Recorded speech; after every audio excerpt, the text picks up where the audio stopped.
Middlesex. Written by Jeffrey Eugenides. Produced by Yuri Rozovsky.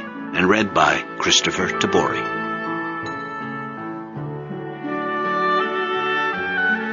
Book 1. The Silver Spoon. I was born twice. First, as a baby girl, on a remarkably smogless Detroit day in January of 1960, and then again as a teenage boy in an emergency room near Petoskey, Michigan in August of 1974. Specialized readers may have come across me in Dr. Peter Luce's study, Gender Identity in 5 Alpha Reductase Pseudohermaphrodites, published in the Journal of Pediatric Endocrinology in 1975. Or maybe you've seen my photograph in Chapter 16 of the now sadly outdated Genetics and Heredity. That's me on page 578, standing naked beside a height chart with a black box covering my eyes. My birth certificate lists my name as Calliope Helen Stephanides. My most recent driver's license from the Federal Republic of Germany records my first name simply as Cal.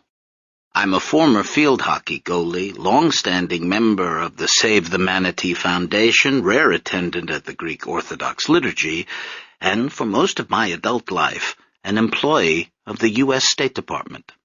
Like Tiresias, I was first one thing and then the other. I've been ridiculed by classmates, guinea-pigged by doctors, palpated by specialists, and researched by the March of Dimes.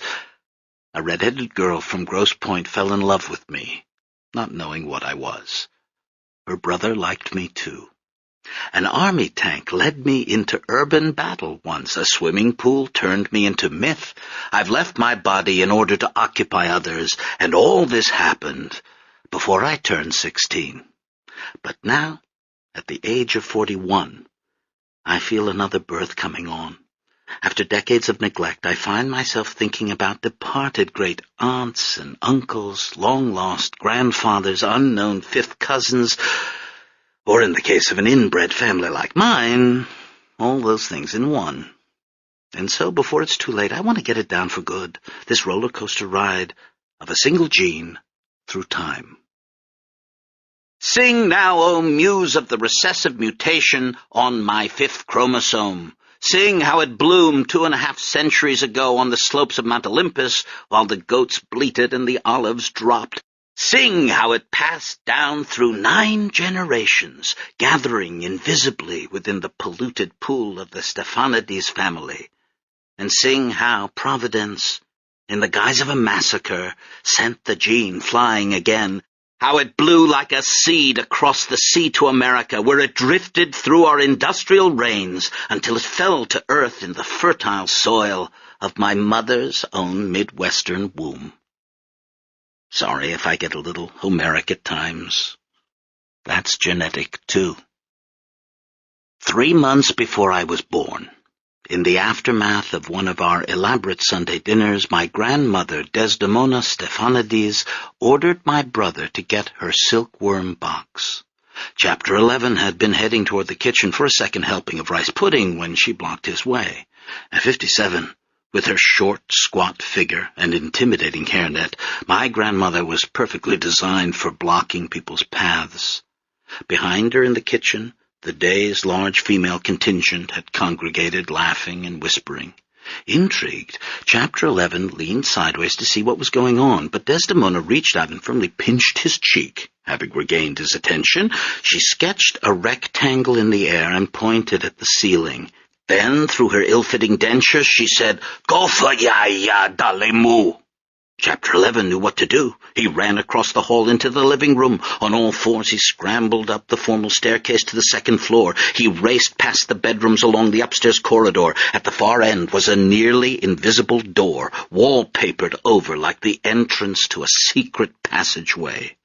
Chapter 11 located the tiny doorknob level with his head and, using all his strength, pulled it open. Another set of stairs lay behind it. For a long moment, my brother stared hesitantly into the darkness above before climbing, very slowly now, up to the attic where my grandparents lived. In sneakers, he passed beneath the 12 damply newspapered bird cages suspended from the rafters. With a brave face, he immersed himself in the sour odor of the parakeets, and in my grandparents' own particular aroma, a mixture of mothballs and hashish.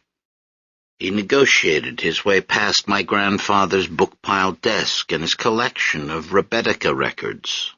Finally, bumping into the leather ottoman and the circular coffee table made of brass, he found my grandparents' bed, and under it, the silkworm box.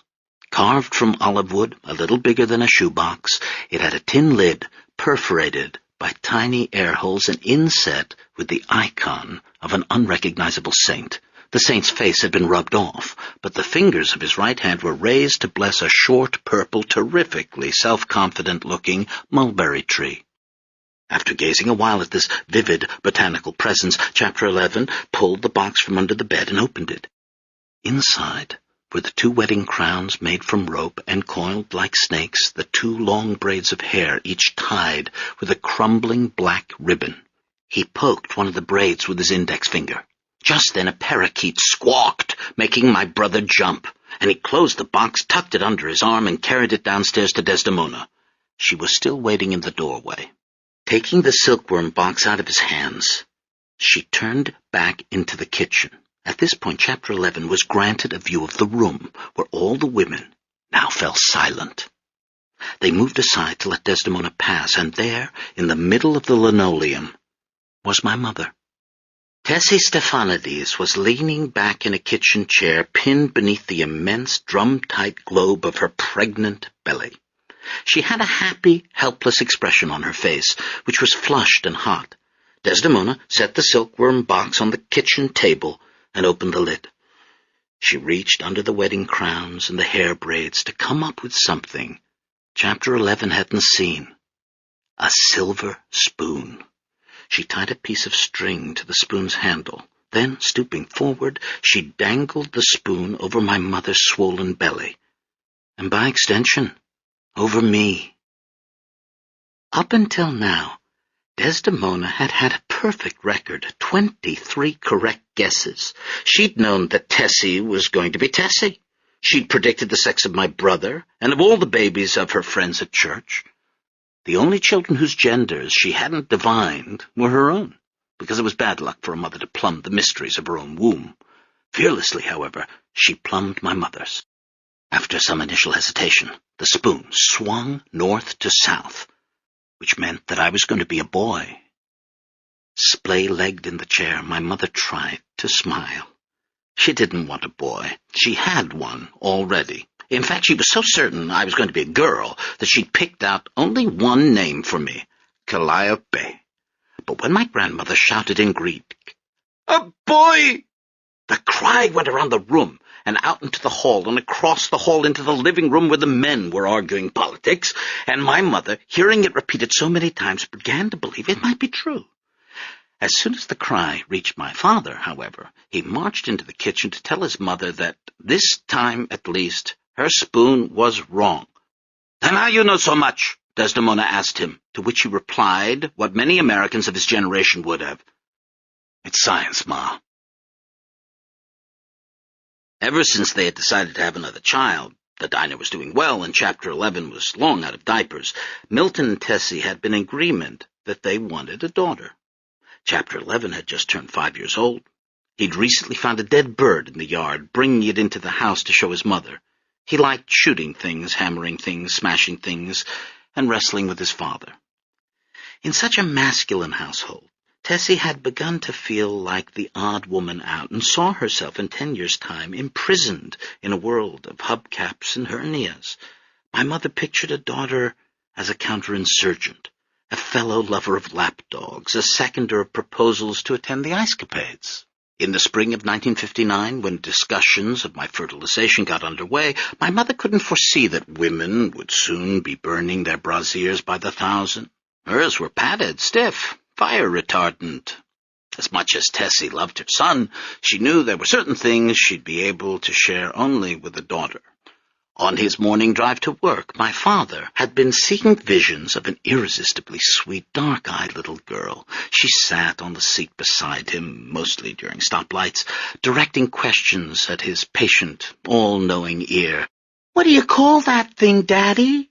That's the Cadillac seal." "What's the Cadillac seal?" "Well, a long time ago, there was a French explorer named Cadillac, and he was the one who discovered Detroit, and that seal was his family seal from France." "What's France?" "France is a country in Europe." "What's Europe?" "It's a continent, which is like a great big piece of land, way, way bigger than a country. But Cadillacs don't come from Europe anymore, Kukla. They come from right here in the good old USA." The light turned green, and he drove on. But my prototype lingered. She was there at the next light, and the next. So pleasant was her company that my father, a man loaded with initiative, decided to see what he could do to turn his vision into reality. Thus, for some time now, in the living room where the men discussed politics, they had also been discussing the velocity of sperm. Peter Tatakis, Uncle Pete as we called him, was a leading member of the debating society that formed every week on our black love seats. A lifelong bachelor, he had no family in America and so had become attached to ours. Every Sunday he arrived in his wine-dark Buick, a tall, prune-faced, sad-seeming man with an incongruously vital head of wavy hair.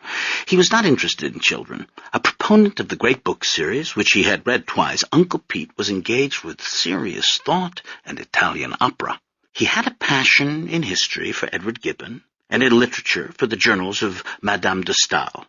He liked to quote that witty lady's opinion on the German language, which held that German wasn't good for conversation because you had to wait to the end of the sentence for the verb and so couldn't interrupt. Uncle Pete had wanted to become a doctor, but the catastrophe had ended that dream. In the United States, he put himself through 2 years of chiropractic school and now ran a small office in Birmingham with a human skeleton he was still paying for in installments.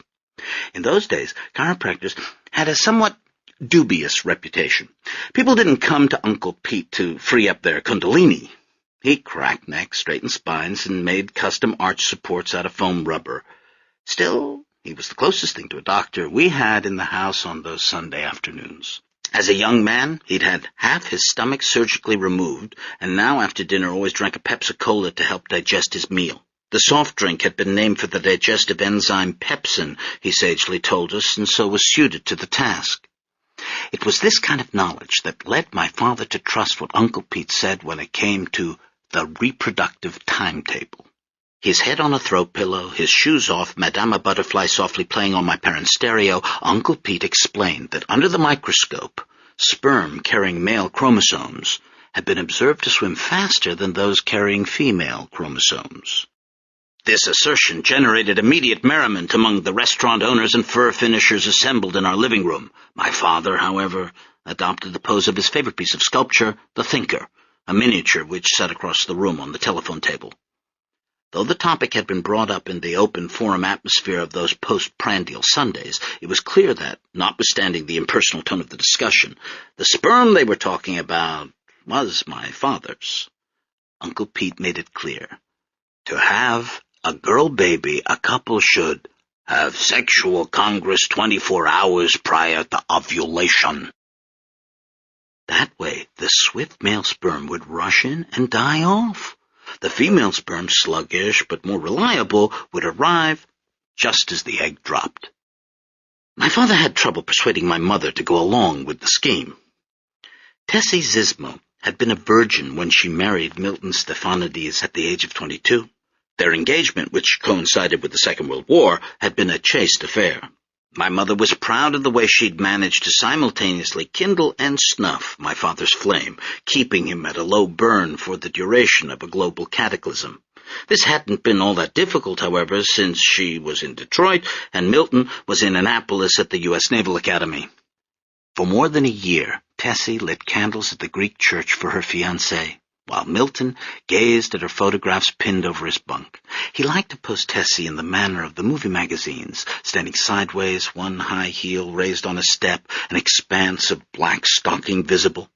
My mother looked surprisingly pliable in those old snapshots, as though she liked nothing better than to have her man in uniform arrange her against the porches and lampposts of their humble neighborhood.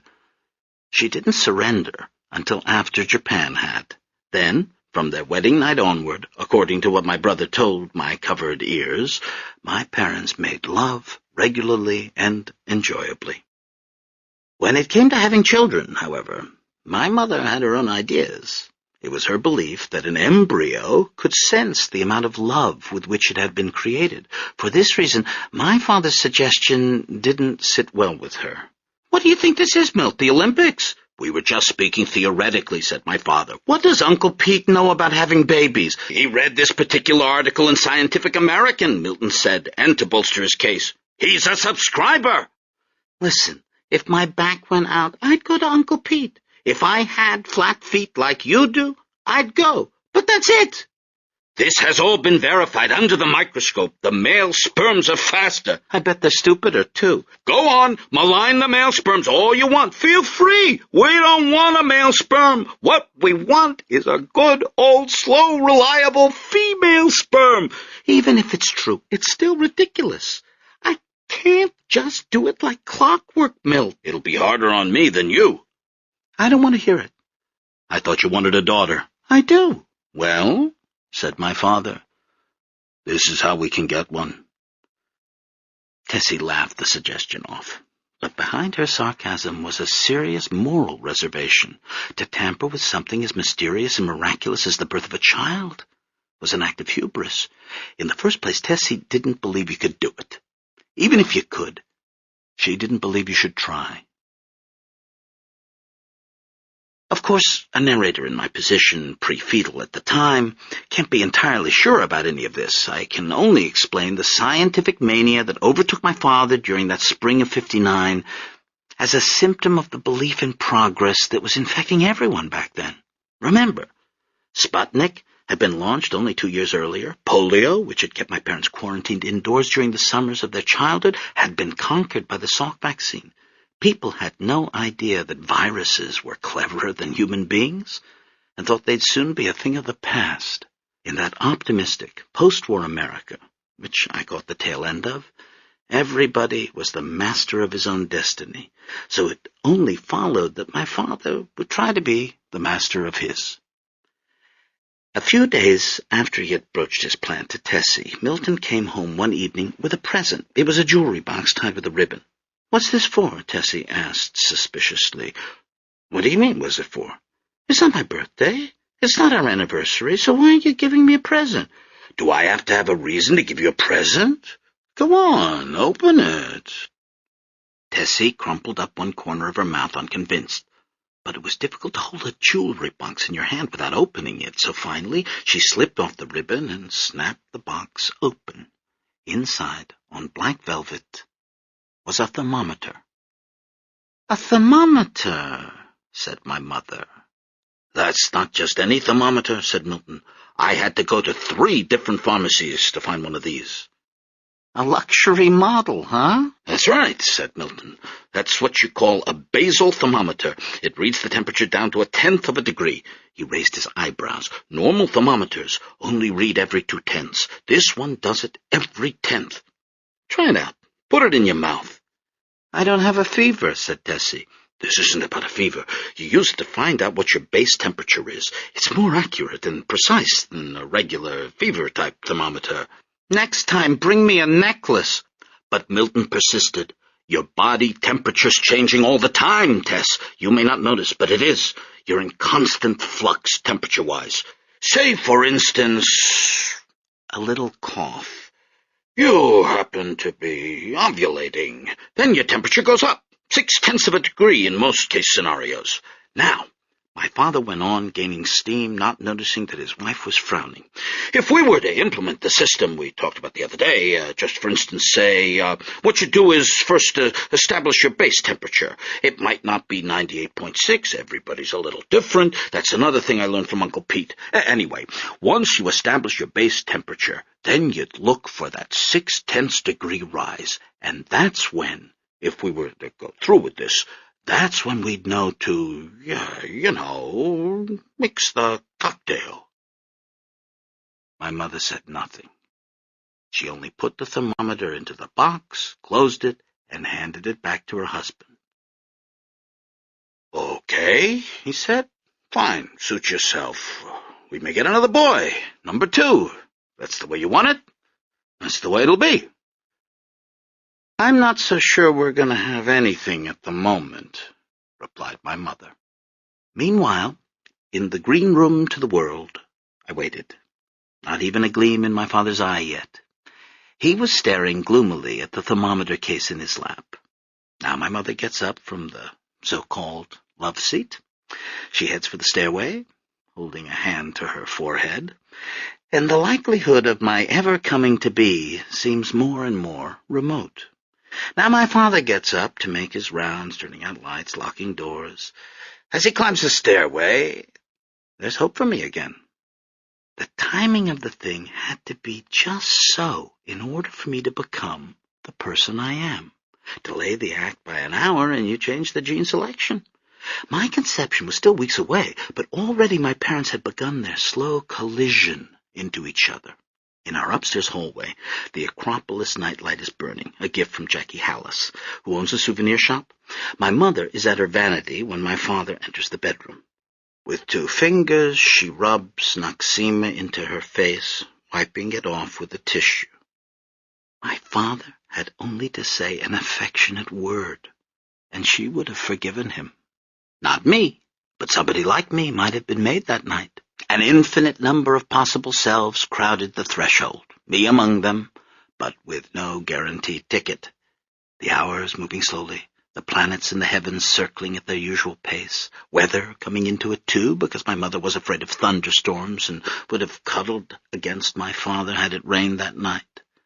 But no, clear skies held out, as did my parents' stubbornness. The bedroom light went out. They stayed on their own sides of the bed. At last from my mother, night, and from my father, see you in the morning. The moments that led up to me fell into place as though decreed, which I guess is why I think about them so much.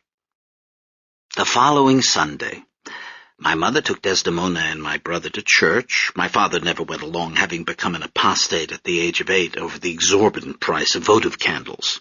Likewise, my grandfather preferred to spend his mornings working on a modern Greek translation of the restored poems of Sappho. For the next 7 years, despite repeated strokes, my grandfather worked at a small desk, piecing together the legendary fragments into a larger mosaic, adding a stanza here, a coda there, soldering an anapest or an I am. In the evenings, he played his bordello music and smoked a hookah pipe. In 1959, Assumption Greek Orthodox Church was located on Charlevoix. It was there that I would be baptized less than a year later and would be brought up in the Orthodox faith. Assumption, with its revolving chief priests, each sent to us via the Patriarchate in Constantinople, each arriving in the full beard of his authority, the embroidered vestments of his sanctity, but each wearying after a time. 6 months was the rule. Because of the squabbling of the congregation, the personal attacks on the way he sang, the constant need to shush the parishioners who treated the church like the bleachers at Tiger Stadium, and finally the effort of delivering a sermon each week, twice, first in Greek and then again in English. Assumption, with its spirited coffee hours, its bad foundation and roof leaks, its strenuous ethnic festivals, its catechism classes, where our heritage was briefly kept alive in us before being allowed to die in the great diaspora.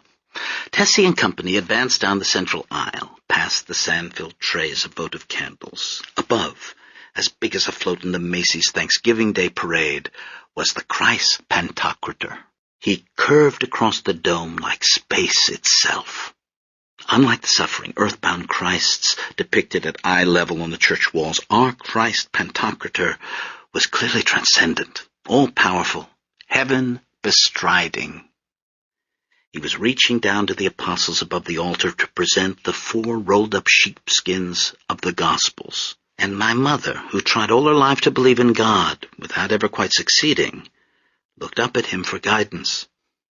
The Christ Pantocrator's eyes flickered in the dim light. They seemed to suck Tessie upward through the swirling incense. The Savior's eyes glowed like television's flashing scenes of recent events. First, there was Desdemona the week before, giving advice to her daughter-in-law. "Why you want more children, Tessie?" she had asked with studied nonchalance, bending to look in the oven, hiding the alarm on her face, an alarm that would go unexplained for another 16 years. Desdemona waved the idea away. More children, more trouble.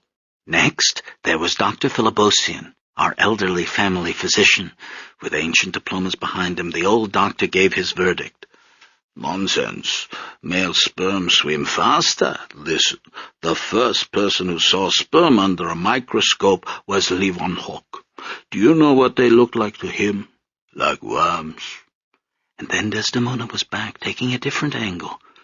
"God decides what baby is, not you." These scenes ran through my mother's mind during the interminable Sunday service. The congregation stood and sat. In the front pew, my cousins, Socrates, Plato, Aristotle, and Cleopatra fidgeted. Father Mike emerged from behind the icon screen and swung his censer. My mother tried to pray, but it was no use. She barely survived until coffee hour. From the tender age of 12, my mother had been unable to start her day without the aid of at least 2 cups of immoderately strong tar-black, unsweetened coffee, a taste for which she had picked up from the tugboat captains and zooty bachelors who filled the boarding house where she had grown up. As a high school girl, standing 5 foot 1 inch tall, she had sat next to auto workers at the corner diner having coffee before her first class. While they scanned the racing forms, Tessie finished her civics homework. Now, in the church basement, she told Chapter 11 to run off and play with the other children while she got a cup of coffee to restore herself. She was on her 2nd cup when a soft, womanly voice sighed in her ear. "Good morning, Tessie." It was her brother-in-law, Father Michael Antoniou. "Hi, Father Mike. Beautiful service today," Tessie said, and immediately regretted it. Father Mike was the assistant priest at Assumption. When the last priest had left, harangued back to Athens after a mere 3 months, the family had hoped that Father Mike might be promoted. But in the end, another new foreign-born priest, Father Gregorios, had been given the post. Aunt Zoe, who never missed a chance to lament her marriage, had said at dinner in her comedian's voice, "My husband, always the bridesmaid and never the bride." By complimenting the service, Tessie hadn't intended to compliment Father Greg.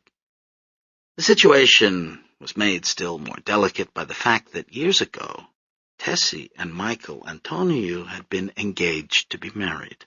Now she was married to Milton, and Father Mike was married to Milton's sister. Tessie had come down to clear her head and have her coffee, and already the day was getting out of hand. Father Mike didn't appear to notice the slight, however. He stood smiling, his eyes gentle above the roaring waterfall of his beard. A sweet-natured man, Father Mike was popular with church widows. They liked to crowd around him, offering him cookies and bathing in his beatific essence. Part of this essence came from Father Mike's perfect contentment at being only 5'4". His shortness had a charitable aspect to it, as though he had given away his height. He seemed to have forgiven Tessie for breaking off their engagement years ago, but it was always there in the air between them, like the talcum powder that sometimes puffed out of his clerical collar. Smiling, carefully holding his coffee cup and saucer, Father Mike asked, "So, Tessie, how are things at home?"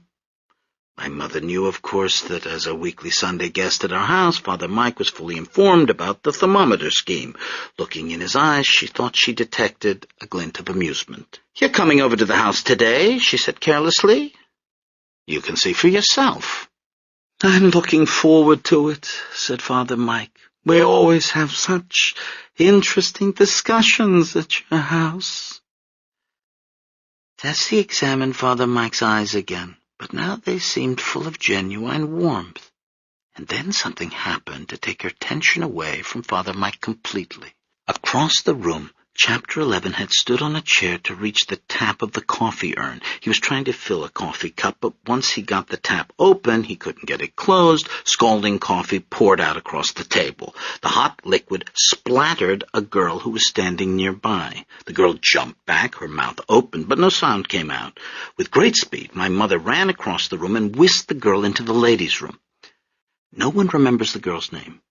She didn't belong to any of the regular parishioners. She wasn't even Greek. She appeared at church that one day and never again, and seems to have existed for the sole purpose of changing my mother's mind. In the bathroom, the girl held her steaming shirt away from her body while Tessie brought damp towels.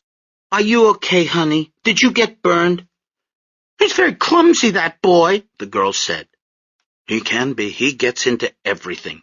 Boys can be very obstreperous." Tessie smiled. "You have quite a vocabulary." At this compliment, the girl broke into a big smile. "Obstreperous is my favorite word. My brother is very obstreperous. Last month my favorite word was turgid, but you can't use turgid that much. Not that many things are turgid when you think about it." "You're right about that," said Tessie, laughing, "but obstreperous is all over the place." "I couldn't agree with you more," said the girl. 2 weeks later, Easter Sunday, 1959. Our religion's adherence to the Julian calendar has once again left us out of sync with the neighborhood. 2 Sundays ago, my brother watched as the other kids on the block hunted multicolored eggs in nearby bushes. He saw his friends eating the heads off chocolate bunnies and tossing handfuls of jelly beans into cavity-rich mouths. Standing at the window, my brother wanted more than anything to believe in an American God who got resurrected on the right day. Only yesterday was Chapter 11 finally allowed to dye his own eggs, and then only in one color, red. All over the house, red eggs gleamed in lengthening solstice rays. Red eggs fill bowls on the dining room table. They hang from string pouches over doorways. They crowd the mantel and are baked into loaves of cruciform tsuriki. But now it is late afternoon. Dinner is over, and my brother is smiling, because now comes the one part of Greek Easter he prefers to egg hunts and jelly beans, the egg-cracking game. Everyone gathers around the dining table. Biting his lip, Chapter 11 selects an egg from the bowl, studies it, returns it. He selects another. "This looks like a good one," Milton says, choosing his own egg. "Built like a Brinks truck." Milton holds his egg up. Chapter 11 prepares to attack, when suddenly my mother taps my father on the back. Just a minute, Tessie. We're cracking eggs here." She taps him harder. "What?" "My temperature." She pauses. "It's up 6/10." She has been using the thermometer. This is the first my father has heard of it. "Now?" my father whispers. "Jesus, Tessie, are you sure?" "No, I'm not sure.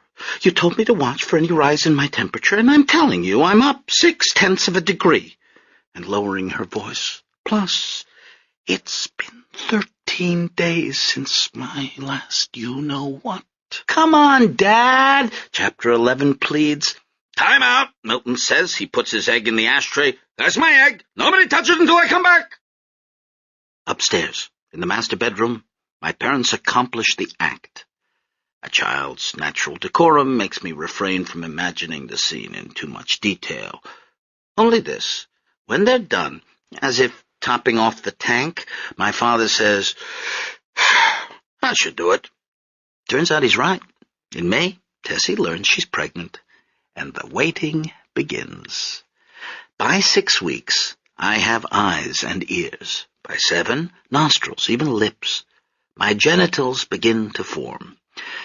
Fetal hormones, taking chromosomal cues, inhibit Mullerian structures, promote Wolffian ducts.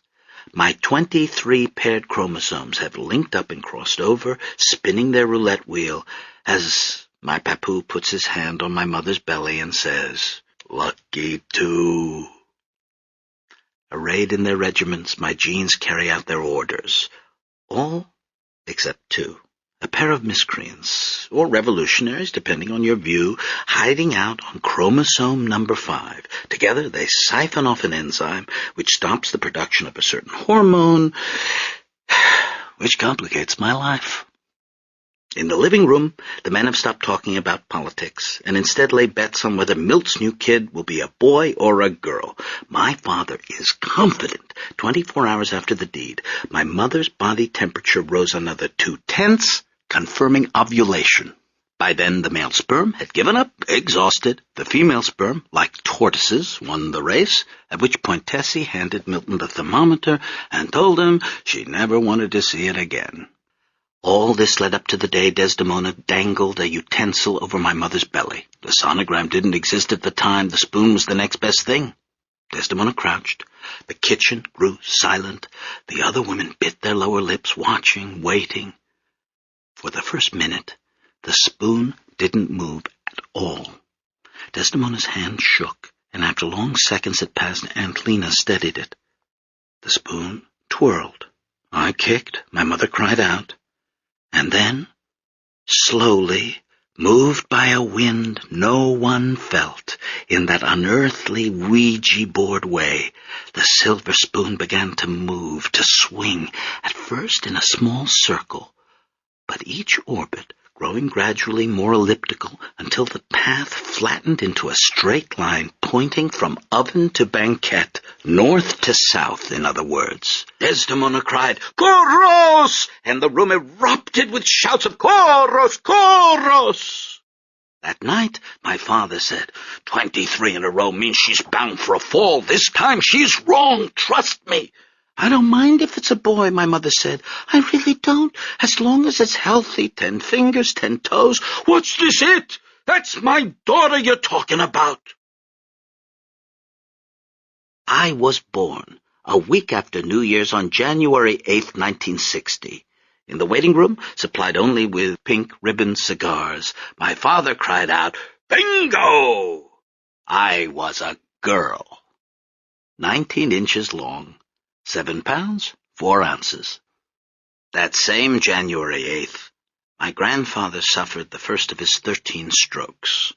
Awakened by my parents rushing off to the hospital, he'd gotten out of bed and gone downstairs to make himself a cup of coffee. An hour later, Desdemona found him lying on the kitchen floor. Though his mental faculties remained intact, that morning, as I let out my first cry at Women's Hospital, my papu lost the ability to speak. According to Desdemona, my grandfather collapsed right after overturning his coffee cup to read his fortune in the grounds.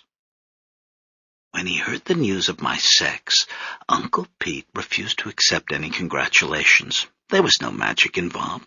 Besides, he joked, Milt did all the work. Desdemona became grim. Her American-born son had been proven right, and with this fresh defeat, the old country, in which he still tried to live despite its being 4,000 miles and 38 years away, receded one more notch. My arrival marked the end of her baby-guessing, and the start of her husband's long decline. Though the silkworm box reappeared now and then, the spoon was no longer among its treasures.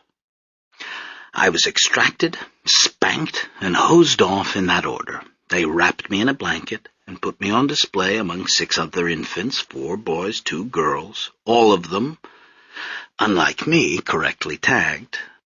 This can't be true, but I remember it. Sparks slowly filling a dark screen. Someone had switched on my eyes. Matchmaking. When this story goes out into the world, I may become the most famous hermaphrodite in history. There have been others before me. Alexina Babin attended a girls' boarding school in France before becoming able. She left behind an autobiography which Michel Foucault discovered in the archives of the French Department of Public Hygiene. Her memoirs, which end shortly before her suicide, make unsatisfactory reading, and it was after finishing them years ago that I first got the idea to write my own. Gottlieb Gottlieb, born in 1798, lived as Marie Rosine until the age of 33. One day, abdominal pains sent Marie to the doctor. The physician checked for a hernia and found undescended testicles instead. From then on, Marie donned men's clothes and took the name of Gottlieb and made a fortune traveling around Europe exhibiting himself to medical men. As far as the doctors are concerned, I'm even better than Gottlieb. To the extent that fetal hormones affect brain chemistry and histology, I've got a male brain, but I was raised as a girl. If you were going to devise an experiment to measure the relative influences of nature versus nurture, you couldn't come up with anything better than my life. During my time at the clinic nearly 3 decades ago, Dr. Luce ran me through a barrage of tests. I was given the Benton Visual Retention Test and the Bender Visual Motor Gestalt Test. My verbal IQ was measured, and lots of other things, too. Luce even analyzed my prose style to see if I wrote in a linear, masculine way or in a circular, feminine one. All I know is this. Despite my androgenized brain, there's an innate feminine circularity in the story I have to tell. In any genetic history, I'm the final clause in a periodic sentence, and that sentence begins a long time ago, in another language, and you have to read it from the beginning to get to the end, which is my arrival. And so now, having been born, I'm going to rewind the film, so that my pink blanket flies off, my crib scoots across the floor as my umbilical cord reattaches, and I cry out as I'm sucked back between my mother's legs. She gets really fat again. Then back some more as a spoon stops swinging and a thermometer goes back into its velvet case. Sputnik chases its rocket trail back to the launching pad, and polio stalks the land. There's a quick shot of my father as a 20-year-old clarinetist playing an Artie Shaw number into the phone, and then he's in church, age 8, being scandalized by the price of candles. And next my grandfather is untaping his first US dollar bill over a cash register in 1931. Then we're out of America completely. We're in the middle of the ocean, the soundtrack sounding funny in reverse. A steamship appears, and up on deck a lifeboat is curiously rocking. But then the boat docks, stern first, and we're up on dry land again, where the film unspools back at the beginning. In the late summer of 1922, my grandmother, Desdemona Stephanides, wasn't predicting births, but deaths, specifically her own. She was in her silkworm cocoonery high on the slope of Mount Olympus in Asia Minor when her heart, without warning, missed a beat. It was a distinct sensation. She felt her heart stop and squeeze into a ball. Then, as she stiffened, it began to race, thumping against her ribs. She let out a small, astonished cry. Her 20,000 silkworms, sensitive to human emotion, stopped spinning cocoons. Squinting in the dim light, my grandmother looked down to see the front of her tunic visibly fluttering, and in that instant, as she recognized the insurrection inside her, Desdemona became what she'd remain for the rest of her life, a sick person imprisoned in a healthy body. Nevertheless, unable to believe in her own endurance despite her already quieting heart, she stepped out of the cocoonery to take a last look at the world she wouldn't be leaving for another 58 years. The view was impressive. 1,000 feet below lay the old Ottoman capital of Bursa, like a backgammon board spread out across the valley's green felt. Red diamonds of roof tile fit into diamonds of whitewash. Here and there the Sultan's tombs were stacked up like bright ships. Back in 1922, automobile traffic didn't clog the streets, ski lifts didn't cut swaths into the mountains, pine forests, metallurgic and textile plants didn't ring the city, filling the air with smog. Bursa looked, at least from 1,000 feet up, pretty much as it had for the past 6 centuries. A holy city, necropolis of the Ottomans, and center of the silk trade, its quiet, declining streets abloom with minarets and cypress trees. The tiles of the green mosque had turned blue with age, but that was about it. Desdemona Stephanides, however, kibitzing from afar, gazed down on the board and saw what the players had missed. To psychoanalyze my grandmother's heart palpitations, they were the manifestations of grief. Her parents were dead, killed in the recent war with the Turks. The Greek army, encouraged by the Allied nations, had invaded western Turkey in 1919, reclaiming the ancient Greek territory in Asia Minor. After years of living apart up on the mountain, the people of Vitanios, my grandmother's village, had emerged into the safety of the Magali Itia, the big idea, the dream of Greater Greece. It was now Greek troops who occupied Bursa. A Greek flag flew over the former Ottoman palace. The Turks and their leader Mustafa Kemal had retreated to Angora in the east. For the first time in their lives, the Greeks of Asia Minor were out from under Turkish rule. No longer were the Jawers, infidel dogs, forbidden to wear bright clothing, or ride horses, or use saddles. Never again, as in the last centuries, would Ottoman officials arrive in the village every year, carting off the strongest boys to serve in the Janissaries. Now when the village men took silk to market in Bursa, they were free Greeks, in a free Greek city. Desdemona, however, mourning her parents, was still imprisoned by the past. And so she stood on the mountain, looking down at the emancipated city, and felt cheated by her inability to feel happy like everybody else. Years later, in her widowhood, when she'd spend a decade in bed trying with great vitality to die, she would finally agree that those 2 years between wars, a half-century earlier, had been the only decent time in her life. But by then, everyone she'd known would be dead, and she could only tell it to the television. For the greater part of an hour, Desdemona had been trying to ignore her foreboding by working in the cocoonery. She'd come out the back door of the house through the sweet-smelling grape arbor and across the terraced yard into the low thatch-roofed hut. The acrid, larval smell inside didn't bother her. The silkworm cocoonery was my grandmother's own personal reeking oasis. All around her, in a firmament, soft white silkworms clung to bundled mulberry twigs. Desdemona watched them spinning cocoons, moving their heads as though to music. As she watched, she forgot about the world outside, its changes and convulsions, its terrible new music, which is about to be sung in a moment. Instead, she heard her mother, Euphrosines Stephanides, speaking in this very cocoonery years ago, elucidating the mysteries of silkworms. To have good silk, you have to be pure, she used to tell her daughter. The silkworms know everything. You can always tell what somebody is up to by the way their silk looks. And so on. Euphrosine giving examples. Mariapoulos, who's always lifting her skirt for everyone. Have you seen her cocoons? A stain for every man. You should look next time.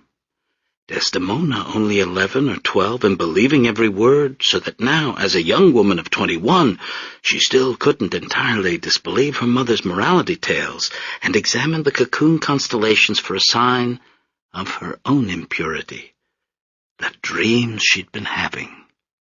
She looked for other things, too, because her mother also maintained that silkworms reacted to historical atrocities.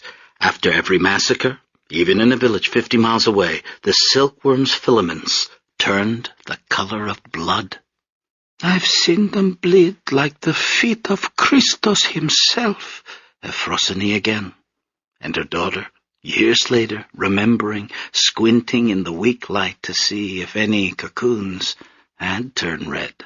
She pulled out a tray and shook it. She pulled out another, and it was right then that she felt her heart stop, squeeze into a ball, and begin punching her from inside. She dropped the tray, saw her tunic flutter from interior force, and understood that her heart operated on its own instructions, that she had no control over it, or indeed over anything else. So my Yaya, suffering the first of her imaginary diseases, stood looking down at Bursa, as though she might spot a visible confirmation of her invisible dread. And then it came from inside the house, by means of sound. Her brother, Eleftherios Lefty Stephanides, had begun to sing, in badly pronounced, meaningless English. Every morning, every evening, ain't we got fun? Lefty sang, standing before the bedroom mirror as he did every afternoon about this time, fastening the new celluloid collar to the new white shirt, squeezing a dollop of hair pomade, smelling of limes, into his palm and rubbing it into his new Valentino haircut, and continuing, in the meantime, in between time, ain't we got fun? The lyrics meant nothing to him either, but the melody was enough. It spoke to Lefty of jazz-age frivolity, gin cocktails, cigarette girls. It made him slick his hair back with panache. While out in the yard, Desdemona heard the singing and reacted differently. For her, the song conjured only the disreputable bars her brother went to down in the city. Those hash dens where they played drabitica and American music and where there were loose women who sang. As Lefty put on his new striped suit and folded the red pocket handkerchief that matched his red necktie, and she felt funny inside, especially her stomach, which was roiled by complicated emotions, sadness, anger, and something else she couldn't name that hurt most of all. The rent's unpaid, dear, we haven't a car, Lefty crooned in the sweet tenor I would later inherit, and beneath the music, Desdemona now heard her mother's voice again, Euphrosine Stephanides' last words spoken just before she died from a bullet wound. "Take care of Lefty, promise me, find him a wife." And Desdemona, through her tears, replied, "I promise, I promise." These voices all speaking at once in Desdemona's head as she crossed the yard to go into the house. She came through the small kitchen, where she had dinner cooking for one, and marched straight into the bedroom she shared with her brother. He was still singing, "Not much money, oh, but honey," fixing his cufflinks, parting his hair, but then he looked up and saw his sister. "Ain't we got—" and pianissimo now, "fun," fell silent. For a moment, the mirror held their two faces. At 21, long before ill-fitting dentures and self-imposed invalidism, my grandmother was something of a beauty. She wore her black hair in long braids pinned up under her kerchief. These braids were not delicate like a little girl's, but heavy and womanly, possessing a natural power like a beaver's tail. Years, seasons, and various weather had got into the braids, and when she undid them at night, they fell to her waist. At present, black silk ribbons were tied around the braids, too, making them even more imposing, if you got to see them, which few people did. What was on view for general consumption was Desdemona's face, her large, sorrowful eyes, her pale, candle-lit complexion. I should also mention, with the vestigial pang of a once flat-chested girl, Desdemona's voluptuous figure. Her body was a constant embarrassment to her. It was always announcing itself in ways she didn't sanction. In church, when she knelt. In the yard, when she beat rugs. Beneath the peach tree, when she picked fruit.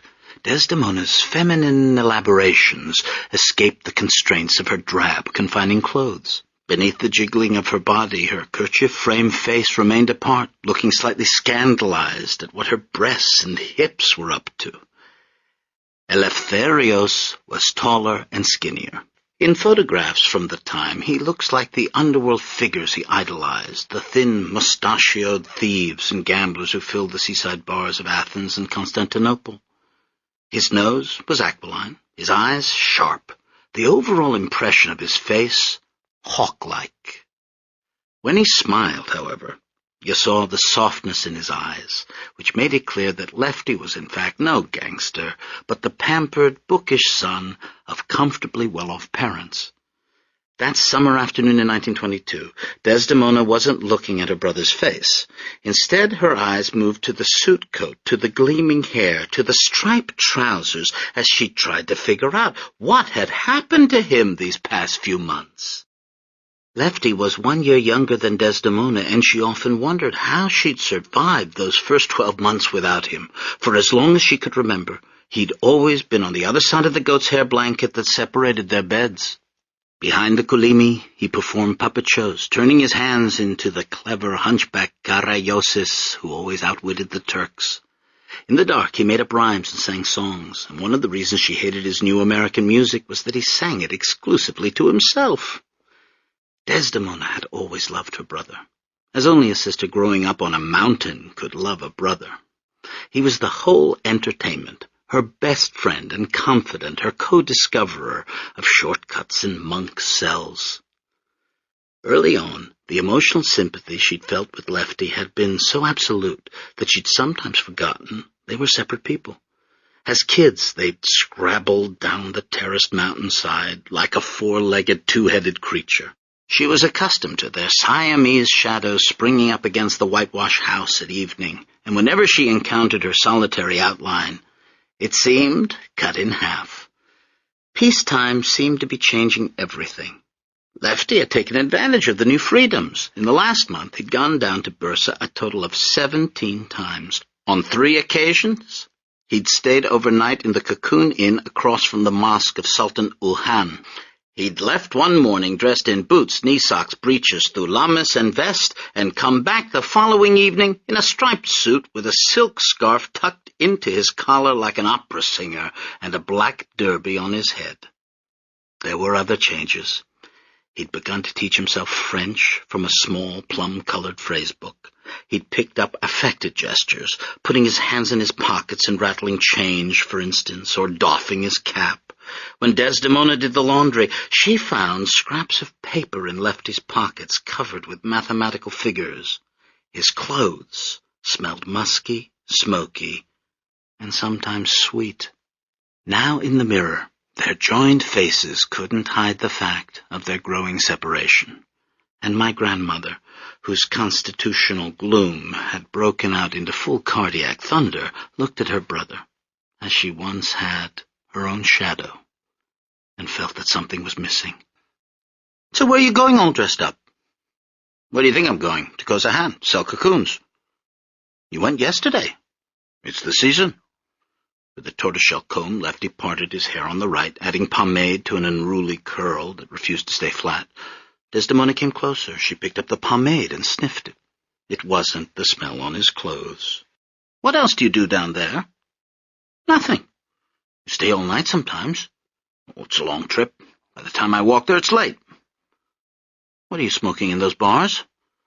"Whatever's in the hookah. It's not polite to ask." "If Mother and Father knew you were smoking and drinking like this—" She trailed off. "They don't know, do they?" said Lefty. "So I'm safe." His light tone was unconvincing. Lefty acted as though he had recovered from their parents' deaths, but Desdemona saw through this. She smiled grimly at her brother and, without comment, held out her fist. Automatically, while still admiring himself in the mirror, Lefty made a fist too. They counted. 1, 2, 3. "Shoot!" "Rock crushes snake. I win," said Desdemona. "So tell me." "Tell you what?" "Tell me what's so interesting in Bursa." Lefty combed his hair forward again and parted it on the left. He swiveled his head back and forth in the mirror. "Which looks better, left or right?" "Let me see." Desdemona raised her hand delicately to Lefty's hair and mussed it. "Hey! What do you want in Bursa? Leave me alone. Tell me." "You want to know?" Lefty said, exasperated with his sister now. "What do you think I want?" He spoke with pent-up force. "I want a woman." Desdemona gripped her belly, patted her heart. She took 2 steps backward, and from this vantage point examined her brother anew. The idea that Lefty, who shared her eyes and eyebrows, who slept in the bed beside hers, could be possessed by such a desire had never occurred to Desdemona before. Though physically mature, Desdemona's body was still a stranger to its owner. At night, in their bedroom, she'd seen her sleeping brother press against his rope mattress as though angry with it. As a child, she'd come upon him in the cocoonery, innocently, rubbing against a wooden post. But none of this had made an impression. "What are you doing?" she'd asked Lefty, 8 or 9 at the time, and gripping the post, moving his knees up and down. With a steady, determined voice, he'd answered, "I'm trying to get that feeling." "What feeling?" "You know, grunting, puffing, pumping knees. That feeling." But she didn't know. It was still years before Desdemona, cutting cucumbers, would lean against the corner of the kitchen table and, without realizing it, would lean in a little harder, and after that would find herself taking up that position every day, the table corner snug between her legs. Now, preparing her brother's meal, she sometimes struck up her old acquaintance with the dining table, but she wasn't conscious of it. It was her body that did it, with the cunning and silence of bodies everywhere. Her brother's trips to the city were different. He knew what he was looking for, apparently. He was in full communication with his body. His mind and body had become one entity, thinking one thought, bent on one obsession, and for the first time ever, Desdemona couldn't read that thought. All she knew was that it had nothing to do with her. It made her mad, also, I suspect, a little jealous.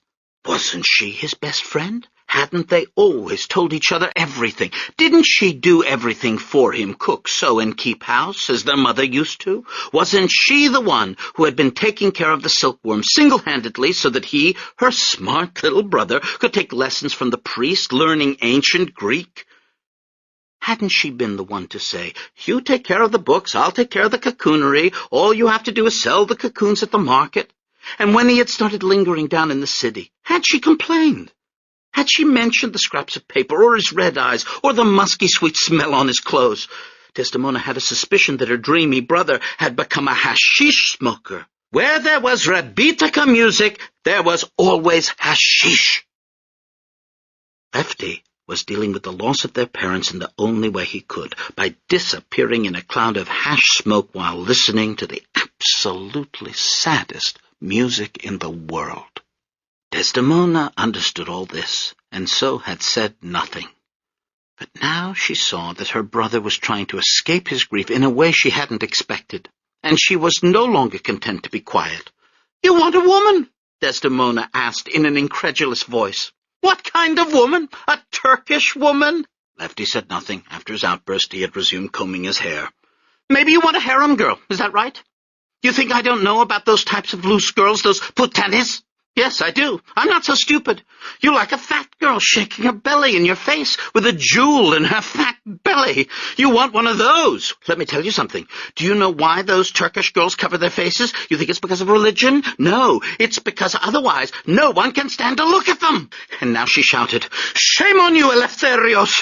What's the matter with you? Why don't you get a girl from the village?"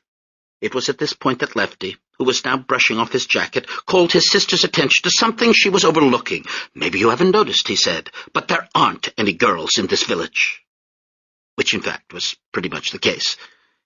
Vithinios had never been a big village, but in 1922 it was smaller than ever. People had begun leaving in 1913 when the Phylloxera blight ruined the currents. They had continued to leave during the Balkan Wars. Lefty and Desdemona's cousin, Sormelina, had gone to America and was living now in a place called Detroit. Built along a gentle slope of the mountain, Vithinios wasn't a precarious cliffside sort of place. It was an elegant, or at least harmonious, cluster of yellow stucco houses with red roofs.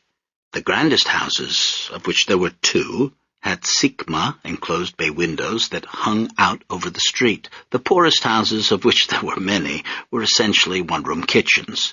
And then there were houses like Desdemona and Lefty's, with an overstuffed parlor, 2 bedrooms, a kitchen, and a backyard privy with a European toilet. There were no shops in Vithinios, no post office or bank, only a church and 1 taverna.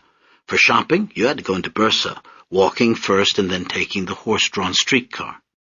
In 1922, there were barely 100 people living in the village. Fewer than half of those were women. Of 47 women, 21 were old ladies, another 20 were middle-aged wives, 3 were young mothers, each with a daughter in diapers. 1 was his sister. That left 2 marriageable girls, whom Desdemona now rushed to nominate. "What do you mean there aren't any girls? What about Lucile Kafkalas? She's a nice girl. Or Victoria Pappas?" "Lucile smells," Lefty answered reasonably. "She bathes maybe once a year on her name day.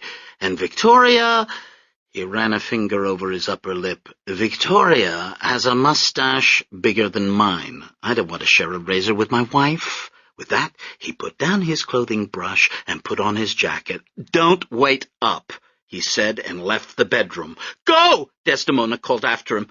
"See what I care. Just remember, when your Turkish wife takes off her mask, don't come running back to the village." But Lefty was gone. His footsteps faded away. Desdemona felt the mysterious poison rising in her blood again. She paid no attention. "I don't like eating alone," she shouted. To no one.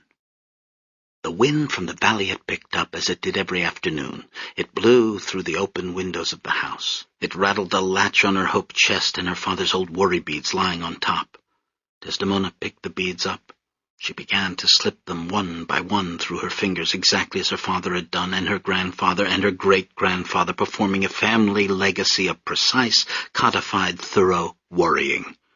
As the beads clicked together, Desdemona gave herself up to them. What was the matter with God? Why had he taken her parents and left her to worry about her brother? What was she supposed to do with him? Smoking, drinking, and now worse. And where does he get the money for all this foolishness? From my cocoons. That's how. Each bead slipping through her fingers was another resentment recorded and released. Desdemona, with her sad eyes, her face of a girl forced to grow up too fast, worried with her beads, like all the Stephanides men before and after her, right down to me, if I count. She went to the window and put her head out, heard the wind rustling in the pine trees and the white birch. She kept counting her worry beads, and little by little, they did their job. She felt better. She decided to go on with her life. Lefty wouldn't come back tonight. Who cared? Who needed him anyway? It would be easier for her if he never came back. But she owed it to her mother to see that he didn't catch some shameful disease. Or worse, run off with a Turkish girl. The beads continued to drop one by one through Desdemona's hands, but she was no longer counting her pains. Instead, the beads now summoned to her mind images in a magazine, hidden in their father's old desk. One bead was a hairstyle, the next bead was a silk slip, the next was a black brassiere. My grandmother had begun to matchmake. Lefty, meanwhile, carrying a sack of cocoons, was on his way down the mountain. When he reached the city, he came down Kapali Karsikadasi, turned at Borsa Sokak, and soon was passing through the arch into the courtyard of the Koza Han. Inside, around the aquamarine fountain, hundreds of stiff, waist-high sacks foamed over with silkworm cocoons. Men crowded everywhere, either selling or buying. They had been shouting since the opening bell at 10 that morning, and their voices were hoarse. Good price, good quality! Lefty squeezed through the narrow paths between the cocoons, holding his own sack. He had never had any interest in the family livelihood. He couldn't judge silkworm cocoons by feeling or sniffing them, as his sister could. The only reason he brought the cocoons to market was that women were not allowed. The jostling, the bumping of porters and sidestepping of sacks made him tense. He thought how nice it would be if everyone would just stop moving a moment, if they would stand still to admire the luminosity of the cocoons in the evening light. But of course, no one ever did. They went on yelling and thrusting cocoons in one another's faces and lying and haggling.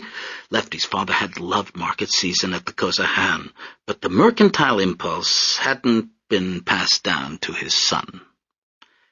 Near the covered portico, Lefty saw a merchant he knew. He presented his sack. The merchant reached deep into it and brought out a cocoon. He dipped it into a bowl of water and then examined it. Then he dipped it into a cup of wine.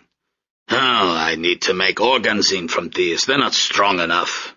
Lefty didn't believe this. Desdemona's silk was always the best. He knew that he was supposed to shout, to act offended, to pretend to take his business elsewhere. But he had gotten such a late start. The closing bell was about to sound. His father had always told him not to bring cocoons late in the day because then you had to sell them at a discount. Lefty's skin prickled under his new suit. He wanted the transaction to be over. He was filled with embarrassment for the human race, its preoccupation with money, its love of swindle. Without protest, he accepted the man's price. As soon as the deal was completed, he hurried out of the Koza Han to attend to his real business in town. It wasn't what Desdemona thought. Watch closely. Lefty, setting his derby at a rakish angle, walks down the sloping streets of Bursa. When he passes a coffee kiosk, however, he doesn't go in. The proprietor hails him, but Lefty only waves. In the next street, he passes a window behind whose shutters female voices call out, but he pays no attention, following the meandering streets past fruit sellers and restaurants until he reaches another street, where he enters a church, more precisely, a former mosque, with minaret torn down and Quranic inscriptions plastered over to provide a fresh canvas for the Christian saints that are even now being painted on the interior. Lefty hands a coin to the old lady selling candles, lights one, stands it upright in sand. He takes a seat in a back pew. And in the same way my mother will later pray for guidance over my conception, Lefty Stephanides, my great-uncle, among other things, gazes up at the unfinished Christ Pantocrator on the ceiling. His prayer begins with words he learned as a child. Kyrie eleison, Kyrie eleison, I am not worthy to come before thy throne. But soon it veers off, becoming personal with, I don't know why I feel this way. It's not natural. And then turning a little accusatory, praying, You made me this way. I didn't ask to think things like... But getting abject finally with, Give me strength, Christos, don't let me be this way. If she even knew. Eyes squeezed shut, hands bending the derby's brim, the words drifting up with the incense toward a Christ in progress. He prayed for 5 minutes, then came out, replaced his hat on his head, and rattled the change in his pockets. He climbed back up the sloping streets, and this time, his heart unburdened, stopped at all the places he'd resisted on his way down. He stepped into a kiosk for coffee and a smoke. He went to a cafe for a glass of ouzo. The backgammon player shouted, Hey, Valentino, how about a game? He let himself get cajoled into playing just one, then lost and had to go double or nothing. The calculations Desdemona found in Lefty's pants pockets were gambling debts. The night wore on, the ouzo kept flowing, the musicians arrived, then the rabitica began. They played songs about lust, death, prison, and life on the street. At the hash den on the seashore, where I'd go every day, Lefty sang along, every morning bright and early to chase the blues away. I ran into 2 harem girls sitting on the sand.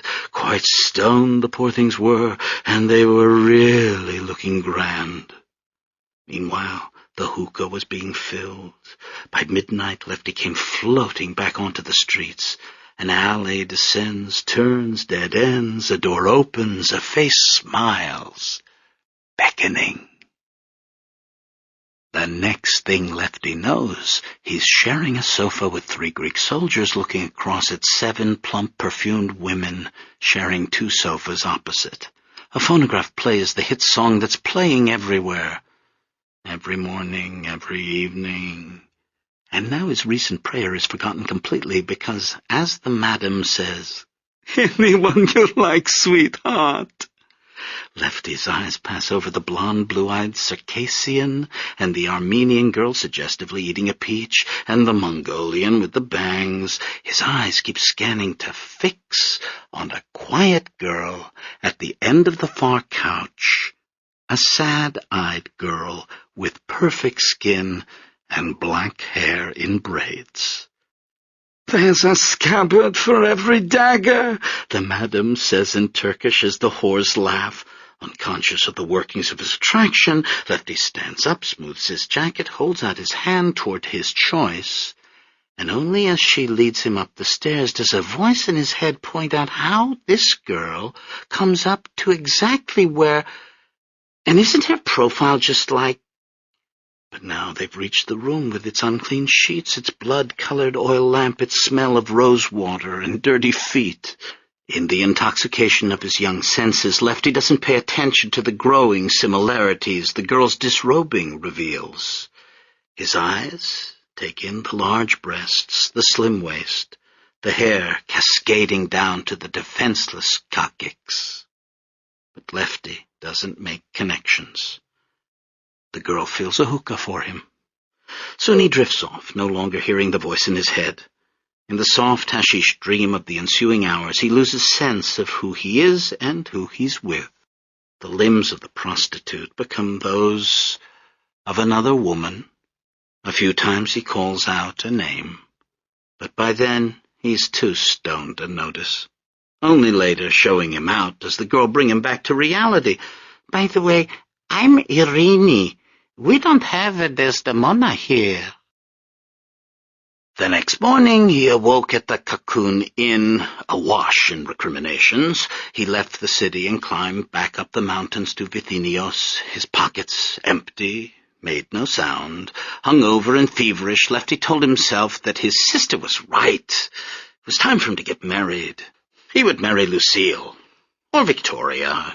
He would have children and stop going down to Bursa, and little by little he'd change, he'd get older. Everything he felt now would fade into memory and then into nothing.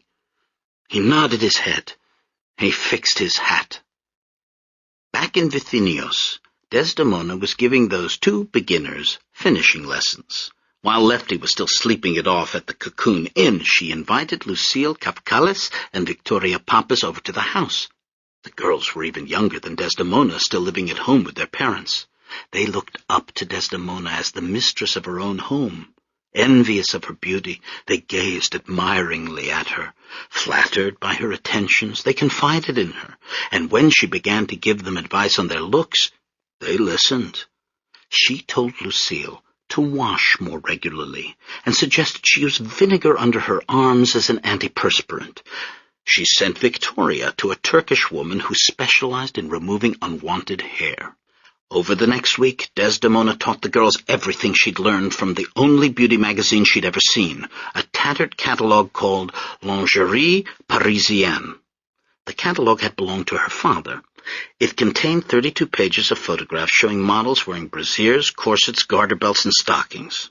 At night, when everyone was sleeping, her father used to take it out of the bottom drawer of his desk. Now Desdemona studied the catalogue in secret, memorizing the pictures so she could recreate them later. She told Lucille and Victoria to stop by every afternoon. They walked into the house, swaying their hips as instructed, and passed through the grape arbor where Lefty liked to read.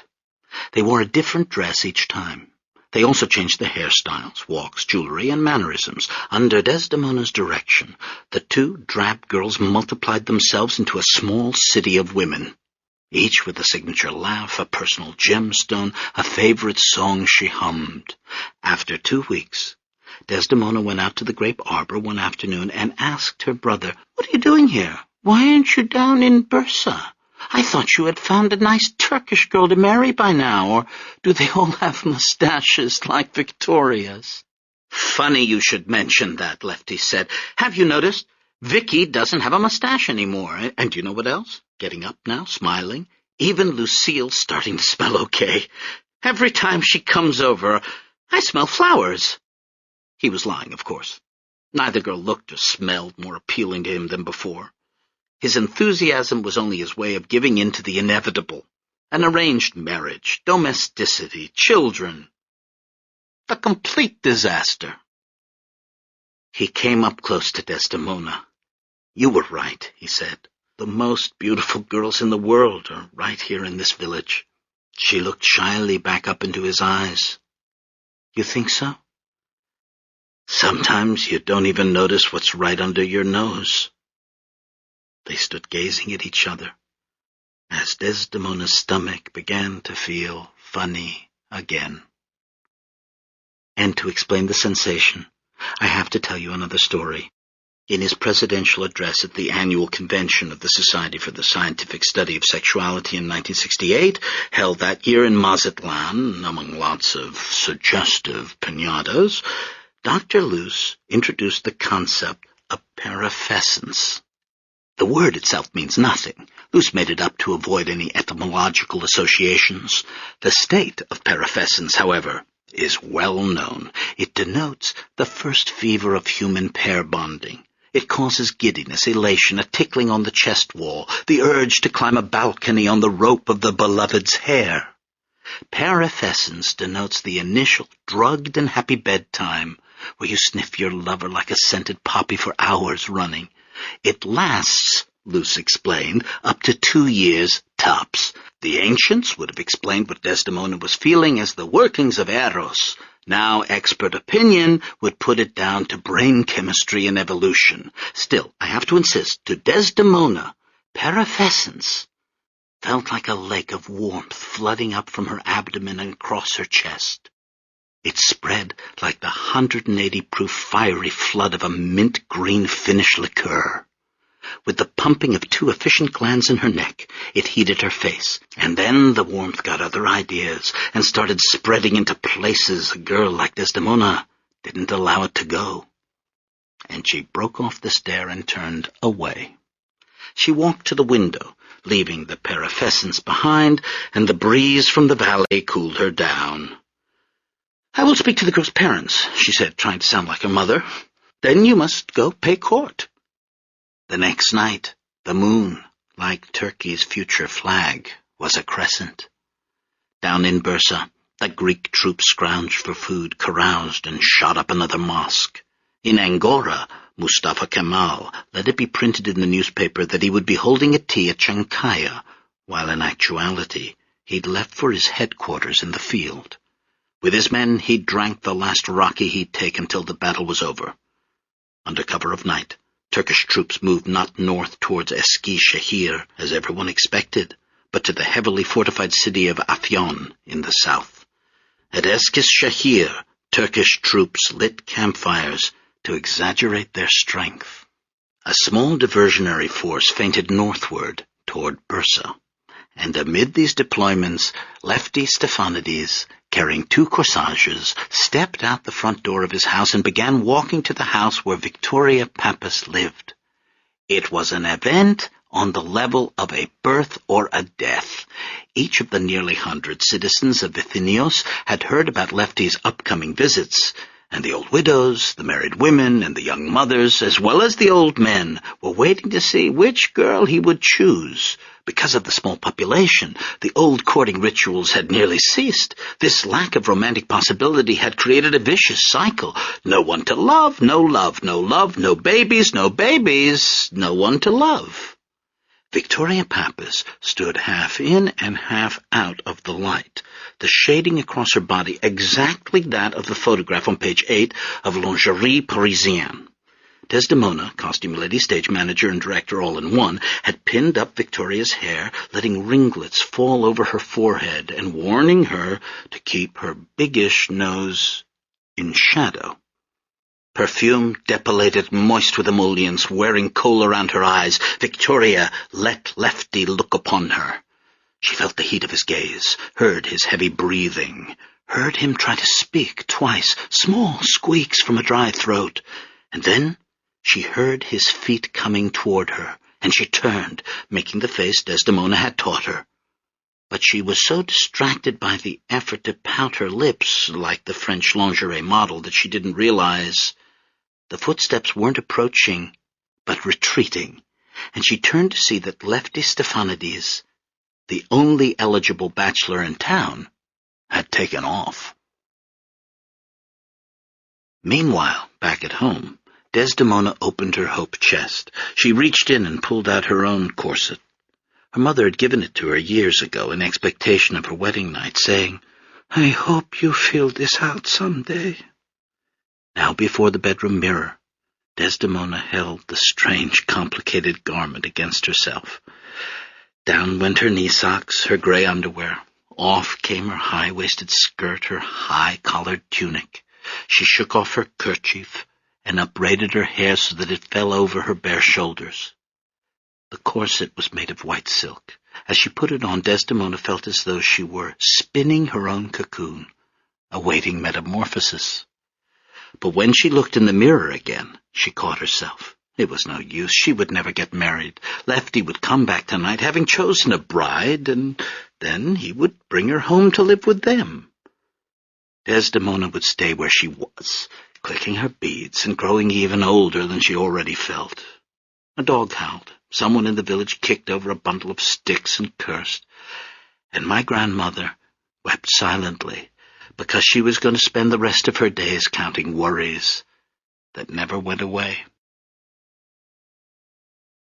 While in the meantime, Lucille Kafkalis was standing, exactly as she'd been told, half in and half out of the light, wearing a white hat sashed with glass cherries, a mantilla over bare shoulders, a bright green décolleté dress, and high heels, in which she didn't move for fear of falling.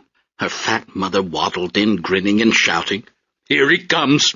Even 1 minute he couldn't stay with Victoria!" Already he could smell the vinegar. Lefty had just entered the low doorway of the Kafkalis house. Lucille's father welcomed him and said, "We'll leave you two alone to get acquainted."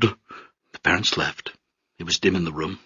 Lefty turned and dropped another corsage.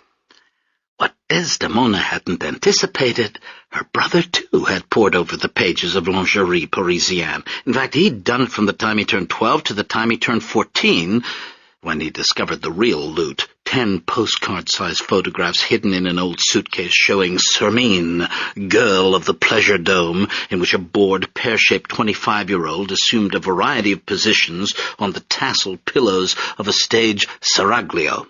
Finding her in the toiletries pocket was like rubbing a genie's lamp.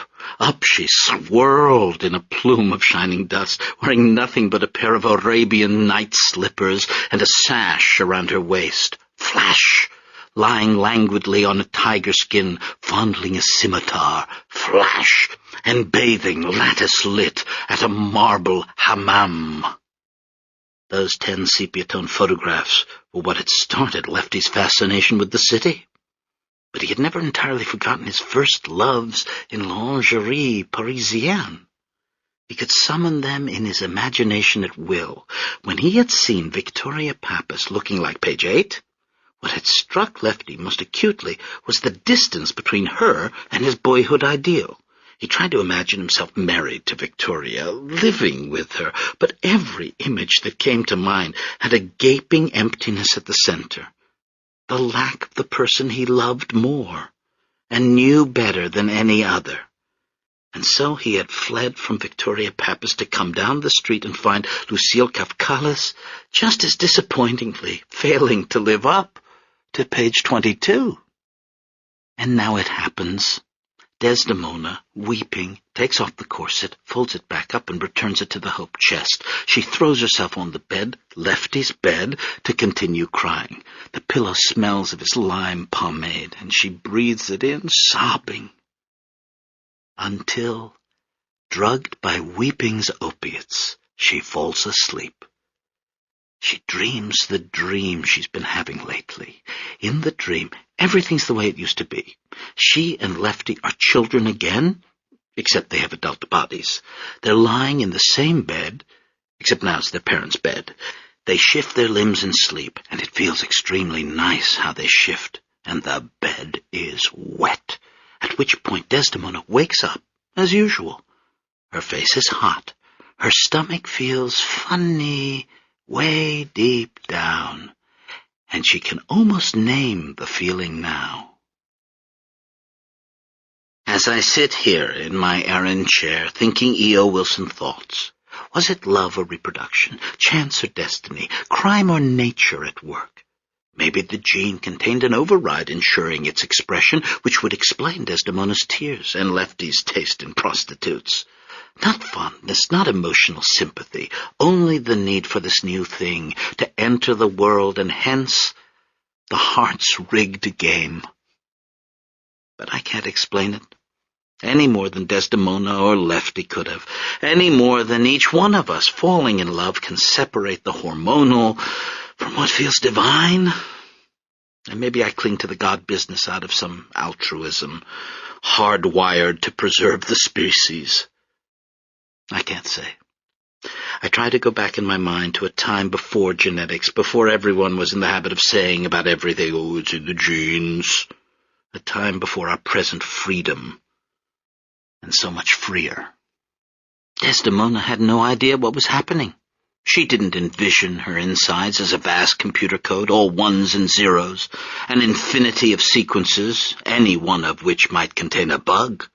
Now we know we carry this map of ourselves around. Even as we stand on the street corner, it dictates our destiny. It brings onto our faces the same wrinkles and age spots our parents had. It makes us sniff in idiosyncratic, recognizable family ways. Genes embedded so deep they control our eye muscles, so that two sisters have that same way of blinking, and boy twins dribble in unison. I feel myself sometimes, in anxious moods, playing with the cartilage of my nose exactly as my brother does.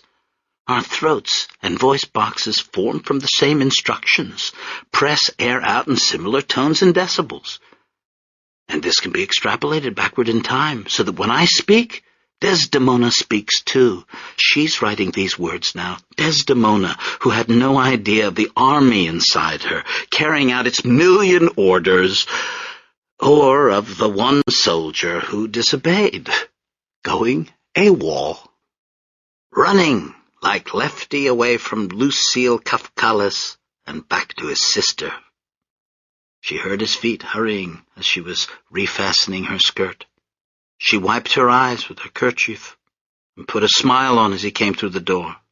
"So which one did you choose?" Lefty said nothing, inspecting his sister. He hadn't shared a bedroom with her all his life, not to be able to tell when she'd been crying. Her hair was loose, covering most of her face, but the eyes that looked up at him were brimming with feeling. "Neither one," he said. At that, Desdemona felt tremendous happiness. But she said, "What's the matter with you? You have to choose. Those girls look like a couple of whores." "Lefty, it's true. You don't want to marry them?" "No, you have to." She held out her fist. "If I win, you marry Lucille." Lefty, who could never resist a bet, made a fist himself. 1, 2, 3, shoot! "Axe breaks rock," Lefty said. "I win." "Again," said Desdemona. "This time if I win, you marry Vicky. 1, 2, 3... Snake swallows axe. I win again. So long to Vicky. "Then who will you marry?" "I don't know." Taking her hands and looking down at her. "How about you?" "Too bad I'm your sister." "You're not only my sister. You're my third cousin, too. Third cousins can marry." "You're crazy, Lefty." "This way will be easier. We won't have to rearrange the house."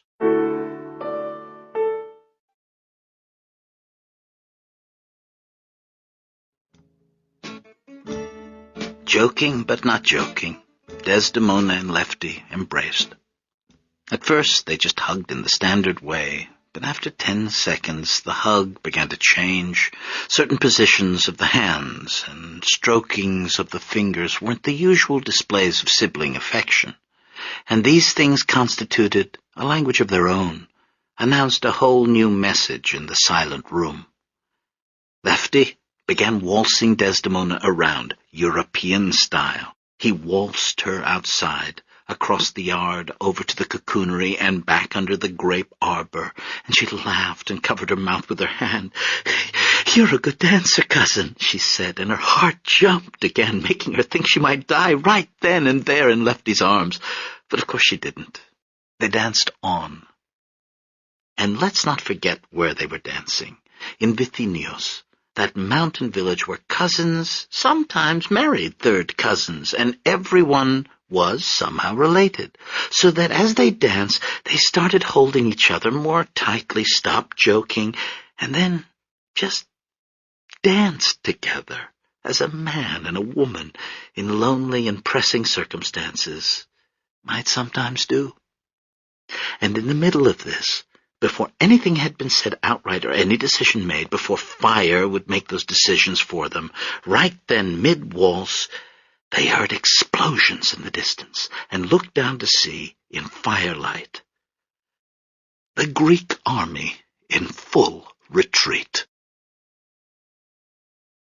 An immodest proposal.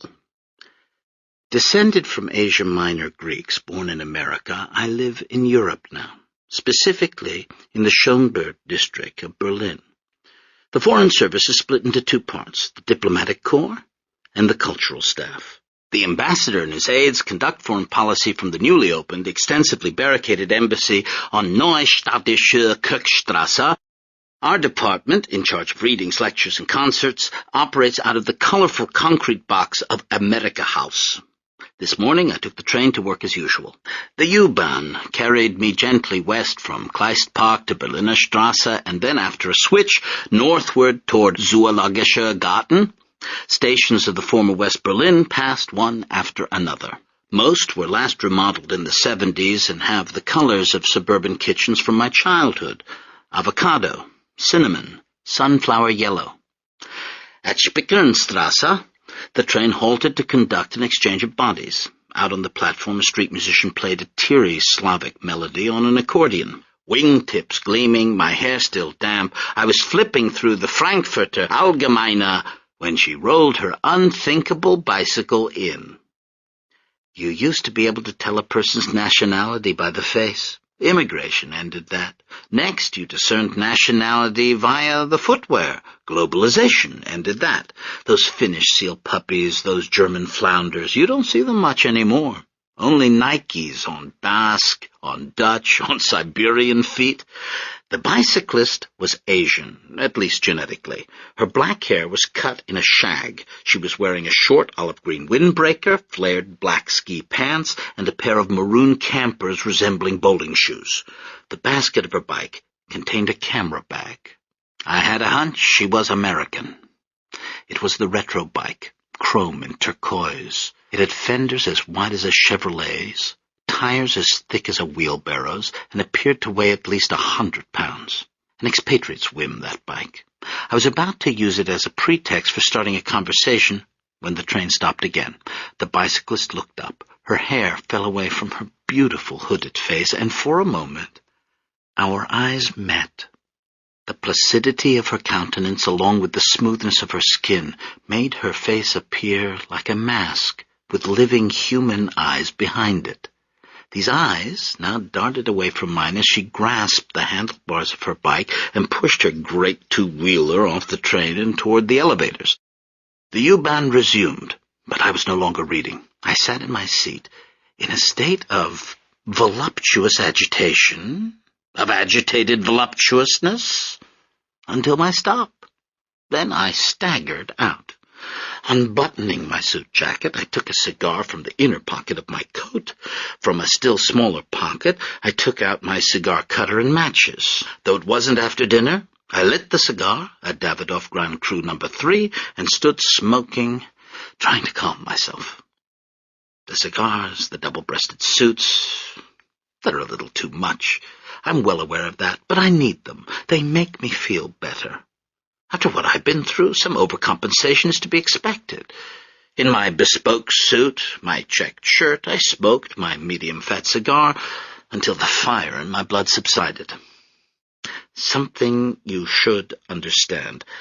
I'm not androgynous in the least. 5-alpha reductase deficiency syndrome allows for normal biosynthesis and peripheral action of testosterone in utero, neonatally, and at puberty. In other words, I operate in society as a man. I use the men's room. Never the urinals, always the stalls. In the men's locker room at my gym, I even shower, albeit discreetly. I possess all the secondary sex characteristics of a normal man, except one. My inability to synthesize dihydrotestosterone has made me immune to baldness. I've lived more than half my life as a male, and by now everything comes naturally. When Calliope surfaces, she does so like a childhood speech impediment. Suddenly, there she is again, doing a hair flip or checking her nails. It's a little like being possessed. Callie rises up inside me, wearing my skin like a loose robe. She sticks her little hands into the baggy sleeves of my arms. She inserts her chimp's feet through the trousers of my legs. On the sidewalk, I'll feel her girlish walk take over, and the movement brings back a kind of emotion, a desolate and gossipy sympathy for the girls I see coming home from school. This continues for a few more steps. Calliope's hair tickles the back of my throat. I feel her press tentatively on my chest, that old nervous habit of hers, to see if anything is happening there. The sick fluid of adolescent despair that runs through her veins overflows again into mine. But then, just as suddenly, she is leaving, shrinking and melting away inside me. And when I turn to see my reflection in a window, there's this, a 41-year-old man, with longish wavy hair, a thin moustache, and a goatee. A kind of modern musketeer. But that's enough about me for now. I have to pick up where explosions interrupted me yesterday. After all, neither Cal nor Calliope could have come into existence without what happened next. "I told you," Desdemona cried at the top of her lungs. "I told you all this good luck would be bad. This is how they liberate us. Only the Greeks would be so stupid." By the morning after the waltz, you see, Desdemona's forebodings had been borne out. The Megalaitia had come to an end. The Turks had captured Afyon. The Greek army, beaten, was fleeing toward the sea. In retreat, it was setting fire to everything in its path. Desdemona and Lefty, in dawn's light, stood on the mountainside and surveyed the devastation. Black smoke rose for miles across the valley. Every village, every field, every tree was aflame. "We can't stay here," said Lefty. "The Turks will want revenge. Since when did they need a reason? We'll go to America. We can live with Sormelina." "It won't be nice in America," Desdemona insisted, shaking her head. "You shouldn't believe Lena's letters. She exaggerates. As long as we're together, we'll be okay." He looked at her, in the way of the night before, and Desdemona blushed. He tried to put his arm around her, but she stopped him. "Look." Down below, the smoke had thinned momentarily. They could see the roads now clogged with refugees, a river of carts, wagons, water buffalo, mules, and people hurrying out of the city. "Where can we get a boat? In Constantinople?" "We'll go to Smyrna," said Lefty. "Everyone says Smyrna's the safest way." Desdemona was quiet for a moment, trying to fathom this new reality. Voices rumbled in the other houses as people cursed the Greeks, the Turks, and started packing. Suddenly, with resolve, "I'll bring my silkworm box and some eggs so we can make money." Lefty took hold of her elbow and shook her arm playfully. "They don't farm silk in America." "They wear clothes, don't they? Or do they go around naked? If they wear clothes, they need silk, and they can buy it from me." "Okay, whatever you want. Just hurry." Eleftherios and Desdemona Stephanides left Vithinios on August 31st, 1922. They left on foot, carrying 2 suitcases packed, with clothes, toiletries, Desdemona's dream book and worry beads, and 2 of Lefty's texts of ancient Greek. Under her arm, Desdemona also carried her silkworm box containing a few hundred silkworm eggs wrapped in a white cloth. The scraps of paper in Lefty's pockets now recorded not gambling debts, but forwarding addresses in Athens or Astoria. Over a single week, the 100 or so remaining citizens of Vithinios packed their belongings and set out for mainland Greece, most en route to America. A diaspora which should have prevented my existence, but didn't.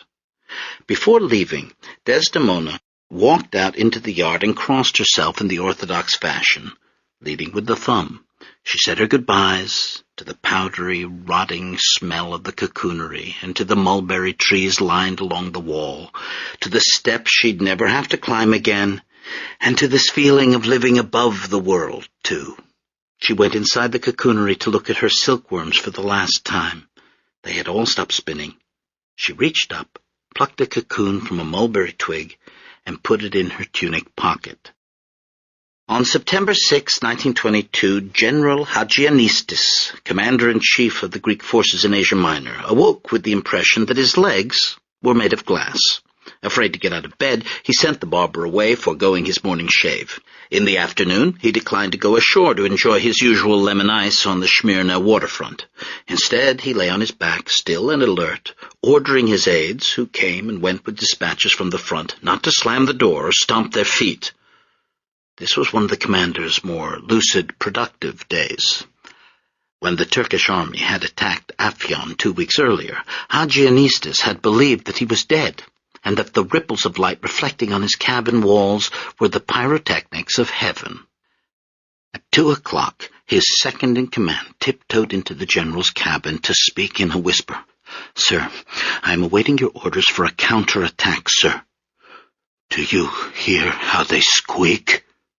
"Sir, my legs, my thin, vitreous legs." "Sir, I am aware the general is having trouble with his legs, but I submit, with all due respect, sir," a little louder than a whisper now, "this is not a time to concentrate on such matters." You think this is some kind of joke, don't you, Lieutenant? But if your legs were made of glass, you'd understand. I can go into shore. That's exactly what Kamal is banking on, to have me stand up and shatter my legs to pieces. These are the latest reports, General. His second-in-command held a sheet of paper over Eugenides' face. The Turkish cavalry has been sighted 100 miles east of Smyrna, he read. The refugee population is now 180,000. That's an increase of 30,000 people since yesterday. I didn't know death would be like this, Lieutenant. I feel close to you. I'm gone. I've taken the trip to Hades. Yet I can still see you. Listen to me. Death is not the end. This is what I've discovered. We remain. We persist.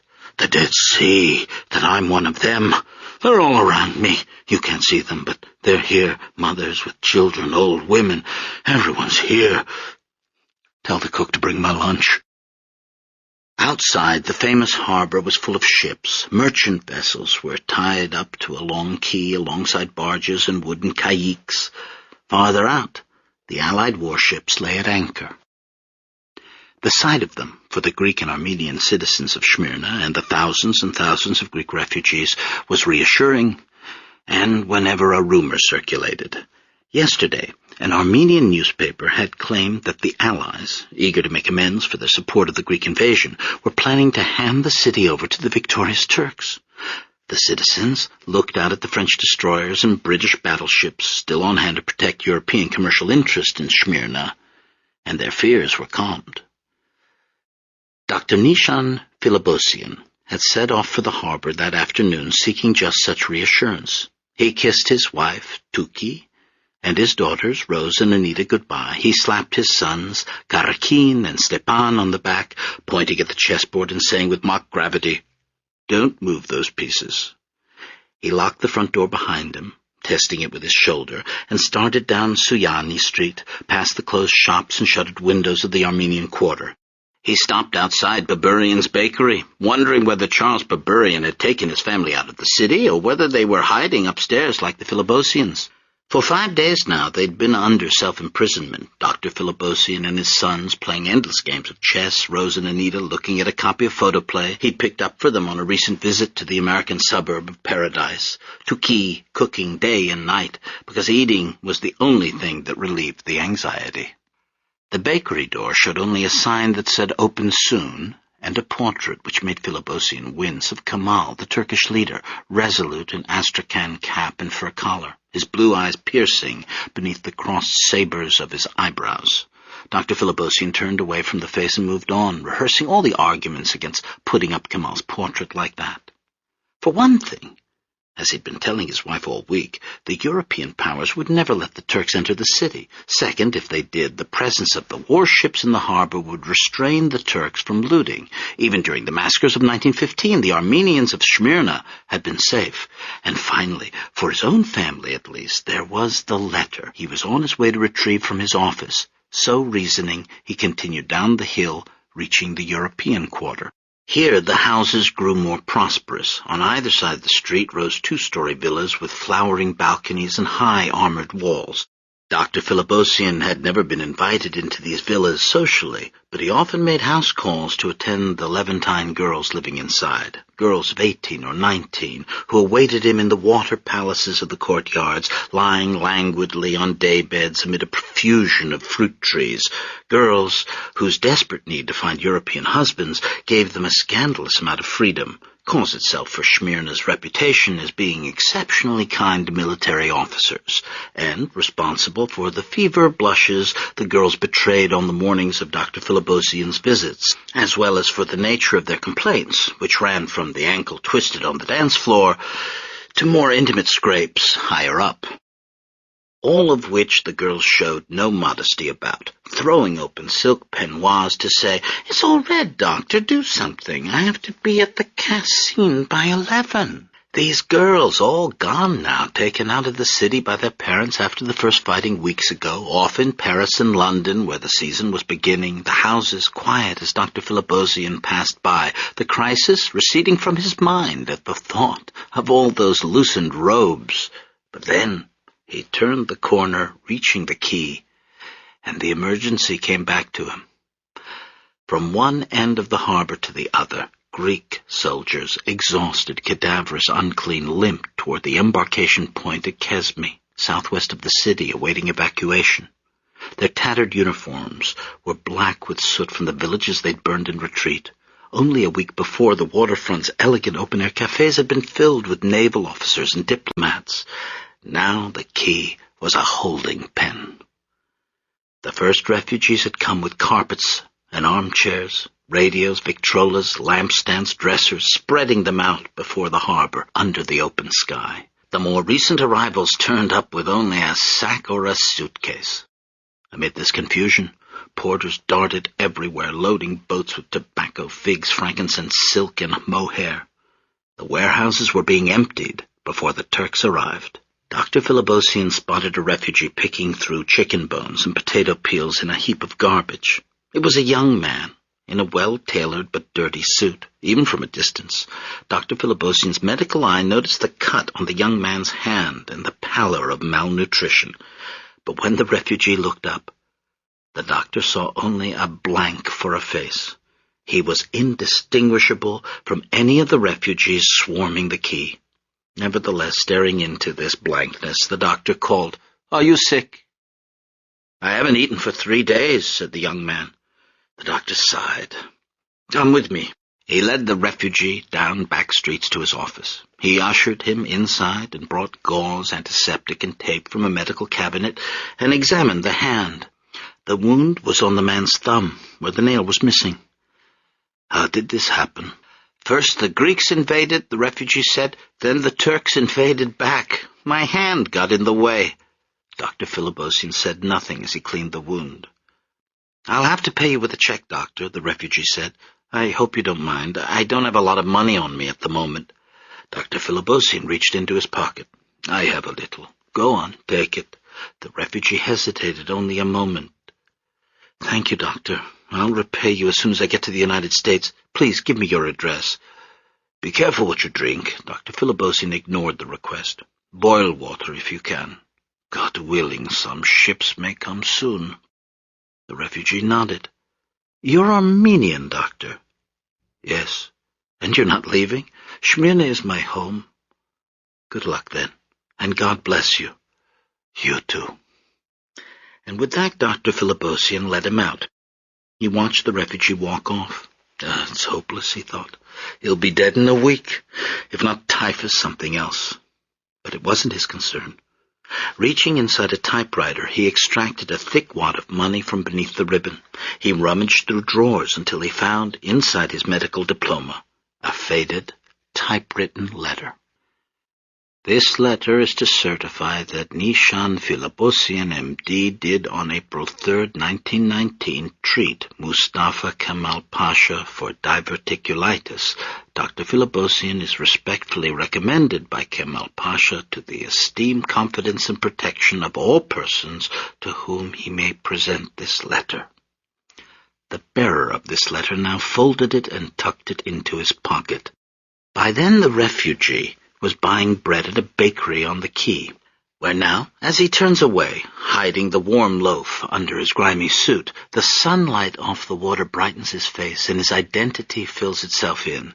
The aquiline nose, the hawk-like expression, the softness appearing in the brown eyes. For the first time since reaching Smyrna, Lefty Stefanidis was smiling. On his previous forays he'd brought back only a single rotten peach and 6 olives, which he'd encouraged Desdemona to swallow, pits and all, to fill herself up. Now, carrying the sesame-seeded hureki, he squeezed back into the crowd. He skirted the edges of open-air living rooms where families sat listening to silent radios and stepped over bodies he hoped were sleeping. He was feeling encouraged by another development, too. Just that morning, word had spread that Greece was sending a fleet of ships to evacuate refugees. Lefty looked out at the Aegean. Having lived on a mountain for 20 years, he'd never seen the sea before. Somewhere over the water was America and their cousin Somalina. He smelled the sea air, the warm bread, the antiseptic from his bandaged thumb. And then he saw her, Desdemona, sitting on the suitcase where he'd left her, and felt even happier. Lefty couldn't pinpoint the moment he'd begun to have thoughts about his sister. At first, he'd just been curious to see what a real woman's breasts looked like. It didn't matter that they were his sisters. He tried to forget that they were his sisters. Behind the hanging kalimi that separated their beds, he saw Desdemona's silhouette as she undressed. It was just a body. It could have been anyone's. Or Lefty liked to pretend so. "What are you doing over there?" Desdemona asked, undressing. "Why are you so quiet?" "I'm reading." "What are you reading?" "The Bible." "Oh, sure. You never read the Bible." Soon he found himself picturing his sister after the lights went out. She'd invaded his fantasies. But Lefty resisted. He went out of the city instead, in search of naked women he wasn't related to. But since the night of their waltz, he'd stopped resisting. Because of the messages of Desdemona's fingers, because their parents were dead and their village destroyed, because no one in Smyrna knew who they were, and because of the way Desdemona looked right now, sitting on a suitcase. And Desdemona, what did she feel? Fear, foremost, and worry, punctuated by unprecedented explosions of joy. She had never rested her head in a man's lap before while riding in an ox cart. She'd never slept like spoons encircled by a man's arms. She'd never experienced a man getting hard against her spine while trying to talk as though nothing were happening. "Only 50 more miles, Lefty had said one night on the arduous journey to Smyrna. "Maybe we'll be lucky tomorrow and get a ride, and when we get to Smyrna, we'll get a boat to Athens." His voice, tight, funny-sounding, a few tones higher than normal. "And from Athens, we'll get a boat to America. Sound good? Okay, I think that's good." What am I doing, Desdemona thought. He's my brother. She looked at the other refugees on the quay, expecting to see them shaking their fingers, saying, "Shame on you." But they only showed her lifeless faces, empty eyes. Nobody knew, nobody cared. Then she heard her brother's excited voice as he lowered the bread before her face. "Behold, manna from heaven." Desdemona glanced up at him, her mouth filled with saliva as Lefty broke the horeki in two. But her face remained sad. "I don't see any boats coming," she said. "Oh, they're coming. Don't worry. Eat." Lefty sat down on the suitcase beside her. Their shoulders touched. Desdemona moved away. "What's the matter?" "Nothing. Every time I sit down, you move away." He looked at Desdemona, puzzled, but then his expression softened, and he put his arm around her. She stiffened. "Okay, have it your way." He stood up again. "Where are you going?" "To find more food." "Don't go," Desdemona pleaded. "I'm sorry. I don't like sitting here all alone." But Lefty had stormed off. He left the quay and wandered the city streets, muttering to himself. He was angry with Desdemona for rebuffing him, and he was angry at himself for being angry at her, because he knew she was right. But he didn't stay angry long. It wasn't in his nature. He was tired, half-starved. He had a sore throat, a wounded hand. But for all that, Lefty was still 20 years old, on his first real trip away from home, and alert to the newness of things. When you got away from the quay, you could almost forget that there was a crisis on. Back here, there were fancy shops and high-toned bars still operating. He came down the Rue de France and found himself at the sporting club. Despite the emergency, 2 foreign consuls were playing tennis on the grass courts out back. In fading light, they moved back and forth, swatting the ball, while a dark-skinned boy in a white jacket held a tray of gin and tonics courtside. Lefty kept walking. He came to a square with a fountain and washed his face. A breeze came up, bringing the smell of jasmine all the way in from Bonaparte. And while Lefty stops to breathe it in, I'd like to take this opportunity to resuscitate, for purely elegiac reasons and only for a paragraph, that city which disappeared once and for all in 1922. Smyrna endures today in a few Rabitica songs and a stanza from the wasteland. Mr. Eugenides, the Smyrna merchant, unshaven, with a pocket full of currants, CIF London, documents at sight, asked me in demotic French to luncheon at the Cannon Street Hotel, followed by a weekend at the Metropole. Everything you need to know about Smyrna is contained in that. The merchant is rich, and so was Smyrna. His proposal was seductive, and so was Smyrna. the most cosmopolitan city in the Near East. Among its reputed founders were, first, the Amazon, which goes nicely with my theme, and second, Tantalus himself. Homer was born there, and Aristotle Onassis. In Smyrna, east and west, opera and politachia, violin and zurna, piano and theoli, blended as tastefully as did the rose petals and honey in the local pastries. Lefty started walking again and soon came to the Smyrna Casino. Potted palms flanked a grand entrance, but the doors stood wide open. He stepped inside. No one stopped him. There was no one around. He followed a red carpet to the second floor and into the gaming room. The craps table was unoccupied. Nobody was at the roulette wheel. In the far corner, however, a group of men were playing cards. They glanced up at Lefty, but then returned to their game, ignoring his dirty clothes. That was when he realized that the gamblers weren't regular club members. They were refugees, like him. Each had wandered through the open door in hopes of winning money to buy passage out of Smyrna. Lefty approached the table. A card player asked, "You in?" "I'm in." He didn't understand the rules. He'd never played poker before, only backgammon. And for the first half hour he lost again and again. Eventually, though, Lefty began to understand the difference between 5-card draw and 7-card stud, and gradually the balance of payments around the table began to shift. 3 of these, Lefty said, showing 3 aces, and the men started to grumble. They watched his dealing more closely, mistaking his clumsiness for a card-sharp sleight of hand. Lefty began to enjoy himself, and after winning a big pot cried, "Ouzo, all around!" But when nothing happened, he looked up and saw again how truly deserted the casino was, and the sight brought home to him the high stakes they were playing for. Life. They were playing for their lives, and now as he examined his fellow gamblers and saw perspiration beading their brows and smelled their sour breath, Lefty Stephanides, showing far more restraint than he would 4 decades later when he played the Detroit numbers, stood up and said, "I'm folding." They nearly killed him. Lefty's pockets bulged with winnings, and the men insisted he couldn't leave without giving them a chance to win some of it back. He bent over to scratch his leg, insisting, "I can go out any time I want." One of the men grabbed him by his soiled lapels, and Lefty added, "And I don't want to yet." He sat down, scratching his other leg, and thereafter started losing again and again. When all his money was gone, Lefty got up and said with disgusted anger, "Can I leave now?" The men said, "Sure, leave," laughing as they dealt the next hand. Lefty walked stiffly, dejectedly out of the casino. In the entrance, between the potted palms, he bent down to collect the money he'd stashed in his ripe-smelling socks. Back at the quay, he sought out Desdemona. "Look what I found," he said, flashing his money. "Somebody must have dropped it.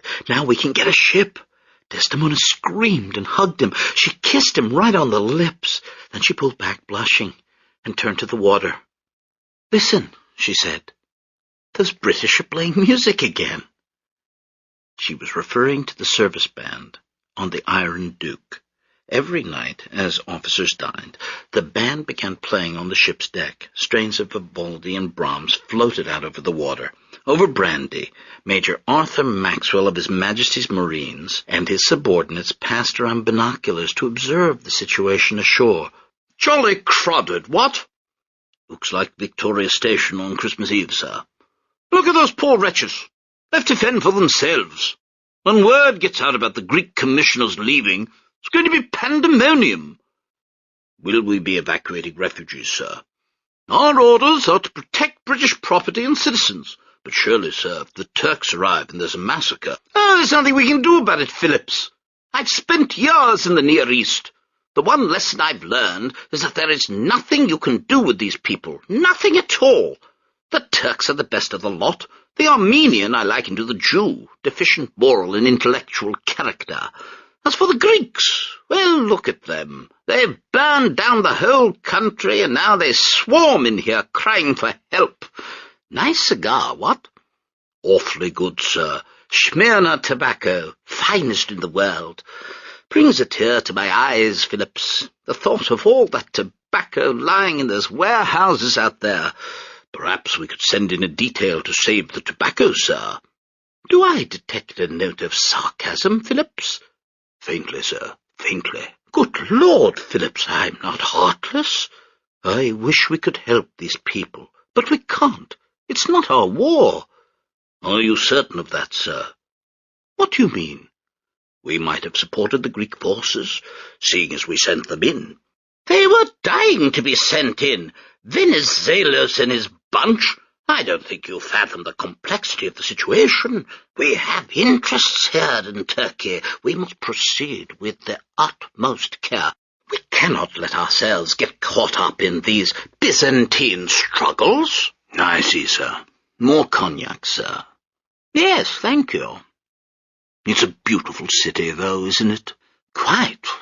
You are aware of what Strabo said of Smyrna, are you not? He called Smyrna the finest city in Asia. That was back in the time of Augustus. It lasted that long. Take a good look, Phillips. Take a good long look. By September 7th, 1922, every Greek in Smyrna, including Lefty Stephanides, is wearing a fez in order to pass as a Turk. The last Greek soldiers are being evacuated at Kesme. The Turkish army is only 30 miles away, and no ships arrive from Athens to evacuate the refugees. Lefty, newly moneyed and befezed, makes his way through the maroon-capped crowd at the quay. He crosses tram tracks and heads uphill. He finds a steamship office. Inside, a clerk is bending over passenger lists. Lefty takes out his winnings and says, 2 seats to Athens. The head remains down. Deck or cabin? Deck. 1,500 drachmas. No, not cabin, Lefty says. Deck will be fine. That is deck. 1,500? I don't have 1,500. It was 500 yesterday. That was yesterday. On September 8th, 1922, General Hasianistis, in his cabin, sits up in bed, rubs first his right leg and then his left, raps his knuckles against them, and stands up. He goes above deck, walking with great dignity, much as he will later proceed to his death in Athens when he is executed for losing the war. On the quay, the Greek civil governor, Aristides Stegiates, boards a launch to take him out of the city. The crowd hoots and jeers, shaking fists. General Hasianistis takes the scene in calmly. The crowd obscures the waterfront, his favorite cafe. All he can see is the marquee of the movie theater at which 10 days earlier he'd been to see Le Tango de l'Amour. Briefly, and possibly this is another hallucination, he smells the fresh jasmine of Buonabat. He breathes this in. The launch reaches the ship, and Stegiades' ashen face climbs aboard. And then General Hasianistis gives his only military order the past few weeks. Up anchors! Reverse engines! Full steam ahead! On shore, Lefty and Desdemona watched the Greek fleet leaving. The crowd surged toward the water, raised its 400,000 hands, and shouted. And then it fell silent. Not one mouth uttered a sound as the realization came home that their own country had deserted them, that Smyrna now had no government, that there was nothing between them and the advancing Turks. And did I mention how in summer the streets of Smyrna were lined with baskets of rose petals, and how everyone in the city could speak French, Italian, Greek, Turkish, English, and Dutch? And did I tell you about the famous figs, brought in by camel caravan and dumped onto the ground, huge piles of pulpy fruit lying in the dirt, with dirty women steeping them in salt water and children squatting to defecate behind the clusters? Did I mention how the reek of the fig women mixed with pleasanter smells of almond trees, mimosa, laurel, and peach, and how everybody wore masks on Mardi Gras and had elaborate dinners on the decks of frigates? I want to mention these things because they all happened in that city that was no place exactly, that was part of no country, because it was all countries, and because now if you go there, you'll see modern high-rises, amnesiac boulevards, teeming sweatshops, a NATO headquarters, and a sign that says, Izmir. 5 cars, bedecked with olive branches, burst the city gates. Cavalry galloped fender to fender. The cars roared past the covered bazaar, through cheering throngs in the Turkish quarter, where every street lamp, door, and window streams red cloth. By Ottoman law, Turks must occupy a city's highest ground, so the convoy is high above the city now, heading down. Soon the 5 cars pass through the deserted sections where houses have been abandoned or where families hide. Anita Philipposian peeks out to see the beautiful leaf-covered vehicles approaching. The sight so arresting, she starts to unfasten the shutters before her mother pulls her away. And there are other faces pressed to slats, Armenian, Bulgarian, and Greek eyes peeking out of hideaways and attics to get a look at the conqueror and divine his intentions. But the cars move too fast, and the sun on the cavalry's raised sabers blinds the eyes. And then the cars are gone, reaching the quay, where horses charge into the crowd and refugees scream and scatter. In the back seat of the last car sits Mustafa Kemal. He is lean from battle. His blue eyes flash. He hasn't had a drink in over 2 weeks. The diverticulitis Dr. Philipposian had treated the Pasha for was just a cover-up. Kemal, champion of westernization and the secular Turkish state, would remain true to those principles to the end, dying at 57 of cirrhosis of the liver. And as he passes, he turns and looks into the crowd as a young woman stands up from a suitcase. Blue eyes pierce brown. 2 seconds. Not even 2. Then Kemal looks away. The convoy is gone. And now it is all a matter of wind. 1 a.m. Wednesday, September 13th, 1922. Lefty and Desdemona have been in the city 7 nights now. The smell of jasmine has turned to kerosene. Around the Armenian quarter, barricades have been erected. Turkish troops block the exits from the quay. But the wind remains blowing in the wrong direction. Around midnight, however, it shifts. It begins blowing southwesterly, that is, away from the Turkish heights, and toward the harbor. In the blackness, torches gather. 3 Turkish soldiers stand in a tailor shop.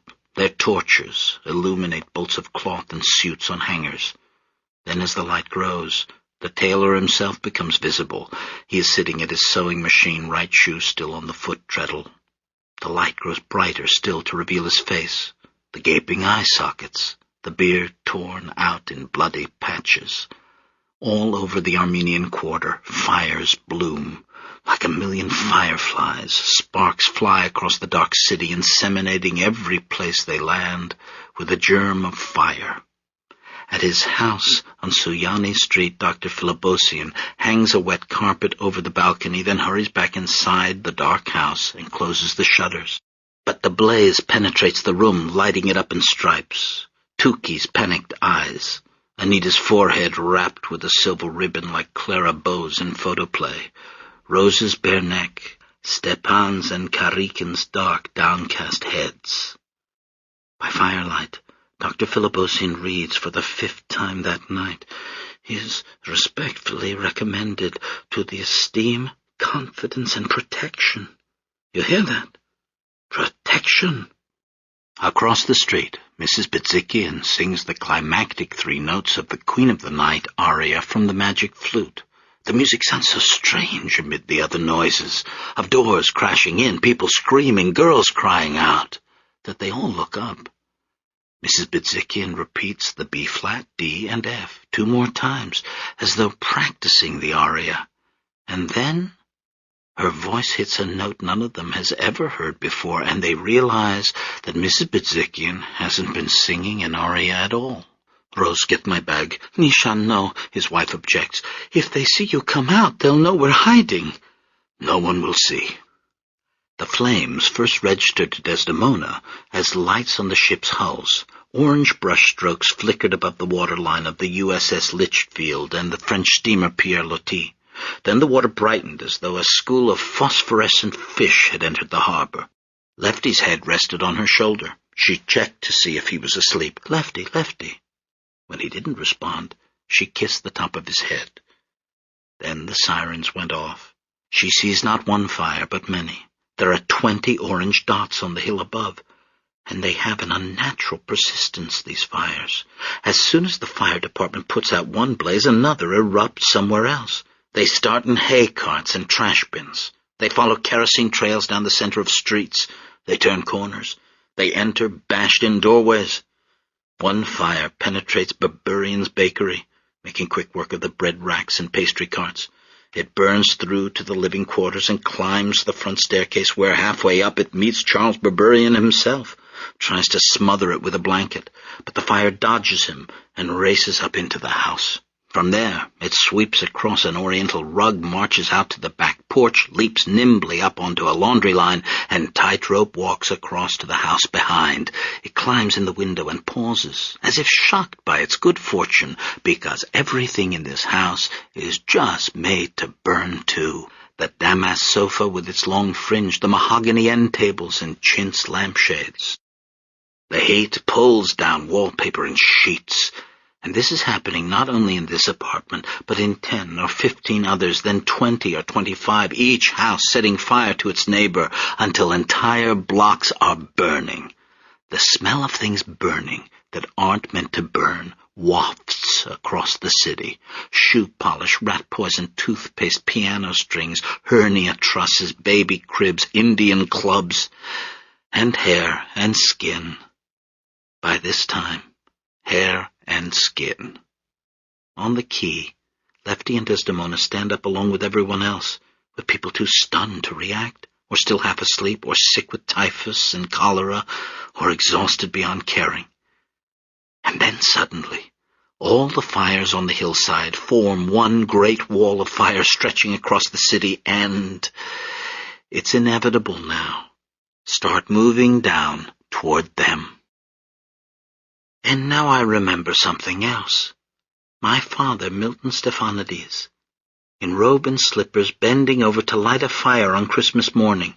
Only once a year did the need to dispose of a mountain of wrapping paper and cardboard packaging overrule Desdemona's objections to using our fireplace. "Ma," Milton would warn her, "I'm going to burn up some of this garbage now," to which Desdemona would cry, "Mana!" and grab her cane.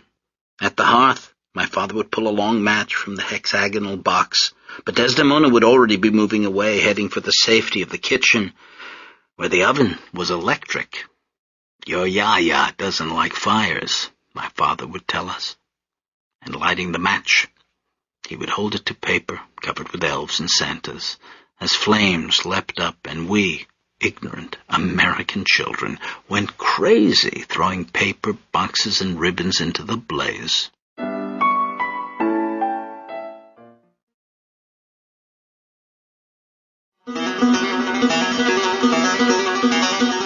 Dr. Philibosian stepped out into the street, looked both ways, and ran straight across through the door opposite.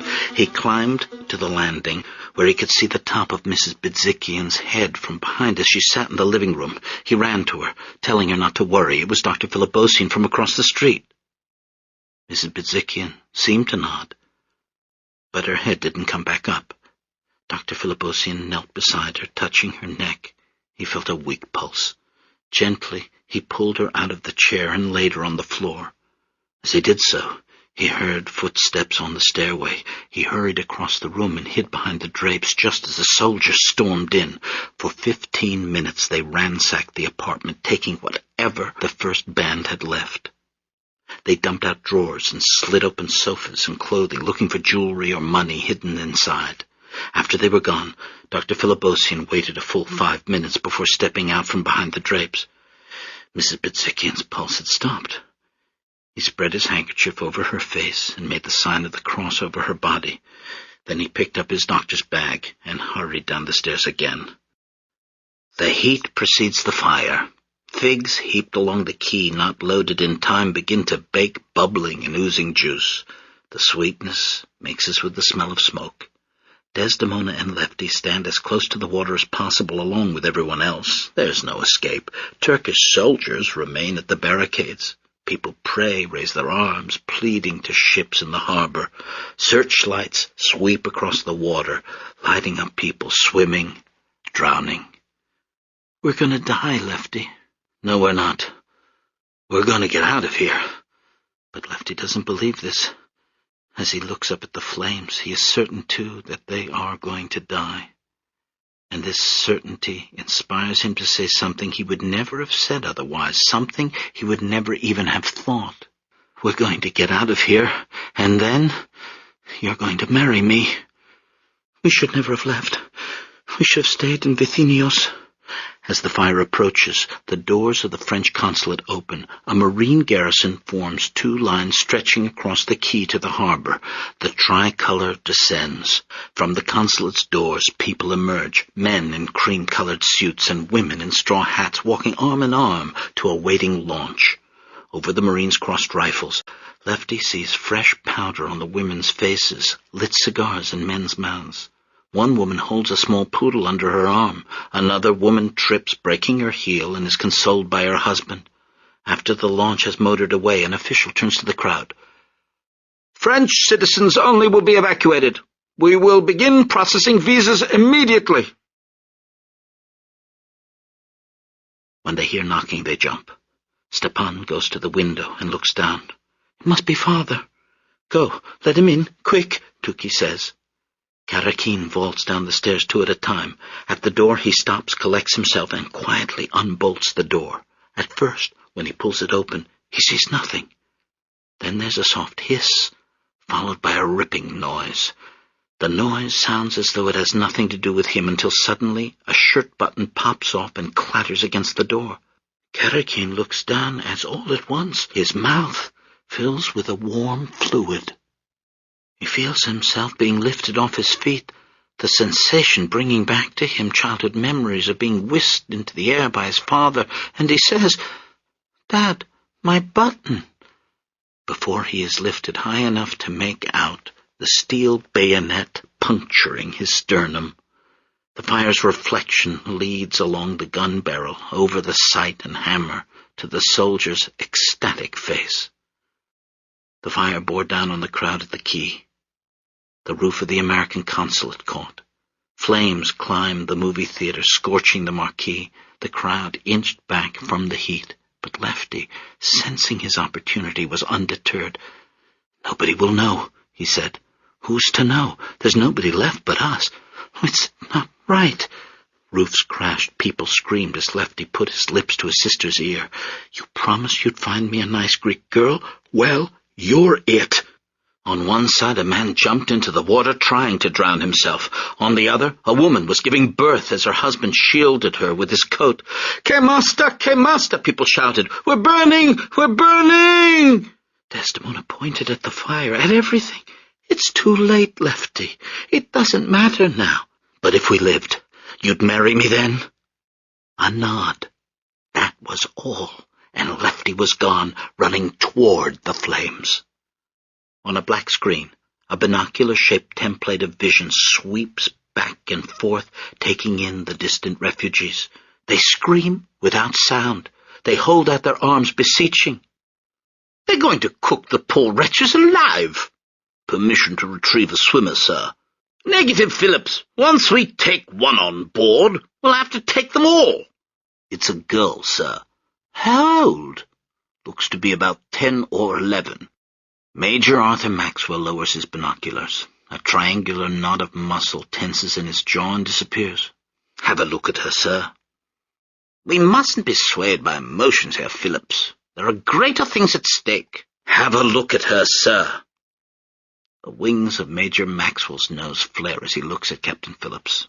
Then, slapping one hand against his thigh, he moves to the side of the ship. The searchlight sweeps across the water, lighting up its own circle of vision. The water looks odd under the beam, a colorless broth littered with a variety of objects, a bright orange, a man's fedora with a brim of excrement, bits of paper like torn letters. And then, amid this inert matter, she appears, holding on to the ship's line, a girl in a pink dress. The water darkens to red, hair plastered to her small skull. Her eyes make no appeal staring up. Her sharp feet kick every so often, like fins. Rifle fire from shore hits the water around her. She pays no attention. "Turn off the searchlight!" The light goes off, and the firing stops. Major Maxwell looks at his watch. "It is now 21:15 hours. I'm going to my cabin, Phillips. I will stay there until 0700 hours. Should a refugee be taken aboard during that period, It would not come to my attention. Is that understood? Understood, sir. It didn't occur to Dr. Philibosian that the twisted body he stepped over in the street belonged to his younger son. He noticed only that his front door was open. In the foyer, he stopped to listen. There was only silence. Slowly, still holding his doctor's bag, he climbed the stairs. All the lamps were on now. The living room was bright. Tuki was sitting on the sofa, waiting for him. Her head had fallen backward as though in hilarity, the angle opening the wound so that a section of windpipe gleamed. Stepan sat slumped at the dining table, his right hand, which held the letter of protection, nailed down with a steak knife. Dr. Philibosian took a step and slipped, then noticed a trail of blood leading down the hallway.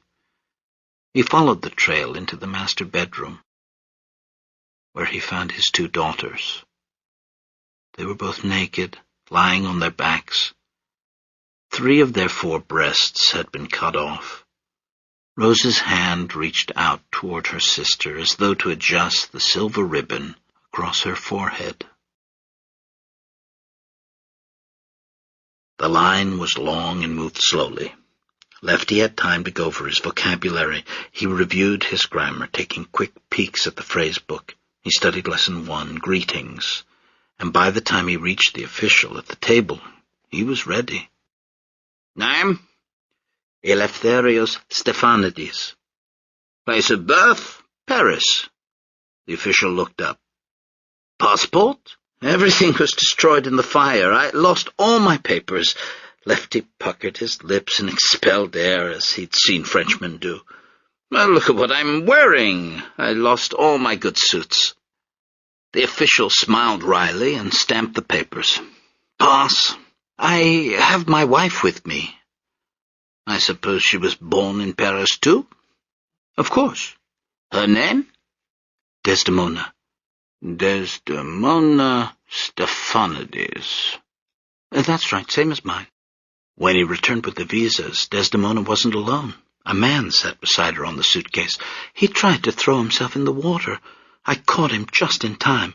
Dazed, bloody, a shining bandage wrapping one hand, the man kept repeating, "They couldn't read. They were illiterate." Lefty checked to see where the man was bleeding, but couldn't find a wound. He unwrapped the man's bandage, a silver ribbon, and tossed it away. "They couldn't read my letter," the man said, looking at Lefty, who recognized his face. "You again," the French official said. "My cousin," said Lefty, in execrable French. The man stamped a visa and handed it to him. A motor launch took them out to the ship. Lefty kept hold of Dr. Philibosian, who was still threatening to drown himself. Desdemona opened her silkworm box and unwrapped the white cloth to check on her eggs. In the hideous water, bodies floated past. Some were alive, calling out. A searchlight revealed a boy halfway up the anchor chain of a battleship. Sailors dumped oil on him, and he slipped back into the water. On the deck of the Jean Bart, the 3 new French citizens looked back at the burning city, ablaze from end to end. The fire would continue for the next 3 days, the flames visible for 50 miles. At sea, sailors would mistake the rising smoke for a gigantic mountain range. In the country they were heading for, America, the burning of Smyrna made the front pages for a day or 2 before being bumped off by the Hall-Mills murder case. The body of Hall, a Protestant minister, had been found with that of Miss Mills, an attractive choir member, and the opening of the World Series.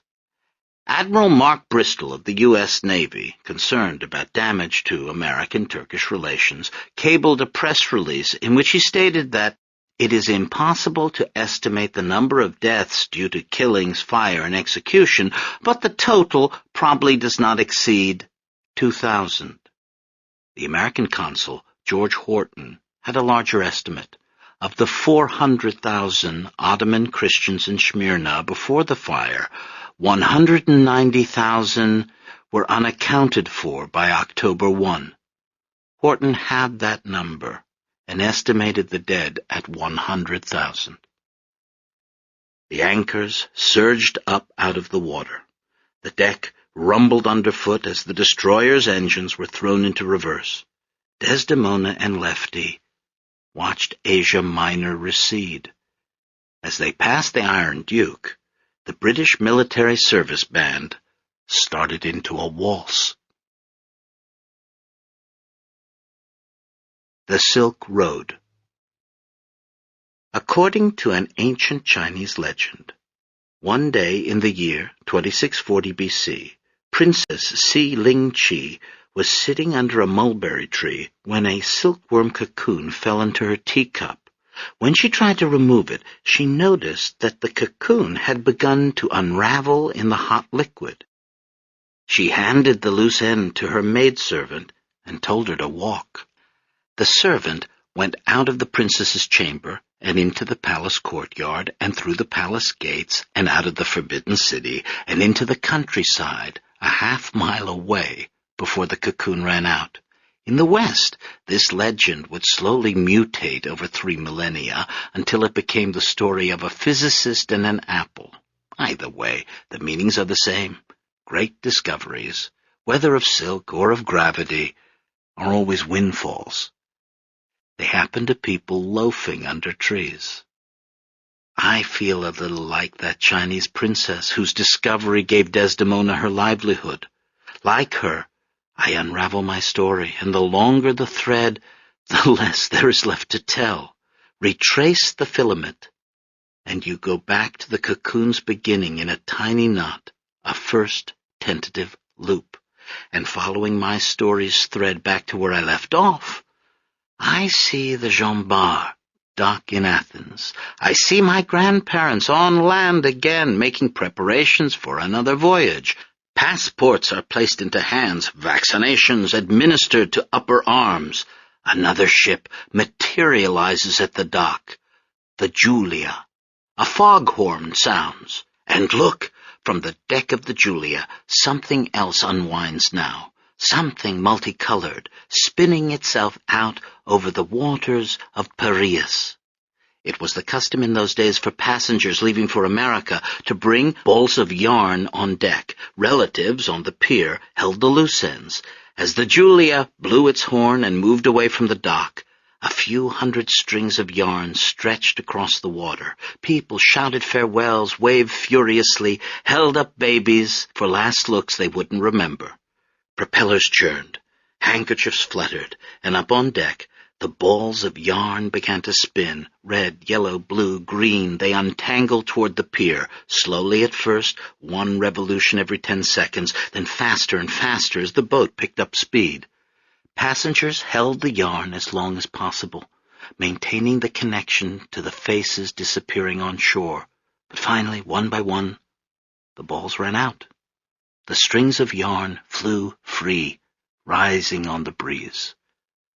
From 2 separate locations on the Julia's deck, Lefty and Desdemona, and I can say it now finally, my grandparents watched the airy blanket float away. Desdemona was standing between 2 air manifolds, shaped like giant tubas. At midships, Lefty slouched in a brace of bachelors. In the last 3 hours they hadn't seen each other. That morning they'd had coffee together in a cafe near the harbor, after which, like professional spies, they'd picked up their separate suitcases, Desdemona keeping her silkworm box, and had departed in different directions.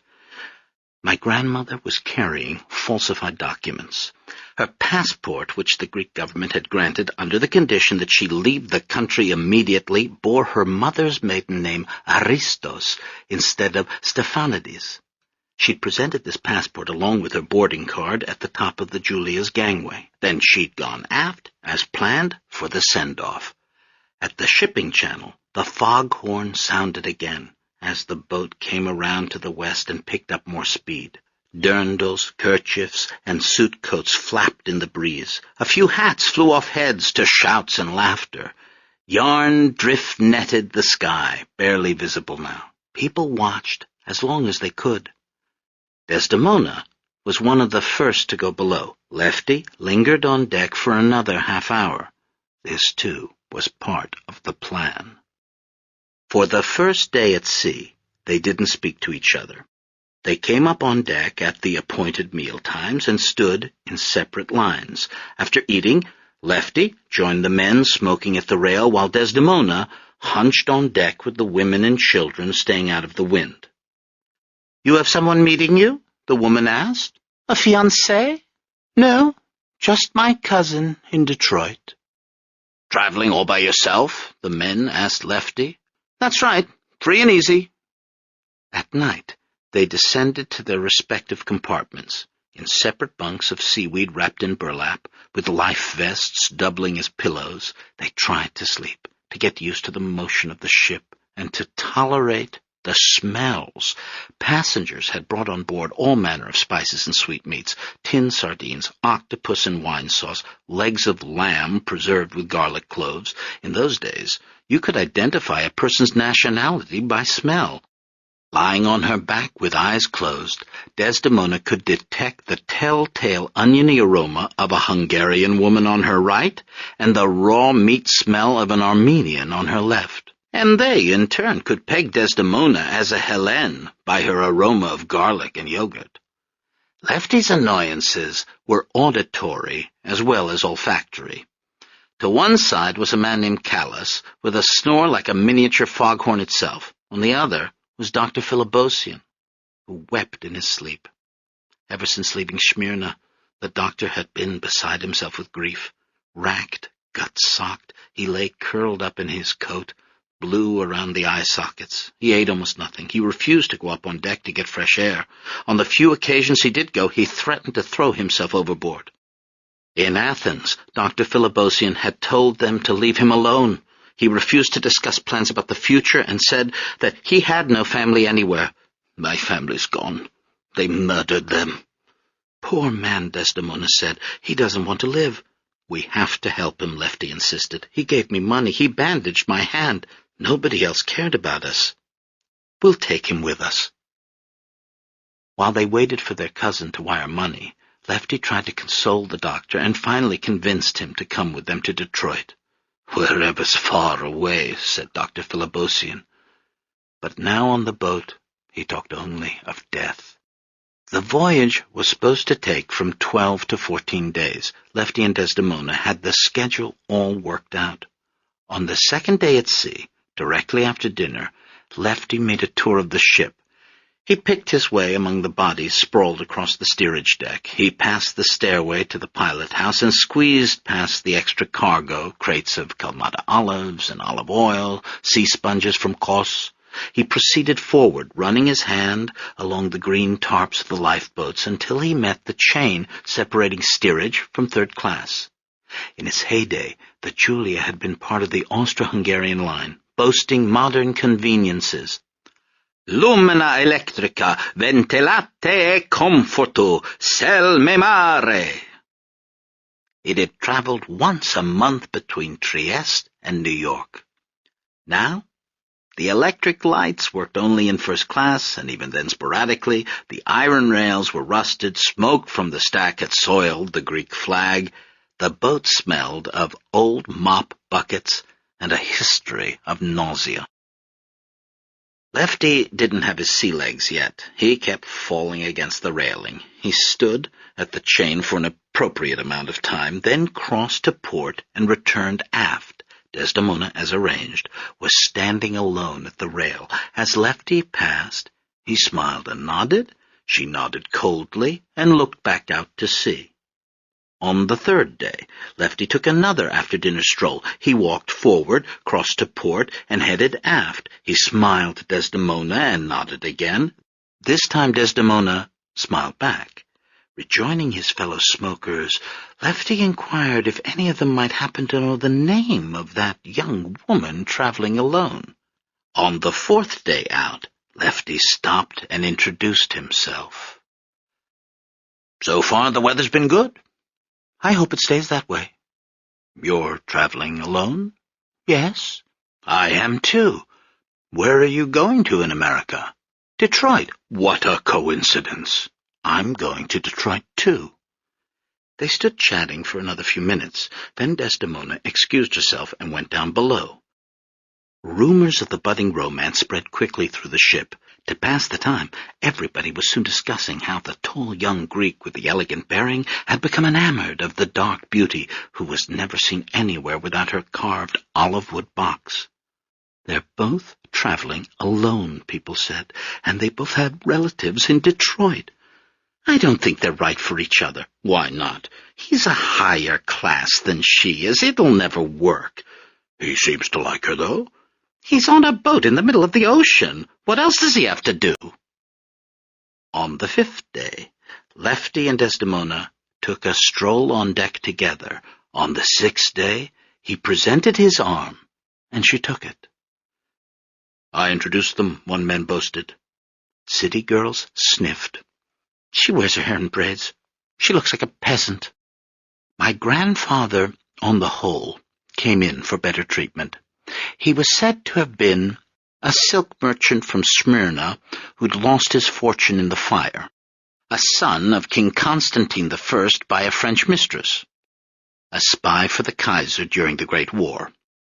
Lefty never discouraged any speculation. He seized the opportunity of transatlantic travel to reinvent himself. He wrapped a ratty blanket over his shoulders like an opera cape, aware that whatever happened now would become the truth, that whatever he seemed to be would become what he was. Already an American, in other words. He waited for Desdemona to come up on deck. When she did, he adjusted his wrap, nodded to his shipmates, and sauntered across the deck to pay his respects. "He's smitten." "I don't think so. Type like that, he's just out for a little fun. That girl better watch it, or she'll have more than that box to carry around."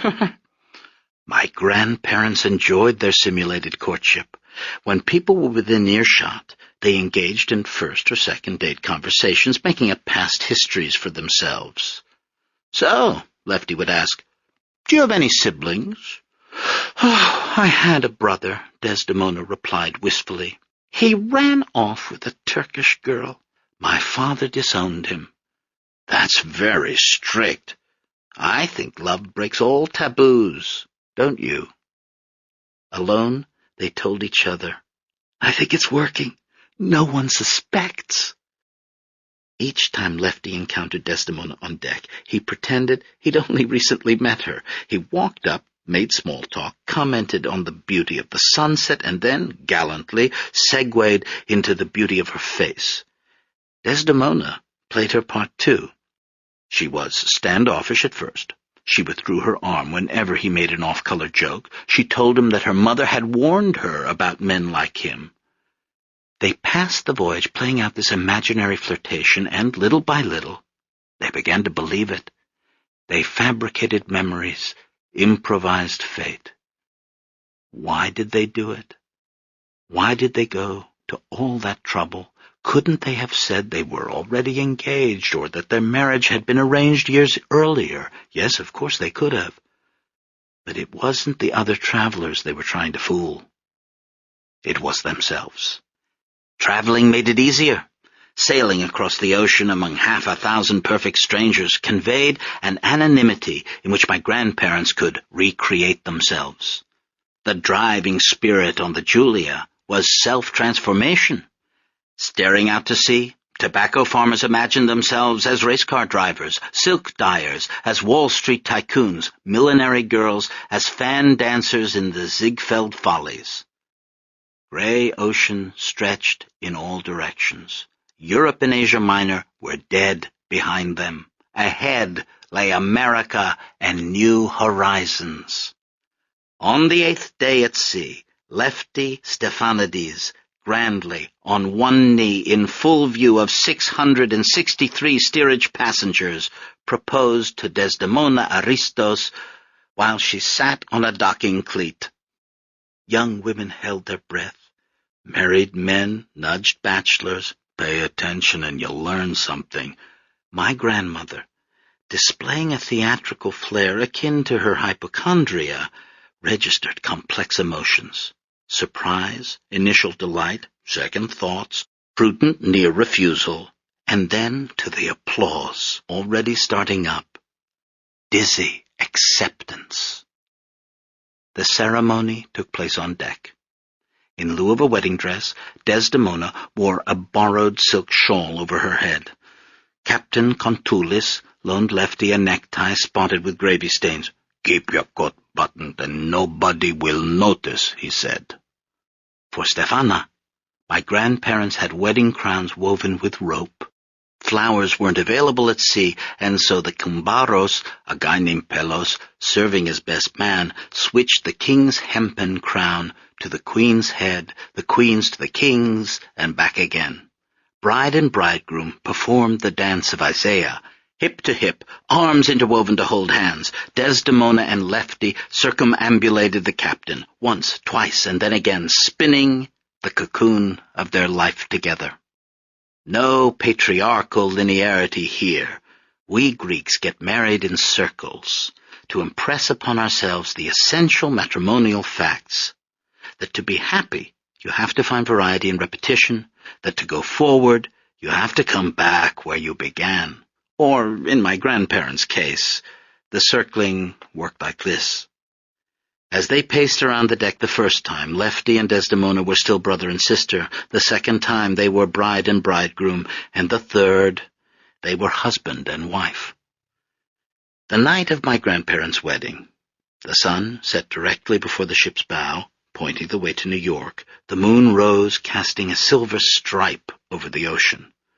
On his nightly tour of the deck, Captain Contulis descended from the pilot-house and marched forward. The wind had picked up. The Julia pitched in high seas.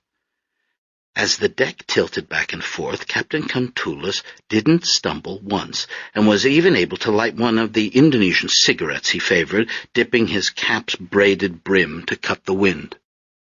In his not terribly clean uniform, wearing knee-high Cretan boots, Captain Contulis scrutinized running lights, stacked deck chairs, lifeboats. The Julia was alone on the vast Atlantic, hatches battened down against swells crashing over the side. The decks were empty except for 2 first-class passengers, American businessmen sharing a nightcap under lap blankets. "From what I hear, Tilden doesn't just play tennis with his protégés, if you get my drift. You're kidding. Lets them drink from the loving cup." Captain Contulis, understanding none of this, nodded as he passed. Inside one of the lifeboats, Desdemona was saying, "Don't look." She was lying on her back. There was no goat's hair blanket between them, so Lefty covered his eyes with his hands, peeking through his fingers. A single pinhole in the tarp leaked moonlight, which slowly filled the lifeboat. Lefty had seen Desdemona undress many times, but usually as no more than a shadow, and never in moonlight. She had never curled onto her back like this, lifting her feet to take off her shoes. He watched as she pulled down her skirt and lifted her tunic, was struck by how different his sister looked in moonlight, in a lifeboat. She glowed. She gave off white light. He blinked behind his hands. The moonlight kept rising. It covered his neck, it reached his eyes until he understood. Desdemona was wearing a corset. That was the other thing she'd brought along. The white cloth enfolding her silkworm eggs was nothing other than Desdemona's wedding corset. She thought she'd never wear it. But here it was. Brassiere cups pointed up at the canvas roof. Whalebone slats squeezed her waist. The corset skirt dropped garters attached to nothing because my grandmother owned no stockings. In the lifeboat, the corset absorbed all available moonlight, with the odd result that Desdemona's face, head, and arms disappeared. She looked like winged victory, tumbled on her back, being carted off to a conqueror's museum. All that was missing was the wings. Lefty took off his shoes and socks as grit rained down. When he removed his underwear, the lifeboat filled with a mushroomy smell. He was ashamed momentarily, but Desdemona didn't seem to mind. She was distracted by her own mixed feelings.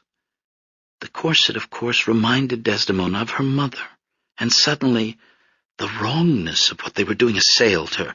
Until now she had been keeping it at bay. She had had no time to dwell on it in the chaos of the last days. Lefty, too, was conflicted. Though he had been tortured by thoughts of Desdemona, he was glad for the darkness of the lifeboat, glad in particular that he couldn't see her face. For months Lefty had slept with whores who resembled Desdemona, but now he found it easier to pretend that she was a stranger. The corset seemed to possess its own sets of hands. One was softly rubbing her between the legs, two more cupped her breasts, 1, 2, 3 hands pressing and caressing her, and in the lingerie Desdemona saw herself through new eyes, her thin waist, her plump thighs. She felt beautiful, desirable. Most of all, not herself. She lifted her feet, rested her calves on the oarlocks. She spread her legs. She opened her arms for Lefty, who twisted around, chafing his knees and elbows, dislodging oars, nearly setting off a flare, until finally he fell into her softness, swooning. For the first time Desdemona tasted the flavor of his mouth, and the only sisterly thing she did during their love-making was to come up for air once, to say, "Bad boy, you've done this before." But Lefty only kept repeating, "Not like this, not like this." And I was wrong before. I take it back. Underneath Desdemona, beating time against the boards and lifting her up. A pair of wings. "Lefty!" Desdemona now breathlessly. "I think I felt it." "Felt what?" "You know, that feeling." "Newlyweds," Captain Contulus said, watching the lifeboat rock. "Oh, to be young again." After Princess Sealing Chi, whom I find myself picturing as the imperial version of the bicyclist I saw in the U-Bahn the other day, I can't stop thinking about her for some reason. I keep looking for her every morning. After Princess Sealing Chi discovered silk, her nation kept it a secret for 3,190 years. Anyone who attempted to smuggle silkworm eggs out of China faced punishment of death. My family might never have become silk farmers if it hadn't been for the Emperor Justinian, who, according to Procopius, persuaded 2 missionaries to risk it. In A.D. 550, the missionaries snuck silkworm eggs out of China in the swallowed condom of the time, a hollow staff. They also brought the seeds of the mulberry tree. As a result, Byzantium became a center for sericulture. Mulberry trees flourished on Turkish hillsides. Silkworms ate the leaves. 1,400 years later, the descendants of those first stolen eggs filled my grandmother's silkworm box on the Julia. I'm the descendant of a smuggling operation, too. Without their knowing, my grandparents, on their way to America, were each carrying a single mutated gene on the 5th chromosome. It wasn't a recent mutation. According to Dr. Luce, the gene first appeared in my bloodline sometime around 1750 in the body of one Penelope Evangelatos, my great-grandmother to the 9th power. She passed it on to her son Petras, who passed it on to his 2 daughters, who passed it on to 3 of their 5 children, and so on and so on. Being recessive, its expression would have been fitful. Sporadic heredity is what the geneticists call it, a trait that goes underground for decades only to reappear when everyone's forgotten about it. That was how it went in Vithinios. Every so often, a hermaphrodite was born, a seeming girl who, in growing up, proved otherwise. For the next 6 nights, under various meteorological conditions, my grandparents trysted in the lifeboat.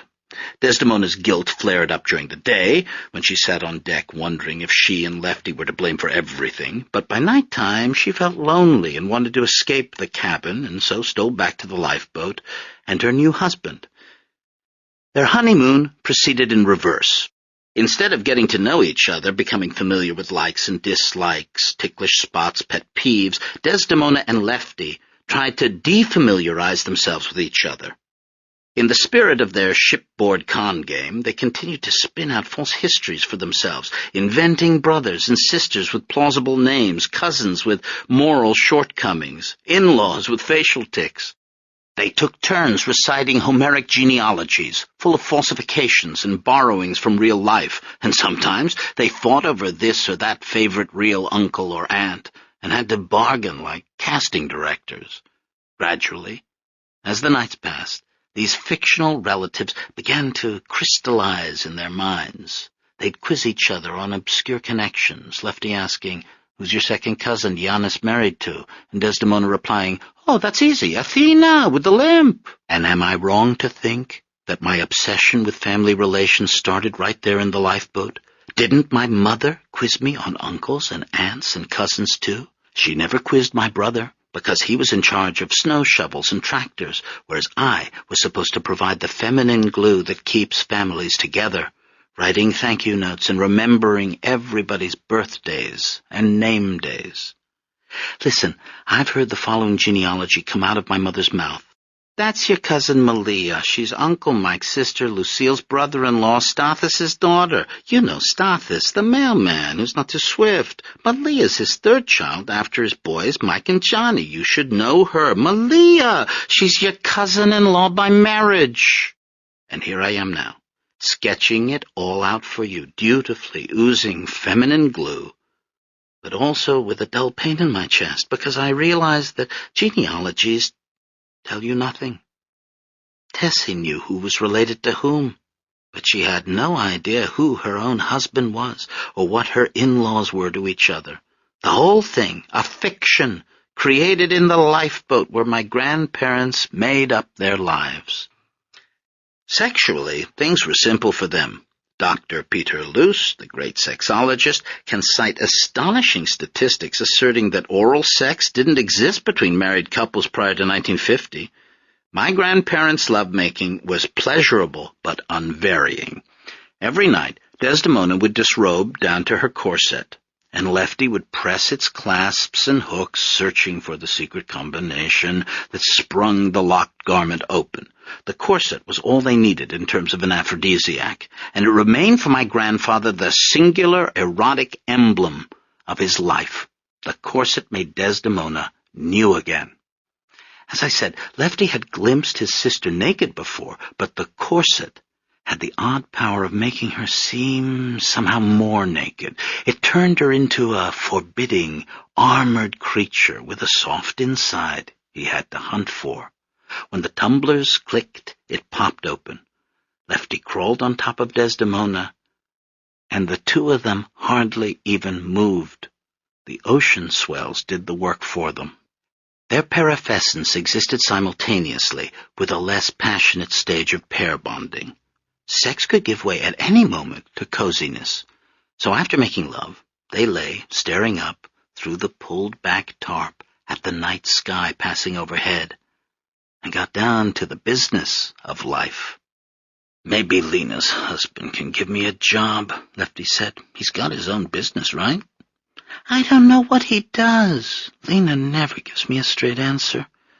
After we save some money, I can open a casino.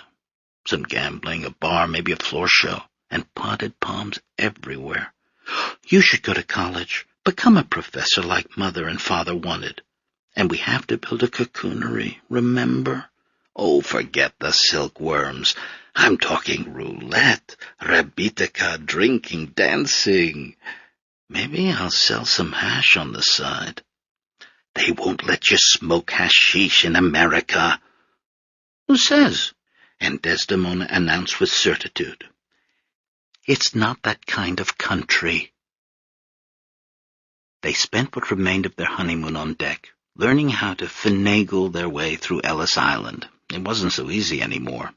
The Immigration Restriction League had been formed in 1894. On the floor of the U.S. Senate, Henry Cabot Lodge thumped a copy of On the Origin of Species, warning that the influx of inferior peoples from southern and eastern Europe threatened the very fabric of our race. The Immigration Act of 1917 barred 33 kinds of undesirables from entering the United States, and so, in 1922, on the deck of the Julia, passengers discussed how to escape the categories. In nervous cram sessions, illiterates learned to pretend to read, bigamists to admit to only one wife, anarchists to deny having read Proudhon, heart patients to simulate vigor, epileptics to deny their fits, and carriers of hereditary diseases to neglect mentioning them. My grandparents, unaware of their genetic mutation, concentrated on the more blatant disqualifications. Another category of restriction: persons convicted of a crime or misdemeanor involving moral turpitude, and a subset of this group, incestuous relations.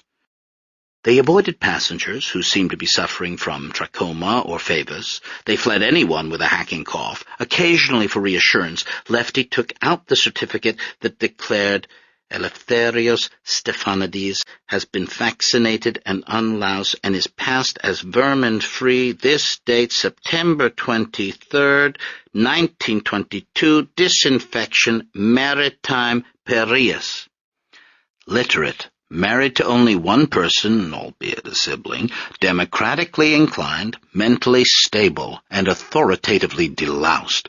My grandparents saw no reason why they would have trouble getting through. They each had the requisite $25 apiece. They also had a sponsor, their cousin, Somalina.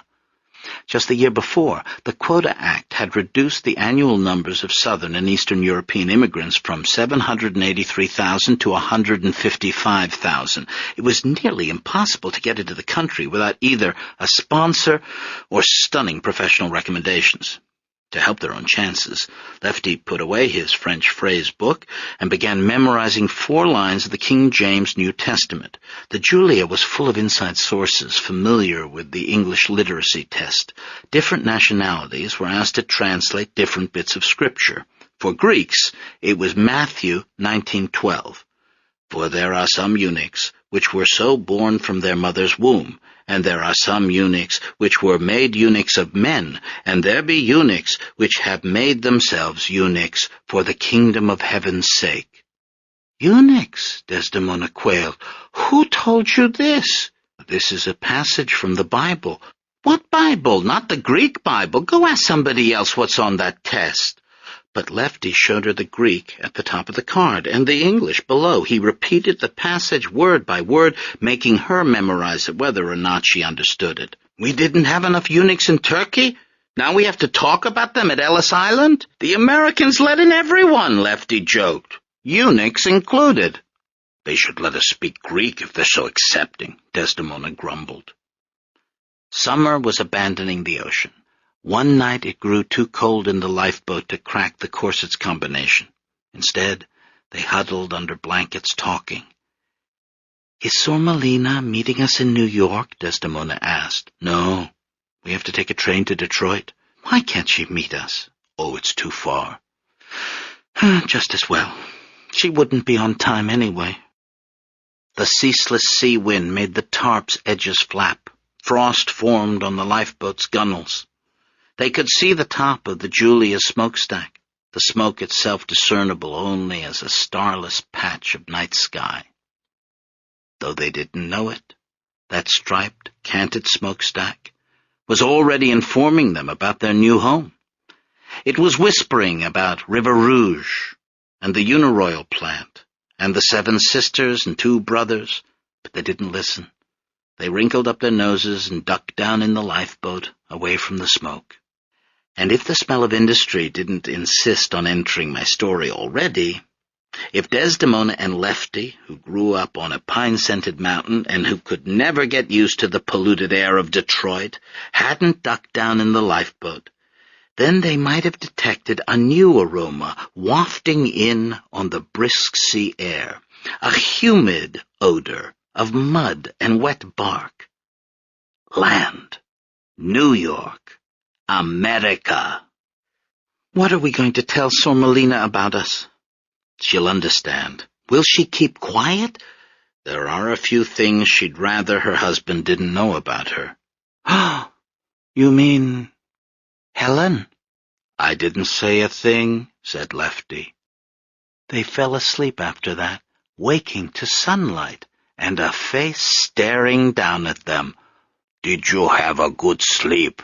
Captain Contoulas said. "Maybe I could get you a blanket." "I'm sorry," Lefty said. "We won't do it again." "You won't get the chance," said the captain, and to prove his point, pulled the lifeboat's tarp completely away. Desdemona and Lefty sat up. In the distance, lit by the rising sun, was the skyline of New York. It wasn't the right shape for a city. No domes, no minarets, and it took them a minute to process the tall geometric forms. Mist curled off the bay. 1,000,000 pink window panes glittered. Closer, crowned with her own sunrays and dressed like a classical Greek, the Statue of Liberty welcomed them. "How do you like that?" Captain Contoulas asked. "I've seen enough torches to last the rest of my life," said Lefty. But Desdemona, for once, was more optimistic. "At least it's a woman," she said. "Maybe here people won't be killing each other every single day."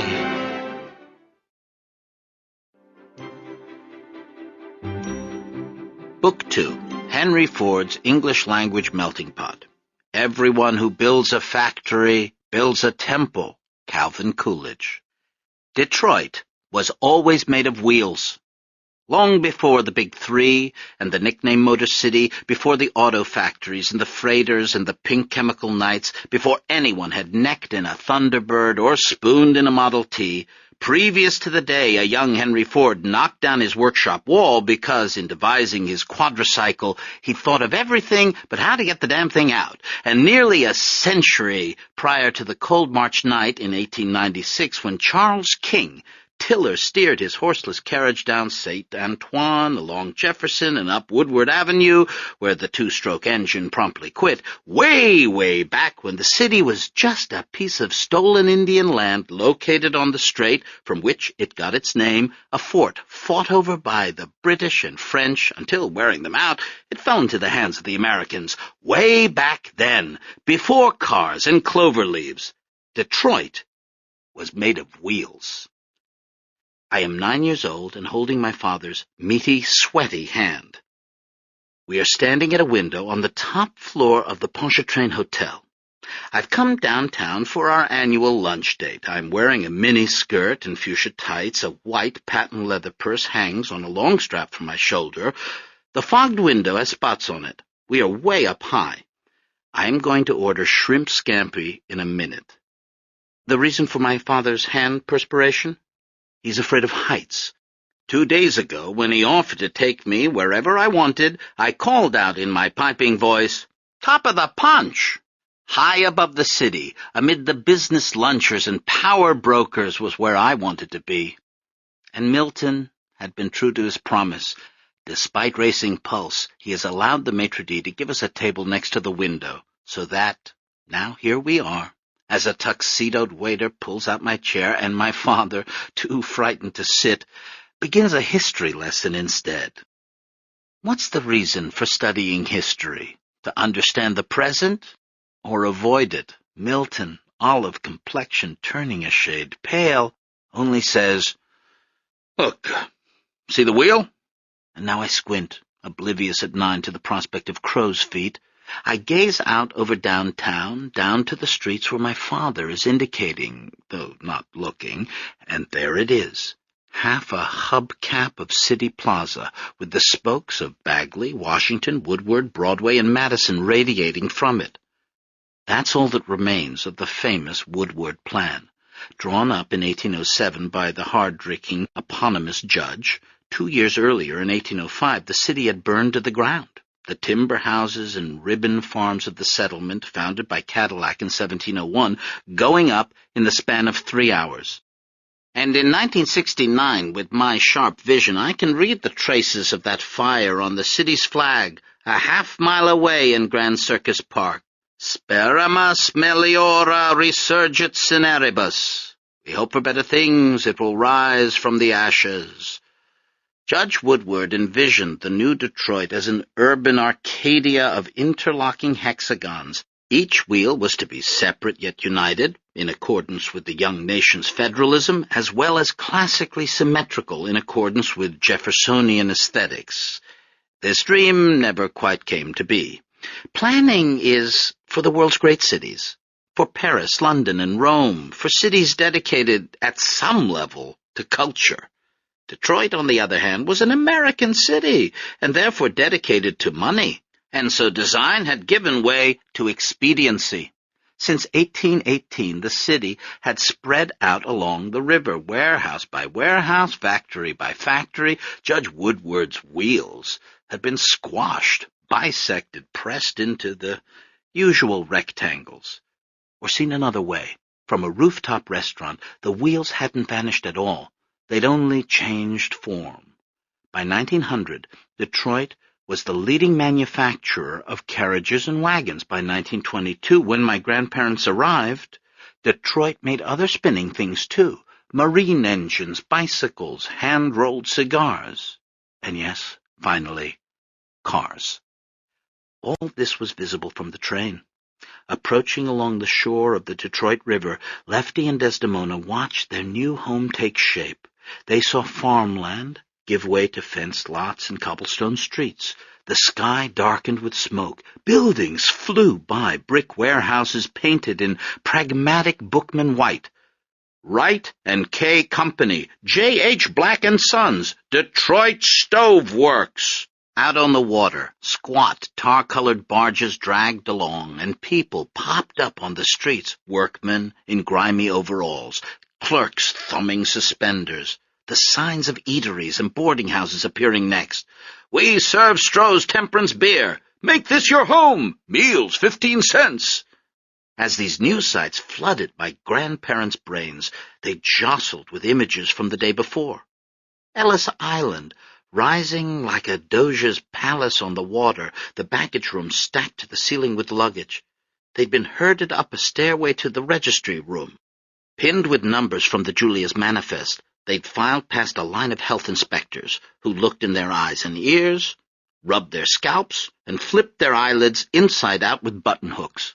One doctor, noticing inflammation under Dr. Philibosian's eyelids, had stopped the examination and chalked an X on his coat. He was led out of line. My grandparents hadn't seen him again. "Oh, he must have caught something on the boat," Desdemona said, "or his eyes were red from all that crying." Meanwhile, chalk continued to do its work all around them. It marked a PG on the belly of a pregnant woman. It scrawled an H over an old man's failing heart. It diagnosed the C of conjunctivitis, the F of favus, and the T of trachoma. But no matter how well trained, medical eyes couldn't spot a recessive mutation hiding out on a 5th chromosome. Fingers couldn't feel it. Button hooks couldn't bring it to light. Now on the train, my grandparents were tagged, not with manifest numbers, but with destination cards. "To the conductor, please show bearer where to change and where to get off. As this person does not speak English, bearer is bound to Grand Trunk Station, Detroit." They sat next to each other in unreserved seats. Lefty faced the window, looking out with excitement. Desdemona stared down at her silkworm box. Her cheeks crimson with the shame and fury she'd been suffering for the last 36 hours. "That's the last time anyone cuts my hair," she said. "You look fine," said Lefty, not looking. "You look like an Americanada." "I don't want to look like an Americanada." In the concessions area at Ellis Island, Lefty had cajoled Desdemona to step into a tent run by the YWCA. She'd gone in, shawled and kerchiefed, and had emerged 15 minutes later in a drop-waisted dress and a floppy hat shaped like a chamber pot. Rage flamed beneath her new face powder. As part of the makeover, the YWCA ladies had cut off Desdemona's immigrant braids. Obsessively, in the way a person worries, a rip deep in a pocket, she now reached up under the floppy hat to feel her denuded scalp for the 30th or 40th time. "That's the last haircut," she said again. She was true to this vow. From that day on, Desdemona grew her hair out like Lady Godiva, keeping it under a net in an enormous mass and washing it every Friday. And only after Lefty died did she ever cut it, giving it to Sophie Sassoon, who sold it for $250 to a wig maker who made 5 separate wigs out of it, one of which she claimed was later bought by Betty Ford, post-White House and rehab, so that we got to see it on television once during Richard Nixon's funeral, my grandmother's hair sitting on the ex-president's wife's head. But there was another reason for my grandmother's unhappiness. She opened the silkworm box in her lap. Inside were her 2 braids, still tied with the ribbons of mourning, but otherwise the box was empty. After carrying her silkworm eggs all the way from Vitinios, Desdemona had been forced to dump them out at Ellis Island. Silkworm eggs appeared on a list of parasites. Lefty remained glued to the window. All the way from Hoboken, he'd gazed out at the marvelous sights. Electric trams pulling pink faces up Albany's hills, factories glowing like volcanoes in the Buffalo night. Once, waking as the train pulled through a city at dawn, Lefty had mistaken a pillared bank for the Parthenon, and thought he was in Athens again. Now the Detroit River sped past, and the city loomed. Lefty stared out at the motor cars parked like giant beetles at the curbsides. Smokestacks rose everywhere, cannons bombarding the atmosphere. There were red brick stacks and tall silver ones, stacks in regimental rows, or all alone, puffing meditatively away, a forest of smokestacks that dimmed the sunlight and then, all of a sudden, blocked it out completely. Everything went black. They'd entered the train station. Grand Trunk Station, now a ruin of spectacular dimensions, was then the city's attempt to one-up New York. Its base was a mammoth marble neoclassical museum, complete with Corinthian pillars and carved entablature. From this temple rose a 13-story office building. Lefty, who'd been observing all the ways Greece had been handed down to America, arrived now at where the transmission stopped. In other words, the future. He stepped off to meet it. Desdemona, having no alternative, followed. But just imagine it in those days. Grand Trunk! Telephones in 100 shipping offices ringing away, still a relatively new sound, and merchandise being sent east and west, passengers arriving and departing, having coffee in the palm quarter, getting their shoes shined, the wing-tips of banking, the cap-toes of parts supply, the saddle shoes of rum-running. Grand Trunk, with its vaulted ceilings of Guastavino tilework, its chandeliers, its floors of Welsh quarry stone. There was a 6-chair barber shop where civic leaders were mummified in hot towels, and bathtubs for rent, and elevator banks lit by translucent egg-shaped marble lamps. Leaving Desdemona behind a pillar, Lefty searched through the mob in the station for the cousin who was meeting their train. Sormalino Zismo, née Papadiamandopoulos, was my grandparents' cousin, and hence my first cousin twice removed. I knew her as a colorful older woman, Sormalina of the precarious cigarette ash, Sormalino of the indigo bathwater, Sormalino of the Theosophical Society brunches. She wore satin gloves up to the elbow and mothered a long line of smelly dachshunds with tear-stained eyes. Footstools populated her house, allowing the short-legged creatures access to sofas and chaise lounges. In 1922, however, Sormalina was only 28. Picking her out of the crowded Grand Trunk is as difficult for me as identifying guests in my parents' wedding album, where all the faces wear the disguise of youth. Lefty had a different problem. He paced the concourse, looking for the cousin he'd grown up with, a sharp-nosed girl with the grinning mouth of a comedy mask.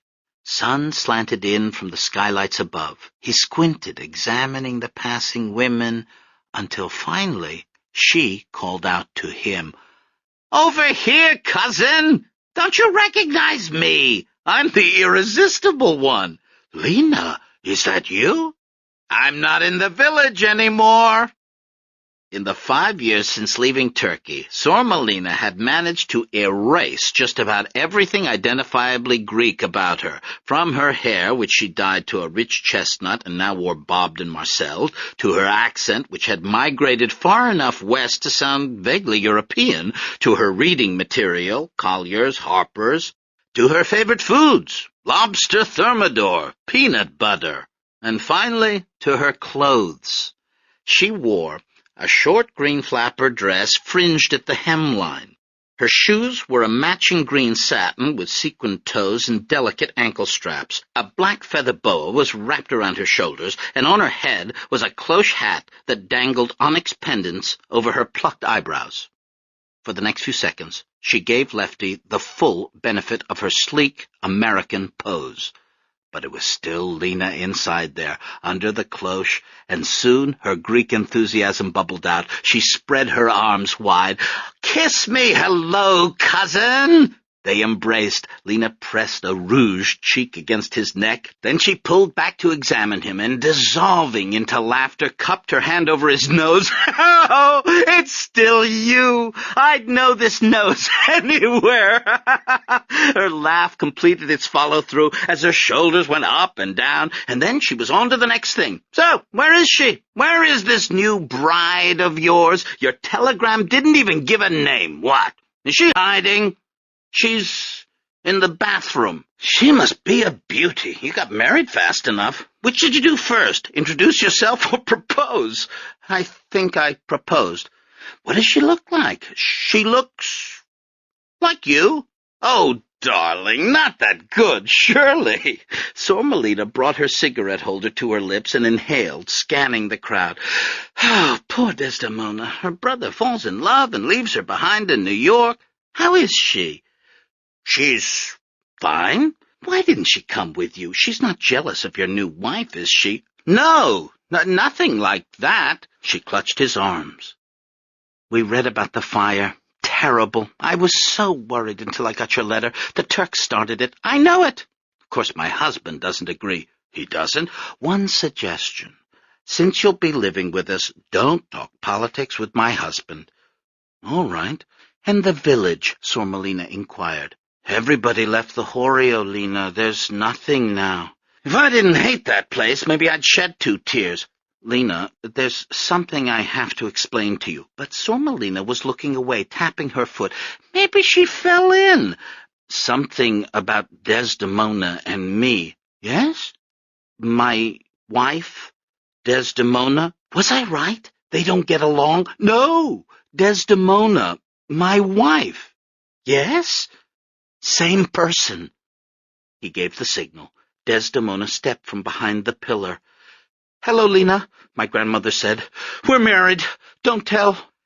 And that was how it came out, for the next to last time, blurted out by my Yaya, beneath the echoing roof of Grand Trunk toward Sormelina's cloche-covered ears. The confession hovered in the air a moment before floating away with the smoke rising from her cigarette. Desdemona took her husband's arm.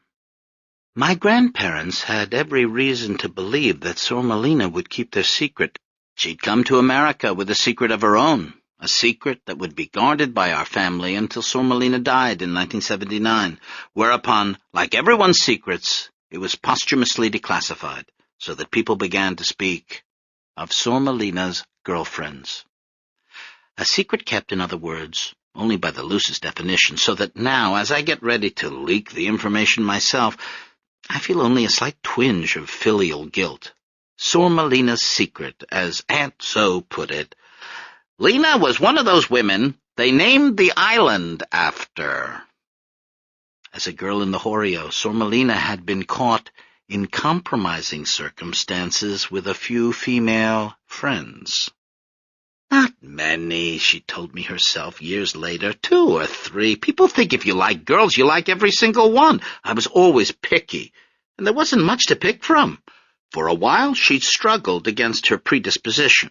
I went to church. It didn't help. In those days, that was the best place to meet a girlfriend. In church, all of us praying to be different. When Sormelina was caught, not with another girl, but with a full-grown woman, a mother of 2 children, A scandal arose. Sormelina's parents tried to arrange her marriage, but found no takers. Husbands were hard enough to come by in Bithynios without the added liability of an uninterested, defective bride. Her father had then done what Greek fathers of unmarriageable girls did in those days. He wrote to America. The United States abounded with dollar bills, baseball sluggers, raccoon coats, diamond jewelry, and lonely immigrant bachelors, with a photograph of the prospective bride and a considerable dowry. Her father had come up with one. Jimmy Zizmo, shortened from Zizimopoulos, had come to America in 1907 at the age of 30. The family didn't know much about him except that he was a hard bargainer. In a series of letters to Sormelina's father, Zizmo had negotiated the amount of the dowry in the formal language of a barrister, even going so far as to demand a bank check before the wedding day. The photograph Sormelina received showed a tall, handsome man with a virile mustache, holding a pistol in one hand and a bottle of liquor in the other. When she stepped off the train at Grand Trunk 2 months later, however, the short man who greeted her was clean-shaven with a sour expression and a laborer's dark complexion. Such a discrepancy might have disappointed a normal bride, but Sormelina didn't care one way or another.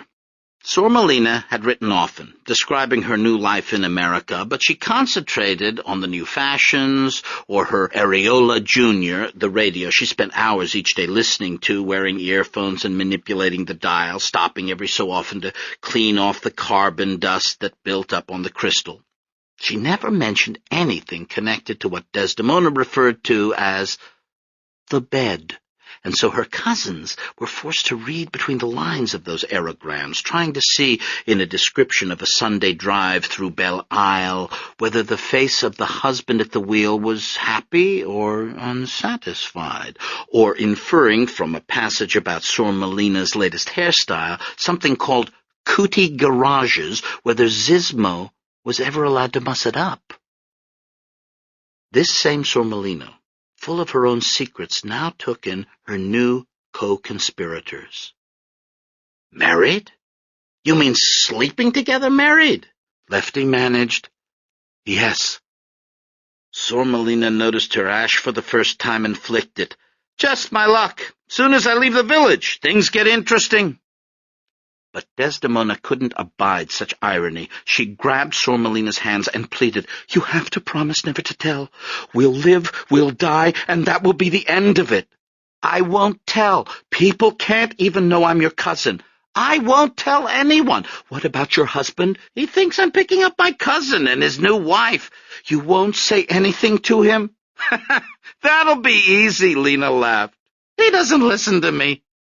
Sormelina insisted on getting a porter to carry their suitcases to the car, a black and tan Packard. She tipped him and climbed behind the wheel, attracting looks. A woman driving was still a scandalous sight in 1922. After resting her cigarette holder on the dashboard, she pulled out the choke, waited the requisite 5 seconds, and pressed the ignition button. The car's tin bonnet shuddered to life. The leather seats began to vibrate, and Desdemona took hold of her husband's arm. Up front, Sormelina took off her satin-strap high heels to drive barefoot. She put the car into gear and, without checking traffic, lurched off down Michigan Avenue toward Cadillac Square. My grandparents' eyes glazed over at the sheer activity, streetcars rumbling, bells clanging, and the monochrome traffic swerving in and out. In those days, downtown Detroit was filled with shoppers and businessmen. Outside Hudson's department store, the crowd was 10 thick, jostling to get in the newfangled revolving doors. Lena pointed out the sights. The Café Frontenac, the Family Theater, and the enormous electric signs. Ralston, Wait and Bond, Blackstone Mile, 10-cent cigar. Above, a 30-foot boy spread meadow gold butter on a 10-foot slice of bread. One building had a row of giant oil lamps over the entrance to promote a sale on until October 31st. It was all swirl and hubbub. Desdemona, lying against the back seat, already suffering the anxiety that modern conveniences would induce in her over the years, cars mainly, but toasters too, lawn sprinklers, and escalators, while Lefty grinned and shook his head. Skyscrapers were going up everywhere, and movie palaces and hotels. The 20s saw the construction of nearly all Detroit's great buildings, the Penobscot Building and the Second Buell Building colored like an Indian belt, the new Union Trust Building, the Cadillac Tower, the Fisher Building with its gilded roof. To my grandparents, Detroit was like one big Kozahan during cocoon season.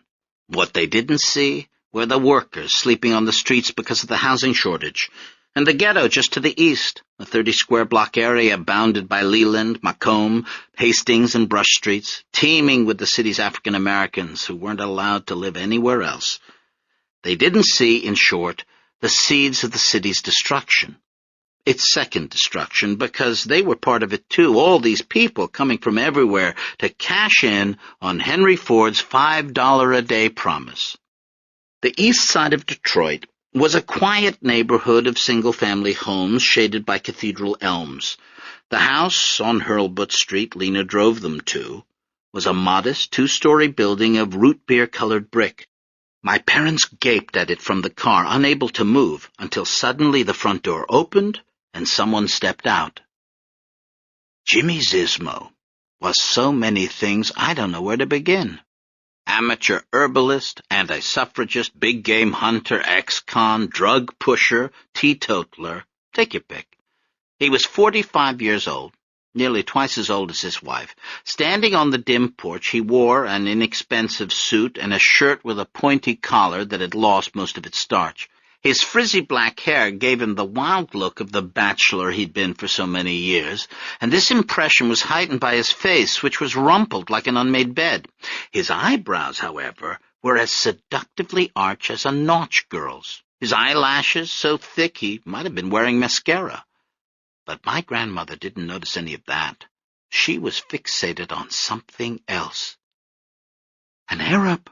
Desdemona asked as soon as she was alone with her cousin in the kitchen. "Is that why you didn't tell us about him in your letters?" "He's not an Arab. He's from the Black Sea." "This is the Zala," Zismo was meanwhile explaining to Lefty as he showed him around the house. "Pontian?" Desdemona gasped with horror while also examining the icebox. "He's not Muslim, is he?" "Not everybody from the Pontus converted," Lisa scoffed. "What do you think? A Greek takes a swim in the Black Sea and turns into a Muslim?" "But does he have Turkish blood?" She lowered her voice. "Is that why he's so dark?" "I don't know, and I don't care." "You're free to stay as long as you like." Zismo was now leading Lefty upstairs. "But there are a few house rules. First, I'm a vegetarian. If your wife wants to cook meat, she has to use separate pots and dishes. Also, no whiskey. Do you drink? Sometimes. No drinking. Go to a speakeasy if you want to drink. I don't want any trouble with the police. Now about the rent. You just got married." "Yes." "What kind of dowry did you get?" "Dowry?" "Yes, how much?" "But did you know he was so old?" Desdemona whispered downstairs as she inspected the oven. "At least he's not my brother." "Quiet! Don't even joke." "I didn't get a dowry," answered Lefty. "We met on the boat over." "No dowry?" Zismo stopped on the stairs to look back at Lefty with astonishment. "Why did you get married, then?" "We fell in love," Lefty said. He'd never announced it to a stranger before, and it made him feel happy and frightened all at once. "If you don't get paid, don't get married," Zismo said. "That's why I waited so long. I was holding out for the right price." He winked. "Lena mentioned you have your own business now," Lefty said with sudden interest, following Zismo into the bathroom. "What kind of business is it?" "Me? I'm an importer." "I don't know of what," Sormelina answered in the kitchen. "An importer. All I know is he brings home money. But how can you marry somebody you don't know anything about? To get out of that country, Des, I would have married a cripple."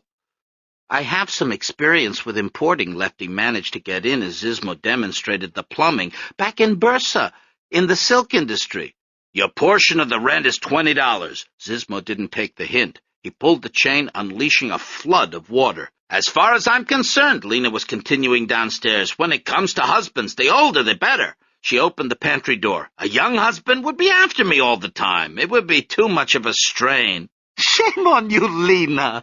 But Desdemona was laughing now, despite herself. It was wonderful to see her old cousin again, a little piece of Bithynia still intact. The dark pantry, full of figs, almonds, walnuts, halva, and dried apricots, made her feel better, too. "But where can I get the rent?" Lefty finally blurted out as they headed back downstairs. "I don't have any money left. Where can I work?" "Not a problem," Zizmo waved his hand. "I'll speak to a few people." They came through the sala again. Zizmo stopped and looked significantly down. "You haven't complimented my zebra skin rug." "It's very nice." "I brought it back from Africa, shot it myself." "You've been to Africa?" "I've been all over." Like everybody else in town, they squeezed in together. Desdemona and Lefty slept in a bedroom directly above Zizmo and Lena's, and the first few nights my grandmother climbed out of bed to put her ear to the floor. "Nothing," she said. "I told you." "Come back to bed," Lefty scolded. "That's their business." "What business?" "That's what I'm telling you. They aren't having any business." While in the bedroom below, Zizmo was discussing the new boarders upstairs. "What a romantic! Meets a girl on the boat and marries her. No dowry." "Some people marry for love." "Marriage is for housekeeping and for children. Which reminds me." "Please, Jimmy, not tonight." "Then when? 5 years we've been married and no children. You're always sick, tired, this, that. Have you been taking the castor oil?" "Yes." "And the magnesium?"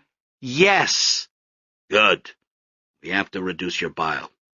If the mother has too much bile, the child will lack vigor and disobey his parents."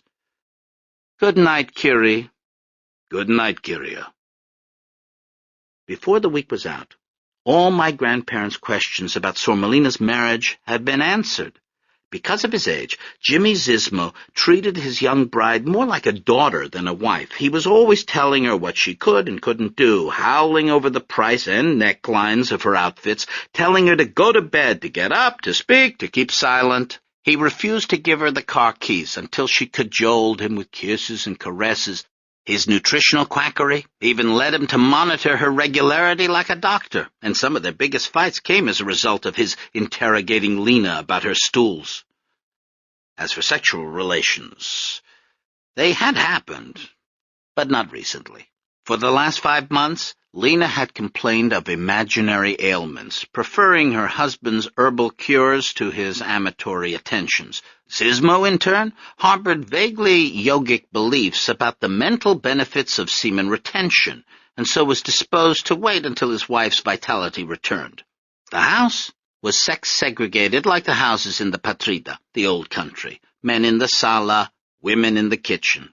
2 spheres with separate concerns, duties, even, the evolutionary biologists might say, thought patterns. Lefty and Desdemona, accustomed to living in their own house, were forced to adapt to their new landlord's ways. Besides, my grandfather needed a job. In those days, there were a lot of car companies to work for. There was Chalmers, Metzger, Brush, Columbia, and Flanders. There was Hupp, Page, Hudson, Crit, Saxon, Liberty, Rickenbacker, and Dodge. Jimmy Zizmo, however, had connections at Ford. "I'm a supplier," he said. "Of what?" "Assorted fuels." They were in the Packard again, vibrating on thin tires. A light mist was falling. Lefty squinted through the fogged windshield. Little by little, as they approached along Michigan Avenue, he began to be aware of a monolith looming in the distance, a building like a gigantic church organ, pipes running into the sky. There was also a smell, the same smell that would drift upriver years later to find me in my bed or in the field hockey goal. Like my own, similarly beaked nose at those times, my grandfather's nose went on alert. His nostrils flared. He inhaled. At first the smell was recognizable, part of the organic realm of bad eggs and manure, but after a few seconds the smell's chemical properties seared his nostrils, and he covered his nose with his handkerchief. Zizmo laughed. "Don't worry. You'll get used to it." "No, I won't." "You want to know the secret?" "What?" "Don't breathe." When they reached the factory, Zizmo took him into the personnel department. "How long has he lived in Detroit?" the manager asked. 6 months. "Can you verify that?" Zizmo now spoke in a low tone. "I could drop the necessary documents by your house." The personnel manager looked both ways. "Old log cabin?" "Only the best." The chief jutted out his lower lip, examining my grandfather. "How's his English?" "Not as good as mine, but he learns fast." "He'll have to take the course and pass the test, otherwise he's out." "It's a deal. Now, if you'll write down your home address, we can schedule a delivery. Would Monday evening, say around 8:30, be suitable?" "Come around to the back door." My grandfather's short employ at the Ford Motor Company marked the only time any Stephanides has ever worked in the automobile industry. Instead of cars, we would become manufacturers of hamburger platters and Greek salads, industrialists of spanakopita and grilled cheese sandwiches, technocrats of rice pudding and banana cream pie. Our assembly line was the grill, our heavy machinery the soda fountain. Still, those 25 weeks gave us a personal connection to that massive, forbidding, awe-inspiring complex we saw from the highway, that controlled Vesuvius of chutes, tubes, ladders, catwalks, fire, and smoke, known like a plague or a monarch only by a color, the rouge. On his first day of work, Lefty came into the kitchen, modeling his new overalls. He spread his flannel-shirted arms and snapped his fingers, dancing in work boots, and Desdemona laughed and shut the kitchen door so as not to wake up Lena. Lefty ate his breakfast of prunes and yogurt, reading a Greek newspaper a few days old. Desdemona packed his Greek lunch of feta, olives, and bread in a new American container, a brown paper bag. At the back door, when he turned to kiss her, she stepped back, anxious that people might see, but then she remembered that they were married now. They lived in a place called Michigan, where the birds seemed to come in only one color and where no one knew them. Desdemona stepped forward again to meet her husband's lips. Their first kiss in the great American outdoors, on the back porch, near a cherry tree losing its leaves. A brief flare of happiness went off inside her and hung raining sparks until Lefty disappeared around the front of the house. My grandfather's good mood accompanied him all the way to the trolley stop. Other workers were already waiting, loose-kneed, smoking cigarettes and joking. Lefty noticed their metal lunch pails and, embarrassed by his paper sack, held it behind him. The streetcar showed up, first as a hum in the soles of his boots. Then it appeared against the rising sun, Apollo's own chariot, only electrified. Inside, men stood in groups arranged by language. Faces scrubbed for work still had soot inside the ears, deep black. The streetcar sped off again. Soon the jovial mood dissipated, and the languages fell silent. Near downtown, a few blacks boarded the car, standing outside on the runners, holding on to the roof. And then the rouge appeared against the sky, rising out of the smoke it generated. At first all that was visible was the tops of the 8 main smokestacks. Each gave birth to its own dark cloud. The clouds plumed upward and merged into a general pall that hung over the landscape, sending a shadow that ran along the trolley tracks. And Lefty understood that the men's silence was a recognition of this shadow, of its inevitable approach each morning. As it came on, the men turned their backs so that only Lefty saw the light leave the sky as the shadow enveloped the streetcar and the men's faces turned gray. And one of the mavros on the runners spat blood onto the roadside. The smell seeped into the streetcar next. First, the bearable eggs and manure, then the unbearable chemical taint. And Lefty looked at the other men to see if they registered it, but they didn't, though they continued to breathe. The doors opened, and they all filed out. Through the hanging smoke, Lefty saw other streetcars letting off other workers, hundreds and hundreds of gray figures, trudging across the paved courtyard toward the factory gates. Trucks were driving past, and Lefty let himself be taken along with the flow of the next shift. 50, 60, 70,000 men hurrying last cigarettes or getting in final words, because as they approached the factory, they'd begun to speak again, not because they had anything to say, but because beyond those doors, language wasn't allowed. The main building, a fortress of dark brick, was 7 stories high. The smokestacks, 17. Running off it were 2 chutes topped by water towers. These led to observation decks and to adjoining refineries studded with less impressive stacks. It was like a grove of trees, as if the Rouge's 8 main smokestacks had sown seeds to the wind, and now 10 or 20 or 50 smaller trunks were sprouting up in the infertile soil around the plant. Lefty could see the train tracks now, the huge silos along the river, the giant spice box of coal, coke, and iron ore, and the catwalk stretching overhead like giant spiders. Before he was sucked in the door, he glimpsed a freighter and a bit of the river French explorers named for its reddish color, long before the water turned orange from runoff or ever caught on fire. Historical fact. People stopped being human in 1913. That was the year Henry Ford put his cars on rollers and made his workers adopt the speed of the assembly line. At first, workers rebelled. They quit in droves, unable to accustom their bodies to the new pace of the age. Since then, however, the adaptation has been passed down. We've all inherited it to some degree, so that we plug right into joysticks and remotes to repetitive motions of 100 kinds. But in 1922, it was still a new thing to be a machine. On the factory floor, my grandfather was trained for his job in 17 minutes. Part of the new production method's genius was its division of labor into unskilled tasks. That way you could hire anyone and fire anyone. The foreman showed Lefty how to take a bearing from the conveyor, grind it on a lathe, and replace it. Holding a stopwatch, he timed the new employee's attempts. Then, nodding once, he led Lefty to his position on the line. On the left stood a man named Wierzbicki. On the right, a man named O'Malley. For a moment, they are 3 men waiting together. Then the whistle blows.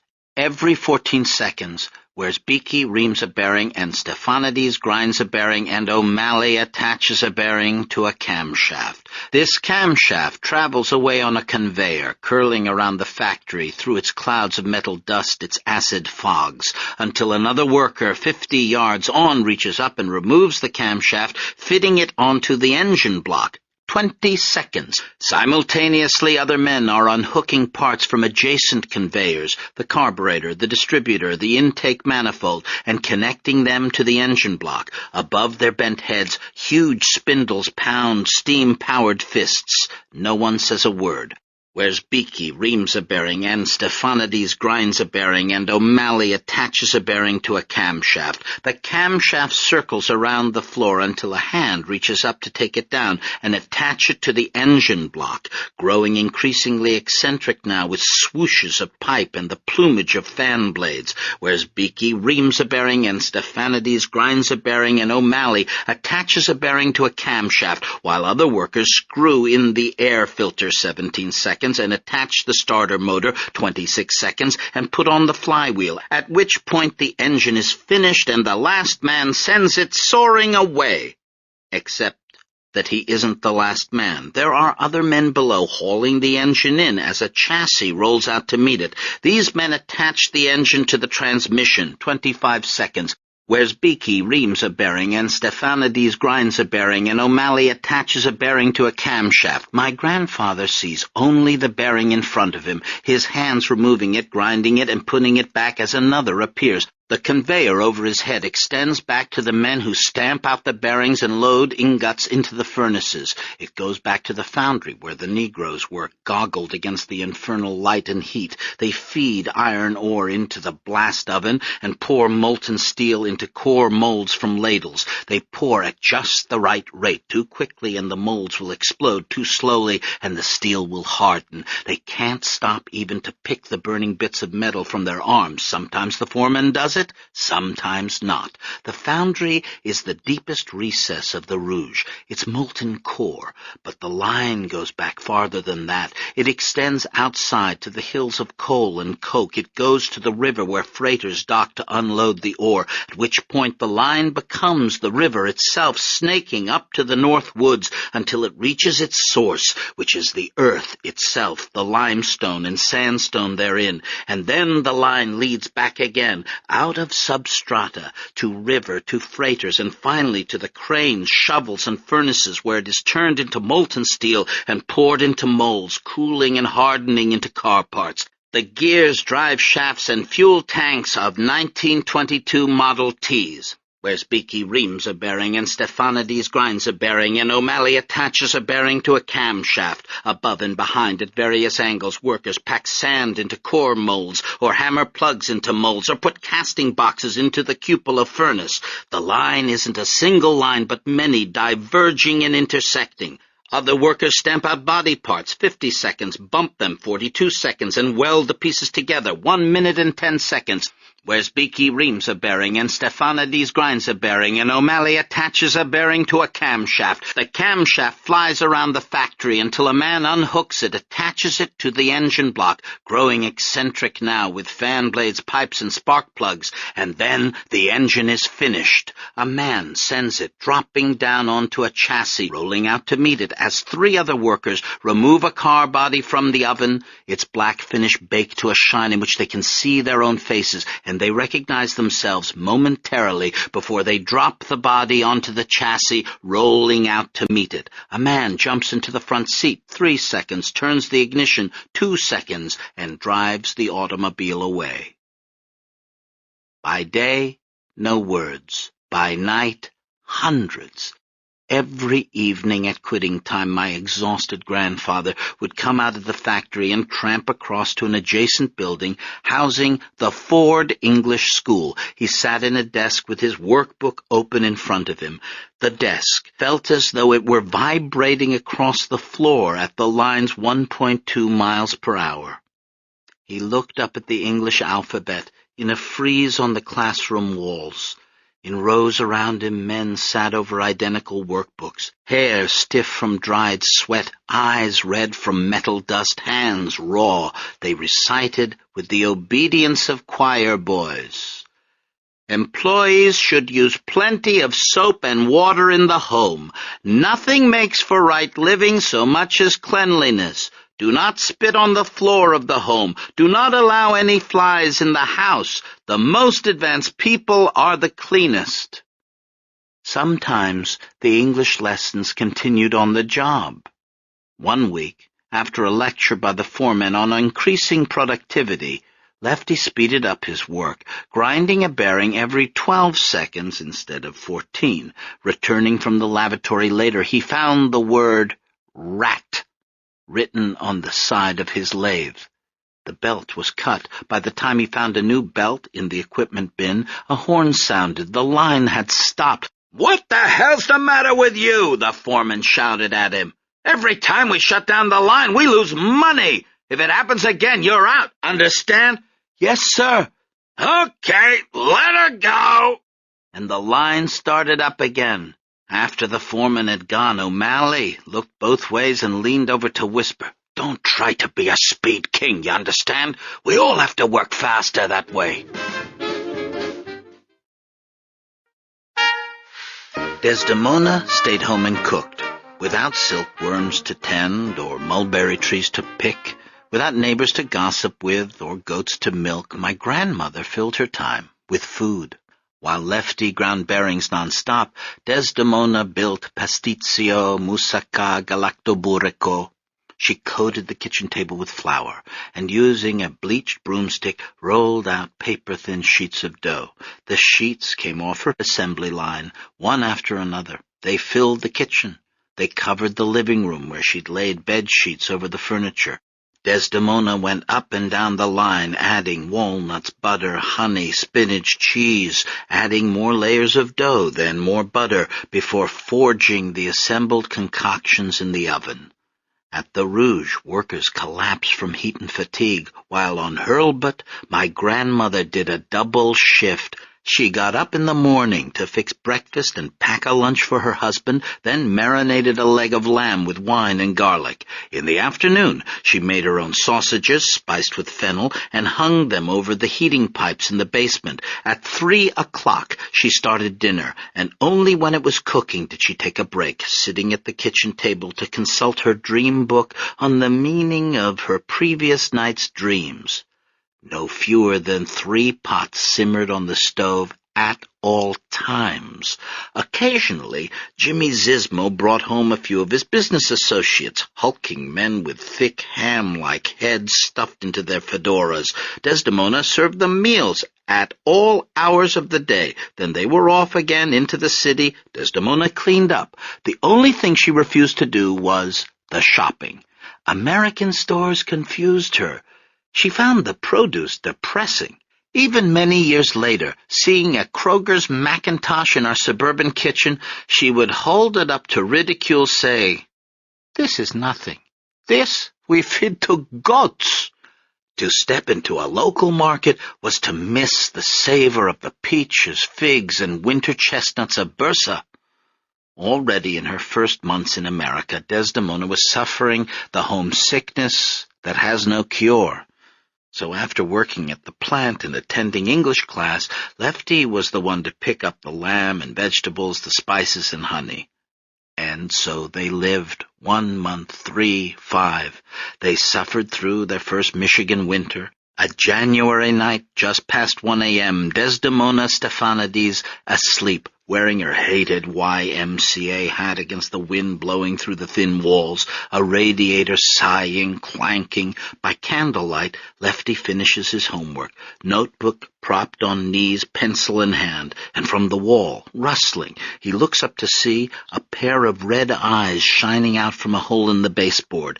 He writes, R-A-T, before throwing his pencil at the vermin. Desdemona sleeps on. He brushes her hair. He says, in English, "Hello, sweetheart." The new country and its language have helped to push the past a little further behind. The sleeping form next to him is less and less his sister every night, and more his wife. The statute of limitations ticks itself out day by day, all memory of the crime being washed away. But what humans forget, cells remember. The body, that elephant. Spring arrived, 1923. My grandfather, accustomed to the multifarious conjugations of ancient Greek verbs, had found English, for all its incoherence, a relatively simple tongue to master. Once he had swallowed a good portion of the English vocabulary, he began to taste the familiar ingredients, the Greek seasoning in the roots, prefixes, and suffixes. A pageant was planned to celebrate the Ford English School graduation. As a top student, Lefty was asked to take part. "What kind of pageant?" Desdemona asked. "I can't tell you. It's a surprise, but you have to sew me some clothes." "What kind?" "Like from the Patrida." It was a Wednesday evening. Lefty and Zizmo were in the sala when suddenly Lena came in to listen to the Ronnie Ronette Hour. Zizmo gave her a disapproving look, but she escaped behind her headphones. "She thinks she's one of these Americanades," Zizmo said to Lefty. "Look, see, she even crosses her legs." "This is America," Lefty said. "We're all Americanades now." "This is not America," Zizmo countered. "This is my house. We don't live like the Americanades in here. Your wife understands. Do you see her in the sala showing her legs and listening to radio?" Someone knocked at the door. Zizmo, who had an inexplicable aversion to unannounced guests, jumped up and reached under his coat. He motioned for Lefty not to move. Lena, noticing something, took off her earphones. The knock came again. "Carrie," Lena said, "if they were going to kill you, would they not?" "Who's going to kill?" Desdemona said, rushing in from the kitchen. "Just a way of speaking," said Lena, who knew more about her husband's importing concern than she'd been letting on. She glided to the door and opened it. 2 men stood on the welcome mat. They wore gray suits, striped ties, black brogues. They had short sideburns. They carried matching briefcases. When they removed their hats, they revealed identical chestnut hair, neatly parted in the center. Zizmo took his hand out of his coat. "We're from the Ford Sociological Department," the tall one said. "Is Mr. Stephanides at home?" "Yes," Lefty said. "Mr. Stephanides, let me tell you why we're here. Management has foreseen," the short one seamlessly continued, "that $5 a day in the hands of some men might work a tremendous handicap along the paths of rectitude and right living, and might make of them a menace to society in general. So it was established by Mr. Ford," the taller one again took over, "that no man is to receive the money who cannot use it advisedly and conservatively. Also," the short one again, "that where a man seems to qualify under the plan and later develops weaknesses, that it is within the province of the company to take away his share of the profits until such time as he can rehabilitate himself. May we come in?" Once across the threshold, they separated. The tall one took a pad from his briefcase. "I'm going to ask you a few questions, if you don't mind. Do you drink, Mr. Stephanides?" "No, he doesn't," Zizmo answered for him. "And who are you, may I ask?" "My name is Zizmo." "Are you a boarder here?" "This is my house." "So, Mr. and Mrs. Stephanides are the boarders." "That's right." "Won't do," said the tall one. "We encourage our employees to obtain mortgages." "He's working on it," Zizmo said. Meanwhile, the short one had entered the kitchen. He was lifting lids off pots, opening the oven door, peering into the garbage can. Desdemona started to object, but Lena checked her with a glance. And notice how Desdemona's nose has begun to twitch. For 2 days now, her sense of smell has been incredibly acute. Foods are beginning to smell funny to her. Feta cheese like dirty socks, olives like goat droppings. "How often do you bathe, Mr. Stephanides?" the tall one asked. "Every day, sir." "How often do you brush your teeth?" "Every day, sir." "What do you use?" "Baking soda." Now the short one was climbing the stairs. He invaded my grandparents' bedroom and inspected the linens. He stepped into the bathroom and examined the toilet seat. "From now on, use this," the tall one said. "It's a dentifrice. Here's a new toothbrush." Disconcerted, my grandfather took the items. "We come from Bursa," he explained. "It's a big city." "Brush along the gum lines. Up on the bottoms and down on the tops. 2 minutes, morning and night. Let's see, give it a try." "We are civilized people." "Do I understand you to be refusing hygiene instruction?" "Listen to me," Zizmo said. "The Greeks built the Parthenon and the Egyptians built the pyramids back when the Anglo-Saxons were still dressing in animal skins." The tall one took a long look at Zizmo and made a note on his pad. "Like this?" my grandfather said, grinning hideously. He moved the toothbrush up and down in his dry mouth. "That's right. Fine." The short one now reappeared from upstairs. He flipped open his pad and began. "Item 1, garbage can in kitchen has no lid. Item 2, housefly on kitchen table. Item 3, too much garlic in food causes indigestion." And now Desdemona locates the culprit. The short man's hair. The smell of brilliantine on it makes her nauseous. "Very considerate of you to come here and take an interest in your employees' health," Zizmo said. "We wouldn't want anybody to get sick now, would we? Might slow down production." "I'm going to pretend I didn't hear that," said the tall one, "seeing as you are not an official employee of the Ford Motor Company. However," turning back to my grandfather, "I should advise you, Mr. Stephanides, that in my report I'm going to make a note of your social relations. I'm going to recommend that you and Mrs. Stephanides move into your own home as soon as it is financially feasible. And may I ask what your occupation is, sir? The short one wanted to know. I'm in shipping, Zizmo said. Nice of you gentlemen to stop by, Lena moved in, but if you'll excuse us, we're just about to have dinner. We have to go to church tonight, and of course Lefty has to be in bed by 9 to get rest. He likes to be fresh in the morning.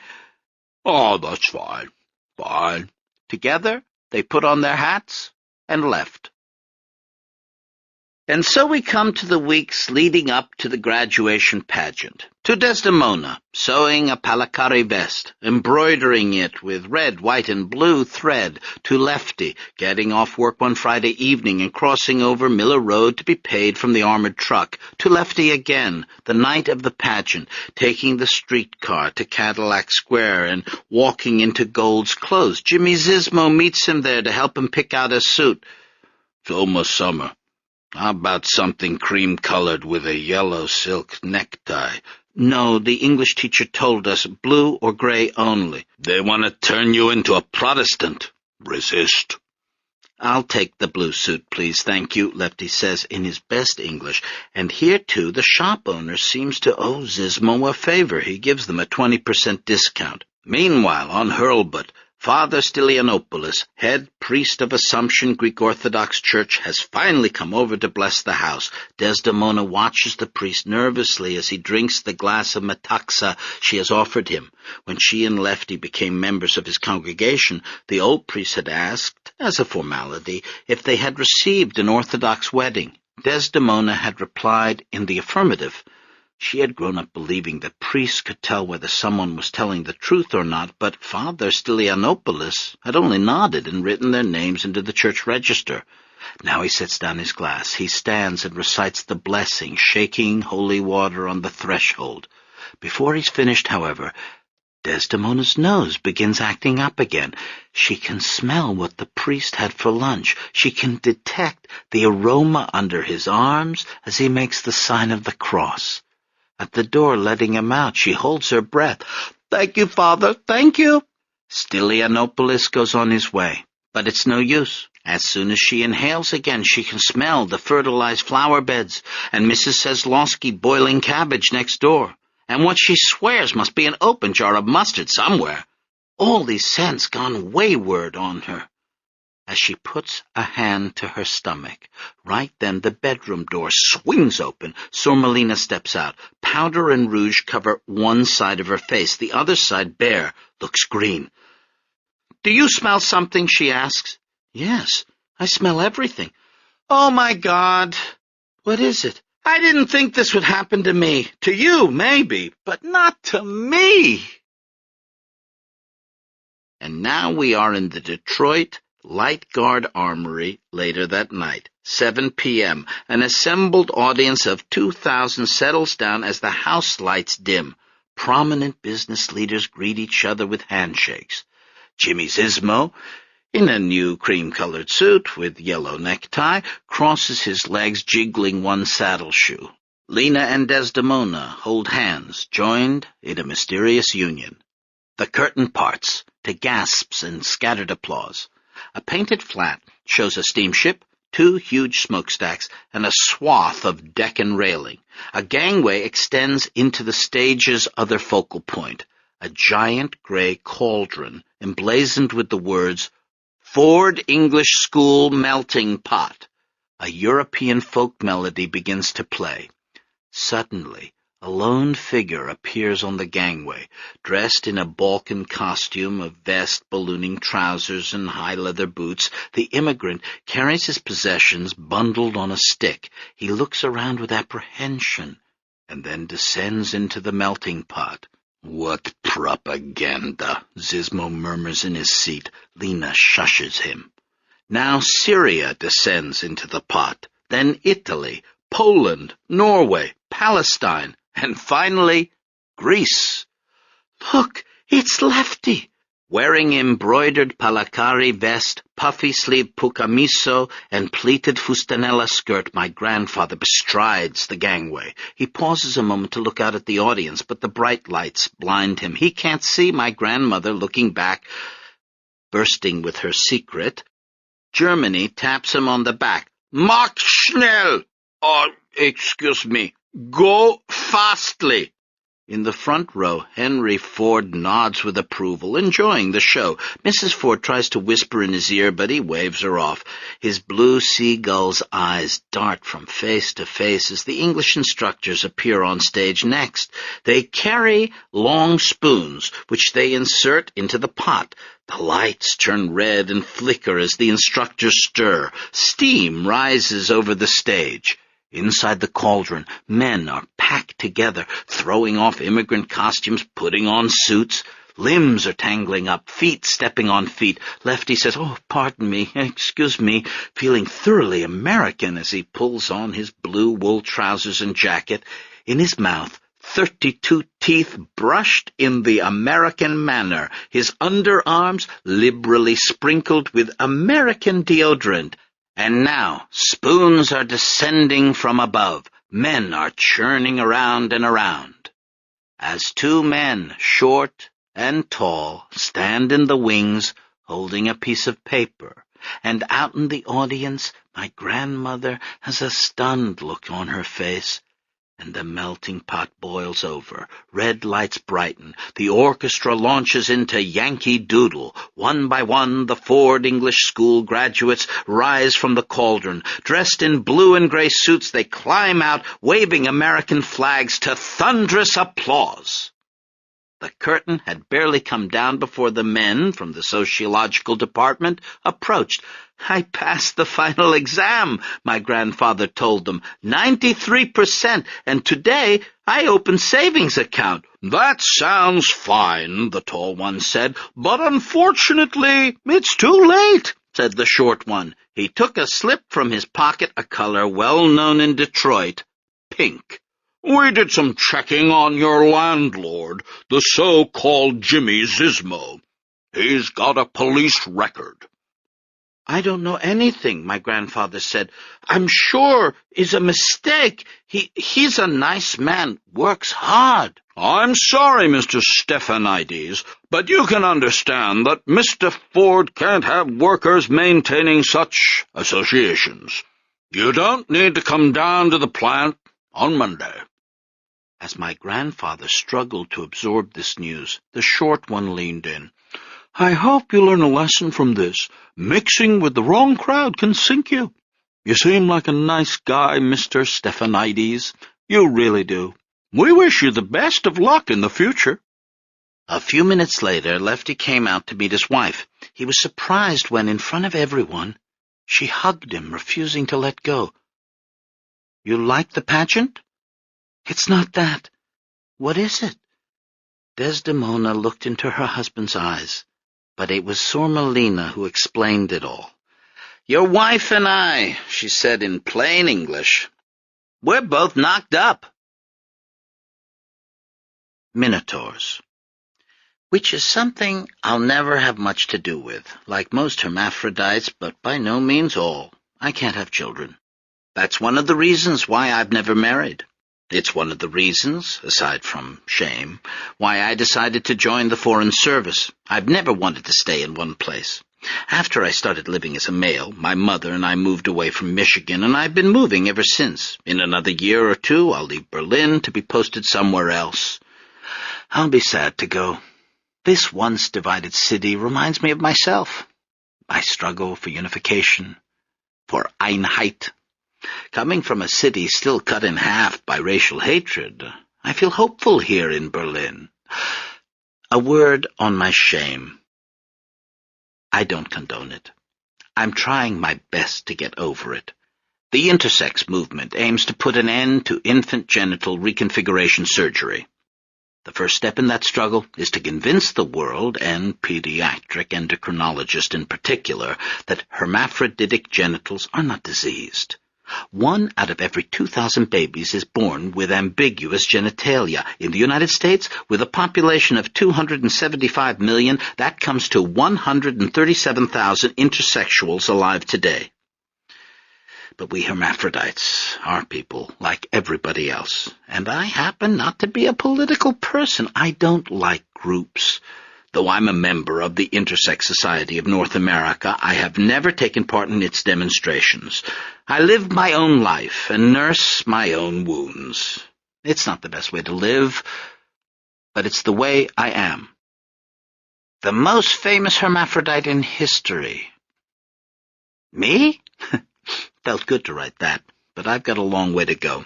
I'm closeted at work, revealing myself only to a few friends. At cocktail receptions, when I find myself standing next to the former ambassador, also a native of Detroit, we talk about the tigers. Only a few people here in Berlin know my secret. I tell more people than I used to, but I'm not at all consistent. Some nights I tell people I've just met. In other cases, I keep silent forever. That goes especially for women I'm attracted to. When I meet someone I like and who seems to like me, I retreat. There are lots of nights out in Berlin when, emboldened by a good value Rioja, I forget my physical predicament and allow myself to hope. The tailored suit comes off, the Thomas pink shirt too. My dates can't fail to be impressed by my physical condition. Under the armor of my double-breasted suits is another of gym-built muscle. But the final protection, my roomy, my discreet boxer shorts, these I do not remove, ever. Instead, I leave, making excuses. I leave and never call them again, just like a guy. And soon enough I'm at it again. I am trying once more, towing the line. I saw my bicyclist again this morning. This time I found out her name, Julie Kikuchi. Raised in Northern California, graduate of the Rhode Island School of Design, and currently in Berlin on a grant from the Künstlerhaus Bethanien. But more important right now, my date for Friday night. It's just a first date. It won't come to anything. No reason to mention my peculiarities, my wandering in the maze these many years shut away from sight, and from love, too. The simultaneous fertilization had occurred in the early morning hours of March 24, 1923, in separate, vertical bedrooms after a night out at the theater. My grandfather, not knowing he was soon to be fired, had splurged on 4 tickets to the Minotaur, playing at the Family. At first Desdemona had refused to go. She disapproved of theater in general, especially vaudeville, but in the end, unable to resist the Hellenic theme. She had put on a new pair of stockings and a black dress and overcoat and made her way with the others down the sidewalk and into the terrifying Packard. When the curtain rose at the Family Theater, my relatives expected to get the whole story. How Minos, king of Crete, failed to sacrifice a white bull to Poseidon, how Poseidon, enraged, caused Minos' wife, Pasiphae, to be smitten with love for a bull, how the child of that union, Asterius, came out with a bull's head attached to a human body, and then Daedalus, the maze, etc. As soon as the footlights came on, however, the production's non-traditional emphasis became clear, because now they pranced on stage. The chorus girls, dressed in silver halters, robed in see-through shifts, they danced, reciting strophes that didn't scan to the eerie piping of flutes. The Minotaur appeared, an actor wearing a papier-mâché bull's head. Lacking any sense of classical psychology, the actor played his half-human character as pure movie monster. He growled. Drums pounded. Chorus girls screamed and fled. The Minotaur pursued, and of course he caught them, each one, and devoured her bloodily, and dragged her pale, defenseless body deeper into the maze, and the curtain came down. In the 18th row, my grandmother gave her critical opinion. "It's like the paintings in the museum," she said. "Just an excuse to show people with no clothes." She insisted on leaving before Act 2. At home, getting ready for bed, The 4 theatre-goers went about their nightly routines. Desdemona washed out her stockings, lit the vigil lamp in the hallway. Zismo drank a glass of the papaya juice he touted as beneficial for the digestion. Lefty neatly hung up his suit, pinching each trouser crease, while Sormelina removed her makeup with cold cream and went to bed.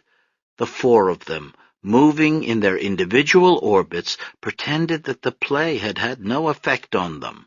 But now Jimmy Zismo was turning off his bedroom light. Now he was climbing into his single bed to find it occupied.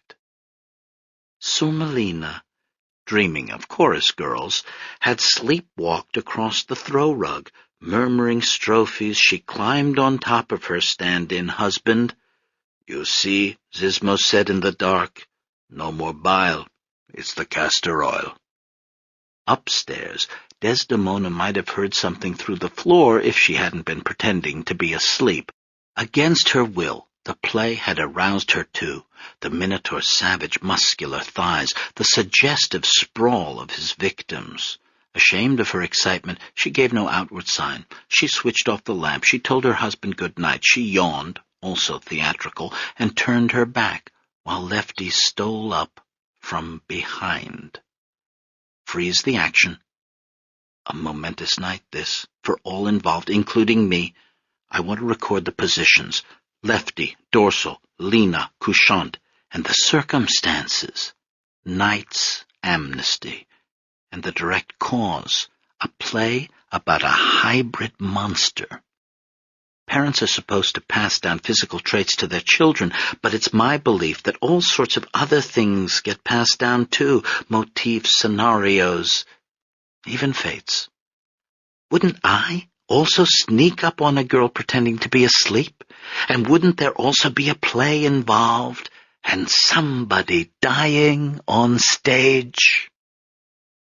Leaving these genealogical questions aside, I return to the biological facts. Like college girls sharing a dorm room, Desdemona and Lena were both synchronized in their menstrual cycles. That night was day 14. No thermometer verified this, but a few weeks later, the symptoms of nausea and hypersensitive noses did. "Whoever named it morning sickness was a man," Lena declared. "He was just home in the morning to notice." The nausea kept no schedule. It owned no watch. They were sick in the afternoon, in the middle of the night. Pregnancy was a boat in a storm, and they couldn't get off, and so they lashed themselves to the masts of their beds and rode out the squall. Everything they came in contact with, the bedsheets, the pillows, the air itself began to turn on them. Their husband's breath became intolerable, and when they weren't too sick to move, they were waving their arms, gesturing to the men to keep away. Pregnancy humbled the husbands. After an initial rush of male pride, they quickly recognized the minor role that nature had assigned them in the drama of reproduction, and quietly withdrew into a baffled reserve, catalysts to an explosion they couldn't explain. While their wives grandly suffered in the bedrooms, Zismo and Lefty retreated to the sala to listen to music, or drove to a coffee house in Greektown, where no one would be offended by their smell. They played backgammon and talked politics, and no one spoke about women, because in the coffee house everyone was a bachelor, no matter how old he was or how many children he'd given a wife, who preferred their company to his. The talk was always the same, of the Turks and their brutality, of Venizelos and his mistakes, of King Constantine and his return, and of the unavenged crime of Smyrna burned. And does anybody care? No. It's like what Béranger said to Clemenceau. He who owns the oil owns the world. Oh, those damned Turks, murderers and rapists. They desecrated the Hagia Sophia, and now they destroyed Smyrna. But here Zismo spoke up. Stop bellyaching. The war was the Greeks' fault. Who invaded who? Asked Zismo. The Turks invaded in 1453. The Greeks can't even run their own country. Why do they need another? At this point, men stood up, chairs were knocked over. Who the hell are you, Zizmo? Goddamn Pontian Turk sympathizer! I sympathize with the truth, shouted Zizmo. There's no evidence the Turks started that fire. The Greeks did it. To blame it on the Turks! Lefty stepped between the men, preventing a fight. After that, Zizmo kept his political opinions to himself. He sat, morosely drinking coffee, reading an odd assortment of magazines, or pamphlets speculating on space travel and ancient civilizations. He chewed his lemon peels and told Lefty to do so too. Together they settled into the random camaraderie of men on the outskirts of a birth.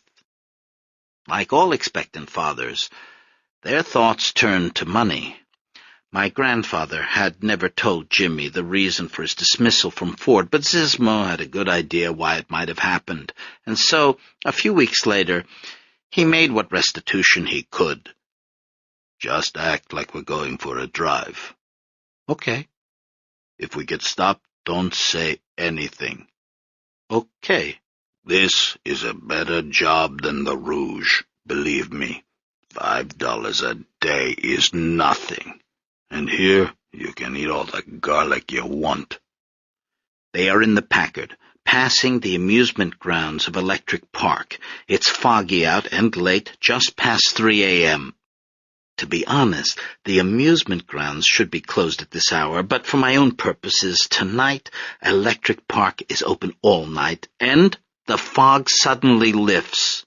Also that my grandfather can look out the window and see a roller coaster streaking down the track.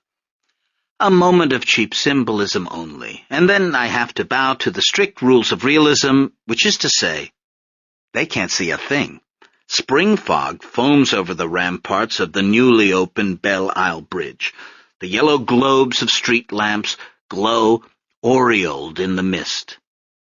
Lot of traffic for this late, Lefty marvels. Yes, says Zizmo. It's very popular at night. The bridge lifts them gently above the river and sets them back down on the other side. Belle Isle, a paramecium-shaped island in the Detroit River, lies less than half a mile from the Canadian shore. By day, the park is full of picnickers and strollers. Fishermen line its muddy banks. Church groups hold tent meetings. Come dark, however, the island takes on an offshore atmosphere of relaxed morals. Lovers park in secluded lookouts. Cars roll over the bridge on shadowy missions. Zizmo drives through the gloom, past the octagonal gazebos and the monument of the Civil War hero, and into the woods where the Ottawa once held their summer camp. Fog wipes the windshield. Birch trees shed parchment beneath an ink-black sky. Missing from most cars in the 1920s, rear-view mirrors. Steer, Zizmo keeps saying, and turns around to see if they're being followed. In this fashion, trading the wheel, they weave along Central Avenue and the Strand, circling the island 3 times until Zizmo is satisfied. At the northeastern end, he pulls the car over, facing Canada. Why are we stopping? Wait and see. Zizmo turns the headlights on and off 3 times. He gets out of the car, so does Lefty. They stand in the darkness amid river sounds, waves lapping, freighters blowing foghorns. Then there's another sound, a distant hum. You have an office? My grandfather asks. A warehouse? This is my office. Zizmo waves his hands through the air. He points to the Packard. And that's my warehouse. The hum is getting louder now. Lefty squints through the fog. I used to work for the railroad. Zizmo takes a dried apricot out of his pocket and eats it.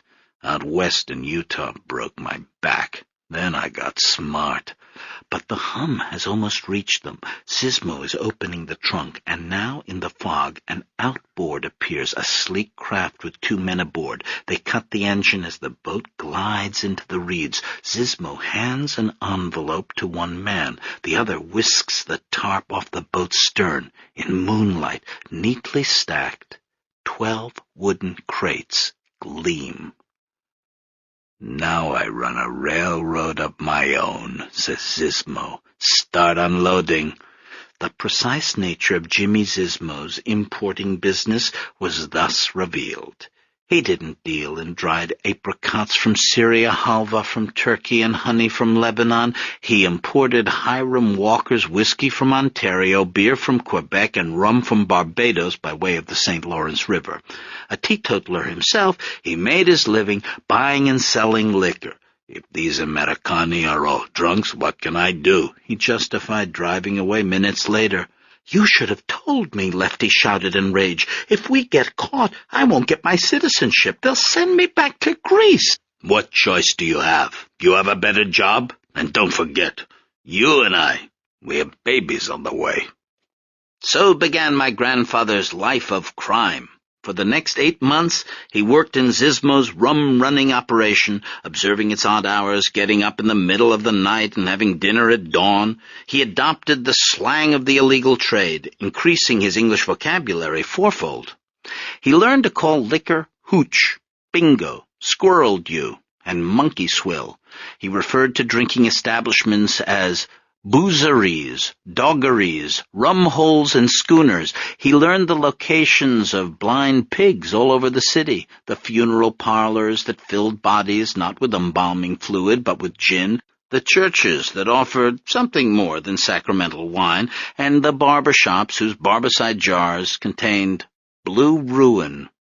Lefty grew familiar with the shoreline of the Detroit River. It screened inlets and secret landings. He could identify police outboards at a distance of a quarter mile. Rum running was a tricky business. The major bootlegging was controlled by the Purple Gang and the Mafia. In their beneficence, they allowed a certain amount of amateur smuggling to go on. The day trips to Canada, the fishing boats out for a midnight cruise. Women took the ferry to Windsor with gallon flasks under their dresses. As long as such smuggling didn't cut into the main business, the gangs allowed it. But Zizmo was far exceeding the limit. They went out 5 to 6 times a week. The Packard's trunk could fit 4 cases of liquor. Its commodious curtained back seat, 8 more. Zizmo respected neither rules nor territories. "As soon as they voted in Prohibition, I went to the library and looked at a map," he said, explaining how he'd gotten into the business. "There they were, Canada and Michigan, almost kissing. So I bought a ticket to Detroit. When I got here, I was broke. I went to see a marriage broker in Greektown. The reason I let Lena drive this car? She paid for it." He smiled with satisfaction, but then followed his thoughts a little further, and his face darkened. "I don't approve of women driving, mind you. Now they get to vote," he grumbled to himself. "Remember that play we saw? All women are like that. Given the chance, they'd all fornicate with a bull." "Those are just stories, Jimmy," said Lefty. "You can't take them literally." "Why not?" Zizmo continued. "Women aren't like us. They have carnal natures. The best thing to do with them is to shut them up in a maze." "What are you talking about?" Zizmo smiled. "Pregnancy." It was like a maze. Desdemona kept turning this way and that, left side, right side, trying to find a comfortable position. Without leaving her bed, she wandered the dark corridors of pregnancy, stumbling over the bones of women who had passed this way before her. For starters, her mother, Euphrosyne, whom she was suddenly beginning to resemble, her grandmothers, her great-aunts, and all the women before them, stretching back into prehistory, right back to Eve, on whose womb the curse had been laid. Desdemona came into a physical knowledge of these women, shared their pains and sighs, their fear and protectiveness, their outrage, their expectation. Like them, she put a hand to her belly, supporting the world. She felt omnipotent and proud, and then a muscle in her back spasmed. I give you now the entire pregnancy in time-lapse. Desdemona, at 8 weeks, lies on her back, bed covers drawn up to her armpits. The light at the window flickers with the change of day and night. Her body jerks. She's on her side, her belly. The covers change shape.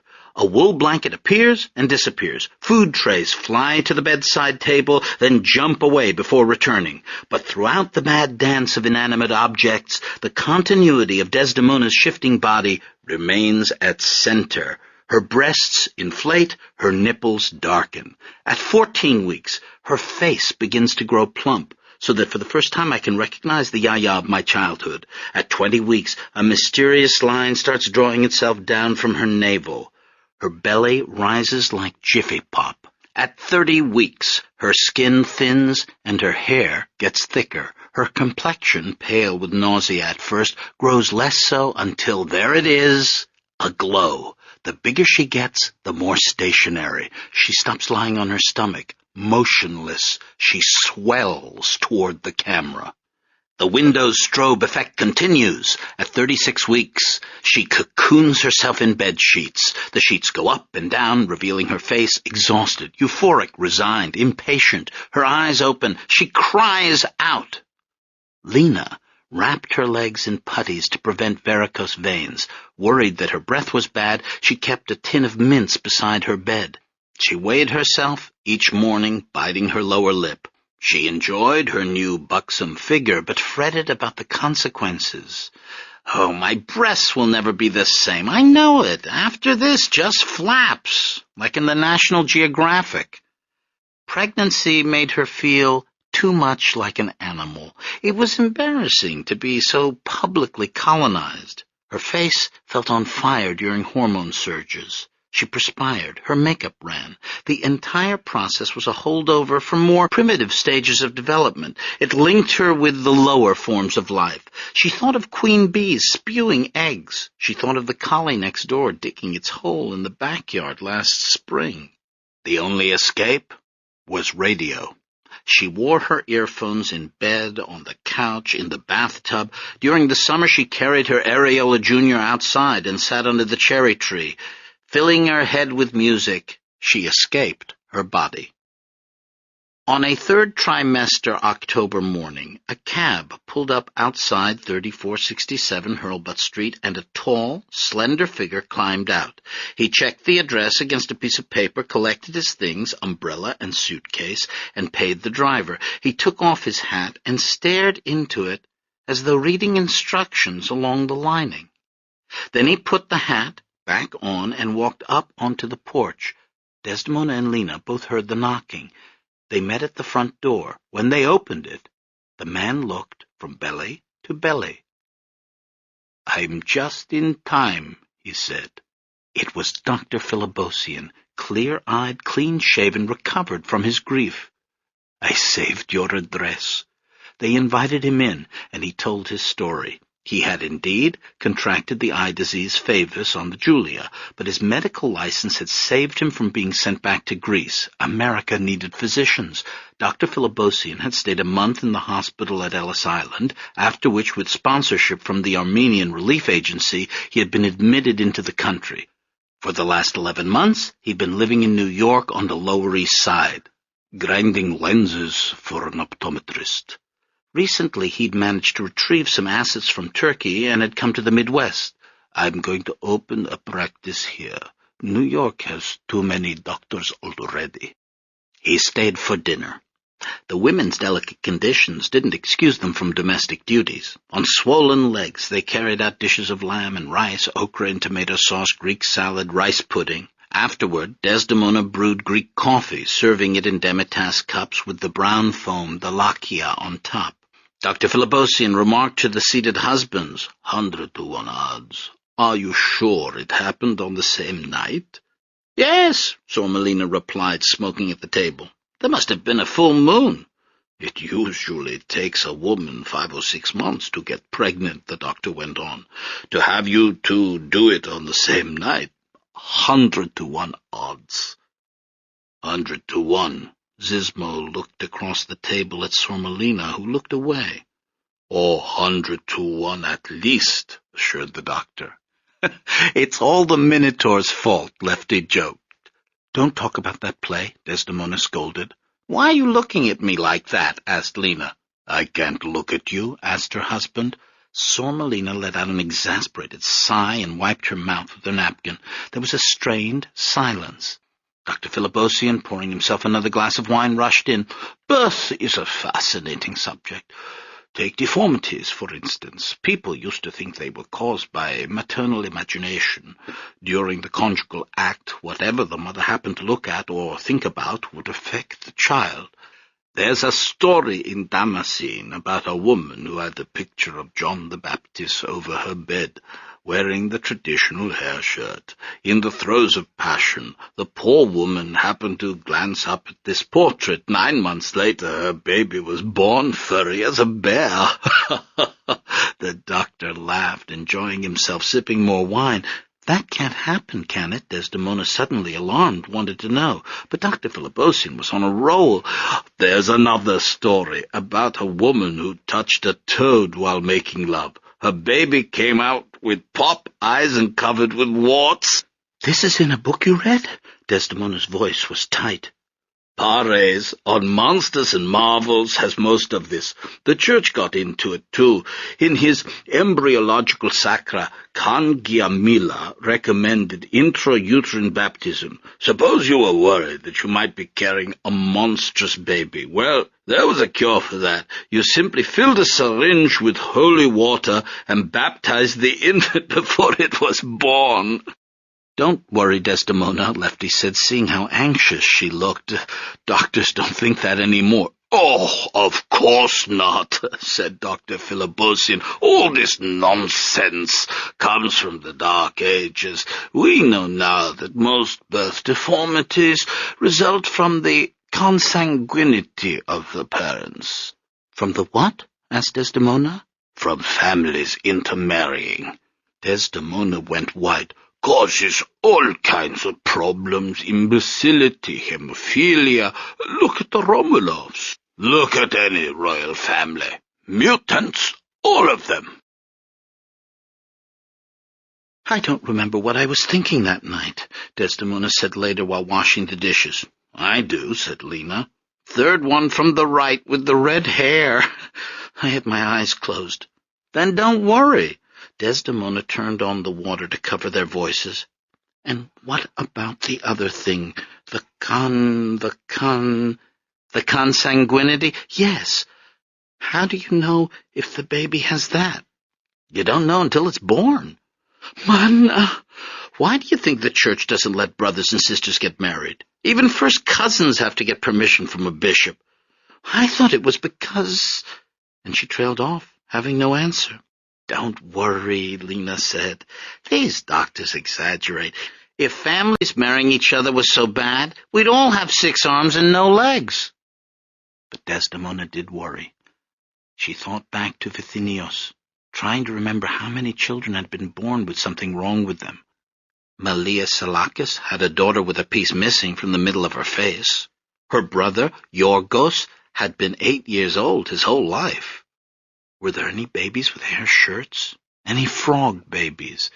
Desdemona recalled her mother telling stories about strange infants born in the village. They came every few generations, babies who were sick in some way. Desdemona couldn't remember how exactly. Her mother had been vague. Every so often these babies appeared, and they always met with tragic ends. They killed themselves. They ran off and became circus performers. They were seen years later in Bursa, begging or prostituting themselves. Lying alone in bed at night, with Lefty out working, Desdemona tried to recall the details of these stories, but it was too long ago, and now Ephrosyne Stephanides was dead, and there was no one to ask. She thought back to the night she'd gotten pregnant and tried to reconstruct events. She turned on her side. She made a pillow stand in for Lefty, pressing it against her back. She looked around the room. There were no pictures on the walls. She hadn't been touching any toads. "What did I see?" she asked herself. "Only the wall." But she wasn't the only one tormented by anxieties. Recklessly now, and with an official disclaimer as to the veracity of what I'm about to tell you, because of all the actors in my Midwestern Epidaurus, the one wearing the biggest mask is Jimmy Zismo. I'll try to give you a glimpse into his emotions that last trimester. Was he excited about becoming a father? Did he bring home nutritive roots and brew homeopathic teas? No, he wasn't. He didn't. After Dr. Philibosian came to dinner that night, Jimmy Zismo began to change. Maybe it was what the doctor had said regarding the synchronous pregnancies, 100-to-1 odds. Maybe it was this stray bit of information that was responsible for Zismo's increasing moodiness, his suspicious glances at his pregnant wife. Maybe he was doubting the likelihood that a single act of intercourse in a 5-month dry spell would result in a successful pregnancy. Was Zismo examining his young wife and feeling old? Tricked? In the late autumn of 1923, minotaurs haunted my family. To Desdemona they came in the form of children who couldn't stop bleeding or who were covered with fur. Zismo's monster was the well-known one with green eyes. It stared out of the river's darkness while he waited on shore for a shipment of liquor. It leapt up from the roadside to confront him through the Packard's windshield. It rolled over in bed when he got home before sunrise, a green-eyed monster lying next to his young, inscrutable wife. But then Zismo would blink, and the monster would disappear. When the women were 8 months pregnant, the first snow fell. Lefty and Zismo wore gloves and mufflers as they waited on the shore of Belle Isle. Nevertheless, despite his insulation, my grandfather was shivering. Twice in the last month they'd had close calls with the police. Sick with jealous suspicions, Zismo had been erratic, forgetting to schedule rendezvous, choosing drop-off points with insufficient preparation. Worse, the Purple Gang was consolidating its hold on the city's rum-running. It was only a matter of time before they ran afoul of it. Meanwhile, back on Hurlbut, a spoon was swinging. Sormelina, legs bandaged, lay back in her boudoir as Desdemona performed the first of the many prognostications that would end with me. "Tell me it's a girl." "You don't want a girl. Girls are too much trouble. You have to worry about them going with the boys. You have to get a dowry and find a husband." "They don't have dowries in America, Desdemona." The spoon began to move. "If it's a boy, I'll kill you. A daughter you'll fight with. A daughter I can talk to. A son you will love." The spoon's arc increased. It's... What? "Start saving money." "Yes." "Lock the windows." Is it really? "Get ready to fight." "You mean it's..." "Yes, a girl, definitely." "Oh, thank God." And a walk-in closet being cleaned out, and the walls being painted white to serve as a nursery. 2 identical cribs arrive from Hudson's. My grandmother sets them up in the nursery, then hangs a blanket between them, in case her child is a boy. Out in the hall, she stops before the vigil light to pray to the All-Holy. "Please, don't let my baby be this thing, a hemophiliac. Lefty and I didn't know what we were doing. Please, I swear, I will never have another baby. Just this one." 33 weeks.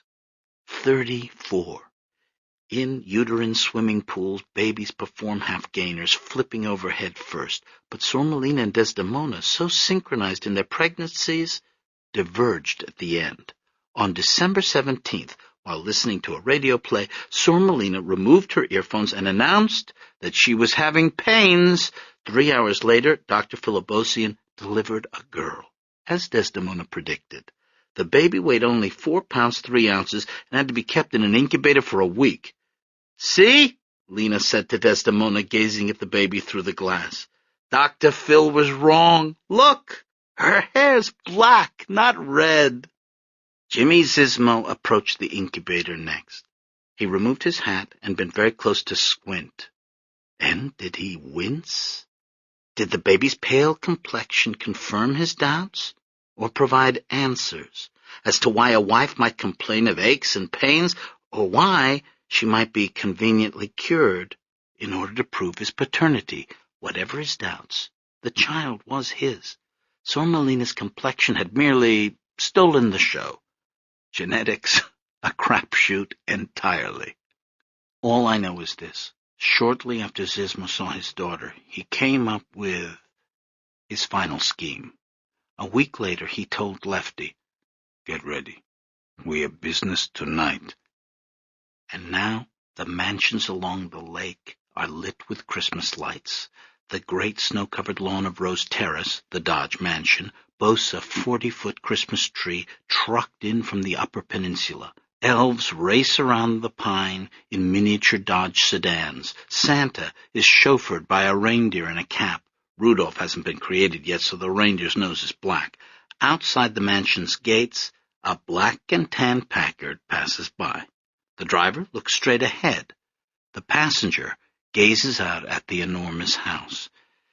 Jimmy Zizmo is driving slowly because of the chains on the tires. They've come out along East Jefferson, past Electric Park and the Belle Isle Bridge. They've continued through Detroit's east side, following Jefferson Avenue, and now we're here, my neck of the woods, Grosse Pointe. Here's the Starks' house, where Clementine Stark and I will practice kissing the summer before third grade, and there's the Baker and English School for girls high on its hill over the lake. My grandfather is well aware that Zizmo hasn't come to Grosse Pointe to admire the big houses. Anxiously, he waits to see what Zizmo has in mind. Not far from Rose Terrace, the lakefront opens up, black, empty, and frozen solid. Near the bank, the ice piles up in chunks. Zizmo follows the shoreline until he comes to a gap in the road where boats launch in summer. He turns into it and stops. "We're going over the ice?" my grandfather says. "Easiest way to Canada at the moment." "Are you sure it will hold?" In response to my grandfather's question, Zizmo only opens his door to facilitate escape. Lefty follows suit. The Packard's front wheels drop onto ice. It feels as if the entire frozen lake shifts. A high-pitched noise follows, as when teeth bear down on ice cubes. After a few seconds, this stops. The rear wheels drop. The ice settles. My grandfather, who hasn't prayed since he was in Bursa, has the impulse to give it another go. Lake St. Clair is controlled by the Purple Gang. It provides no trees to hide behind, no side roads to sneak down. He bites his thumb where the nail is missing. Without a moon, they see only what the insectile headlamps illuminate. 15 feet of granular, ice-blue surface crisscrossed by tire tracks. Vortices of snow whirl up in front of them. Zizmo wipes the fogged windshield with his shirt sleeve. "Keep a lookout for dark ice." "Why?" "That means it's thin."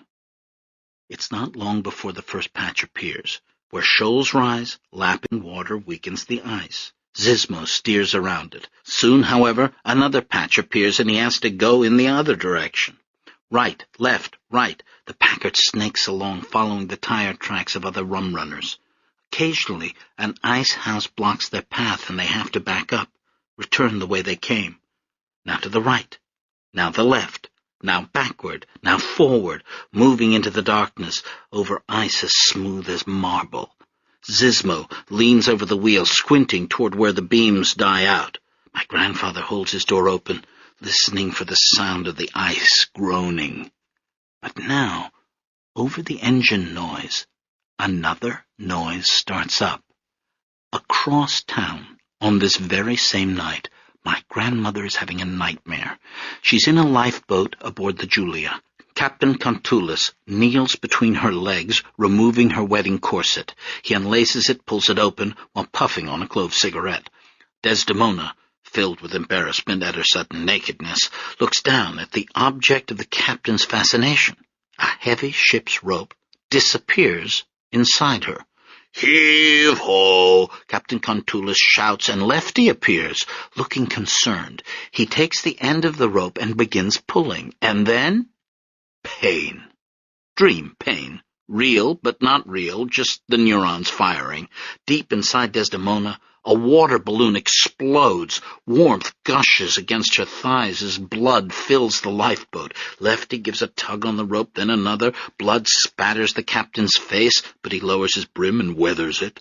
Desdemona cries out. The lifeboat rocks, and then there's a popping sound, and she feels a sick sensation. as if she's being torn in two, and there, on the end of the rope, is her child, a little knot of muscle, bruise-colored. And she looks to find the arms, and cannot. And she looks to find the legs, and cannot. And then the tiny head lifts, and she looks into her baby's face, a single crescent of teeth, opening and closing. No eyes, no mouth, only teeth, flapping open and shut. Desdemona bolts awake. It's a moment before she realizes that her actual real-life bed is soaked through. Her water has broken. While out on the ice, the Packard's headlamps brighten with each acceleration as more juice flows from the battery. They're in the shipping lane now, equidistant from both shores, the sky a great black bowl above them, pierced with celestial fires. They can't remember the way they came now, how many turns they took, where the bad ice is. The frozen terrain is scrawled with tire tracks leading in every possible direction. They pass the carcasses of old jalopies, front ends fallen through the ice, doors riddled with bullet holes. There are axles lying about and hubcaps and a few spare tires. In the darkness and whirling snow, my grandfather's eyes play tricks on him. Twice he thinks he sees a phalanx of cars approaching. The cars toy with them, appearing now in front, now to the side, now behind, coming and going so quickly he can't be sure if he saw them at all. And there is another smell in the Packard now, above leather and whiskey, a stringent metallic smell overpowering my grandfather's deodorant. Fear. It's right then that Zismo, in a calm voice, says, "Something I always wondered about. Why don't you ever tell anyone that Lena is your cousin?" The question, coming out of the blue, takes my grandfather off guard. "You don't keep it a secret?" "No," says Zismo. "I've never heard you mention it." "Where we come from, everybody is a cousin," Lefty tries to joke. "Then how much farther do we have to go?" "Other side of the shipping line. We still on the American side." "How are you going to find them out here?" "We'll find them." "You want me to speed up?" Without waiting for a reply, Zismo steps on the accelerator. "That's okay. Go slow." "Something else I always wanted to know," Zismo says, accelerating. "Jimmy, be safe." "Why did Lena have to leave the village to get married?" You're going too fast. I don't have time to check the ice." "Answer me." "Why did she leave? There was no one to marry. She wanted to come to America." "Is that what she wanted?" He accelerates again. "Jimmy, slow down." But Zismo pushes the pedal to the floor and shouts, "Is it you?" "What are you talking about?" "Is it you?" Zismo roars again, and now the engine is whining. The ice is whizzing by underneath the car. "Who is it?" he demands to know. "Tell me, who is it?" But before my grandfather can come up with an answer, another memory comes careening across the ice. It is a Sunday night during my childhood, and my father's taking me to the movies, the Detroit Yacht Club. We ascend the red-carpeted stairs, passing silver sailing trophies and the oil portrait of the hydroplane racer Garwood. On the second floor, we enter the auditorium.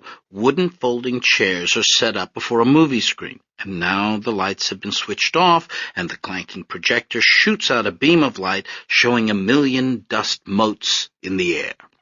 The only way my father could think of to instill in me a sense of my heritage was to take me to dubbed Italian versions of the ancient Greek myths. And so every week we saw Hercules slaying the Nemean lion or stealing the girdle of the Amazons. That's some girdle, eh, Callie? Or being thrown gratuitously into snake bits without textual support. But our favorite was the Minotaur.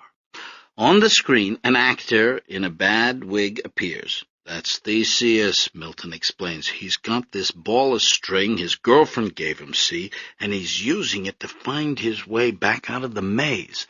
Now Theseus enters the labyrinth. His torch lights up stone walls made of cardboard. Bones and skulls litter his path. Bloodstains darken the fake rock. Without taking my eyes from the screen, I hold out my hand. My father reaches into the pocket of his blazer to find a butterscotch candy. As he gives it to me, he whispers, Here comes the Minotaur, and I shiver with fear and delight. Academic to me then, the sad fate of the creature.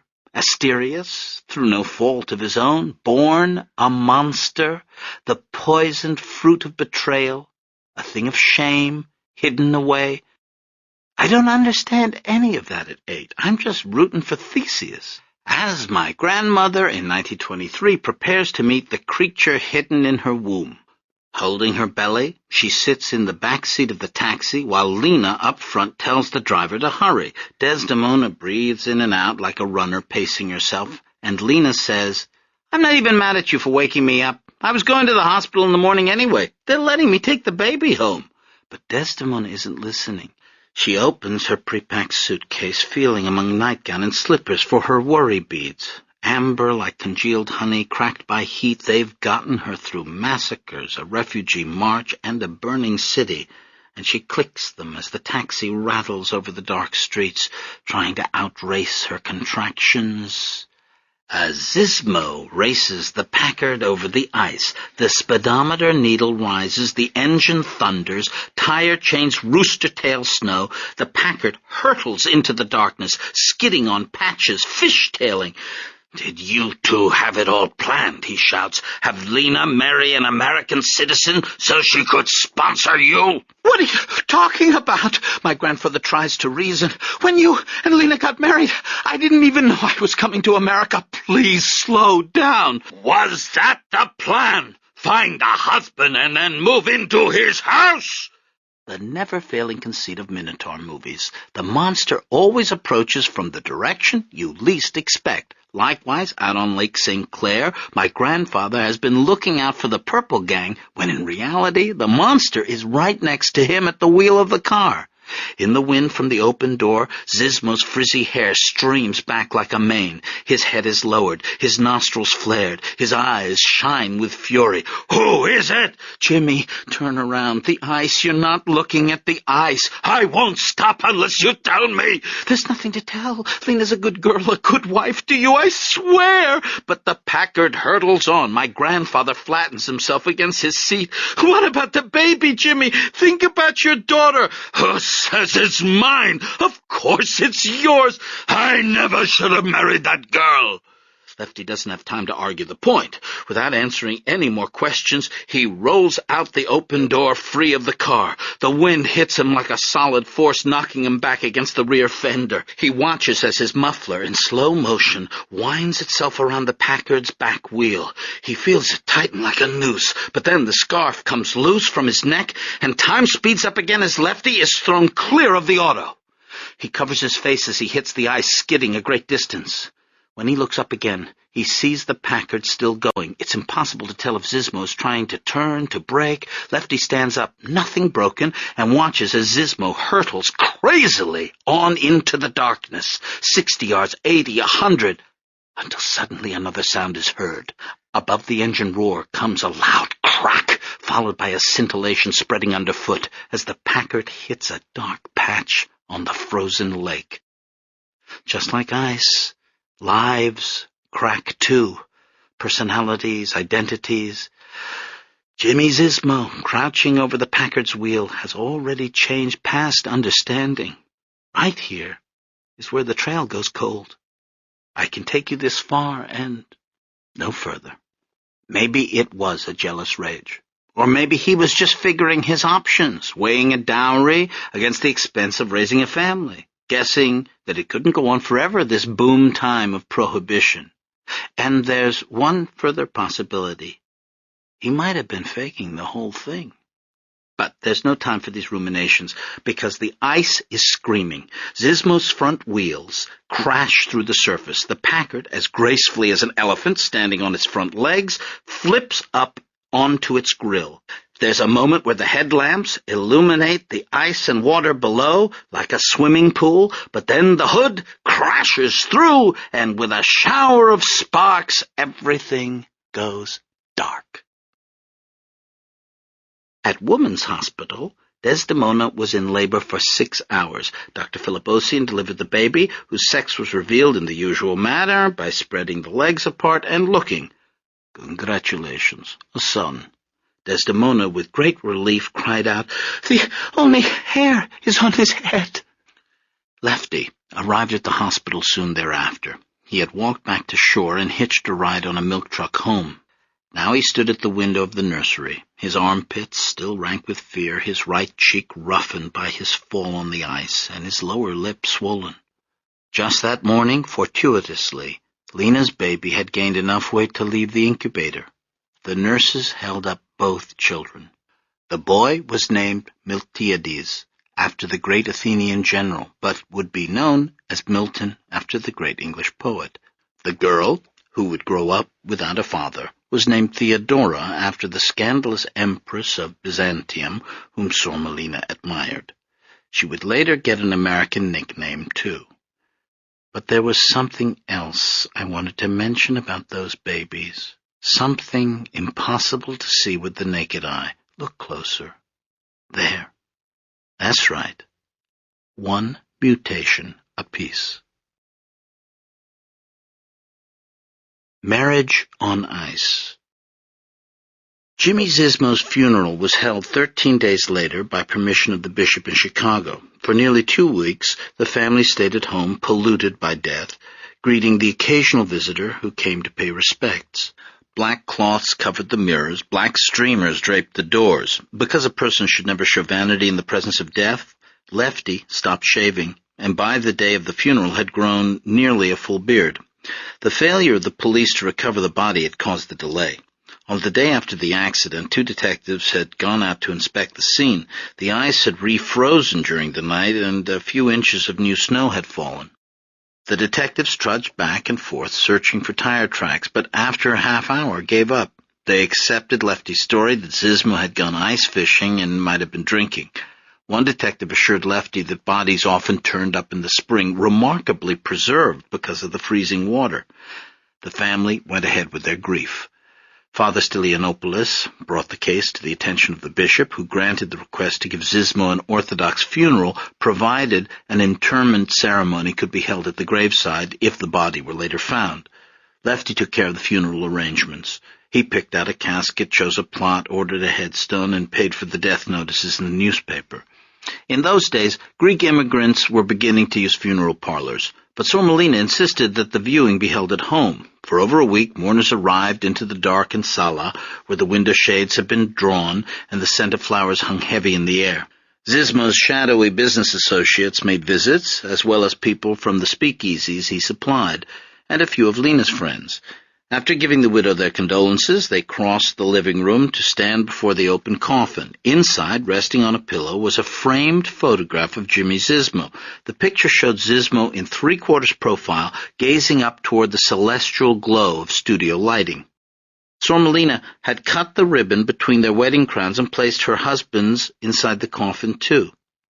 Sormelina's anguish at her husband's death far exceeded her affection for him in life. For 10 hours over 2 days she keened over Jimmy Zizmo's empty coffin, reciting the Myrologia.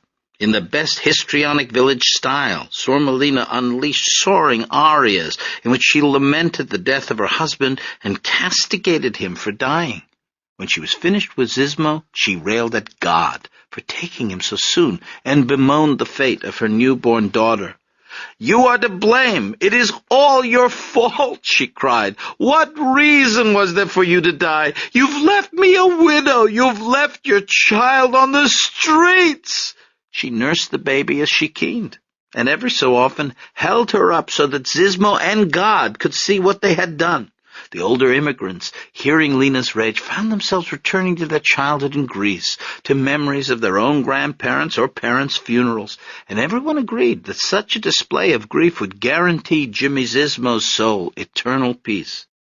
In accordance with church law, the funeral was held on a weekday. Father Stylianopoulos, wearing a tall kalamafkion on his head and a large pectoral cross, came to the house at 10 in the morning. After prayer was said, Sormelina brought the priest a candle burning on a plate. She blew it out, the smoke rose and dispersed, and Father Stylianopoulos broke the candle in 2. After that, everyone filed outside to begin the procession to the church. Lefty had rented a limousine for the day and opened the door for his wife and cousin. When he got in himself, he gave a small wave to the man who had been chosen to stay behind, blocking the doorway to keep Zizmo's spirit from re-entering the house. This man was Peter Thetakis, the future chiropractor. Following tradition, Uncle Pete guarded the doorway for more than 2 hours until the service at the church was over. The ceremony contained the full funeral liturgy, omitting only the final portion where the congregation is asked to give the deceased a final kiss. Instead, Sor Melina passed by the casket and kissed the wedding crown, followed by Desdemona and Lefty. Assumption Church, which at that time operated out of a small storefront on Hart Street, was still less than a quarter full. Jimmy and Lena had not been regular churchgoers.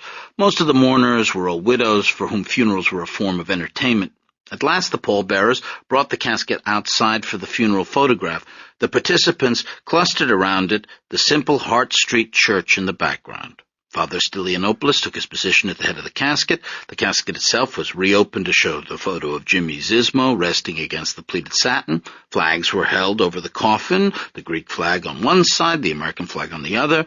No one smiled for the flash. Afterward, the funeral procession continued to Forest Lawn Cemetery on Van Dyke, where the casket was put in storage until spring. There was still a possibility that the body might materialize with the spring thaw.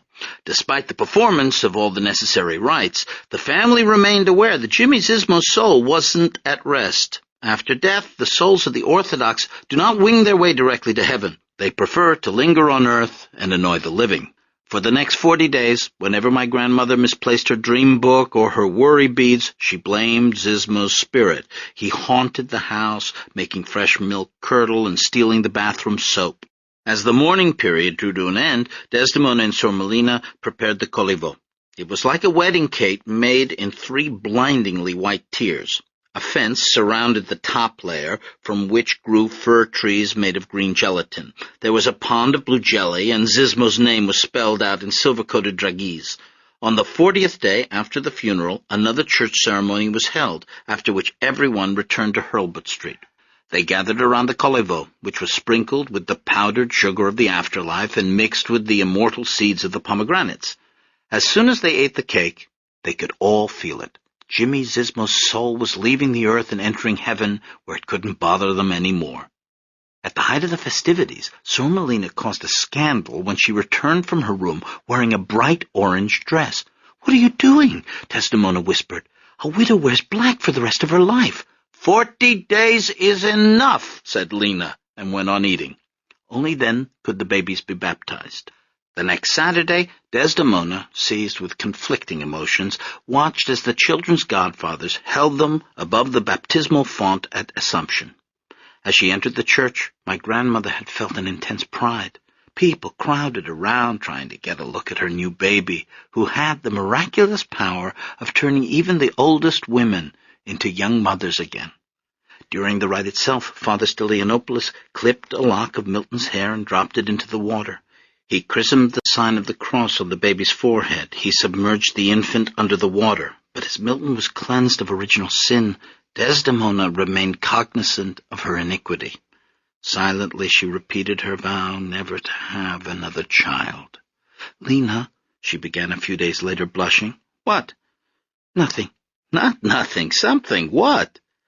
"I was wondering, how do you, if you don't want—" And she blurted it out.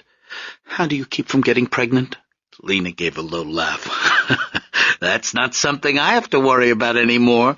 "But do you know how? Is there a way?" "My mother always said as long as you're nursing, you can't get pregnant. I don't know if it's true, but that's what she said." "But after that, what then?" "Simple. Don't sleep with your husband." At present, it was possible. Since the birth of the baby, my grandparents had taken a hiatus from lovemaking. Desdemona was up half the night breastfeeding. She was always exhausted.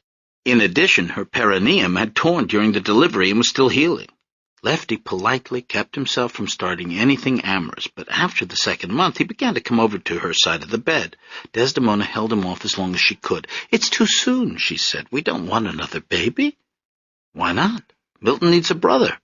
"You're hurting me." "I'll be gentle. Come here." "No, please, not tonight." "What?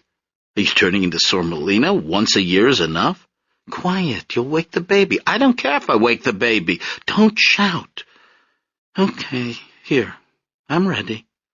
But 5 minutes later, what's the matter? Nothing. Don't tell me nothing. It's like being with a statue. Oh, Lefty! And she burst into sobs.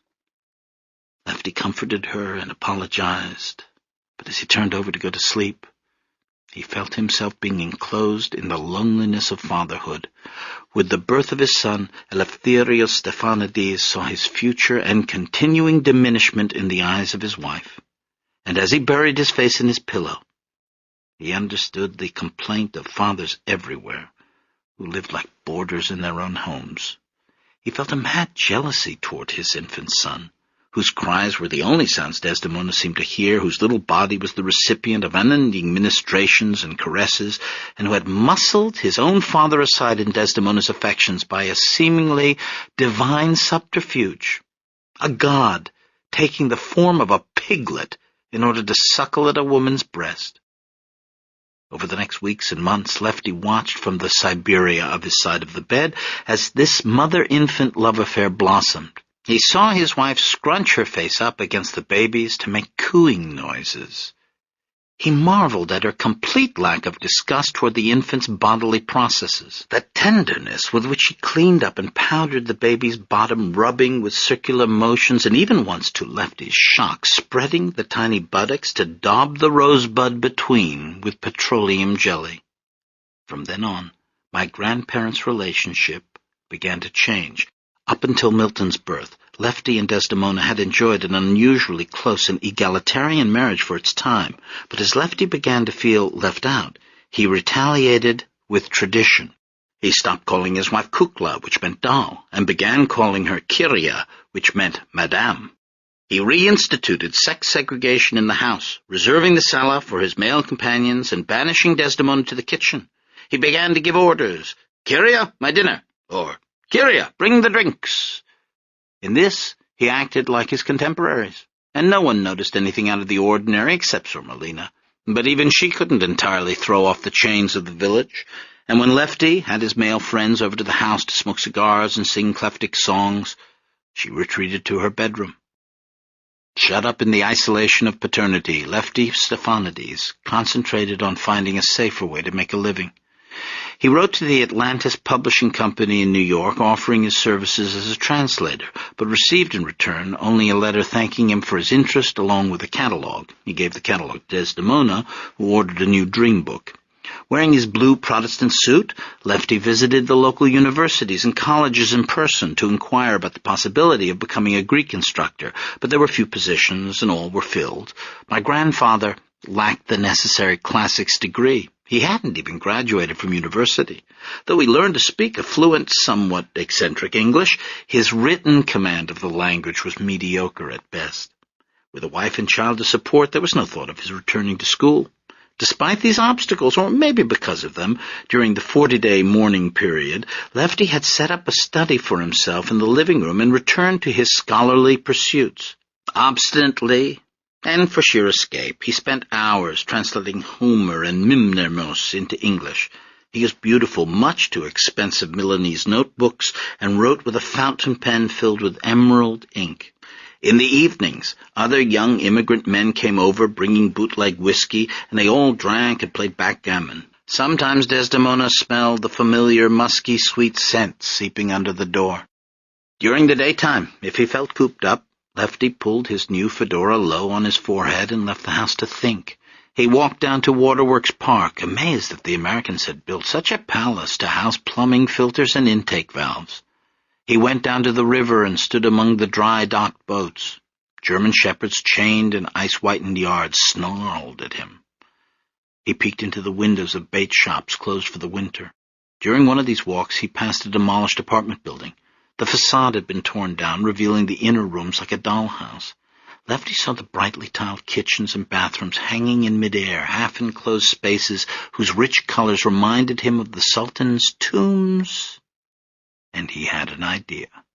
The next morning, he climbed down into the basement on Hurlbut and went to work. He removed Desdemona's spiced sausages from the heating pipes. He swept up the cobwebs and laid a rug over the dirt floor. He brought down Jimmy Zizmo's zebra skin from upstairs and tacked it on the wall. In front of the sink he built a small bar out of discarded lumber and covered it with scavenged tiles. Blue and white arabesques, Neapolitan checkerboard, red heraldic dragons, and local earth-tone puabics. For tables, he upended cable reels and spread them with cloths. He tented bed sheets overhead, hiding the pipes. From his old connections in the rum-running business, he rented a slot machine and ordered a week's supply of beer and whiskey. And on a cold Friday night in February of 1924, he opened for business. The Zebra Room was a neighborhood place with irregular hours. Whenever Lefty was open for business, he put an icon of St. George in the living room window, facing the street. Patrons came around back, giving a coded knock, a long and two shorts followed by two longs on the basement door. Then they descended out of the America of factory work and tyrannical foremen into an Arcadian grotto of forgetfulness. My grandfather put the Victrola in the corner. He set out braided sesame coulouria on the bar. He greeted people with the exuberance they expected from a foreigner, and he flirted with the ladies. Behind the bar, a stained-glass window of liquor bottles glowed, the blues of English gin, the deep reds of claret and Madeira, the tawny browns of Scotch and bourbon. A hanging lamp spun on its chain, speckling the zebra skin with light, and making the customers feel even drunker than they were. Occasionally, someone would stand up from his chair and begin to twitch and snap his fingers to the strange music while his companions laughed. Down in that basement speakeasy, my grandfather acquired the attributes of the barkeep he would be for the rest of his life. He channeled his intellectual powers into the science of mixology. He learned how to serve the evening rush one-man band style, pouring whiskeys with his right hand while filling beer steins with his left as he pushed out coasters with his elbow and pumped the keg with his foot. For 14 to 16 hours a day he worked in that sumptuously decorated hole in the ground and never stopped moving the entire time. If he wasn't pouring drinks, he was refilling the coulouria trays. If he wasn't rolling out a new beer keg, he was placing hard-boiled eggs in a wire hamper. He kept his body busy so that his mind wouldn't have a chance to think about the growing coldness of his wife or the way their crime pursued them. Lefty had dreamed of opening a casino, and the Zebra Room was as close as he ever came to it. There was no gambling, no potted palms, but there was Rebetica, and on many nights, hashish. Only in 1958, when he had stepped from behind the bar of another Zebra Room, would my grandfather have the leisure to remember his youthful dreams of roulette wheels. Then, trying to make up for lost time, he would ruin himself and finally silence his voice in my life forever. Desdemona and Sormelina remained upstairs raising the children. Practically speaking, this meant that Desdemona got them out of bed in the morning, fed them, washed their faces, and changed their diapers before bringing them in to Sormelina, who by then was receiving visitors, still smelling of the cucumber slices she put over her eyelids at night. At the sight of Theodora, Sormelina spread her arms and crooned, "Chrysophyli," snatching her golden girl from Desdemona and covering her face with kisses. For the rest of the morning, drinking coffee, Lena amused herself by applying kohl to little Theodora's eyelashes. When odors arose, she handed the baby back, saying, "Something happened." It was Sormelina's belief that the soul didn't enter the body until a child started speaking. She let Desdemona worry about the diaper rashes and whooping coughs, the earaches and nosebleeds.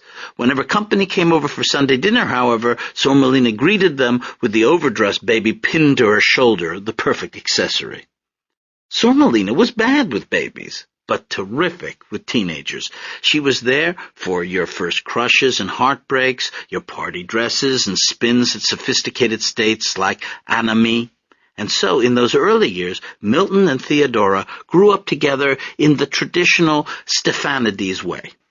As once a Kalimi had separated a brother and sister, now a wool blanket separated second cousins. As once a double shadow had leapt up against a mountainside, now a similarly conjoined shadow moved across the back porch of the house on Hurlbut.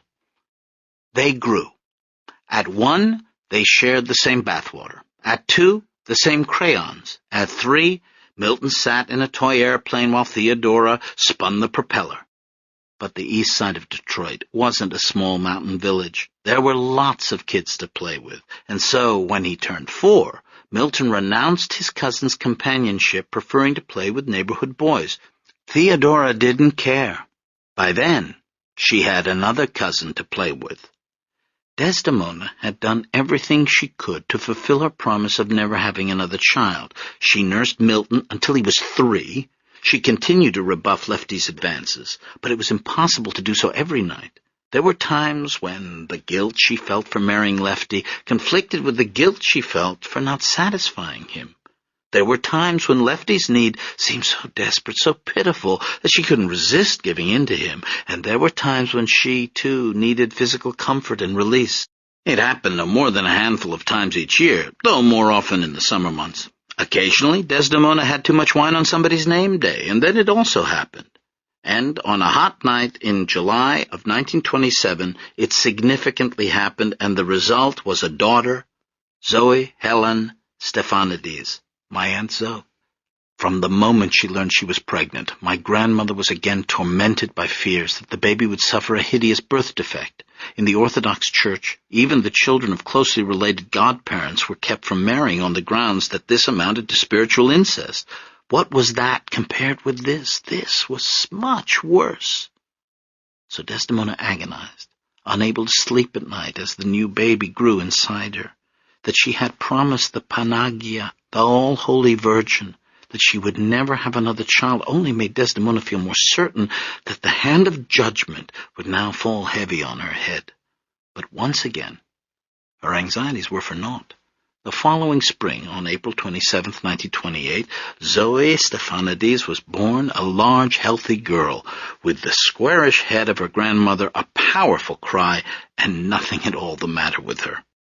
Milton had little interest in his new sister. He preferred shooting a slingshot with his friends. Theodora was just the opposite. She was enthralled with Zoe. She carried the new baby around with her like a new doll. Their lifelong friendship, which would suffer many strains, began from day one with Theodora pretending to be Zoe's mother. The arrival of another baby made the house on Hurlbut feel crowded. Sor Melina decided to move out. She found a job at a florist's shop, leaving Lefty and Desdemona to assume the mortgage on the house. In the fall of that same year, Sor Melina and Theodora took up residence nearby in the O'Toole boarding house right behind Hurlbut on Cadillac Boulevard. The backs of the two houses faced each other, and Lena and Theodora were still close enough to visit nearly every day. On Thursday, October 24th, 1929, on Wall Street, in New York City, men in finely tailored suits began jumping from the windows of the city's famous skyscrapers. Their lemming-like despair seemed far away from Hurlbut Street, but little by little the dark cloud passed over the nation, moving in the opposite direction to the weather until it reached the Midwest. The depression made itself known to Lefty by a growing number of empty bar stools. After nearly 6 years of operating at full capacity, there began to be slow periods, nights when the place was only 2/3 full or just half. Nothing deterred the stoic alcoholics from their calling. Despite the international banking conspiracy unmasked by Father Coughlin on the radio, these stalwarts presented themselves for duty whenever St. George galloped in the window. But the social drinkers and family men stopped showing up. By March of 1930, only half as many patrons gave the secret dactylic spondaic knock on the basement door. Business picked up during the summer. "Don't worry," Lefty told Desdemona. "President Herbert Hoover is taking care of things. The worst is over." They skated along through the next year and a half, but by 1932 only a few customers were coming in each day. Lefty extended credit, discounted drinks, but it was no use. Soon he couldn't pay for shipments of liquor. One day 2 men came in and repossessed the slot machine. "It was terrible, terrible," Desdemona still cried 50 years later, describing those years. "Throughout my childhood, the slightest mention of the depression would set my yaya off into a full cycle of wailing and breast-clutching, even once when the subject was manic depression. She would go limp in her chair, squeezing her face in both hands like the figure in Munch's The Scream, and then would do so. 'Mana, the depression, so terrible, you no can believe. Everybody, they no have work. I remember the marches for the hunger. All the people, they are marching in the street, 1,000,000 people, one after one, to go tell Mr. Henry Ford to open the factory. Then We have in the alley one night a noise was terrible. The people, they are killing rats. Plam, plam, plam with sticks to go to eat the rats. Oh, my God! And Lefty, he was no working in the factory then. He only having, the speakeasy where the people they used to come to drink. But in the Depression was in the middle another bad time. Economy very bad. And nobody they have money to drink. They no can eat. How they can drink? So soon Papu and Yaya, we no have money. And then, hand to heart, then they make me go to work for those Mavros, black people. Oh, my God. It happened like this. One night, my grandfather got into bed with my grandmother to find that she wasn't alone. Milton, 8 years old now, was snuggled up against her side. On her other side was Zoe, who was only 4. Lefty, exhausted from work, looked down at the spectacle of this menagerie. He loved the sight of his sleeping children. Despite the problems of his marriage, he could never blame his son or daughter for them. At the same time, he rarely saw them. In order to make enough money, he had to keep the speakeasy open 16, sometimes 18 hours a day. He worked 7 days a week. To support his family, he had to be exiled from them. In the mornings, when he was around the house, his children treated him like a familiar relative, an uncle maybe, but not a father. And then there was the problem of the bar ladies. Serving drinks day and night in a dim grotto, he had many opportunities to meet women drinking with their friends or even alone. My grandfather was 30 years old in 1932. He had filled out and become a man. He was charming, friendly, always well-dressed, and still in his physical prime. Upstairs, his wife was too frightened to have sex. But down in the zebra room, women gave Lefty bold, hot looks. Now, as my grandfather gazed down at the 3 sleeping figures in the bed, his head contained all these things at once: love for his children, love for his wife, along with frustration with his marriage, and boyish, unmarried feeling excitement around the bar ladies. He bent his face close to Zoe's. Her hair was still wet from the bath and richly fragrant.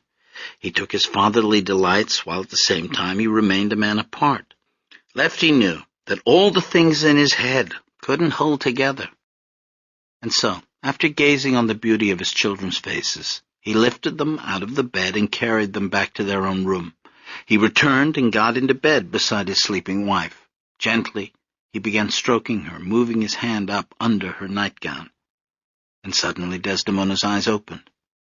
"What are you doing?" "What do you think I'm doing?" "I'm sleeping." "I'm waking you up." "Shame on you." My grandmother pushed him away, and Lefty relented. He rolled angrily away from her. There was a long silence before he spoke. "I don't get anything from you. I work all the time, and I get nothing." "You think I don't work? I have 2 children to take care of. If you were a normal wife, it might be worth it for me to be working all the time. If you were a normal husband, you would help with the children." "How can I help you? You don't even understand what it takes to make money in this country. You think I'm having a good time down there? You play music, you drink. I can hear the music in the kitchen. That's my job. That's why the people come. If they don't come, we can't pay our bills. The whole thing rests on me. That's what you don't understand. I work all day and night, and then when I come to bed, I can't even sleep. There's no room." Milton had a nightmare. "I'm having a nightmare every day." He switched the light on, and in its glow, Desdemona saw her husband's face screwed up with a malice she'd never seen before. It was no longer Lefty's face, no longer that of her brother or her husband. It was the face of someone new, a stranger she was living with. And this terrible new face delivered an ultimatum. "Tomorrow morning," Lefty spat, "you're going to get a job." The next day, when Lena came over for lunch, Desdemona asked her to read the newspaper for her. "How can I work? I don't even know English." "You know a little. We should have gone to Greece. In Greece, a husband wouldn't make his wife go out and get a job." "Don't worry," Lena said, holding up the recycled newsprint. "There aren't any."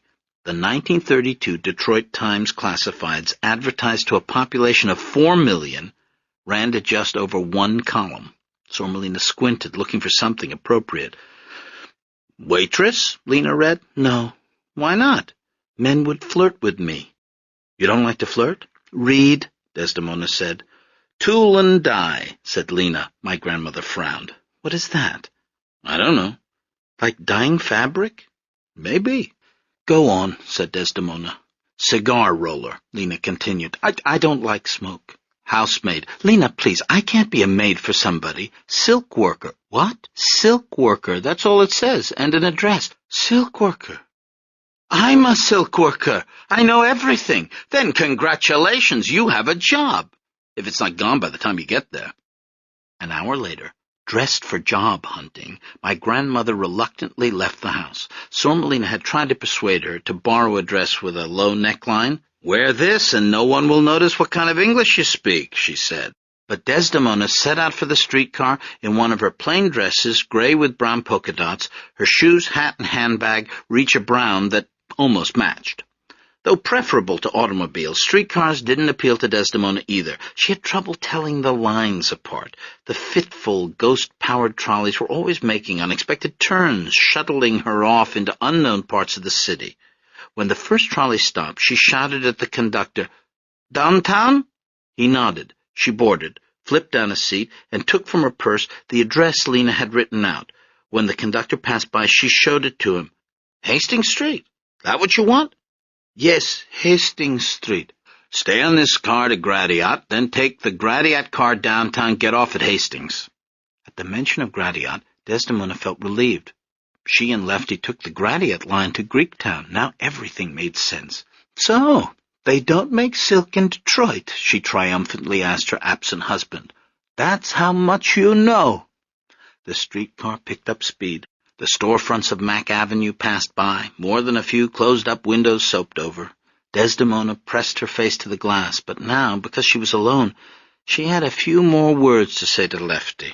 If those policemen at Ellis Island hadn't taken my silkworms, I could set up a cocoonery in the backyard. I wouldn't have to get a job. We could make a lot of money. I told you so. Passengers' clothes, still dressy in those days, nevertheless showed wear and tear. Hats gone unblocked for months, hemlines and cuffs frayed, neckties and lapels gravy-stained.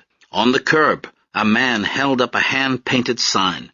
Work is what I want and not charity. Who will help me get a job? 7 years in Detroit, no money. Sent away, furnished, best of references. Look at that poor man, Mana. He looks like a refugee.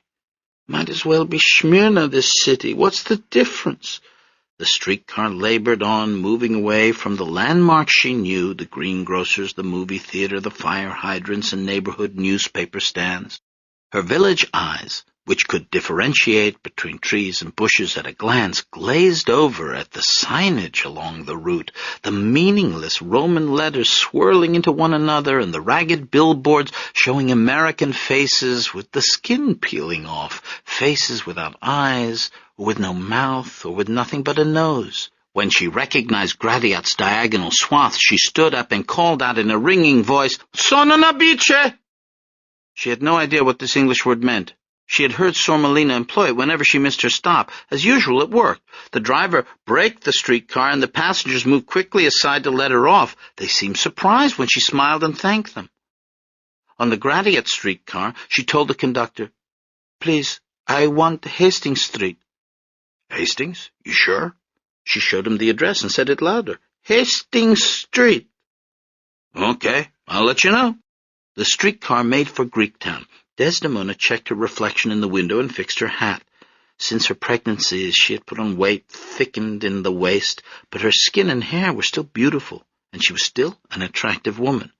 After looking at herself, she returned her attention to the passing scenery. What else would my grandmother have seen on the streets of Detroit in 1932? She would have seen men in floppy caps selling apples on corners. She would have seen cigar rollers stepping outside windowless factories for fresh air, their faces stained a permanent brown from tobacco dust. She would have seen workers handing out pro-union pamphlets while Pinkerton detectives tailed them. In alleyways, she might have seen union-busting goons working over those same pamphleteers. She would have seen policemen on foot and horseback, 60% of whom were secretly members of the White Protestant Order of the Black Legion, who had their own methods for disposing of blacks, communists, and Catholics. "But come on, Cal," I hear my mother's voice. "Don't you have anything nice to say?" Okay, all right. Detroit in 1932 was known as the City of Trees. More trees per square mile here than any other city in the country. To shop, you had Kearns and Hudson's. On Woodward Avenue, the auto magnates had built the beautiful Detroit Institute of Arts, where, that very minute while Desdemona rode to her job interview, a Mexican artist named Diego Rivera was working on his own new commission, a mural depicting the new mythology of the automobile industry. On scaffolding, he sat on a folding chair sketching the great work. The four androgynous races of humankind on the upper panels gazing down on the River Rouge assembly line where auto workers labored, their bodies harmonized with effort. Various smaller panels showed the germ cell of an infant wrapped in a plant bulb, the wonder and dread of medicine, the indigenous fruits and grains of Michigan, and way over in one corner, Henry Ford himself, gray-faced and tight-assed, going over the books. The trolley passed McDougal, Joseph Campow, and Shen, and then with a little shiver, it crossed Hastings Street. At that moment, every passenger, all of whom were white, performed a talismanic gesture. Men patted wallets, women refastened purses. The driver pulled the lever that closed the rear door. Desdemona, noticing all this, looked out to see that the streetcar had entered the Black Bottom Ghetto. There was no roadblock, no fence. The streetcar didn't so much as pause as it crossed the invisible barrier, but at the same time, in the length of a block, the world was different. The light seemed to change, growing gray as it filtered through laundry lines. The gloom of front porches and apartments without electricity seeped out into the streets, and the thundercloud of poverty that hung over the neighborhood directed attention downward toward the clarity of forlorn, shadowless objects. Red bricks crumbling off a stoop, piles of trash and ham bones, used tires, crushed pinwheels from last year's fair, someone's old lost shoe. The derelict quiet lasted only a moment before Black Bottom erupted from all its alleys and doorways. "Look at all the children, so many." Suddenly, children were running alongside the streetcar, waving and shouting. They played chicken with it, jumping in front of the tracks. Others climbed onto the back. Desdemona put a hand to her throat. "Why do they have so many children? What's the matter with these people? The Mavro women should nurse their babies longer. Somebody should tell them." Now in the alleys, she saw men washing themselves at open faucets. Half-dressed women jutted out hips on second-story porches. Desdemona looked in awe and terror at all the faces filling the windows, all the bodies filling the streets, nearly 500,000 people squeezed into 25 square blocks. Ever since World War I, when E.I. Weiss, manager of the Packard Motor Company, had brought by his own report the first, quote, load of niggers to the city, here in Black Bottom was where the establishment had thought to keep them. All kinds of professions now crowded in together, foundry workers and lawyers, maids and carpenters, doctors and hoodlums. But most people, this being 1932, were unemployed. Still more and more were coming every year, every month, seeking jobs in the North. They slept on every couch in every house. They built shacks in the yards. They camped on roofs. The state of affairs couldn't last, of course.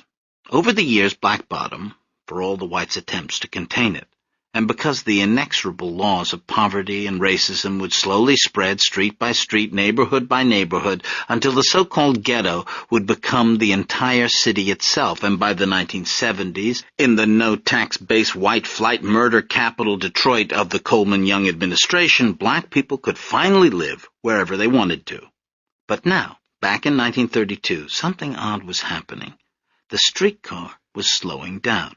In the middle of Black Bottom, it was stopping and, unheard of, opening its doors. Passengers fidgeted. The conductor tapped Desdemona on the shoulder. "Lady, this is it. Hastings." "Hastings Street?" She didn't believe him. She showed him the address again. He pointed out the door. "Silk factory here?" she asked the conductor. "No telling what's here. Not my neighborhood." And so my grandmother stepped off onto Hastings Street. The streetcar pulled away as white faces looked back at her. A woman thrown overboard. She started walking. Gripping her purse, she hurried down Hastings as though she knew where she was going. She kept her eyes fixed straight ahead. Children jumped rope on the sidewalk. At a third-story window, a man tore up a piece of paper and shouted, "From now on, you can send my mail to Paris, postman." Front porches were full of living room furniture. Old couches and armchairs, people playing checkers, arguing, waving fingers, and breaking into laughter. Always laughing, these Mavros. Laughing as though everything is funny. What is so funny, tell me? And oh my God, a man doing his business in the street. I won't look. She passed the yard of a junk artist, the 7 wonders of the world made in bottle caps. An ancient drunk in a colorful sombrero moved in slow motion, sucking his toothless maw and holding out a hand for spare change. But what can they do? They don't have any plumbing, no sewers. Terrible, terrible. She walked by a barber shop where men were getting their hair straightened, wearing shower caps like women. Across the street, young men were calling out there, "Baby, you got so many curves, you make a car crash.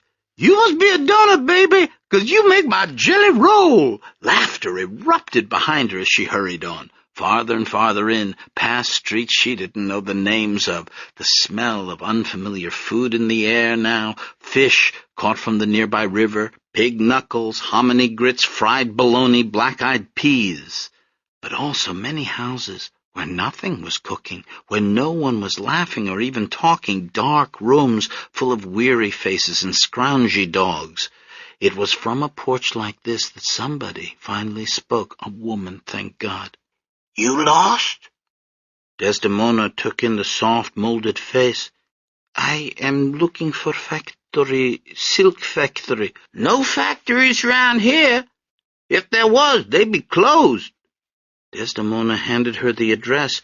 The lady pointed across the street. "You there?" And turning, what did Desdemona see? Did she see a brown brick building known until recently as Macpherson Hall? A place rented out for political meetings, weddings, or demonstrations by the occasional traveling clairvoyant? Did she notice the ornamental touches around the entrance, the Roman urns spilling granite fruit, the harlequin marble? Or did her eyes focus instead on the 2 young black men standing at attention outside the front door? Did she notice their impeccable suits? One, the light blue of a globe's watery portions, the other the pale lavender of French pastilles. Certainly she must have noticed their military bearing, the high polish of their shoes, their vivid neckties. She must have felt the contrast between the young men's confident air and that of the downtrodden neighborhood, but whatever she felt at that moment, her complex reaction has come down to me as a single shocked realization. Fezzes! They were wearing fezzes. The soft, maroon, flat-topped headgear of my grandparents' former tormentors. The hats named for the city in Morocco where the blood-colored dye came from and which on the heads of soldiers had chased my grandparents out of Turkey, staining the earth a dark maroon. Now here they were again, in Detroit on the heads of 2 handsome young Negroes, and fezzes will appear once more in my story, on the day of a funeral, but the coincidence, being the kind of thing only real life can come up with, is too good to give away right now. Tentatively, Desdemona crossed the street. She told the men she'd come about the ad. One nodded. "You have to go round back," he said politely. He led her down an alley and into the well-swept backyard. At that moment, as at a discreet signal, the back door swung open and Desdemona received her second shock. 2 women in chadors appeared.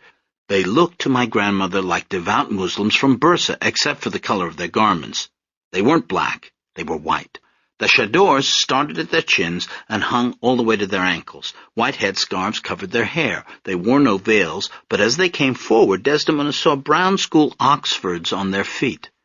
Fezzes, chadors, and next, this, a mosque.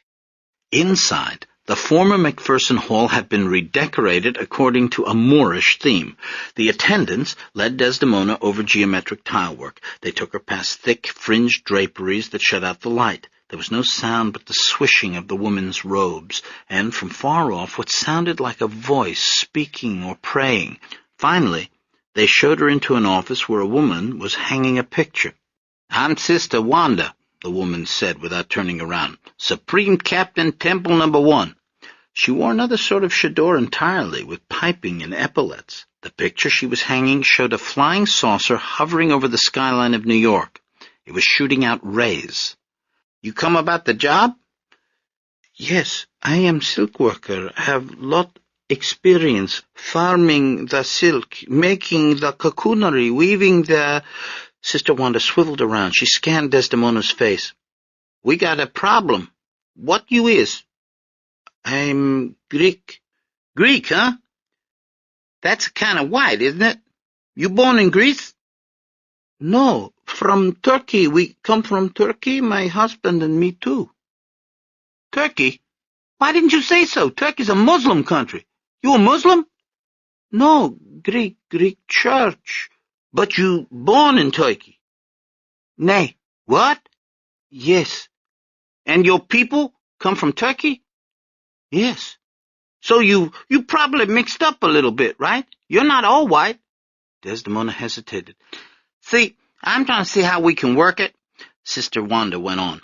"Minister Fard, who come to us from the holy city of Mecca, he always be impressing on us the importance of self-reliance. Can't rely on no white man no more. Got to do for ourselves, understand?" She lowered her voice. "Problem is, nobody worth a toot come for the ad.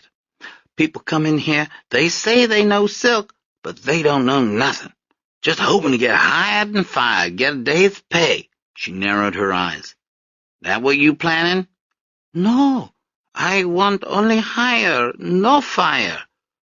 "But what you is? Greek, Turkish, or what?" Again, Desdemona hesitated. She thought about her children. She imagined coming home to them without any food, and then she swallowed hard. "Everybody mixed, Turks, Greeks, same. That's what I wanted to hear." Sister Wanda smiled broadly. "Minister Fard, he mixed too. Let me show you what we need." She led Desdemona down a long wainscoted corridor, through a telephone operator's office, and into another dark hallway. At the far end, heavy drapes blocked off the main lobby. 2 young guards stood at attention. "You come to work for us. Few things you should know. Never, ever go through them curtains.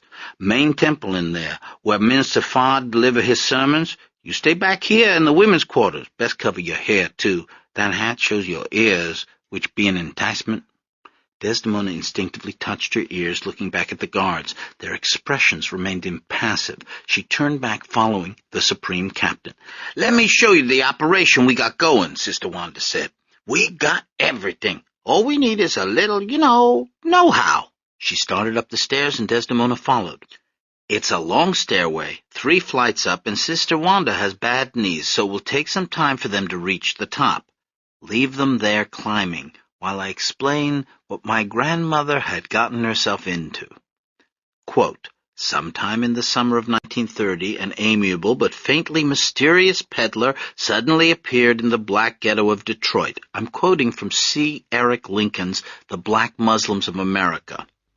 He was thought to be an Arab, although his racial and national identity remain undocumented. He was welcomed into homes of culture-hungry African Americans who were eager to purchase his silks and artifacts, which he claimed were those worn by black people in their homeland across the sea. His customers were so anxious to learn of their own past and the country from which they came that the peddler soon began holding meetings from house to house throughout the community. At first, the prophet, as he came to be known, confined his teachings to a recitation of his experiences in foreign lands, admonitions against certain foods, and suggestions for improving listeners' physical health. He was kind, friendly, unassuming, and patient. Having aroused the interests of his host We move now to An Original Man by Claude Andrew Clegg II. The peddler would then deliver his sales pitch on the history and future of African Americans. The tactic worked well, and eventually he honed it to the point that meetings of curious blacks were held in private homes. Later, public halls were rented for his orations, and an organizational structure for his Nation of Islam began to take shape in the midst of poverty-stricken Detroit." Unquote. The peddler had many names. Sometimes he called himself Mr. Farad Muhammad, or Mr. F. Muhammad Ali. Other times he referred to himself as Fred Dodd, Professor Ford, Wallace Ford, W.D. Ford, Wally Farad, Wardell Fard, or W.D. Fard. He had just as many origins. People claimed he was a black Jamaican whose father was a Syrian Muslim. One rumor maintained that he was a Palestinian Arab who had fomented racial unrest in India, South Africa, and London before moving to Detroit. There was a story that he was the son of rich parents from the tribe of Quraysh, the Prophet Muhammad's own tribe, while FBI records stated that Fard was born in either New Zealand or Portland, Oregon, to either Hawaiian or British and Polynesian parents. One thing is clear. By 1932, Fard had established Temple No. 1 in Detroit. It was the backstairs of this temple that Desdemona found herself climbing. "We sell the silks right from the temple," Sister Wanda explained above. "Make the clothes ourselves according to Minister Fard's own designs, from clothes our forefathers wore in Africa. Used to be, we just ordered the fabric and sewed up the clothes ourselves. But with this depression, fabric getting harder and harder to come by. So Minister Fard, he had one of his revelations. Come to me one morning and said, 'We must own the means and ends of sericulture itself.' And how he talk? Eloquent. Man could talk a dog off a meat truck." Climbing, Desdemona was beginning to make sense of things. The fancy suits of the men outside, the redecoration within. Sister Wanda reached the landing. "In here our training class," and threw open the door. Desdemona stepped up and saw them.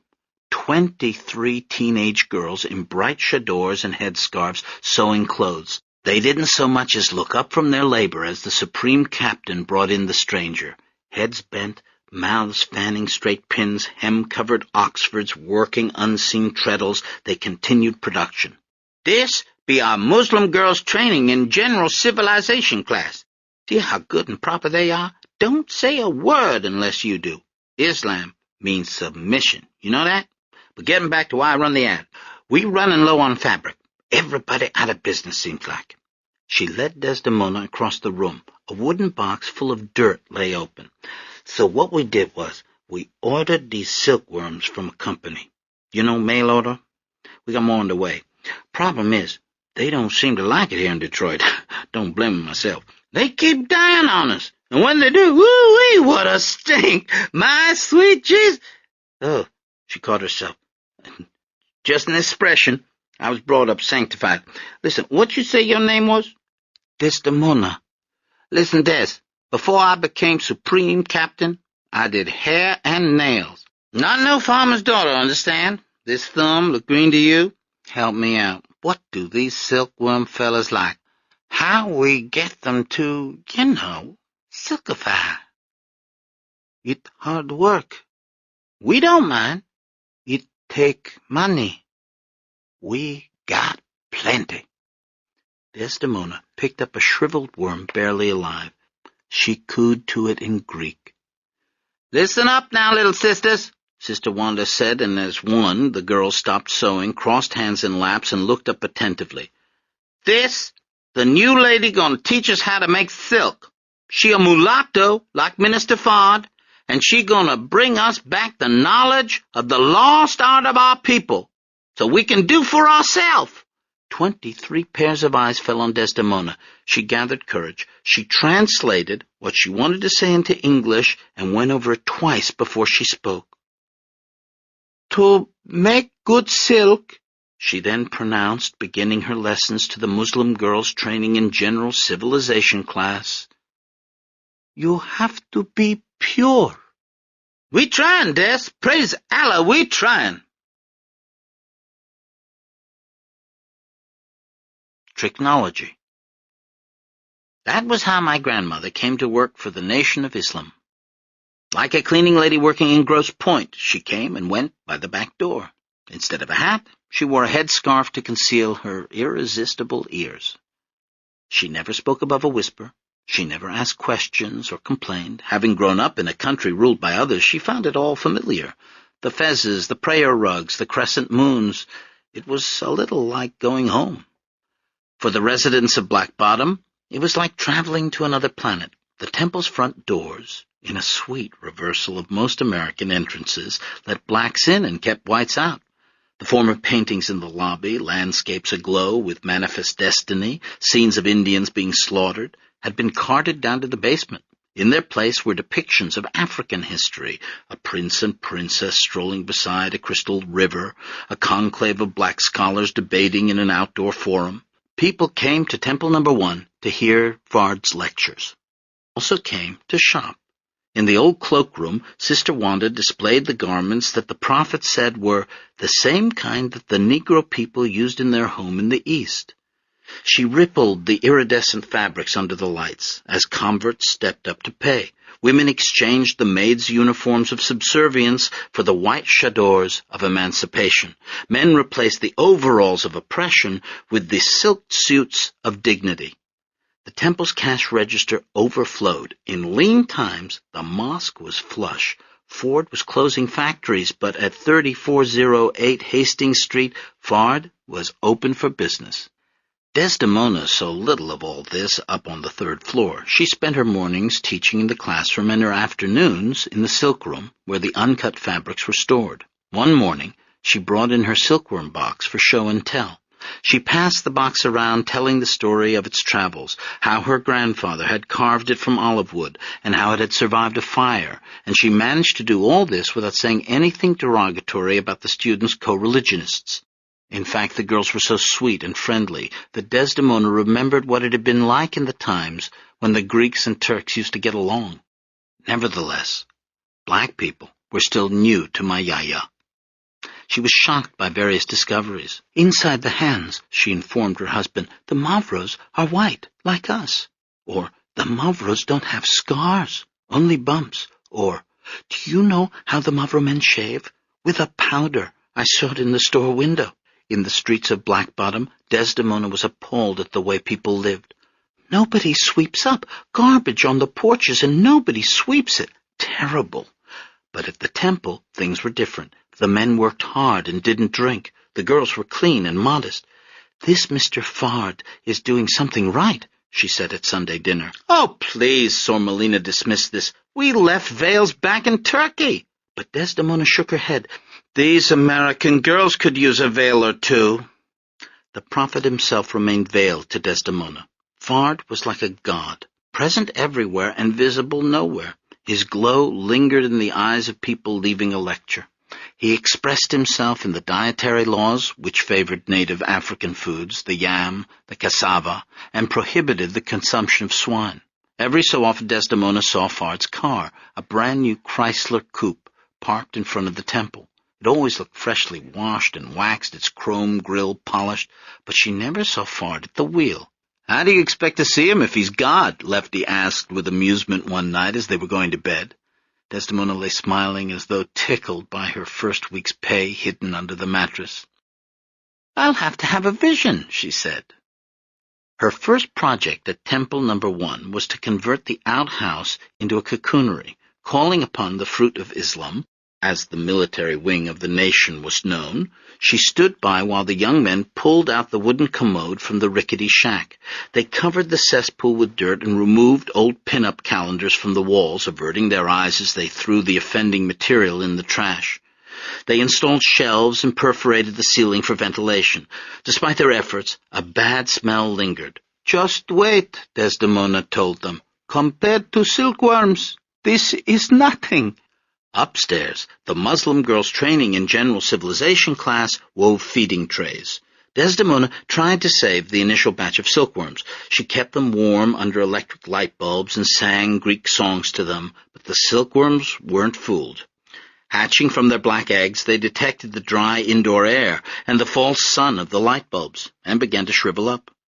Got more on the way, Sister Wanda said, brushing off this setback. Be here directly. The days passed. Desdemona became accustomed to the pale palms of Negro hands. She got used to using the back door and to not speaking until spoken to. When she wasn't teaching the girls, she waited upstairs in the silk room. The silk room. A description is in order. So much happened in that 15 by 20-foot space. God spoke. My grandmother renounced her race. Creation was explained, and that's just for starters. It was a small, low-ceilinged room with a cutting table at one end. Bolts of silk leaned against the walls. The plushness extended floor to ceiling like the inside of a jewelry box. Fabric was getting harder to come by, but Sister Wanda had stockpiled quite a bit. Sometimes the silks seemed to be dancing, stirred by air currents of a mysterious origin. The fabrics flapped up and floated around the room. Desdemona would have to catch the cloth and roll it back up. And one day, in the middle of a ghostly pas de deux, a green silk leading as Desdemona backpedaled, she heard a voice. I was born in the holy city of Mecca on February 17th, 1877. At first she thought someone had come into the room, but when she turned, no one was there. My father was Alfonso, an ebony-hued man of the tribe of Shabazz. My mother's name was Baby G. She was a Caucasian, a devil. A what? Desdemona couldn't quite hear or determine the location of the voice. It seemed to be coming from the floor now. My father met her in the hills of East Asia. He saw potential in her. He led her in the righteous ways until she became a holy Muslim. It wasn't what the voice was saying that intrigued Desdemona. She didn't catch what it was saying. It was the sound of the voice, a deep bass that set her breastbone humming. She let go of the dancing silk. She lowered her kerchiefed head to listen. And when the voice started up again, she searched through bolts of silk for its source. Why did my father marry a Caucasian devil? Because he knew that his son was destined to spread the word to the lost portion of the tribe of Shabazz. 3, 4, 5 bolts, and there it was, a heating grate, and the voice was louder now. Therefore, he felt that I, his son, should have a skin color that would allow me to deal with both white and black people justly and righteously. So I am here, a mulatto, like Musa before me, who brought the commandments to the Jews. From the depths of the building, the prophet's voice rose. It began in the auditorium 3 floors below. It filtered down through the trapdoor in the stage out of which, at the old tobacconist conventions, the Rondega girl used to pop clad in nothing but a cigar ribbon. The voice reverberated in the crawl space that led to the wings, whereupon it entered a heating vent and circulated around the building, growing distorted and echoey until it rushed hotly out the grate at which Desdemona now crouched. My education, as well as the royal blood that runs in my veins, might have led me to seek a position of power. But I heard my uncle weeping, brothers. I heard my uncle in America weeping. She could make out a faint accent now. She waited for more, but there was only silence. Furnace smell blew into her face. She bent lower, listening, but the next voice she heard was Sister Wanda's on the landing. "You, Des? We ready for you," and she tore herself away. My grandmother was the only white person who ever heard W.D. Fard sermonize, and she understood less than half of what he said. It was a result of the heating vent's bad acoustics, her own imperfect English, and the fact that she kept lifting her head to hear if anyone was coming. Desdemona knew that it was forbidden for her to listen to Fard's lectures. The last thing she wanted was to jeopardize her new job. But there was no other place for her to go. Every day, at 1 o'clock, the grate began to rumble. At first, she heard the noise of people coming into the auditorium. This was followed by chanting. She rolled extra bolts of silk in front of the grate to muffle the sound. She moved her chair to the far corner of the silk room, but nothing helped. Perhaps you recall in our last lecture how I told you about the deportation of the moon. "No, I don't," said Desdemona. 60 trillion years ago, a god scientist dug a hole through the earth, filled it with dynamite, and blew the earth in two. The smaller of these two pieces became the moon. Do you recall that?" My grandmother clamped her hands over her ears. On her face was a look of refusal, but through her lips a question slipped out. "Somebody blew up the earth? Who?" "Today, I want to tell you about another god-scientist, an evil scientist by the name of Jacob." And now her fingers spread apart, letting the voice reach her ears. Jacob lived 8,400 years ago in the present 25,000-year cycle of history. He was possessed, this Jacob, of an unusually large cranium, a smart man, a brilliant man, one of the preeminent scholars of the Nation of Islam. This was a man who discovered the secrets of magnetism when he was only 6 years old. He was playing with two pieces of steel, and he held them together and discovered that scientific formula, magnetism. Like a magnet itself, the voice worked on Desdemona. Now it was pulling her hands down to her sides. It was making her lean forward in her chair. But Jacob wasn't content with magnetism. With his large cranium, he had other great ideas. And so one day, Jacob thought to himself that if he could create a race of people completely different from the original people, genetically different, that race could come to dominate the black nation through technology. When leaning wasn't enough, she moved closer. Walking across the room, moving silk bolts aside, she knelt down before the grate as Fard continued his explanation. Every black man is made of two germs, a black germ and a brown germ, and so Jacob convinced 59,999 Muslims to emigrate to the island of Pelan. The island of Pelan is in the Aegean. You will find it today on European maps under a false name. To this island, Jacob brought his 59,999 Muslims, and there he commenced his grafting. She could hear other things now. Fard's footsteps as he paced the stage, the squeaking of chairs as his listeners bent forward, hanging on his every word. In his laboratories on Pelan, Jacob kept all original black people from reproducing. If a black woman gave birth to a child, that child was killed. Jacob only let brown babies live. He only let brown-skinned people mate. "Terrible," Desdemona said up on the third floor. "Terrible, this Jacob person." You have heard of the Darwinian theory of natural selection. This was unnatural selection. By his scientific grafting, Jacob produced the first yellow and red people. But he didn't stop there. He went on mating the light-skinned offspring of those people. Over many, many years, he genetically changed the black man, one generation at a time, making him paler and weaker, diluting his righteousness and morality, turning him into the paths of evil. And then, my brothers, one day, Jacob was done. One day, Jacob was finished with his work, and what had his wickedness created? As I told you before, like can only come from like. Jacob had created the white man, born of lies, born of homicide, a race of blue-eyed devils.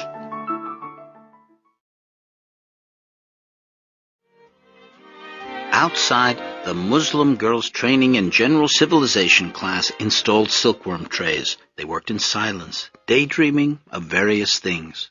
Ruby James was thinking about how handsome John 2X had looked that morning and wondered if they would get married someday.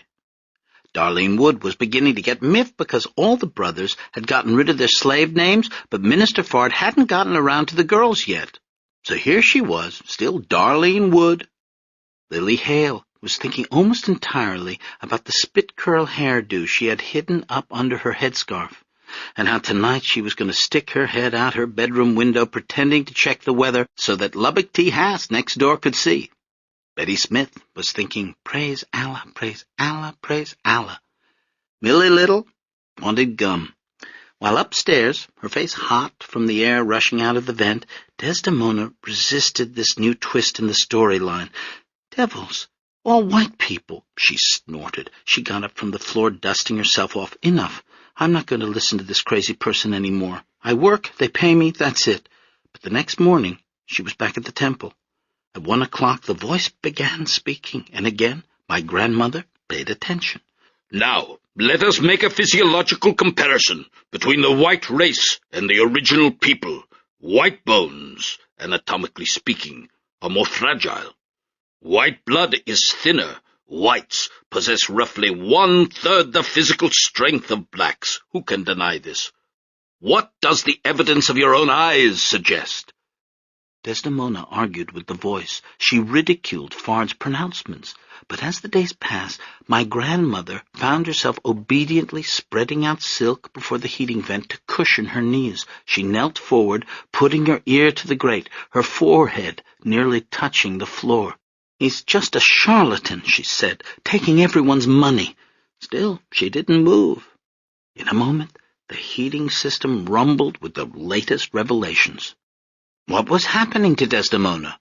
Was she, always so receptive to a deep priestly voice, coming under the influence of Fard's disembodied one? Or was she just, after 10 years in the city, finally becoming a Detroiter, meaning that she saw everything in terms of black and white? There's one last possibility. Could it be that my grandmother's sense of guilt, that sodden malarial dread that swamped her insides almost seasonally, could this incurable virus have opened her up to Fard's appeal? Plagued by a sense of sin, did she feel that Fard's accusations had weight? Did she take his racial denunciations personally? One night, she asked Lefty, "Do you think anything is wrong with the children?" "No, they're fine." "How do you know?" "Look at them." "What's the matter with us? How could we do what we did?" "Nothing's the matter with us." "No, Lefty, She started to cry. "We are not good people." "The children are fine. We're happy. That's all in the past now." But Desdemona threw herself onto the bed. "Why did I listen to you?" she sobbed. "Why didn't I jump into the water like everybody else?" My grandfather tried to embrace her, but she shrugged him off. "Don't touch me, Des, please. I wish I had died in the fire. I swear to you, I wish I had died in Smyrna." She began to watch her children closely. So far, aside from one scare at 5, Milton had nearly died from a mastoid infection. They had both been healthy. When they cut themselves, their blood congealed. Milton got good marks at school, Zoe above average. But Desdemona wasn't reassured by any of this. She kept waiting for something to happen, some disease, some abnormality, fearing that the punishment for her crime was going to be taken out in the most devastating way possible, not on her own soul, but in the bodies of her children. I can feel how the house changed in the months leading to 1933.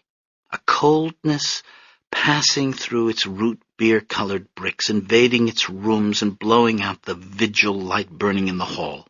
A cold wind that fluttered the pages of Desdemona's dream book, which she consulted for interpretations to increasingly nightmarish dreams. Dreams of the germs of infants bubbling, dividing, of hideous creatures growing up from pale foam. Now she avoided all love-making, even in the summer, even after 3 glasses of wine on somebody's name day. After a while, Lefty stopped persisting. My grandparents, once so inseparable, had drifted apart. When Desdemona went off to Temple No. 1 in the morning, Lefty was asleep, having kept the speakeasy open all night. He disappeared into the basement before she returned home.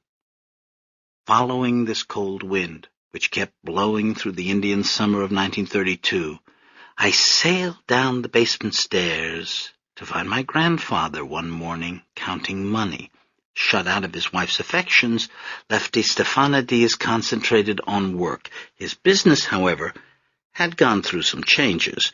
Responding to the fall-off in customers at the speakeasy, my grandfather had diversified. It is a Tuesday, just past 8 o'clock. Desdemona is left for work, and in the front window a hand is removing the icon of St. George from view. At the curb, an old Daimler pulls up. Lefty hurries outside and gets into the back seat. My grandfather's new business associates. In the front seat sits Mabel Reese, 26 years old, from Kentucky, face rouged, hair giving off a burnt smell from the morning's curling iron. "Back in Paducah," she's telling the driver, "there's this deaf man who's got a camera. He just goes up and down the river taking pictures. He takes the darndest things." "So do I," responds the driver, "but mine make money." Maurice Plantagenet, his Kodak box camera sitting in the back seat beside Lefty, smiles at Mabel and drives out Jefferson Avenue. Plantagenet has found these pre-WPA years inimical to his artistic inclinations.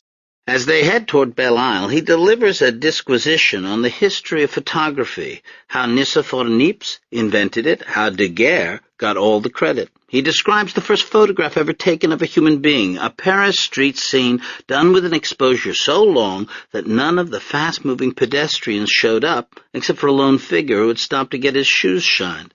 "I want to get into history books myself, but I don't think this is the right route exactly." On Belle Isle, Plantagenet pilots the Daimler along Central Avenue. Instead of heading toward the Strand, however, he takes a small turnoff down a dirt road that dead ends. He parks and they all get out.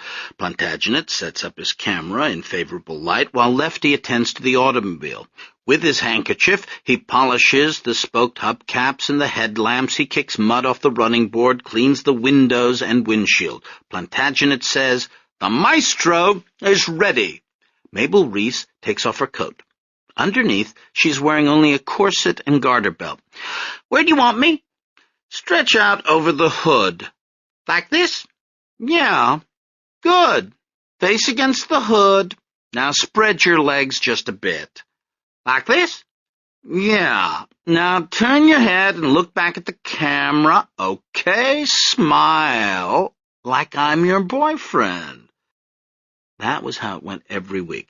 Plantagenet took the photographs. My grandfather provided the models. The girls weren't hard to find. They came into the speakeasy every night. They needed money like everybody else. Plantagenet sold the photos to a distributor downtown and gave Lefty a percentage of the take. The formula was straightforward. Women in lingerie lounging in cars. The scantily dressed girls curled up in the back seat, or bared breasts in the front, or fixed flat tires bending way over. Usually there was one girl, but sometimes there were two. Plantagenet teased out all the harmonies between a buttock's curve and a fender's, between corset and upholstery pleats, between garter belts and fan belts. It was my grandfather's idea. Remembering his father's old hidden treasure, Sermine, girl of the pleasure dome, he'd had a vision for updating an old ideal. The days of the harem were over. Bring on the era of the back seat. Automobiles were the new pleasure domes. They turned the common man into a sultan of the open road. Plantagenet's photographs suggested picnics in out-of-the-way places. The girls napped on running boards or dipped to get a tire iron out of the trunk. In the middle of the Depression, when people had no money for food, men found money for Plantagenet's autoerotica. The photographs provided Lefty with a steady side income. He began to save money, in fact, which later brought about his next opportunity. Every now and then at flea markets or in the occasional photography book, I come across one of Plantagenet's old pictures, usually erroneously ascribed to the 20s because of the Daimler. Sold during the Depression for a nickel, they now fetch upward of $600. Plantagenet's artistic work has all been forgotten, but his erotic studies of women and automobiles remain popular. He got into the history books on his day off, when he thought he was compromising himself. Going through the bins, I look at his women, their engineered hosiery, their uneven smiles. I gaze into those faces my grandfather gazed into years ago, and I ask myself, why did Lefty stop searching for his sister's face and start searching for others, for blondes with thin lips, for gun molls with provocative rumps?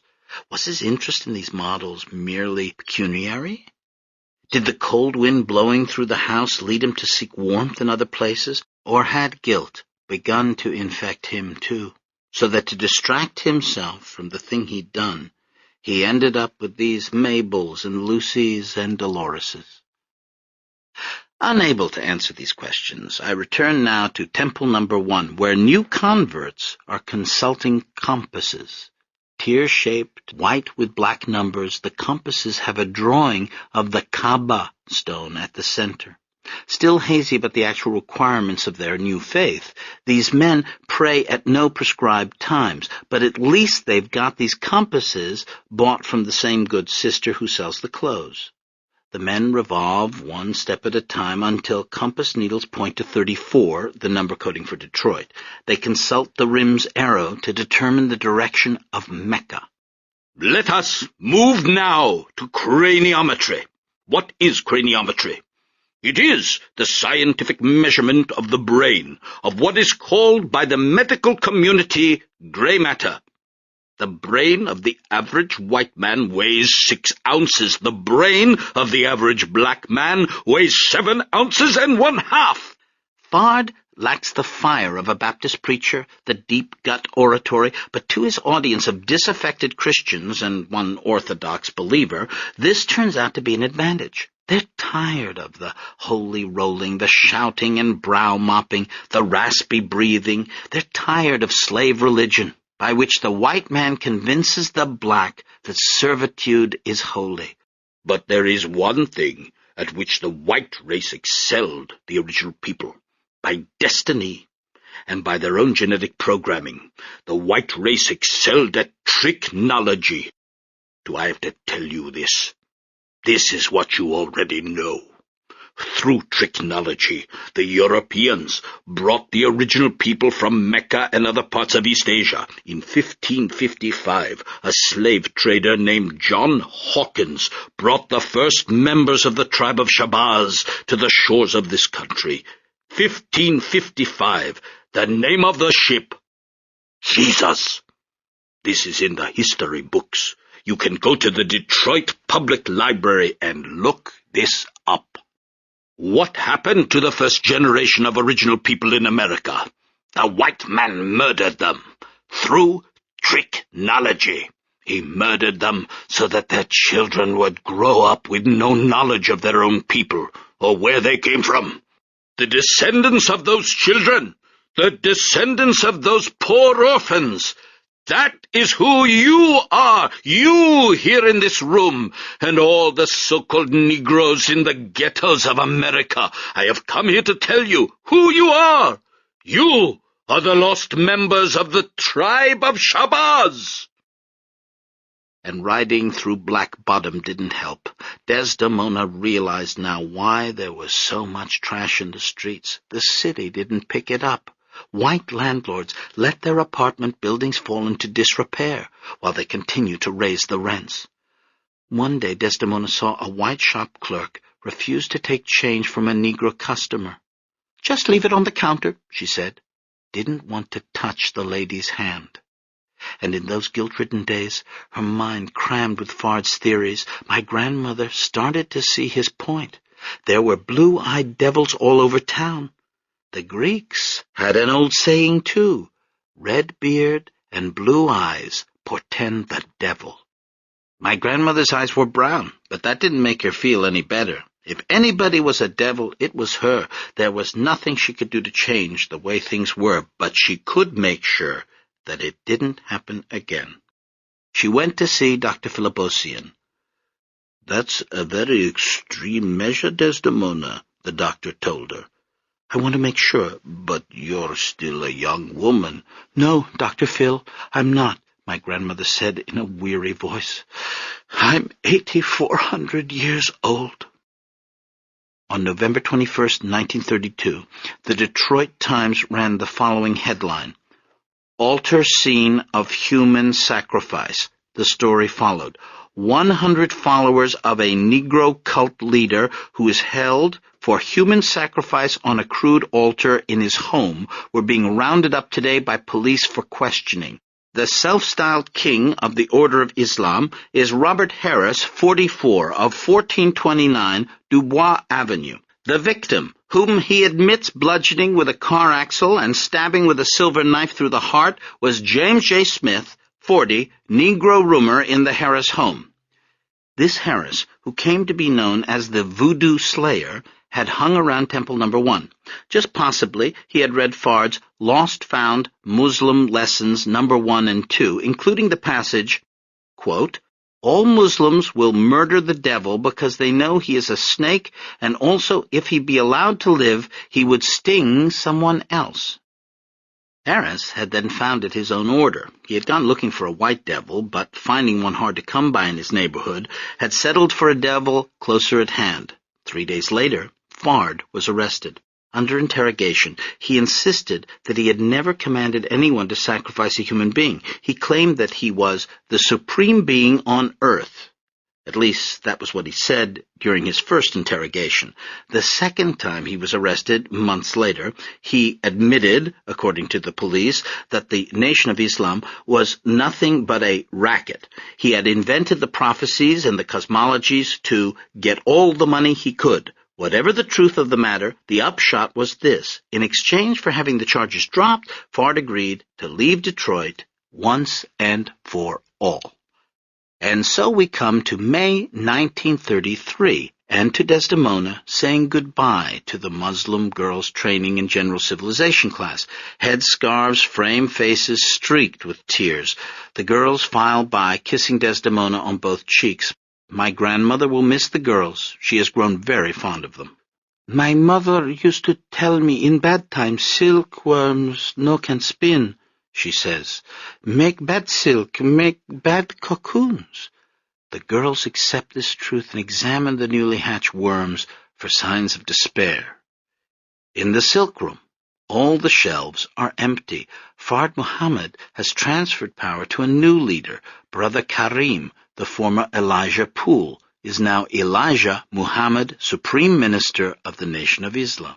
Elijah Muhammad has a different vision for the nation's economic future. From now on, it will be real estate, not clothing. And now Desdemona is descending the stairs on her way out. She reaches the first floor and turns to look back at the lobby. For the first time ever, the Fruit of Islam do not guard the lobby entrance. The drapes hang open. Desdemona knows she should keep going out the back door, but she has nothing to lose now, and so ventures toward the front. She approaches the double doors and pushes her way into the sanctum sanctorum.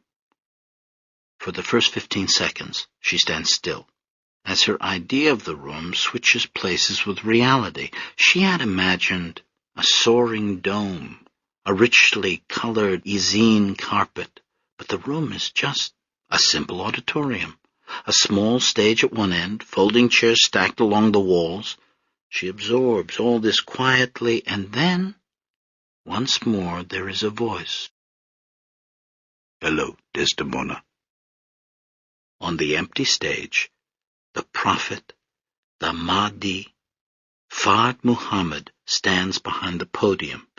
He is barely more than a silhouette, slender and elegant, wearing a fedora that shadows his face.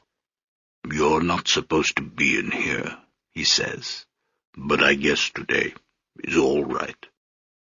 Desdemona, her heart in her throat, manages to ask, How you know my name? Haven't you heard? I know everything. Coming through the heating vent, Fard Muhammad's deep voice had made her solar plexus vibrate. Now, closer up, it penetrates her entire body. The rumble spreads down her arms until her fingers are tingling. How's Lefty? This question rocks Desdemona back on her heels. She is speechless. She's thinking many things at once. First of all, how can Fard know her husband's name? Did she tell Sister Wanda? And second, if it's true he knows everything, then the rest must be true too, about the blue-eyed devils and the evil scientist and the mother plane from Japan that will come to destroy the world and take the Muslims away. Dread seizes her, while at the same time she's remembering something, asking where she has heard that voice before. Now Fard Muhammad steps from behind the podium. He crosses the stage and descends to the main floor. He approaches Desdemona while continuing to display his omniscience. Still running the speakeasy. Those days are numbered. Lefty better find something else to do. Fedora, tilted to one side, suit neatly buttoned, face in shadow, the Mahdi approaches her. She wants to flee but cannot. And how are the children? Fard asks.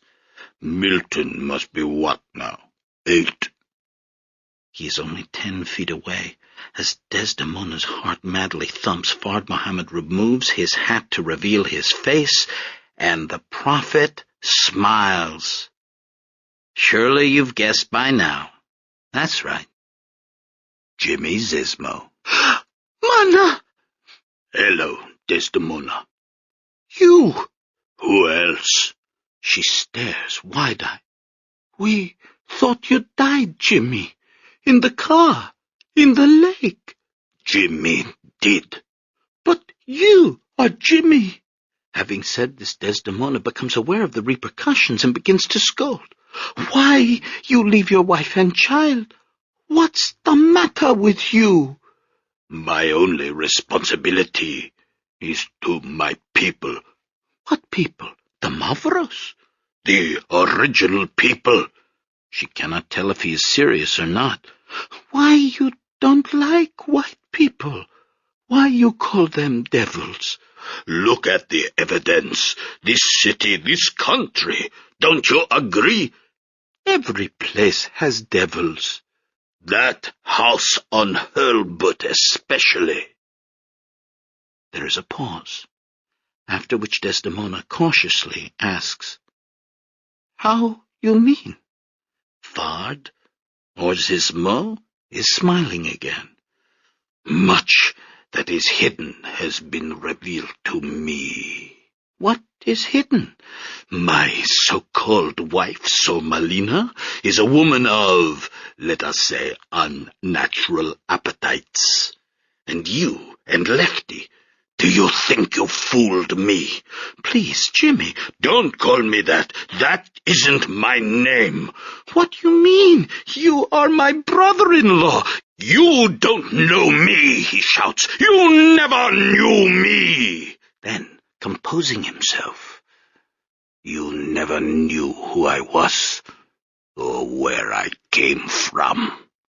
With that, the Mahdi walks past my grandmother through the lobby and double doors and out of our lives. This last part Desdemona didn't see, but it's well documented. First, Fard Muhammad shook hands with the fruit of Islam. The young men fought back tears as he said farewell. He then moved through the crowd outside Temple No. 1 to his Chrysler coupe parked at the curb. He stepped up on the running board. Afterward, every single person would insist that the Mahdi had maintained personal eye contact the entire time. Women were openly weeping, now pleading for him not to go. Fard Muhammad removed his hat and held it to his chest. He looked down kindly and said, "Don't worry. I am with you." He raised the hat in a gesture that took in the entire neighborhood, the ghetto with its shantytown porches, unpaved streets, and disconsolate laundry. "I will be back to you in the near future to lead you out of this hell." Then Fard Muhammad got into the Chrysler, turned the ignition, and with a final, reassuring smile, motored away. Fard Muhammad was never seen again in Detroit. He went into occultation like the 12th Imam of the Shiites. One report places him on an ocean liner bound for London in 1934. According to the Chicago newspapers in 1959, W.D. Fard was a Turkish-born Nazi agent and ended up working for Hitler in World War II. A conspiracy theory holds that the police or the FBI were involved in his death. It's anybody's guess. Fard Muhammad, my maternal grandfather, returned to the nowhere from which he'd come. As for Desdemona, her meeting with Fard may have contributed to the drastic decision she made around the same time. Not long after the prophet's disappearance, my grandmother underwent a fairly novel medical procedure. A surgeon made 2 incisions below her navel, stretching open the tissue and muscle to expose the circuitry of the fallopian tubes. He tied each in a bow, and there were no more children. Clarinet Serenade. We had our date. I picked Julie up at her studio in Kreuzberg. I wanted to see her work, but she wouldn't let me, and so we went to dinner at a place called Austria. Austria is like a hunting lodge. The walls are covered with mounted deer horns, maybe 50 or 60 sets. These horns look comically small, as though they came from animals you could kill with your bare hands. The restaurant is dark, warm, woody, and comfortable. Anybody who wouldn't like it is someone I wouldn't like. Julie liked it. "Since you won't show me your work," I said as we sat down, "can you at least tell me what it is?" "Photography." "You probably don't want to tell me of what?" "Let's have a drink first." Julie Kikuchi is 36. She looks 26. She is short without being small. She is irreverent without being crude.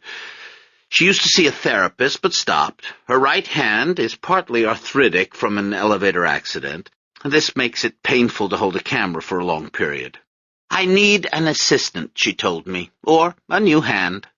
Her fingernails are not particularly clean. In fact, they are the dirtiest fingernails I have ever seen on such a lovely, wonderful-smelling person. Breasts have the same effect on me as on anyone with my testosterone level. I translated the menu for Julie, and we ordered. Out came the platters of boiled beef, the bowls of gravy and red cabbage, the cannodles as big as softballs. We talked about Berlin and the differences between European countries. Julie told me a Barcelona story of getting locked in the Parque Güell with her boyfriend after visiting hours.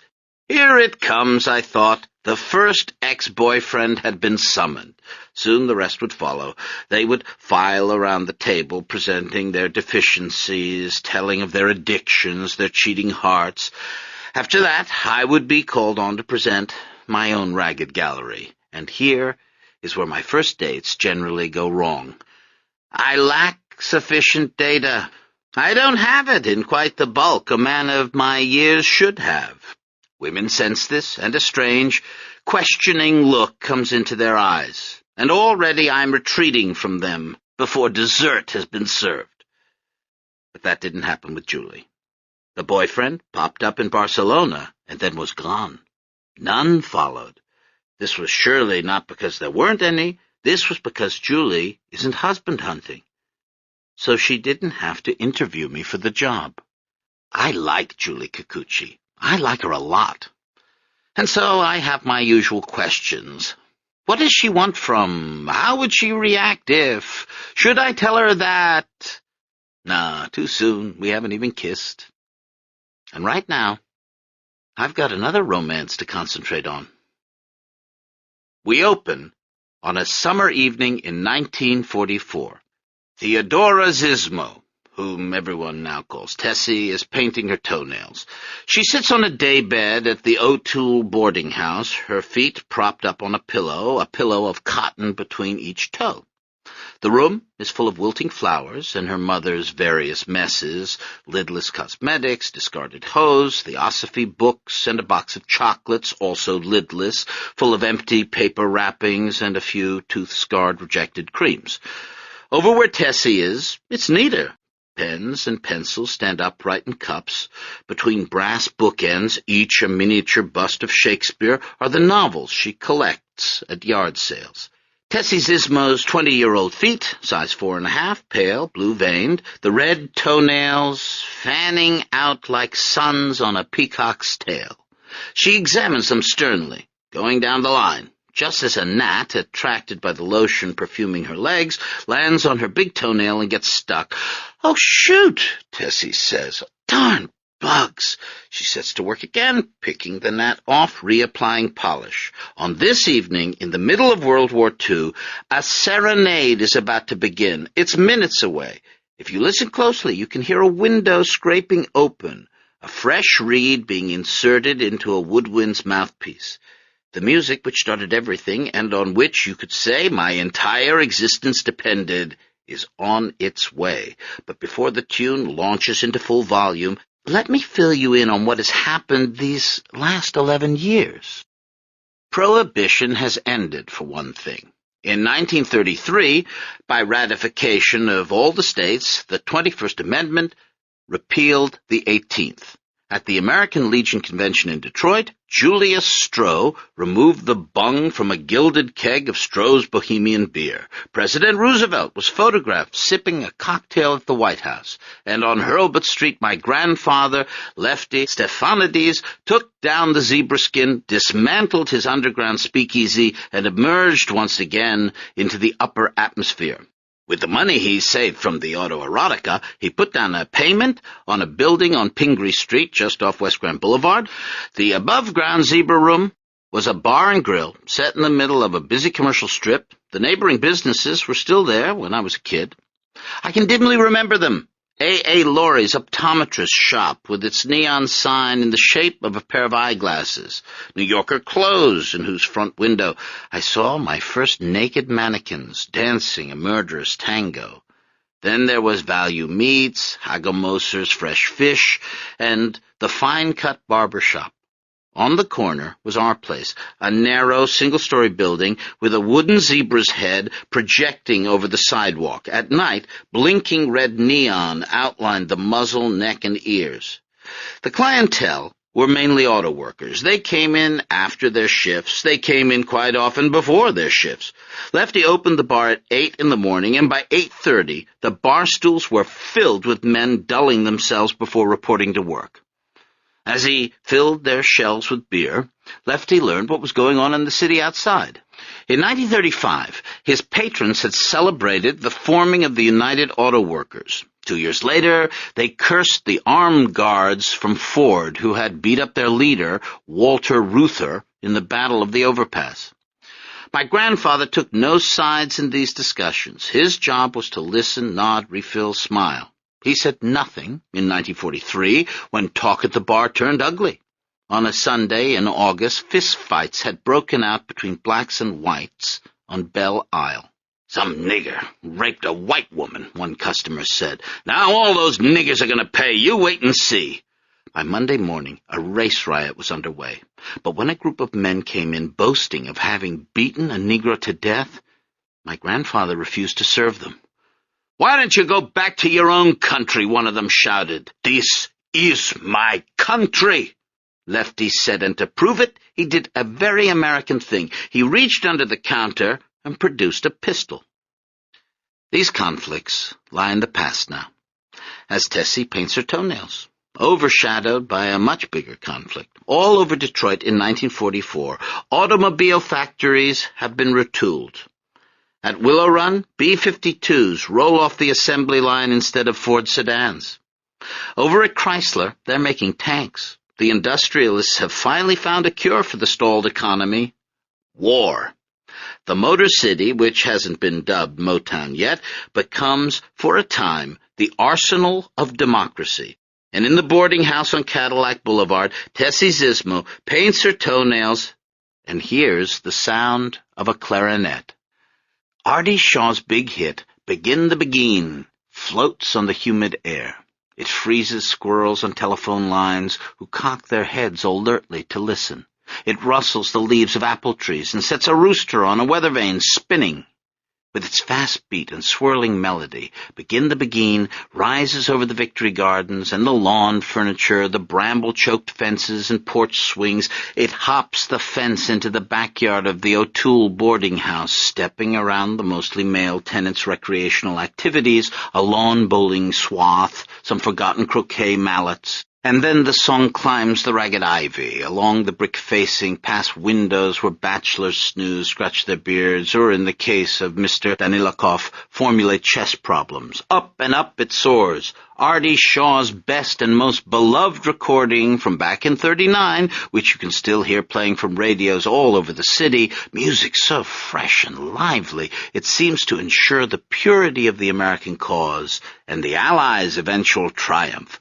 But now, here it is, finally, coming through Theodora's window as she fans her toes to dry them. And hearing it, my mother turns toward the window and smiles. The source of the music was none other than a brill-creamed Orpheus who lived directly behind her. Milton Stephanides, a 20-year-old college student, stood at his own bedroom window dexterously fingering his clarinet. He was wearing a Boy Scout uniform, chin lifted, elbows out, right knee keeping time within khaki trousers. He unleashed his love song on the summer day, playing with an ardor that had burned out completely by the time I found that fuzz-clogged woodwind in our attic 25 years later. Milton had been third clarinet in the Southeastern High School Orchestra. For school concerts, he had to play Schubert, Beethoven, and Mozart, but now that he had graduated, he was free to play whatever he liked, which was swing. He styled himself after Artie Shaw. He copied Shaw's exuberant, off-balance stance, as if being blown backward by the force of his own playing. Now at the window, he flourished his stick with Shaw's precise, calligraphic dips and circles. He looked along the length of the shining black instrument, siding on the house 2 backyards away, and especially on the pale, timid, excited face at the third-floor window. Tree branches and telephone lines obscured his view, but he could make out the long dark hair that shone like his clarinet itself. She didn't wave, she made no sign, other than smile, that she heard him at all. In neighboring yards, people continued what they were doing, oblivious to the serenade. They watered lawns or filled bird feeders. Young kids chased butterflies. When Milton got to the end of the song, he lowered his instrument and leaned out the window grinning. Then he started again from the beginning. Downstairs, entertaining company, Desdemona heard her son's clarinet and, as if orchestrating a harmony, let out a long sigh. For the last 45 minutes, Gus and Georgia Vasilakis and their daughter Gaia had been sitting in the living room. It was Sunday afternoon. On the coffee table, a dish of rose jelly reflected light from the sparkling glasses of wine the adults were drinking. Gaia nursed a glass of lukewarm Werner's ginger ale. An open tin of butter cookies sat on the table. "What do you think about that, Gaia?" her father teased her. "Milton's got flat feet. Does that sour the deal for you?" "Daddy," said Gaia, embarrassed. "Better to have flat feet than to be knocked off your feet forever," said Lefty. "That's right," agreed Georgia Vasilakis. "You're lucky they wouldn't take Milton. I don't think it's any kind of dishonor at all. I don't know what I'd do if I had to send a son off to war." Every so often during this conversation, Desdemona had patted Gaia Vasilakis on the knee and said, "Milty, he is coming soon." She had been saying it since her guests arrived. She had been saying it every Sunday for the past month and a half, and not only to Gaia Vasilakis. She had said it to Jeannie Diamond, whose parents had brought her last Sunday, and she had said it to Vicky Logathitis, who had come the week before that. Desdemona had just turned 43, and in the manner of women of her generation, she was practically an old woman. Gray had infiltrated her hair. She'd begun to wear rimless gold eyeglasses that magnified her eyes, making her look even more perpetually dismayed than she already was. Her tendency to worry, which the swing music upstairs had aggravated of late, had brought back her heart palpitations. They were a daily occurrence with her now. Within the surround of this worrying, however, Desdemona remained a bundle of activity, always cooking, cleaning, doting on her children and the children of others, always shrieking at the top of her lungs, full of noise and life. Despite my grandmother's corrective lenses, The world remained out of focus. Desdemona didn't understand what the fighting was all about. At Smyrna, the Japanese had been the only country to send ships to rescue refugees.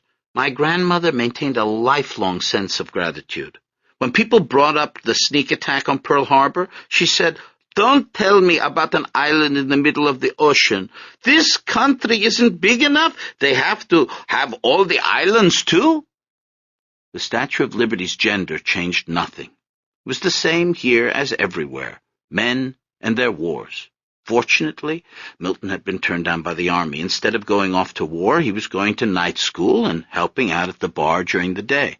The only uniform he wore was that of the Boy Scouts, where he was a troop leader. Every so often, he took his scouts camping up north. After 5 more minutes, when Milton still had not materialized, Desdemona excused herself and climbed the stairs. She stopped outside Milton's bedroom, frowning at the music coming from inside. Then, without knocking, she entered. In front of the window, clarinet erect, Milton played on Oblivious.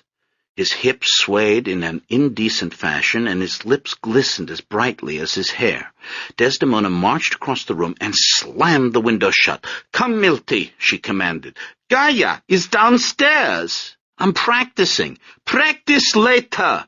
She was squinting out the window at the O'Toole boarding house across the yard. At the 3rd-floor window, she thought she saw a head duck down, but she couldn't be sure. "Why you always play by the window? I get hot." Desdemona was alarmed. "How you mean, hot?" "From playing." She snorted. "Come, Gaia brought you cookies." For some time now, my grandmother had suspected the growing intimacy between Milton and Tessie. She noted the attention Milton paid to Tessie whenever Tessie came over for dinner with Sormelina. Growing up, Zoe had always been Tessie's best friend and playmate, but now it was Milton whom Tessie sat in the porch swing with. Desdemona had asked Zoe, "Why you now go out with Tessie no more?" And Zoe, in a slightly bitter tone, had replied, "She's busy." This was what brought on the return of my grandmother's heart palpitations. After everything she had done to atone for her crime, after she had turned her marriage into an Arctic wasteland and allowed a surgeon to tie her fallopian tubes, consanguinity wasn't finished with her. And so, horrified, my grandmother had resumed an activity at which she had tried her hand once before with decidedly mixed results. Desdemona was matchmaking again. From Sunday to Sunday, as in the house in Vithinios, a parade of marriageable girls came through the front door of Hurlbut. The only difference was that in this case they weren't the same 2 girls multiplied over and over. In Detroit, Desdemona had a large pool to choose from. There were girls with squeaky voices or soft altos, plump girls and thin ones, babyish girls who wore heart lockets, and girls who were old before their time and worked as secretaries in insurance firms. There was Sophie Georgopoulos, who walked funny ever since stepping on hot coals during a camping trip. And there was Matilda Livanos, supremely bored in the way of beautiful girls, who'd shown no interest in Milton and hadn't even washed her hair. Week after week, aided or coerced by their parents, they came, and week after week, Milton Stephanides excused himself to go up to his bedroom and play his clarinet out the window. Now, with Desdemona riding herd behind, he came down to see Gaia Vasilakis. She was sitting between her parents on the overstuffed sea-foam green sofa, a large girl herself, wearing a white crinoline dress with a ruffled hem and puffed sleeves. Her short white socks had ruffles too. They reminded Milton of the lace cover over the bathroom trash can. "Boy, those are a lot of badges," Gus Vasilakis said. "Milton needed one more badge and he could have been an Eagle Scout," Lefty said. "Which one is that?" "Swimming," said Milton. "I can't swim for beans." "I'm not a very good swimmer either," Gaia said, smiling. "Have a cookie, Milty," Desdemona urged. Milton looked down at the tin and took a cookie. "Gaia made them," Desdemona said. "How you like it?" Milton chewed meditatively. After a moment, he held up the Boy Scout salute. "I cannot tell a lie," he said. This cookie is lousy. Is there anything as incredible as the love story of your own parents? Anything as hard to grasp as the fact that those two over-the-hill players permanently on the disabled list were once in the starting lineup? It's impossible to imagine my father, who in my experience was aroused mainly by the lowering of interest rates, suffering the acute adolescent passions of the flesh. Milton lying on his bed, dreaming about my mother in the same way I would later dream about the obscure object. Milton writing love letters and even, after reading Marvell's to his coy mistress at night school, love poems. Milton mixing Elizabethan metaphysics with the rhyming styles of Edgar Bergen. You're just as amazing, Tessie Zismo, as some new mechanical gizmo a GE exec might give a pal. You're a World's Fair kind of gal. Even looking back through a daughter's forgiving eye, I have to admit my father was never good-looking. At 18, he was alarmingly, consumptively skinny. Blemishes dotted his face. Beneath his doleful eyes, the skin was already darkening in pouches. His chin was weak, his nose overdeveloped, his brill-creamed hair as massive and gleaming as a jello mold. Milton, however, was aware of none of these physical deficits. He possessed a flinty self-confidence that protected him like a shell from the world's assaults. Theodora's physical appeal was more obvious.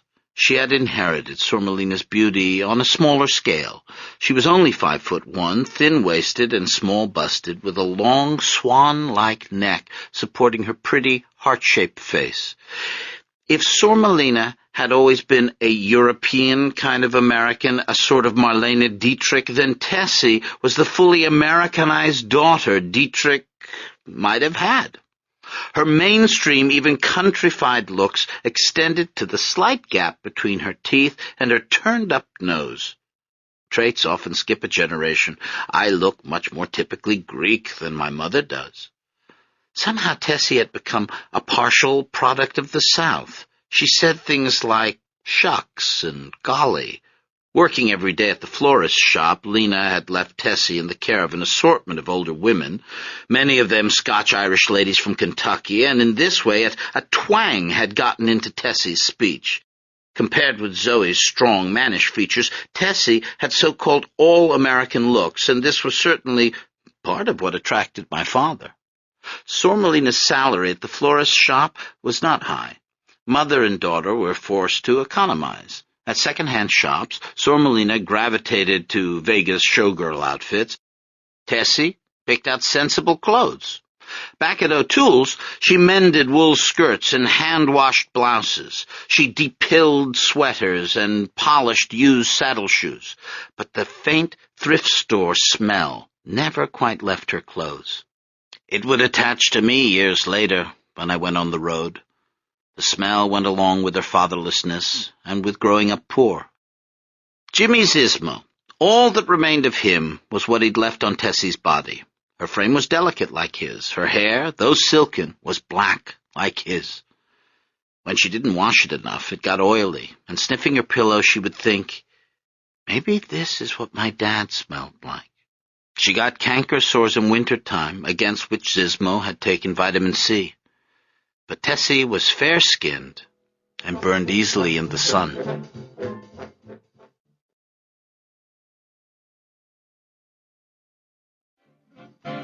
Ever since Milton could remember, Tessie had been in the house, wearing the stiff, churchy outfits her mother found so amusing. "Look at the two of us," Lena would say, "like a Chinese menu, sweet and sour." Tessie didn't like it when Lena talked this way. She didn't think she was sour, only proper. She wished that her mother would act more proper herself. When Lena drank too much, Tessie was the one who took her home, undressed her, and put her to bed. Because Lena was an exhibitionist, Tessie had become a voyeur.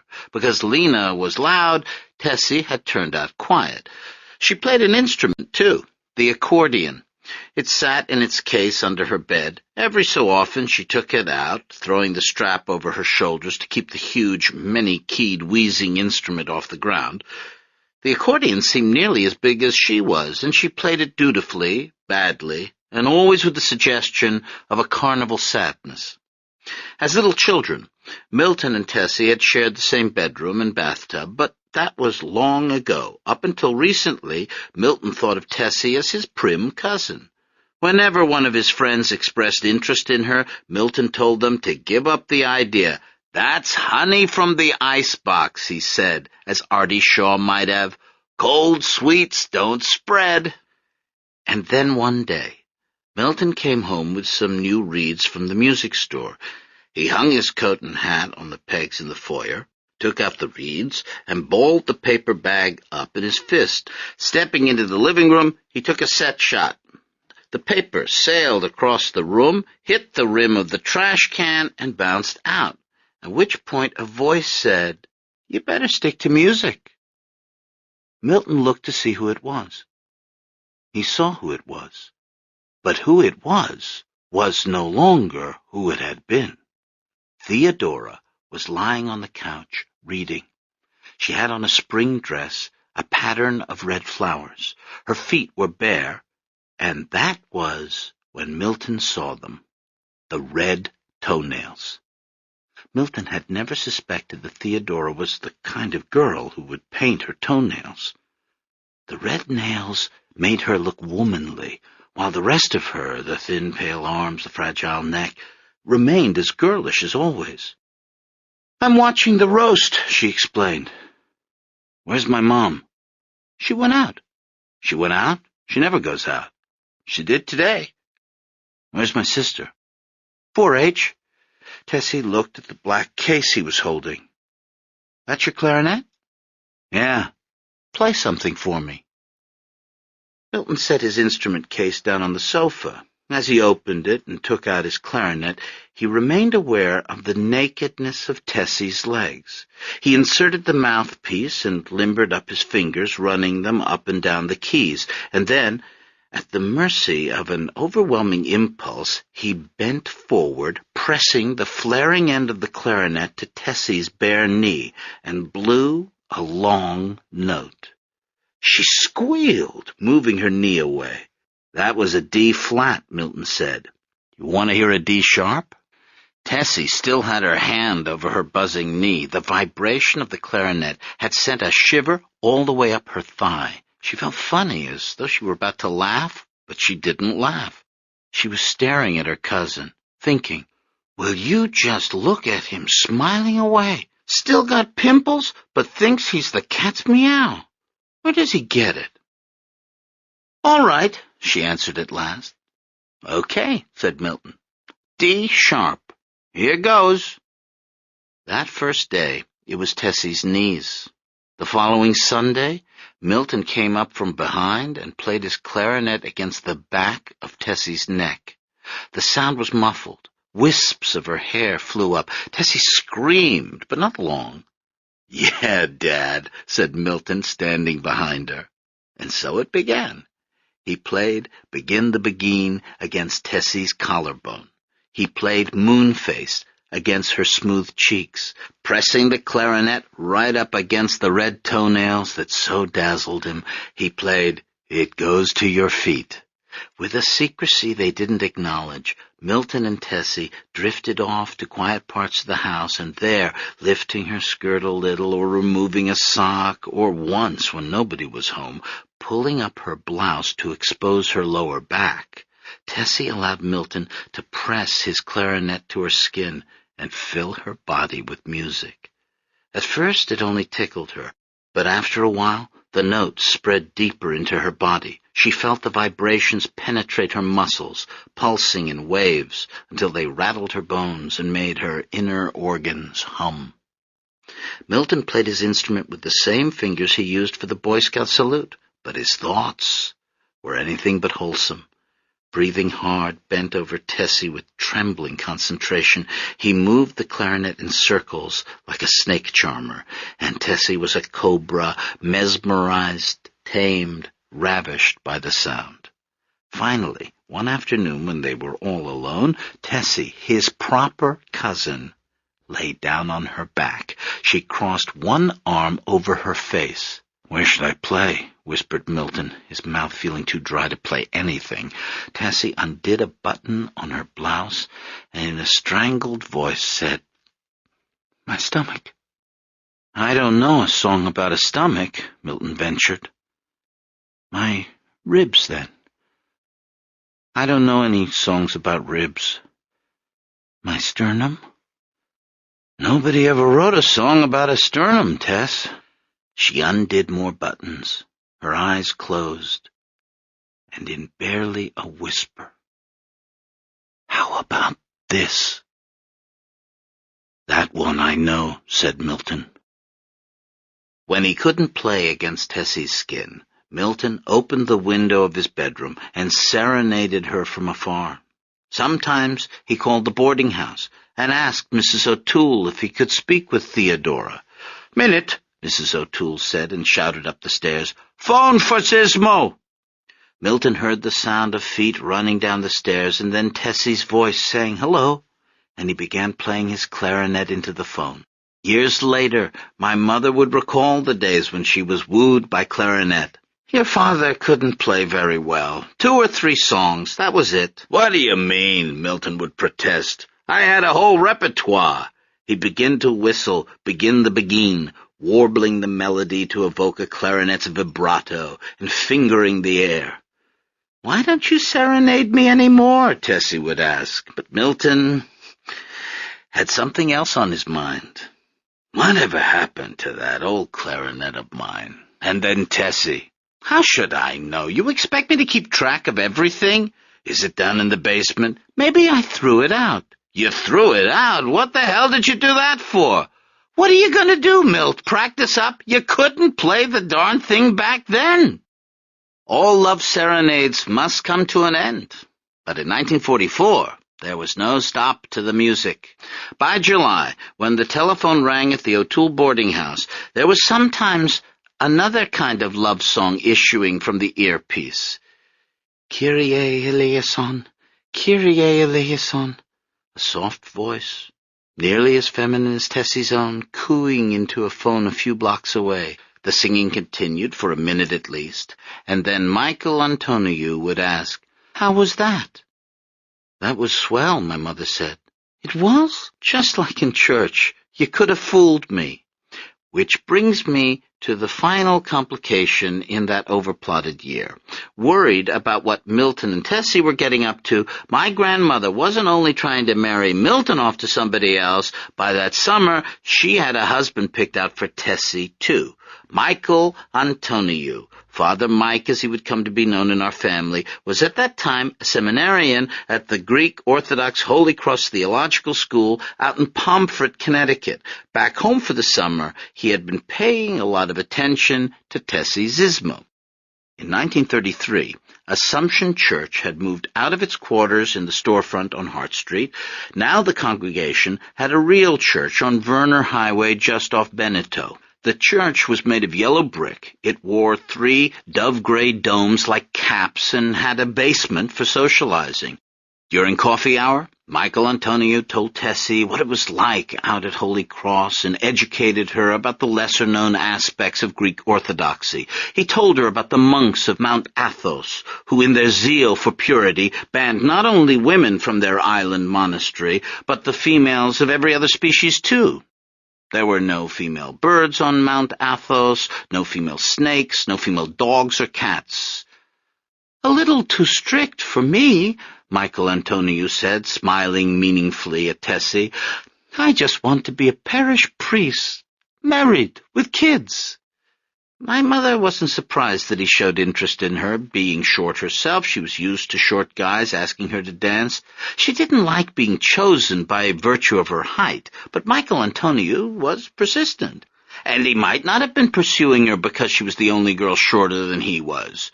He might have been responding to the need in Tessie's eyes, her desperate yearning to believe that there was something instead of nothing.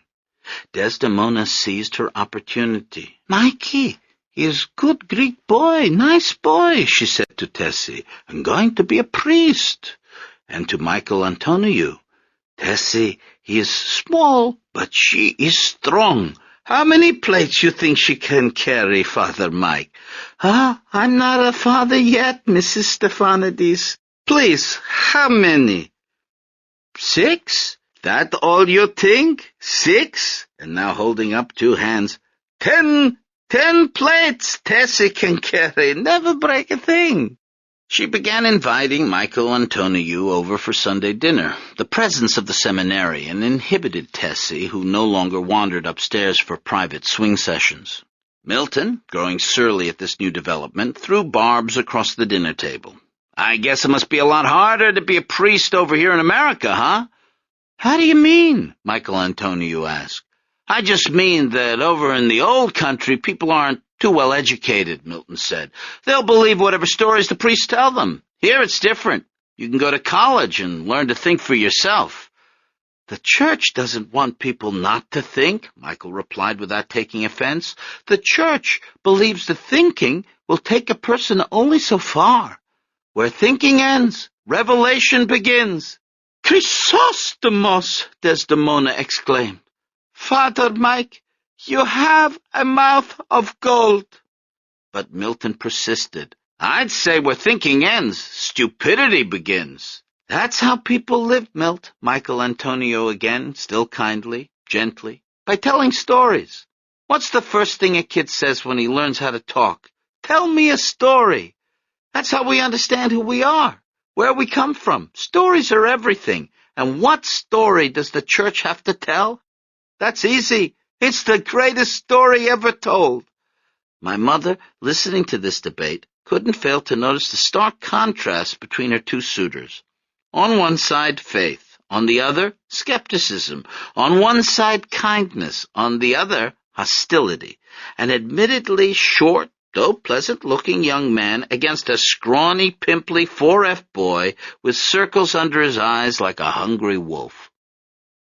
Michael Antonio hadn't so much as tried to kiss Tessie, whereas Milton had led her astray with a woodwind, D-flats and A-sharps licking at her like so many tongues of flame, here behind the knee, up here on the neck, right below the navel.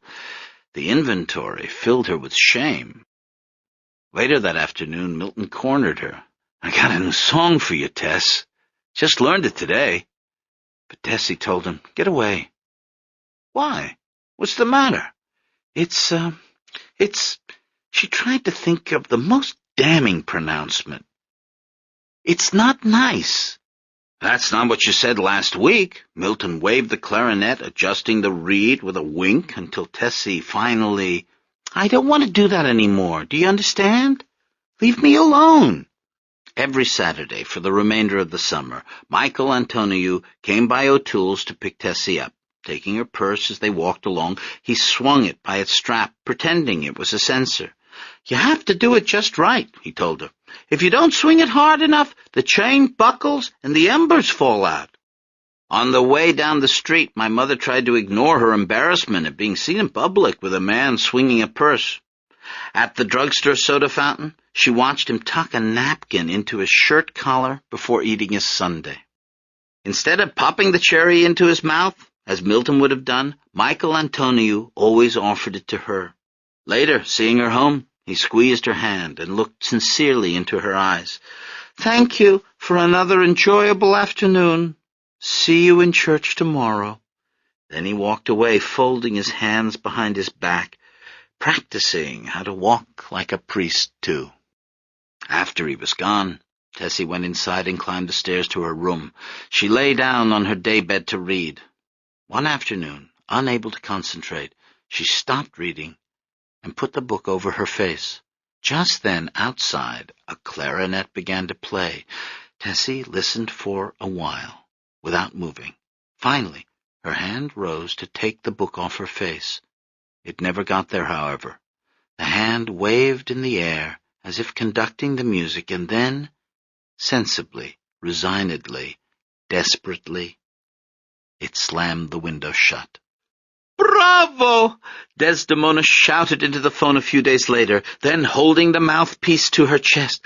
Mikey Antonio just proposed to Tessie. They're engaged. They are going to get married as soon as Mikey, he finishes the seminary. Don't look too excited, Zoe told her brother. Why don't you shut up? Don't get sore at me, she said, blind to the future. I'm not marrying him. You'd have to shoot me first. She wants to marry a priest, Milton said. Let her marry a priest. The hell with her. His face turned red, and he bolted from the table and fled up the stairs. But why did my mother do it? She could never explain. The reasons people marry the people they do are not always evident to those involved, so I can only speculate. Maybe my mother, having grown up without a father, was trying to marry one. It's possible, too, that her decision was a practical one. She'd asked Milton what he wanted to do with his life once. I was thinking of maybe taking over my dad's bar. On top of all the other oppositions, there may have been this final one. Bartender, priest. Impossible to imagine my father weeping from a broken heart. Impossible to imagine him refusing to eat. Impossible also to imagine him calling the boarding house again and again until finally Mrs. O'Toole said, Listen, sugar, she don't want to talk to you. Get it? Yeah. Milton, swallowing hard. I got it. Plenty of other fish in the sea. Impossible to imagine any of these things. But they are, in fact, what happened. Maybe Mrs. O'Toole's maritime metaphor had given him an idea. A week after Tessie became engaged, on a steamy Tuesday morning, Milton put his clarinet away for good and went down to Cadillac Square to exchange his Boy Scout uniform for another. Well, I did it, he told the family at dinner that night. I enlisted. In the army? Desdemona said, horrified. What did you do that for? Said Zoe. The war's almost over. Hitler's finished. I don't know about Hitler. It's Hirohito I've got to worry about. I joined the Navy, not the Army. What about your feet? Desdemona cried. They didn't ask about my feet. My grandfather, who had sat through the clarinet serenades, as he sat through everything, aware of their significance but unconvinced of the wisdom of getting involved, now glared at his son. You're a very stupid young man, do you know that? You think this is some kind of game? No, sir. This is a war. You think it is some kind of fun? A war? Some kind of big joke to play on your parents? No, sir. You will see what kind of big joke it is. The Navy, Desdemona meanwhile continued to moan. What if your boat sinks? You see what you do, Lefty shook his head. You're going to make your mother sick, worrying so much. I'll be okay, said Milton. Looking at his son, Lefty now saw a painful sight. Himself, 20 years earlier, full of stupid, cocky optimism. There was nothing to do with the spike of fear that shot through him, but to speak out in anger. Okay, then. Go to the Navy, said Lefty. But you know what you forgot, Mr. Almost Eagle Scout? He pointed at Milton's chest. You forgot. You'll never win a badge for swimming. News of the world. I waited 3 days before calling Julie again. It was 10 o'clock at night, and she was still in her studio working. She hadn't eaten, so I suggested we get something. I said I'd come by and pick her up. This time, she let me in. Her studio was a mess, frightening in its chaos, but after the first few steps, I forgot about all that. My attention was arrested by what I saw on the walls. 5 or 6 large test prints were tacked up, each one showing the industrial landscape of a chemical plant. Julie had shot the factory from a crane so that the effect for the viewer was of floating just above the snaking pipes and smokestacks. Okay, that's enough, she said, pushing me toward the door. Hold on, I said. I love factories. I'm from Detroit. This is like an Ansel Adams for me. Now you've seen it, she said, shooing me out, pleased, uncomfortable, smiling, stubborn. "I've got a burned and Hillebecker in my living room," I boasted. "You've got a burned and Hillebecker?" She stopped pushing me. "It's an old cement factory." "Okay, all right," said Julie, relenting. "I do factories. That's what I do. Factories. These are the IG Farben plant." She winced. "I worried it's the typical thing for an American to do over here." "Holocaust industry, you mean?" "I haven't read that book, but yeah. If you've always done factories, I think it's different," I told her. "Then you're not just glomming on. If factories are your subject, how could you not do IG Farben?" "You think it's okay?" I pointed to the test prints. "These are great." We fell silent, looking at each other, and without thinking, I leaned forward and kissed Julie lightly on the lips. When the kiss was over, she opened her eyes very wide. "I thought you were gay when we met," she said. "Must have been the suit." My gaydar went off completely. Julie was shaking her head. "I'm always suspicious, being the last stop." "The last what?" "Oh, haven't you heard of that? Asian chicks are the last stop. If a guy's in the closet, he goes for an Asian because their bodies are more like boys." "Your body's not like a boy's," I said. This embarrassed Julie. She looked away. "You've had a lot of closeted gay guys go after you?" I asked her. "Twice in college, 3 times in graduate school," answered Julie. There was no other response to this but to kiss her again. To resume my parents' story, I need to bring up a very embarrassing memory for a Greek American. Michael Dukakis on his tank. Do you remember that? The single image that doomed our hopes of getting a Greek into the White House.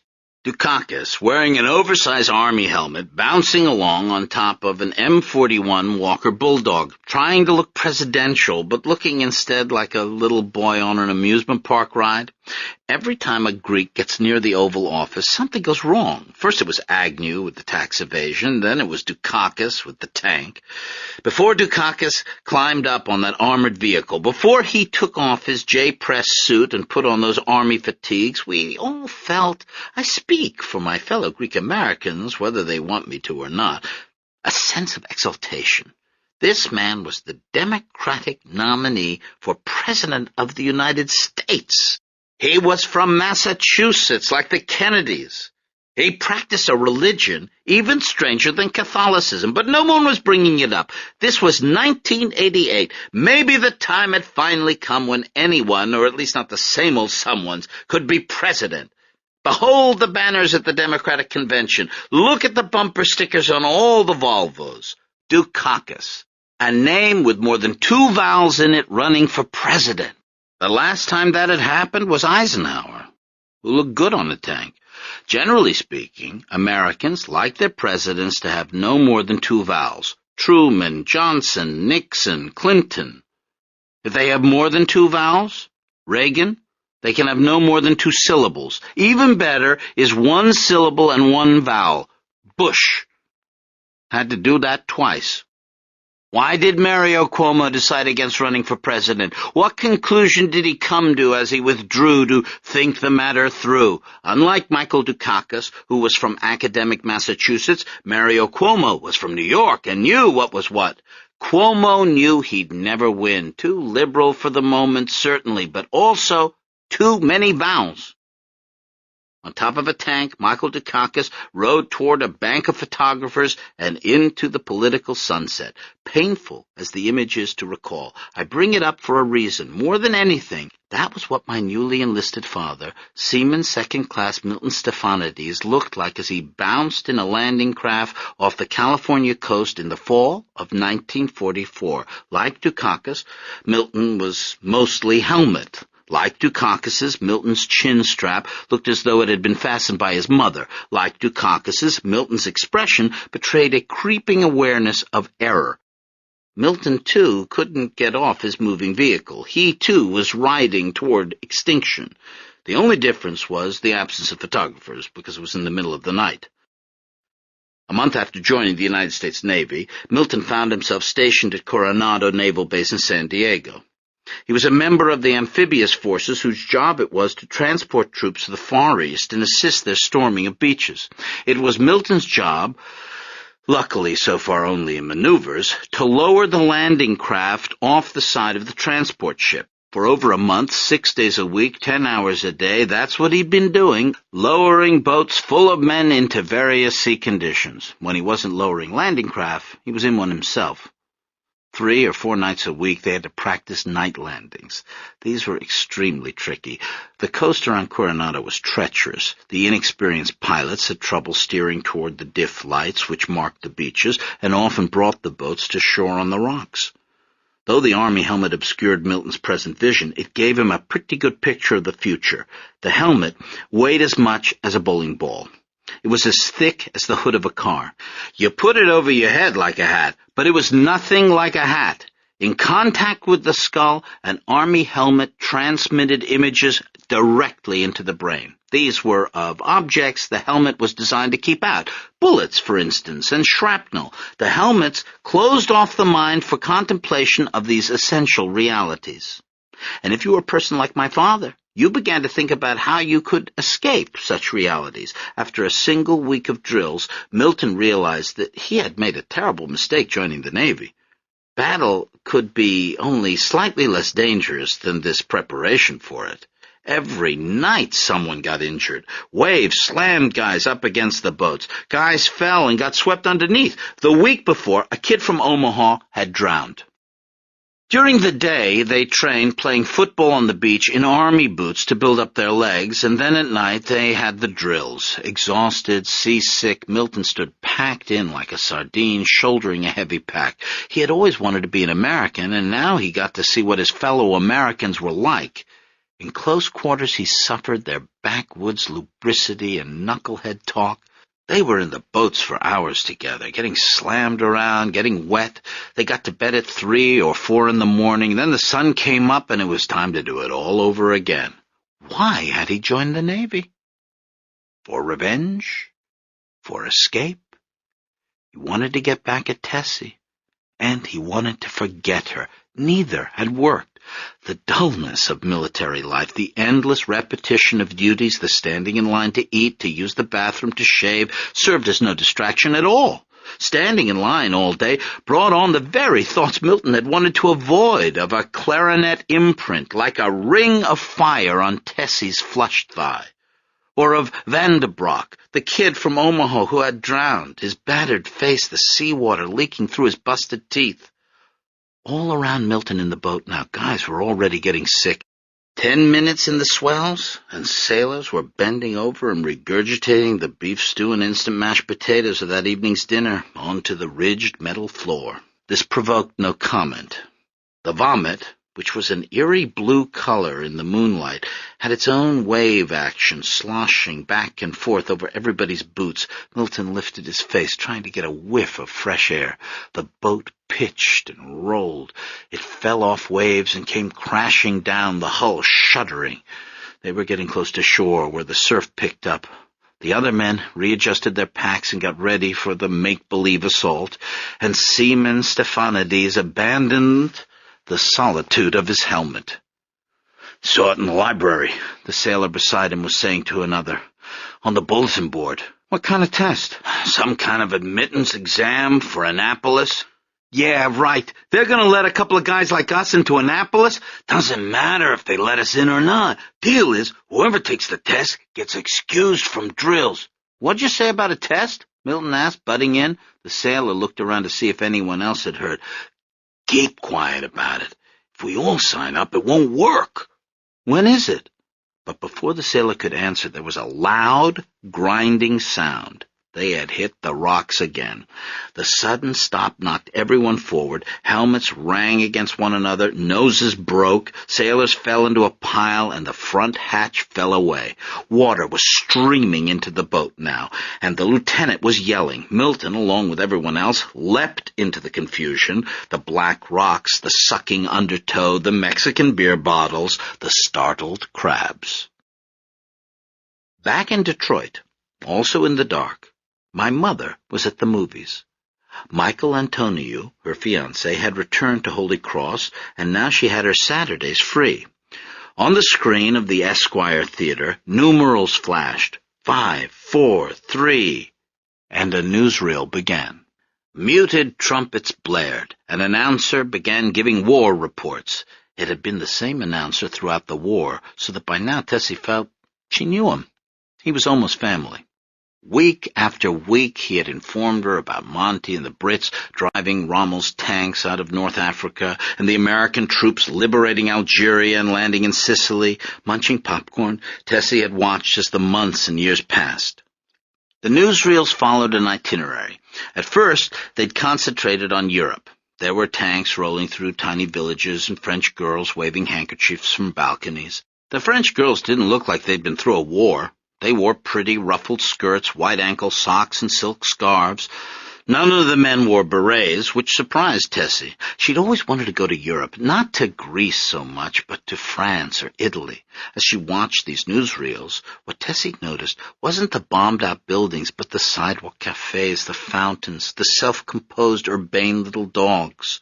2 Saturdays ago, she'd seen Antwerp and Brussels liberated by the Allies. Now, as attention turned toward Japan, the scenery was changing. Palm trees cropped up in the newsreels, and tropical islands. This afternoon, the screen gave the date October 1944, and the announcer announced, as American troops prepare for the final invasion of the Pacific, General Douglas MacArthur, vowing to make good on his promise of, "I shall return," surveys his troops.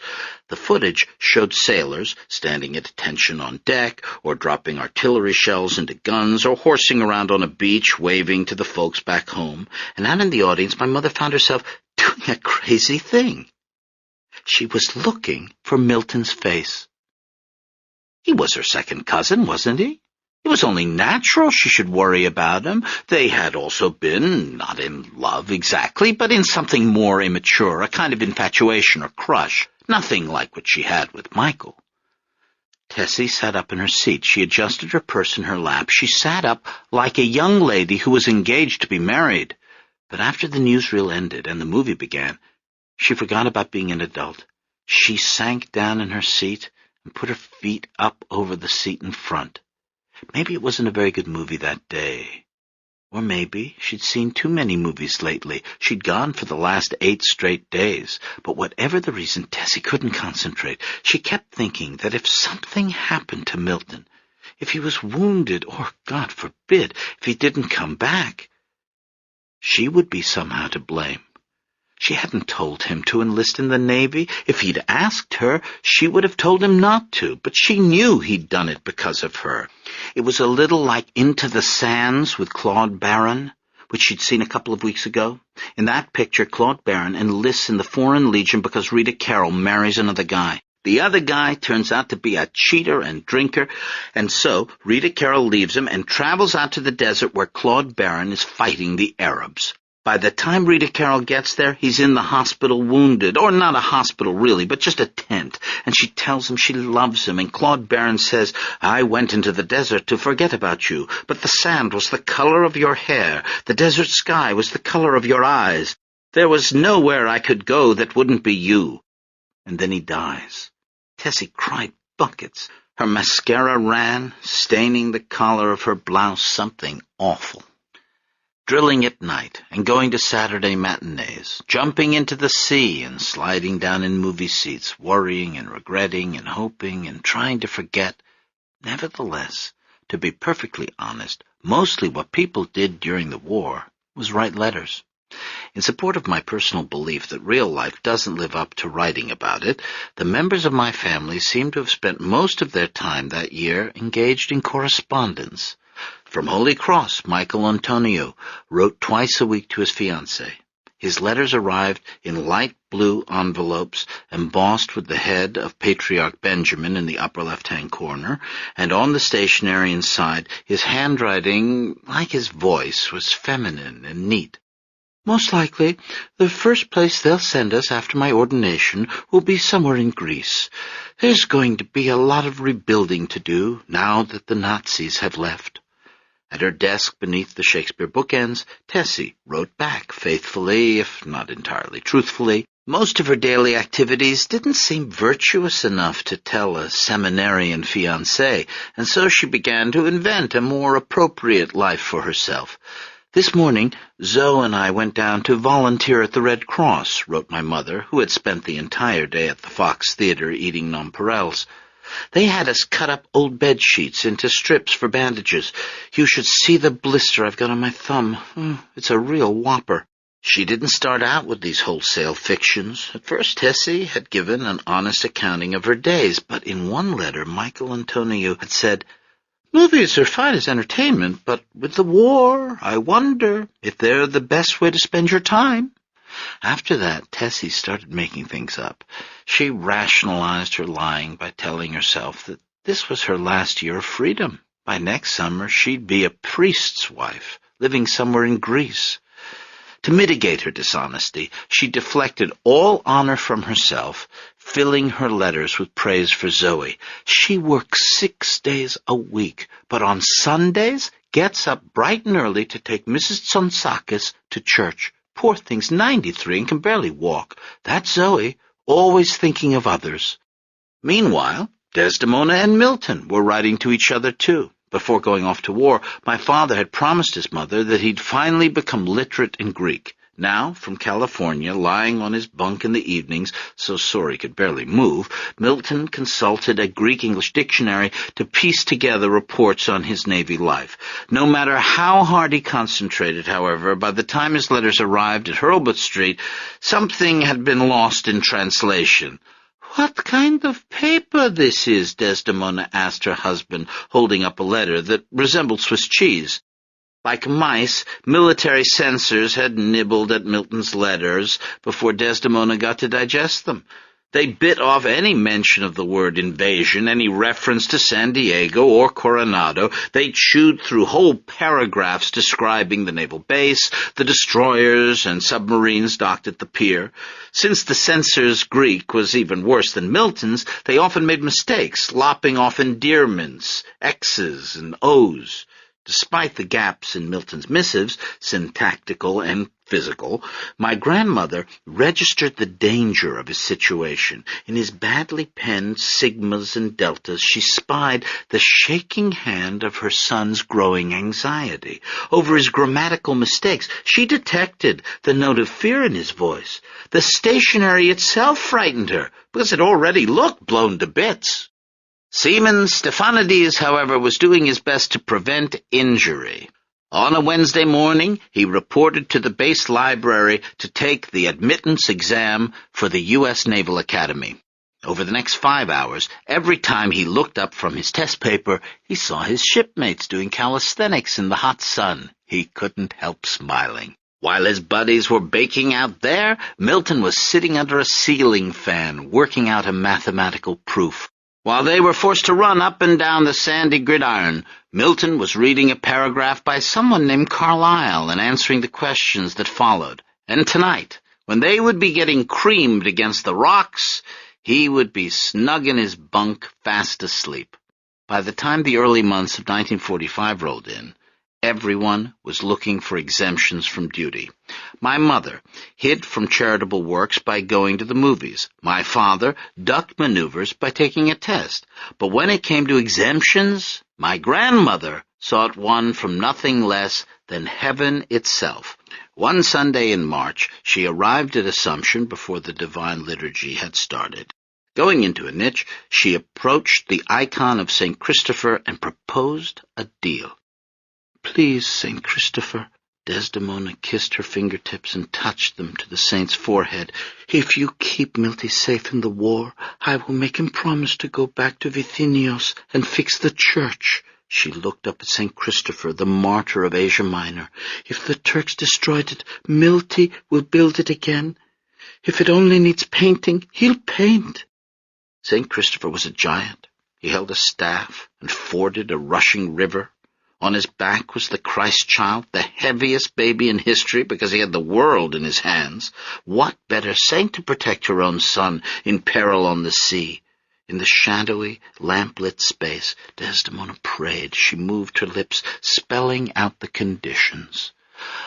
"I would also like, if possible, St. Christopher, if Milty, he could be excused from the training. He tells me it is very dangerous. He's writing to me in Greek now, too, St. Christopher. Not too good, but okay. I also make him promise to put in the church new pews. Also, if you like, some carpets." She lapsed into silence, closing her eyelids. She crossed herself numerous times, waiting for an answer. Then, her spine suddenly straightened. She opened her eyes, nodded, smiled. She kissed her fingertips and touched them to the saint's picture, and she hurried home to write Milton the good news. "Yeah, sure," my father said when he got the letter. "St. Christopher to the rescue." He slipped the letter into his Greek-English dictionary and carried both to the incinerator behind the Quonset hut. That was the end of my father's Greek lessons. Though he continued to speak Greek to his parents, Milton never succeeded in writing it, and as he got older, he began to forget what even the simplest words meant. In the end, he couldn't say much more than Chapter 11 or me, which was almost nothing at all. Milton's sarcasm was understandable under the circumstances. Only the day before, his CO had given Milton a new assignment in the upcoming invasion. The news, like all bad news, hadn't registered at first. It was as if the CO's words, the actual syllables he addressed to Milton, had been scrambled by the boys over an intelligence. Milton had saluted and walked out. He continued down to the beach, still unaffected, the bad news acting with a kind of discretion, allowing him these last few peaceful, deluded moments. He watched the sunset. He admired a neutral Switzerland of seals out on the rocks. He took off his boots to feel the sand against his feet, as if the world were a place he was only beginning to live in, instead of somewhere he would soon be leaving. But then the fissures appeared. A split in the top of his skull through which the bad news hissingly poured, a groove in his knees which buckled, and suddenly Milton couldn't keep it out any longer. 38 seconds. That was the news. "Stephanides, we're switching you over to signalman. Report to Building B at 0700 hours tomorrow morning. Dismissed." That was what the CO had said. Only that. And it was no surprise, really. As the invasion neared, there had been a sudden rash of injuries to signalmen. Signalmen had been chopping off fingers doing KP duty. Signalmen had been shooting themselves in the feet while cleaning their guns. In the nighttime drills, signalmen lustily flung themselves onto the rocks. 38 seconds was the life expectancy of a signalman. When the landing took place, Seaman Stephanides would stand in the front of the boat. He would operate a sort of lantern, flashing signals in Morse code. This lantern would be bright, clearly visible to enemy positions on shore. That was what he was thinking about as he stood on the beach with his boots off. He was thinking that he would never take over his father's bar. He was thinking that he would never see Tessie again. Instead, a few weeks from now, he would stand up in a boat, exposed to hostile fire, holding a bright light. For a little while, at least. Not included in the news of the world. A shot of my father's AKA transport ship leaving Coronado Naval Base heading west. At the Esquire Theater, holding her feet off the sticky floor, Tessie Zismo watches as white arrows arc across the Pacific. The U.S. Naval 12th Fleet forges ahead on its invasion of the Pacific, the announcer says. Final destination, Japan. One arrow starts out in Australia, moving through New Guinea toward the Philippines. Another arrow shoots out from the Solomon Islands, and another from the Marianas.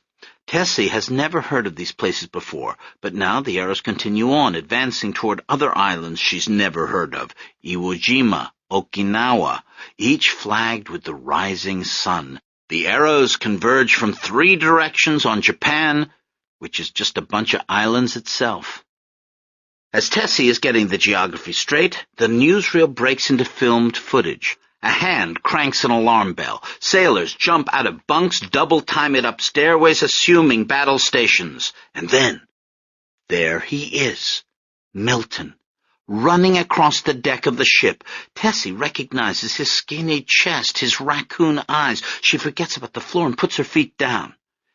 In the newsreel, the destroyer's guns fire without sound, and half a world away, amid the elegance of an old-fashioned cinema, Tessie Zismo feels the recoils. The theater is about half full, mostly with young women like her. They, too, are snacking on candies for emotional reasons. They, too, are searching the grainy newsreel for the faces of fiancés. Audible hopes you have enjoyed this program. This is Audible. The air smells of Tootsie Pops and perfume, and of the cigarette the usher is smoking in the lobby. Most of the time, the war is an abstract event, happening somewhere else. Only here, for 4 or 5 minutes, squeezed between the cartoon and the feature, does it become concrete. Maybe the blurring of identity, the mob release, has an effect on Tessie, inspiring the kind of hysteria Sinatra does. Whatever the reason, in the bedroom light of the movie theater, Tessie Sismo allows herself to remember things she's been trying to forget. A clarinet, nosing its way up her bare leg like an invading force itself, tracing an arrow to her own island empire, an empire which, she realizes at that moment, she's giving up to the wrong man. While the flickering beam of the movie projector slants through the darkness over her head, Tessie admits to herself that she doesn't want to marry Michael Antoniou. She doesn't want to be a priest's wife or move to Greece. As she gazes at Milton in the newsreel, her eyes fill with tears as she says out loud, "There was nowhere I could go that wouldn't be you." And while people shush her, the sailor in the newsreel approaches the camera, and Tessie realizes that it isn't Milton. It doesn't matter, however. She has seen what she has seen. She gets up to leave. On Hurlbut Street that same afternoon, Desdemona was lying in bed. She had been there for the last 3 days, ever since the mailman had delivered another letter from Milton. The letter wasn't in Greek but English, and Lefty had to translate. "Dear folks, this is the last letter I'll be able to send you. Sorry for not writing in the native tongue, Ma, but I'm a little busy at the moment. The brass won't let me say much about what's going on, but I just wanted to drop you this note to tell you not to worry about me. I'm headed to a safe place. Keep the bar in good shape, Pop. This war'll be over some day, and I want in on the family business. Tell Zoe to stay out of my room. Love and laughs, Milt." Unlike the previous letters, this one arrived intact. Not a single hole anywhere. At first this had cheered Desdemona until she realized what it implied. There was no need for secrecy any more. The invasion was already underway. At that point, Desdemona stood up from the kitchen table and, with a look of triumphant desolation, made a grave pronouncement. "God has brought the judgment down on us that we deserve," she said. She went into the living room, where she straightened a sofa cushion in passing and climbed the stairs to the bedroom. There she undressed and put on her nightgown, even though it was only 10 in the morning. And then, for the first time since being pregnant with Zoe, and the last time before climbing in forever 25 years later, my grandmother took to her bed. For 3 days she had stayed there, getting up only to go to the bathroom. My grandfather tried in vain to coax her out. When he left for work the 3rd morning, he had brought up some food, a dish of white beans and tomato sauce and bread. The meal was still lying untouched on the bedside table when there came a knock at the front door. Desdemona did not get up to answer it, but only pulled a pillow over her face. Despite this muffling, she heard the knocking continue. A little later, the front door opened, and finally footsteps made their way up the stairs and into her room. "Aunt Des?" Tessie said. Desdemona did not move.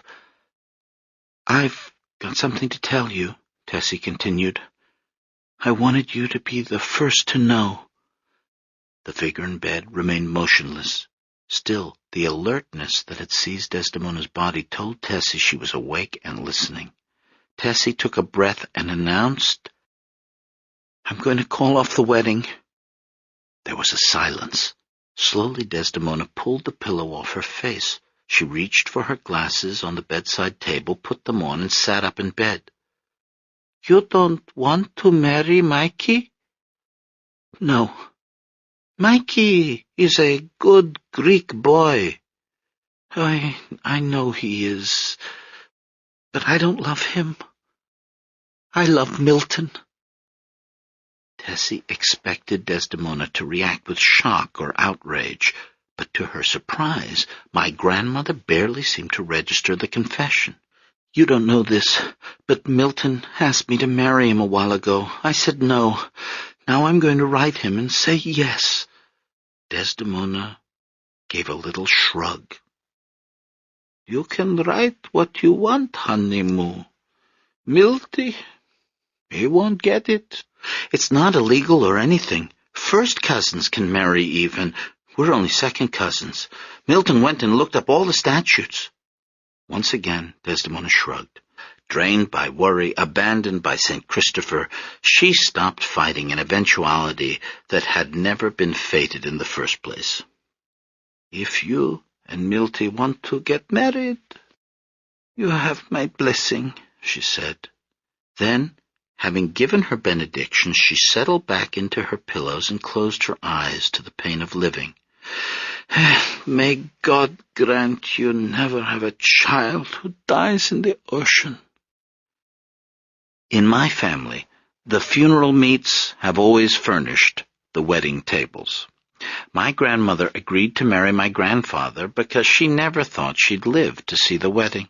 And my grandmother blessed my parents' marriage after vigorously plotting against it, only because she didn't think Milton would survive to the end of the week. At sea, my father didn't think so either. Standing at the bow of the transport ship, he stared out over the water at his fast-approaching end. He wasn't tempted to pray or to settle his accounts with God. He perceived the infinite before him, but didn't warm it up with human wishing. The infinite was as vast and cold as the ocean spreading around the ship, and in all that emptiness, what Milton felt most acutely was the reality of his own buzzing mind. Somewhere, out over the water, was the bullet that would end his life. Maybe it was already loaded in the Japanese gun from which it would be fired. Maybe it was in an ammunition roll. He was 21, oily skin prominent about the Adam's apple. It occurred to him that he had been stupid to run off to war because of a girl, but then he took this back because it wasn't just some girl. It was Theodora. As her face appeared in Milton's mind, a sailor tapped him on the back. "Who do you know in Washington?" He handed my father a transfer effective immediately. He was to report to the Naval Academy at Annapolis. On the admissions test, Milton had scored a 98. Every Greek drama needs a deus ex machina. Mine comes in the form of the bosun's chair that picked my father off the deck of the AKA transport ship and whisked him through the air to deposit him on the deck of a destroyer heading back to the U.S. mainland. From San Francisco, he traveled by elegant Pullman car to Annapolis, where he was enrolled as a cadet. "I tell you, St. Christopher gets you out of the war," Desdemona exulted when he called home with the news. "He sure did. Now you have to fix the church." "What?"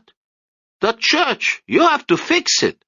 Sure, Naval Cadet Stephanides said, and maybe he even intended to. He was grateful to be alive and to have his future back. But with one thing or another, Milton would put off his trip to Vithinios. Within a year's time, he was married. Later, he was a father. The war ended. He graduated from Annapolis and served in the Korean War. Eventually, he returned to Detroit and went into the family business. From time to time, Desdemona would remind her son about his outstanding obligation to St. Christopher, but my father always found an excuse for not fulfilling it. His procrastination would have disastrous effects, if you believe in that sort of thing, which some days when the old Greek blood is running high, I do. My parents were married in June of 1946. In a show of generosity, Michael Antoniou attended the wedding. An ordained priest now, he presented a dignified, benevolent figure, but by the second hour of the reception, it was clear he was crushed. He drank too much champagne at dinner, and when the band began playing, sought out the next best thing to the bride, the bridesmaid, Zoe Stephanides. Zoe looked down at him. About a foot. He asked her to dance. The next thing she knew, they had started off across the ballroom floor. "Tessie told me a lot about you in her letters," said Michael Antoniou. "Nothing too bad, I hope." "Just the opposite. She told me what a good Christian you are." His long robe concealed his small feet, making it difficult for Zoe to follow. Nearby, Tessie was dancing with Milton in his white naval uniform. As the couples passed each other, Zoe glared comically at Tessie and mouthed the words, "I'm going to kill you." But then Milton twirled Tessie around, and the two rivals came face to face. "Hey there, Mike," said Milton cordially. "It's Father Mike now," said the vanquished suitor. "Ah, got a promotion, eh? Congratulations. I guess I can trust you with my sister." He danced away with Tessie, who looked back in silent apology. Zoe, who knew how infuriating her brother could be, felt sorry for Father Mike. She suggested they get some wedding cake. Ex ovo omnia. So to recap, Sor Melina Zismo, nee Papadiamandopoulos, wasn't only my first cousin twice removed, she was also my grandmother. My father was his own mother's and father's nephew. In addition to being my grandparents, Desdemona and Lefty were my great-aunt and uncle. My parents would be my second cousins once removed, and Chapter 11 would be my third cousin as well as my brother.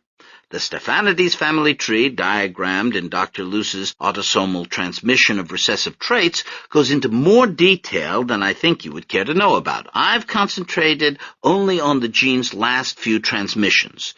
And now we're almost there. In honor of Miss Berry, my 8th grade Latin teacher, I'd like to call attention to the quotation above, ex ovo omnia. Getting to my feet, as we did whenever Miss Berry entered the room, I hear her ask, "Infants, can any of you translate this little snippet and give its provenance?" I raise my hand. "Calliope, our muse, will start us off. It's from Ovid, Metamorphosis, the story of creation. Stunning! And can you render it into English for us?" "Everything comes out of an egg." Did you hear that, infants? This classroom, your bright faces, even dear old Cicero on my desk. They all came out of an egg. Among the arcana Dr. Philibosian imparted to the dinner table over the years, aside from the monstrous effects of maternal imagination, was the 17th century theory of preformation. The preformationists, with their roller coaster names, Spallanzani, Swammerdam, Leeuwenhoek, believed that all of humankind had existed in miniature since creation, in either the semen of Adam or the ovary of Eve, each person tucked inside the next like a Russian nesting doll.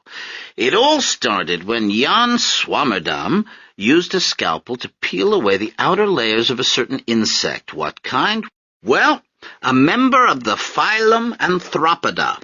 Latin name? Okay then, Bombyx mori.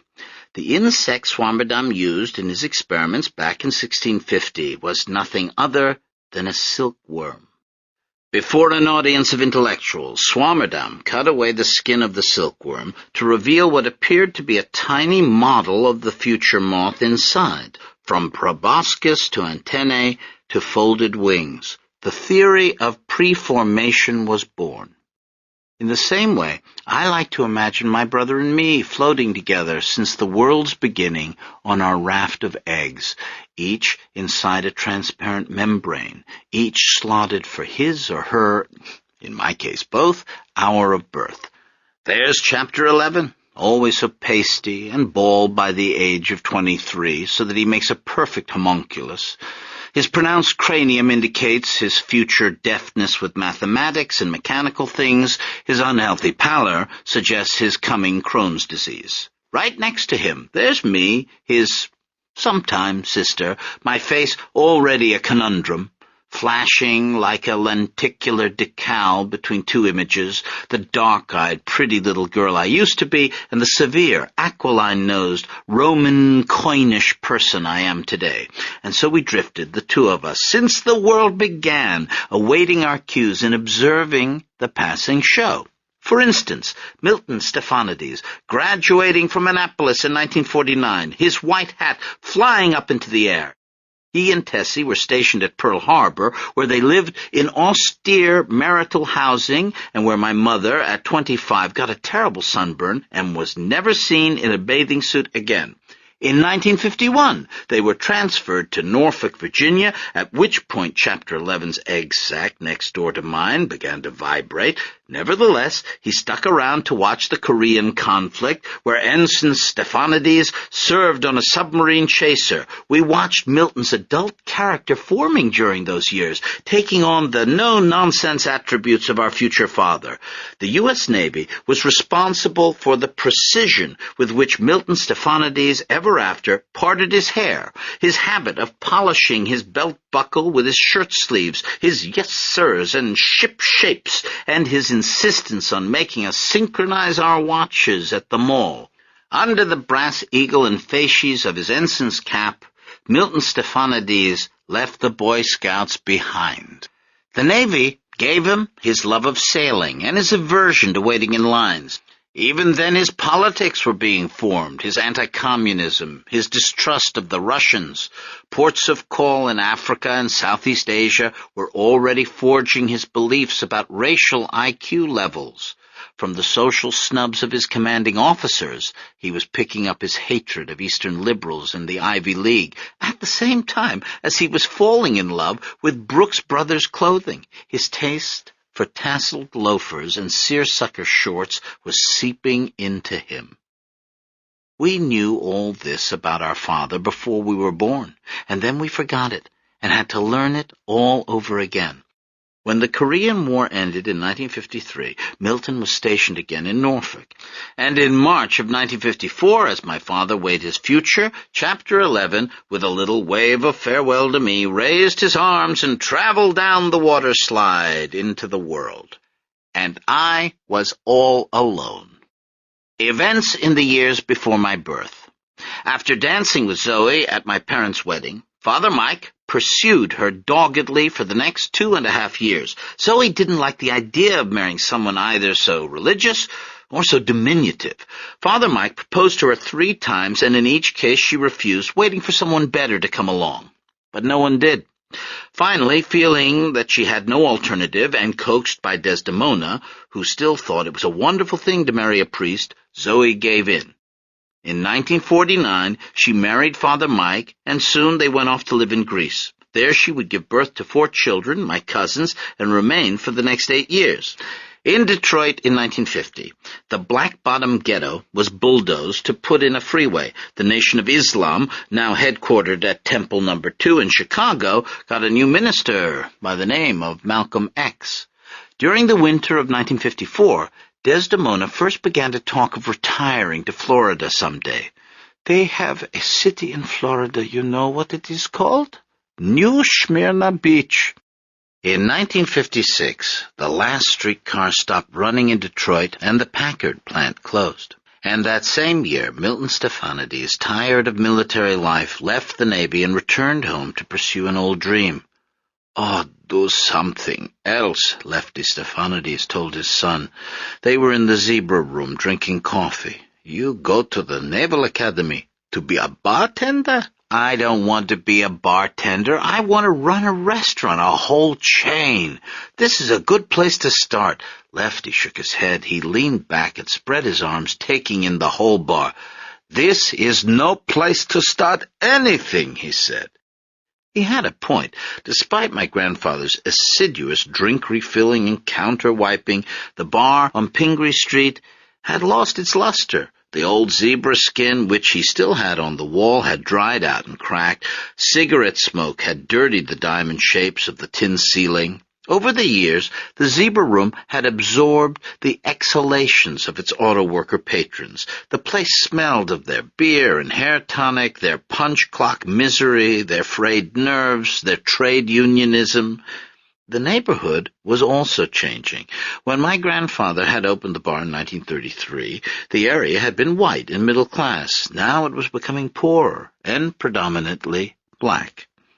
In the inevitable chain of cause and effect, as soon as the first black family had moved on to the block, the white neighbors immediately put their houses up for sale. The oversupply of houses depressed the real estate prices, which allowed poorer people to move in, and with poverty came crime, and with crime came more moving vans. "Business isn't so good anymore," Lefty said. "If you want to open a bar, try Greektown or Birmingham." My father waved these objections aside. "Bar business isn't so good, maybe," he said. "That's because there's too many bars around here, too much competition. What this neighborhood needs is a decent diner." Hercules Hot Dogs, which at its height would boast 66 locations throughout Michigan, Ohio, and southeastern Florida, each restaurant identified by the distinctive Pillars of Hercules out front, could be said to have begun on the snowy February morning in 1956 when my father arrived at the Zebra Room to begin renovations. The first thing he did was to remove the sagging Venetian blinds from the front windows to let in more light. He painted the interior a bright white. With a GI business loan, he had the bar remodeled into a diner counter and had a small kitchen installed. Workmen put red vinyl booths along the far wall and reupholstered the old bar stools with Zismo's zebra skin. One morning, 2 delivery men carried a jukebox in the front door. And while hammers pounded and sawdust filled the air, Milton acquainted himself with the papers and deeds Lefty had haphazardly kept in a cigar box beneath the register. "What the hell is this?" he asked his father. "You got 3 insurance policies on this place." "You can never have too much insurance," Lefty said. "Sometimes the companies don't pay. Better to be sure." "Sure? Each one of these is for more than this place is worth. We're paying on all these. That's a waste of money." Up until this point, Lefty had let his son make whatever changes he wanted, but now he stood firm. "Listen to me, Milton. You haven't lived through a fire. You don't know what happens. Sometimes in a fire, the insurance company burns down too. Then what can you do?" "But 3. We need 3, insisted Lefty. "Just humor him," Tessie told Milton later that night. "Your parents have been through a lot." "Sure, they've been through a lot, but we're the ones who have to keep paying these premiums." Nevertheless, he did as his wife said and maintained all 3 policies. The Zebra Room I remember as a kid. It was full of artificial flowers, yellow tulips, red roses, dwarf trees bearing wax apples, plastic daisies sprouted from teapots, daffodils erupted from ceramic cows. Photos of Artie Shaw and Bing Crosby adorned the wall next to hand-painted signs that said, "Enjoy a nice lime Ricky," and "Our French toast is the toast of the town." There were photos of Milton putting a finishing touch cherry on a milkshake or kissing someone's baby like the mayor. There were photographs of actual mayors, Miriani and Kavanaugh. The great first baseman Al Kaline, who stopped in on his way to practice at Tiger Stadium, had autographed his own headshot. "To my pal Milt, great eggs." When a Greek Orthodox church in Flint burnt down, Milton drove up and salvaged one of the surviving stained glass windows. He hung it on the wall over the booths. Athena olive oil tins lined the front window next to a bust of Donizetti. Everything was hodgepodge. Grandmotherly lamps stood next to El Greco reproductions. Bull's horns hung from the neck of an Aphrodite statuette. Above the coffee maker, an assortment of figurines marched along the shelf. Paul Bunyan and Babe the Blue Ox, Mickey Mouse, Zeus, and Felix the Cat. My grandfather, trying to be of help, drove off one day and returned with a stack of 50 plates. "I already ordered plates," said Milton, "from a restaurant supply place. They're only charging us 10% down." "You don't want these?" Lefty looked disappointed. "Okay, I'll take them back." "Hey, Pop," his son called after him, "why don't you take the day off? I can handle things here." "You don't need help? Go home. Have Mom make you lunch." Lefty did as he was told. But as he drove down West Grand Boulevard, feeling unneeded, he passed Rubsaman Medical Supply, a store with dirty windows and a neon sign that blinked even in the day, and felt the stirrings of old temptation. The following Monday, Milton opened the new diner. He opened it at 6 a.m. with a newly hired staff of 2, Eleni Papanikolas in a waitress uniform purchased at her own expense, and her husband Jimmy as short-order cook. "Remember, Eleni, you mostly work for tips," Milton pep-talked, "so smile." "At who?" asked Eleni. For despite the red carnations and bud vases gracing each booth, despite the zebra-striped menus, matchbooks, and napkins, the zebra room itself was empty. "Smart-ass," Milton said, grinning. Eleni's ribbing didn't bother him. He'd worked it all out. He'd found a need and filled it. In the interest of time, I offer you now a stock capitalist montage. We see Milton greeting his first customers. We see Eleni serving them scrambled eggs. We see Milton and Eleni standing back, biting their lips. But now the customers are smiling and nodding. Eleni runs to refill their coffee. Next, Milton, in different clothes, is greeting more customers, and Jimmy the cook is cracking eggs one-handed, and Lefty is looking left out. "Give me 2 fried whiskey down," Milton shouts, showing off his new lingo. "Dry white 68, hold the ice." Close-up of the cash register, ringing open and closed, of Milton's hands counting money, of Lefty putting on his hat and leaving unnoticed, then more eggs being cracked, fried, flipped, and scrambled, eggs arriving in cartons through the back door and coming out on plates through the front hatch, fluffy heaps of scrambled eggs in gleaming yellow technicolor, and the cash register banging open again and money piling up, until finally we see Milton and Tessie, dressed in their best, following a real estate agent through a big house.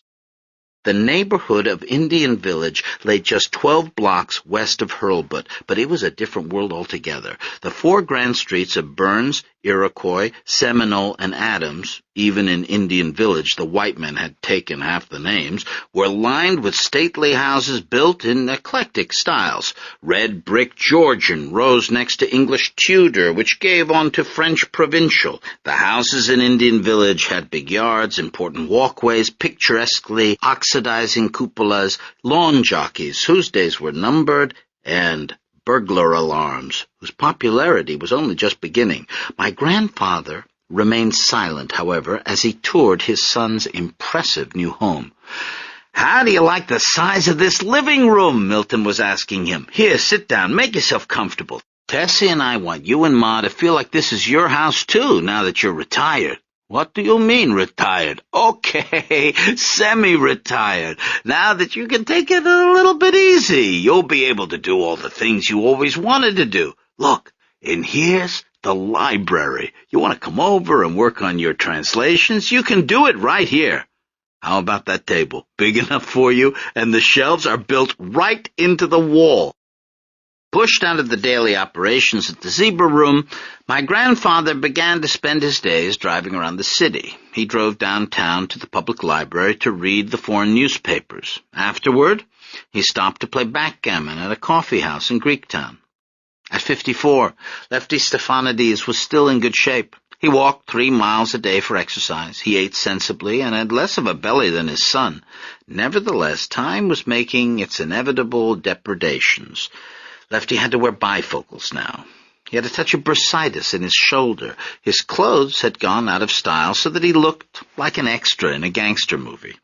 One day, appraising himself with severity in the bathroom mirror, Lefty realized that he had become one of those older men who slicked their hair back in allegiance to an era no one could remember.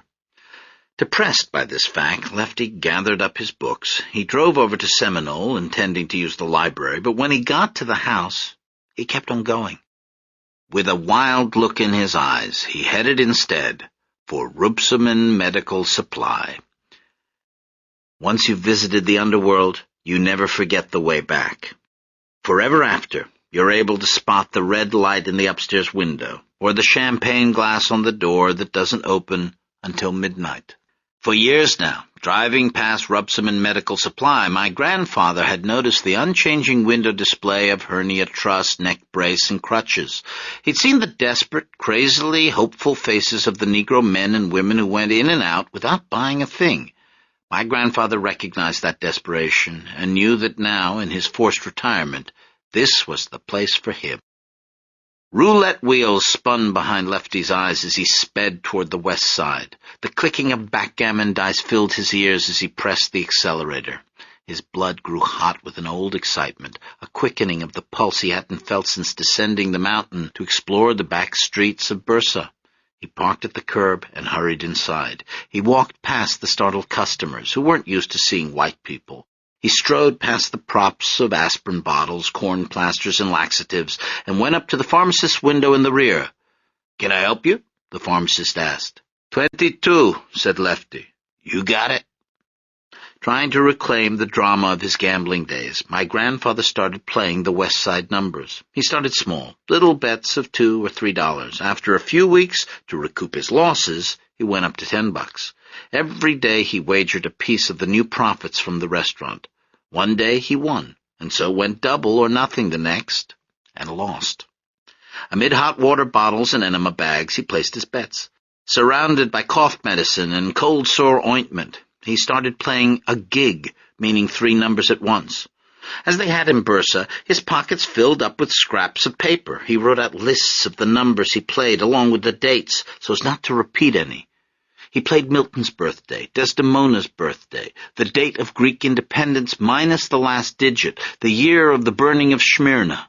Desdemona, finding the scraps in the wash, thought they had to do with the new restaurant. "My husband, the millionaire," she said, dreaming of Florida retirement. For the first time ever, Lefty consulted Desdemona's dream book in the hope of calculating a winning number on the abacus of his unconscious. He became alert to the integers that appeared in his dreams. Many of the Negroes who frequented Rubsomand's medical supply noticed my grandfather's preoccupation with the dream book, and after he won for 2 weeks in a row, word spread.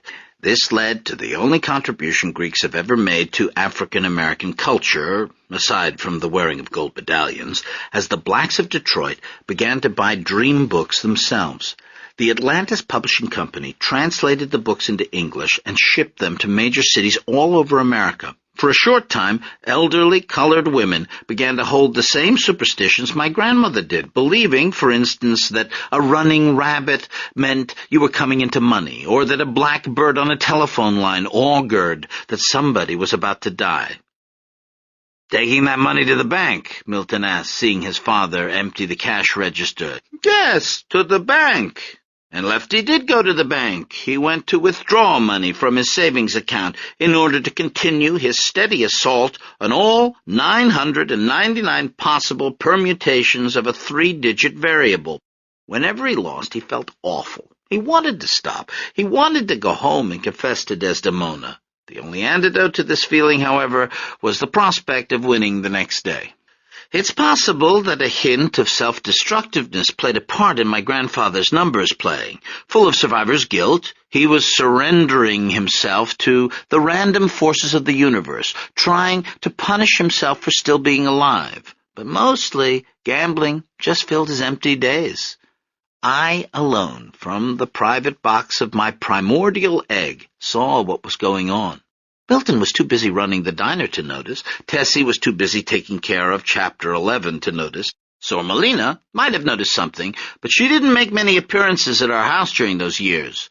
In 1953, at a Theosophical Society meeting, Aunt Lena had met a woman named Mrs. Evelyn Watson. Mrs. Watson had been attracted to the Theosophical Society by the hope of contacting her deceased husband, but soon lost interest in communicating with the spirit world in favor of whispering with Sormelina in the flesh. With shocking speed, Aunt Lena had quit her job at the florist shop and moved down to the southwest with Mrs. Watson. Every Christmas since, she sent my parents a gift box containing hot sauce, a flowering cactus, and a photograph of Mrs. Watson and herself in front of some national monument. One surviving photo shows the couple in an Anasazi ceremonial cave at Bandelier, Mrs. Watson looking as wisely lined as Georgia O'Keeffe, while Lena, in a tremendous sun hat, descends a ladder into a kiva. As for Desdemona, during the mid to late 50s, she was experiencing a brief and completely uncharacteristic spell of contentment. Her son had returned unhurt from another war. St. Christopher had kept his word during the police action in Korea, and Milton hadn't been so much as fired on. Her daughter-in-law's pregnancy had caused the usual anxiety, of course, but Chapter 11 had been born healthy. The restaurant was doing well. Every week, family and friends gathered at Milton's new house in Indian Village for Sunday dinner. One day, Desdemona received a brochure from the New Smyrna Beach Chamber of Commerce, which she had sent away for. It didn't look like Smyrna at all, but at least it was sunny and there were fruit stands.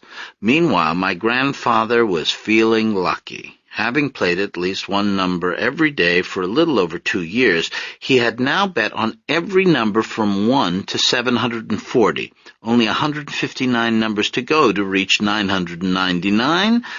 Then what? What else? Start over. Bank tellers handed rolls of money to Lefty, which he in turn handed to the pharmacist behind the window. He played 741, 742, and 743. He played 744, 745, and 746. And then one morning the bank teller informed Lefty that there weren't sufficient funds in his account to make a withdrawal. The teller showed him his balance, $13.26. My grandfather thanked the teller. He crossed the bank lobby, adjusting his tie. He felt suddenly dizzy. The gambling fever he'd had for 26 months broke, sending a last wave of heat over his skin, and suddenly his entire body was dripping wet. Mopping his brow, Lefty walked out of the bank into his penniless old age. The ear-splitting cry my grandmother let out when she learned of the disaster cannot be done justice in print. The shriek went on and on as she tore her hair and rent her garments and collapsed onto the floor. "How will we eat?" Desdemona wailed, staggering around the kitchen. "Where will we live?" She spread her arms, appealing to God, then beat her chest and finally took hold of her left sleeve and ripped it off. "What kind of husband are you to do this to your wife who cooked and cleaned for you and gave you children and never complained?" Now she tore off her right sleeve. "Didn't I tell you not to gamble? Didn't I?" She started on her dress proper now. She took the hem in her hands as ancient Near Eastern ululations issued from her throat. "Oh, lo, lo, lo, lo, lo, lo! Oh, lo, lo, lo, lo, lo, lo!" My grandfather watched in astonishment as his modest wife shredded her clothing before his eyes, the skirt of the dress, the waist, the bosom, the neckline. With a final rip, the dress split in two, and Desdemona lay on the linoleum, exposing to the world the misery of her underwear, her overburdened underwire brassiere, her gloomy underpants, and the frantic girdle whose stays she was even now popping as she approached the summit of her dishevelment. But at last she stopped. Before she was completely naked, Desdemona fell back as though depleted. She pulled off her hairnet, and her hair spilled out to cover her, and she closed her eyes, spent. In the next moment, she said in a practical tone, "Now, we have to move in with Milton." 3 weeks later, in October 1958, my grandparents moved out of Hurlbut 1 year before they would have paid off the mortgage. Over a warm Indian summer weekend, my father and dishonored grandfather carried furniture outside for the yard sale. The sea-foam green sofa and armchairs, which still looked brand new beneath plastic slipcovers, the kitchen table, the bookcases. Lamps were set out on the grass, along with Milton's old Boy Scout manuals, Zoe's dolls and tap shoes, a framed photograph of Patriarch Athenagoras, and a closet full of Lefty's suits, which my grandmother forced him to sell as punishment. Hair safely restored beneath her hairnet, Desdemona glowered around the yard, submerged in a despair too deep for tears. She examined each object, sighing audibly before affixing a price tag, and scolded her husband for trying to carry things too heavy for him. "Do you think you're young? Let Milton do it. You're an old man." Under one arm she held the silkworm box, which wasn't for sale. When she saw the portrait of the patriarch, she gasped in horror. "We don't have bad luck enough. You want to sell the patriarch?" She snatched it up and carried it inside. For the rest of the day she remained in the kitchen, unable to watch the miscellaneous horde of yard sale scavengers pick over her personal possessions. There were weekend antiquers from the suburbs who brought their dogs along, and families down on their luck who roped chairs to the roofs of battered cars, and discriminating male couples who turned everything over to search for trademarks on the bottom. Desdemona would have felt no more ashamed had she herself been for sale, displayed naked on the green sofa, a price tag hanging from her foot. When everything had been sold or given away, Milton drove my grandparents' remaining belongings in a rented truck the 12 blocks to Seminole. In order to give them privacy, my grandparents were offered the attic. Risking injury, my father and Jimmy Papanikolas carried everything up the secret stairway behind the wallpapered door. Up into the peaked space they carted my grandparents' disassembled bed, the leather ottoman, the brass coffee table, and Lefty's Rebettica records. Trying to make up with his wife, my grandfather brought home the first of the many parakeets my grandparents would have over the years, and gradually, living on top of us all, Desdemona and Lefty made their next-to-last home together. For the next 9 years, Desdemona complained of the cramped quarters and of the pain in her legs when she descended the stairs. But every time my father offered to move her downstairs, she refused. In my opinion, she enjoyed the attic because the vertigo of living up there reminded her of Mount Olympus. The dormer window provided a good view, not of Sultan's tombs, but of the Edison factory, and when she left the window open, the wind blew through it as it used to do in Vithinios. Up in the attic, Desdemona and Lefty came back to where they started. As does my story. Because now Chapter 11, my 5-year-old brother, and Jimmy Papanikolas are each holding a red egg, dyed the color of the blood of Christ. More eggs fill a bowl on the dining room table. Red eggs are lined along the mantel. They hang in string pouches over doorways. Zeus liberated all living things from an egg, ex ovo omnia. The white flew up to become the sky. The yolk descended into earth. And on Greek Easter, we still play the egg-cracking game. Jimmy Papanikolas holds his egg out, passive, as Chapter 11 rams his egg against it. Always only one egg cracks.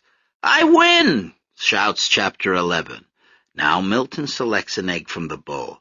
"This looks like a good one. Built like a Brinks truck." He holds it out. Chapter 11 prepares to ram it. But before anything happens, my mother taps my father on the back.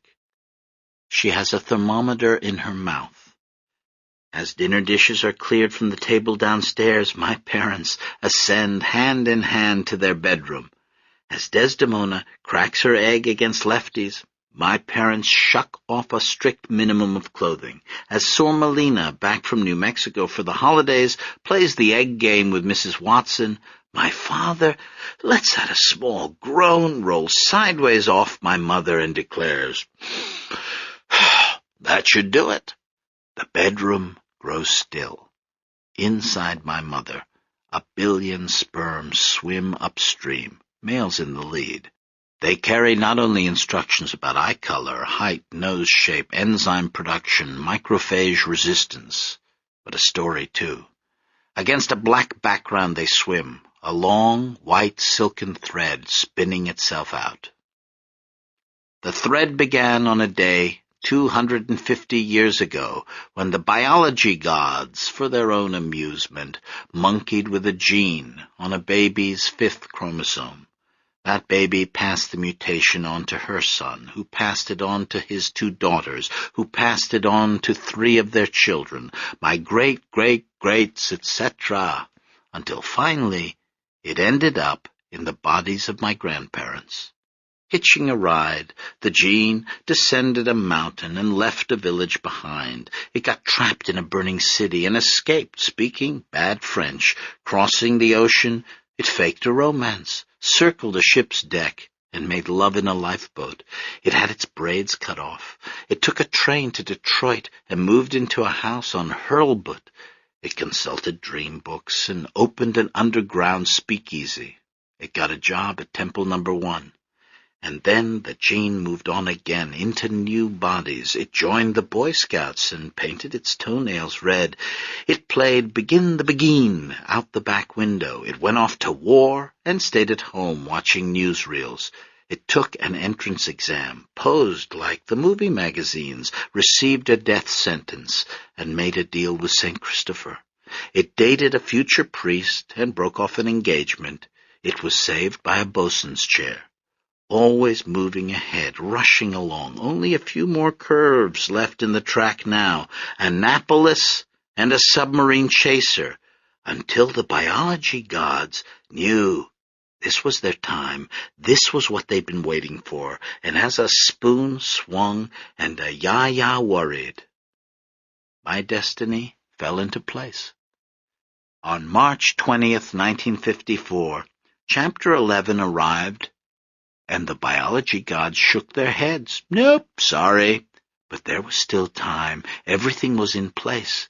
The roller coaster was in free fall, and there was no stopping it now. My father was seeing visions of little girls, and my mother was praying to a Christ Pantocrator she didn't entirely believe in until finally, right this minute, on Greek Easter 1959, it's about to happen. The gene is about to meet its twin. As sperm meets egg, I feel a jolt. There's a loud sound, a sonic boom as my world cracks. I feel myself shift, already losing bits of my prenatal omniscience, tumbling toward the blank slate of personhood. With the shred of all-knowingness I have left, I see my grandfather, Lefty Stephanides, on the night of my birth 9 months from now, turning a demi-tasse cup upside down on a saucer. I see his coffee grounds forming a sign as pain explodes in his temple and he topples to the floor. Again, the sperm rams my capsule, and I realize I can't put it off any longer. The lease on my terrific little apartment is finally up, and I'm being evicted.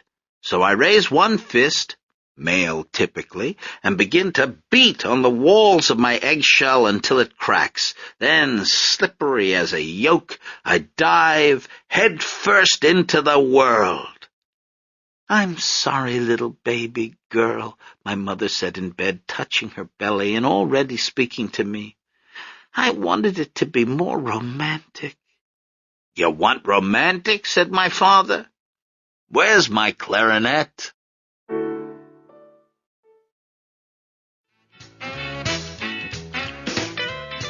Book 3, Home Movies.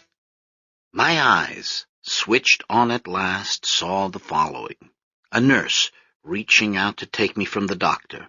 My mother's triumphant face as big as Mount Rushmore as she watched me heading for my first bath. I said it was impossible, but still I remember it. Also other things, material and immaterial, the relentless glare of OR lights, white shoes squeaking over white floors, a housefly contaminating gauze, and all around me, up and down the halls of Women's Hospital, individual dramas underway.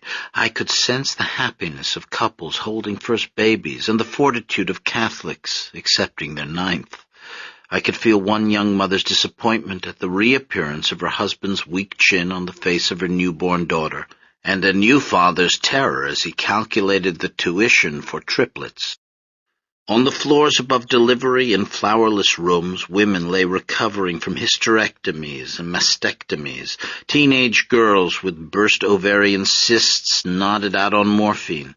It was all around me from the beginning, the weight of female suffering with its biblical justification and vanishing acts. The nurse who cleaned me up was named Rosalie. She was a pretty, long-faced woman from the Tennessee mountains. After suctioning the mucus from my nostrils, she gave me a shot of vitamin K to coagulate my blood. Inbreeding is common in Appalachia, as are genetic deformities, but Nurse Rosalie noticed nothing unusual about me. She was concerned about a purple splotch on my cheek, thinking it was a port wine stain. It turned out to be placenta and washed off. Nurse Rosalie carried me back to Dr. Philibosian for an anatomical exam. She placed me down on the table, but kept one hand on me for security's sake. She'd noticed the doctor's hand tremor during the delivery. In 1960, Dr. Nishan Philibosian was 74. He had a camel's head drooping on its neck, with all the activity in the cheeks. White hair surrounded his otherwise bald head in a nimbus and plugged his big ears like cotton. His surgeon's eyeglasses had rectangular loops attached. He began with my neck, searching for cretinous folds. He counted my fingers and toes. He inspected my palate. He noted my Moro reflex without surprise. He checked my backside for a sacral tail.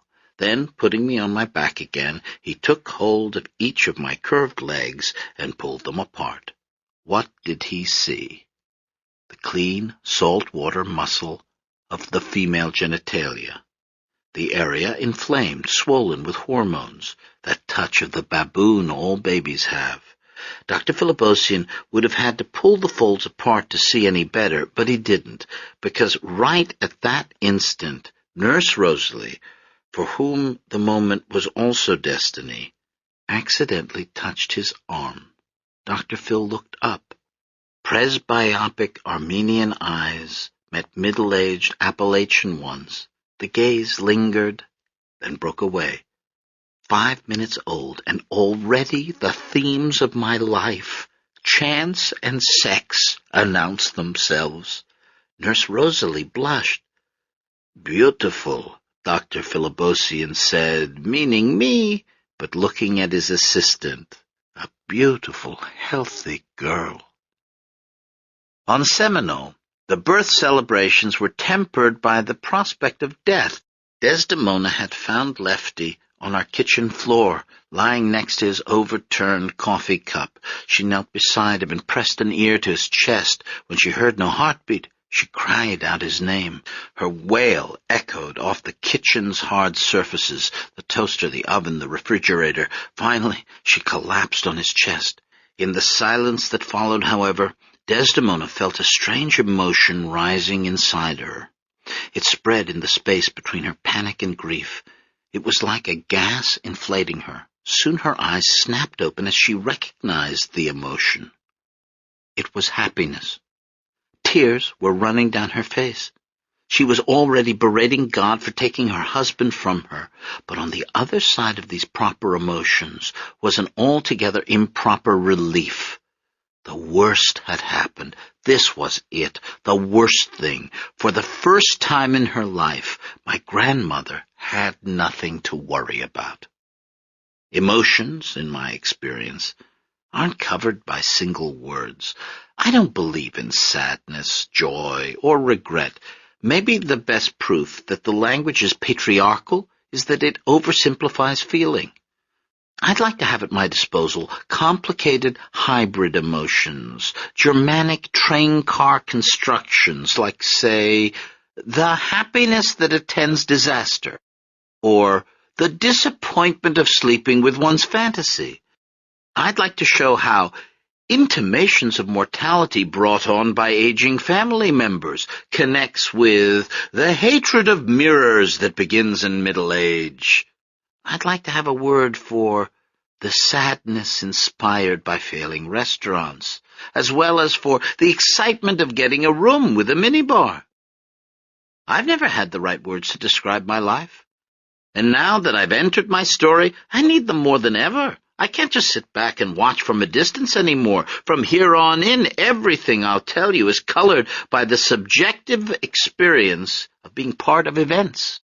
Here's where my story splits, divides, undergoes meiosis. Already the world feels heavier. Now I'm a part of it. I'm talking about bandages and sopped cotton, the smell of mildew in movie theaters, and of all the lousy cats and their stinking litter boxes. of rain on city streets when the dust comes up and the old Italian men take their folding chairs inside. Up until now, it hasn't been my world, not my America. But here we are, at last. The happiness that attends disaster didn't possess Desdemona for long. A few seconds later, she returned her head to her husband's chest and heard his heart beating. Lefty was rushed to the hospital. 2 days later, he regained consciousness. His mind was clear, his memory intact. But when he tried to ask whether the baby was a boy or a girl, he found he was unable to speak.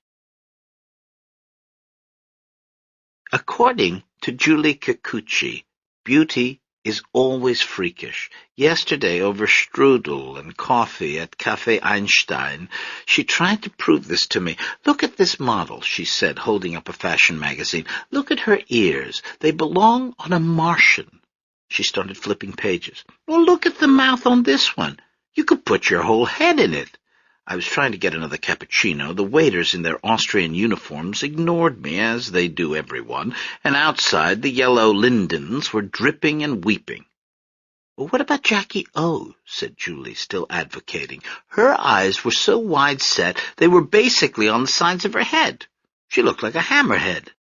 I'm working up, with the foregoing, to a physical description of myself. Baby pictures of the infant Calliope show a variety of features on the freakish side. My parents, looking fondly down into my crib, got stuck on every one. I sometimes think that it was the arresting, slightly disturbing quality of my face that distracted everyone's attention from the complications below. Imagine my crib as a diorama in a museum.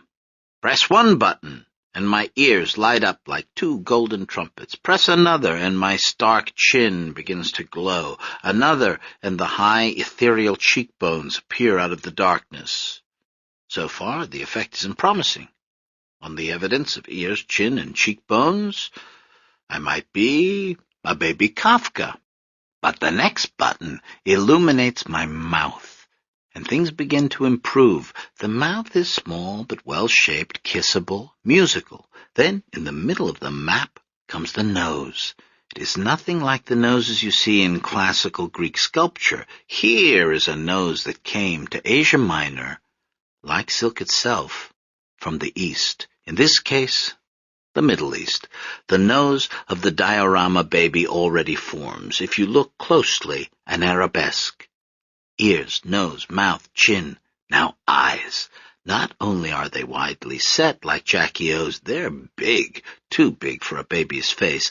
Eyes like my grandmother's. Eyes as big and sad as the eyes in a Keane painting. Eyes rimmed with long, dark eyelashes my mother couldn't believe had formed inside her. How had her baby worked in such detail? The complexion around these eyes, a pale olive. The hair, jet black. Now press all the buttons at once. Can you see me, all of me? Probably not. No one ever really has. As a baby, even as a little girl, I possessed an awkward, extravagant beauty. No single feature was right in itself, and yet, when they were taken all together, something captivating emerged. An inadvertent harmony. A changeableness, too, as if beneath my visible face there was another, having second thoughts. Desdemona wasn't interested in my looks. She was concerned with the state of my soul. "The baby, she is 2 months old," she said to my father in March. "Why you still no baptize her?" "I don't want her baptized," answered Milton. "It's a bunch of hocus-pocus." "Hokey-pokey, is it?" Desdemona now threatened him with an index finger. "You think holy tradition that the church keep for 2,000 years is hokey-pokey?" And then she called on the Panagia, using every one of her names. "All holy, immaculate, most blessed and glorified Lady, Mother of God and ever Virgin, do you hear what my son Milton is saying?" When my father still refused, Desdemona unleashed her secret weapon. She started fanning herself. To anyone who never personally experienced it, it's difficult to describe the ominous, storm-gathering quality of my grandmother's fanning. Refusing to argue any more with my father, she walked on swollen ankles into the sunroom. She sat down in a cane chair by the window. The winter light coming from the side reddened the far translucent wing of her nose. She picked up her cardboard fan. The front of the fan was emblazoned with the words, "Turkish atrocities." Below, in smaller print, were the specifics. The 1955 pogrom in Istanbul, in which 15 Greeks were killed, 200 Greek women raped, 4,348 stores looted, 59 Orthodox churches destroyed, and even the graves of the patriarchs desecrated. Desdemona had 6 atrocity fans. They were a collector's set. Each year, she set a contribution to the Patriarchate in Constantinople, and a few weeks later, a new fan arrived, making claims of genocide, and in one case bearing a photograph of Patriarch Athenagoras in the ruins of a looted cathedral. Not appearing on Desdemona's particular fan that day, but denounced nonetheless, was the most recent crime committed not by the Turks, but by her own Greek son, who refused to give his daughter a proper Orthodox baptism. Desdemona's fanning wasn't a matter of moving the wrist back and forth. The agitation came from deep within her. It originated from the spot between her stomach and liver where she once told me the Holy Spirit resided. It issued from a place deeper than her own buried crime. Milton tried to take shelter behind his newspaper, but the fan-disturbed air rustled the newsprint. The force of Desdemona's fanning could be felt all over the house. It swirled dust balls on the stairs. It stirred the window shades. And, of course, since it was winter, it made everyone shiver. After a while, the entire house seemed to be hyperventilating. The fanning even pursued Milton into his Oldsmobile, which began to make a soft hissing from the radiator. In addition to the fanning, my grandmother appealed to family feeling. Father Mike, her son-in-law, and my very own uncle, was by this time back from his years in Greece and serving in an assistant capacity at Assumption Greek Orthodox Church. "Please, Milty," Desdemona said, "think of Father Mike. They never give him top job at the church.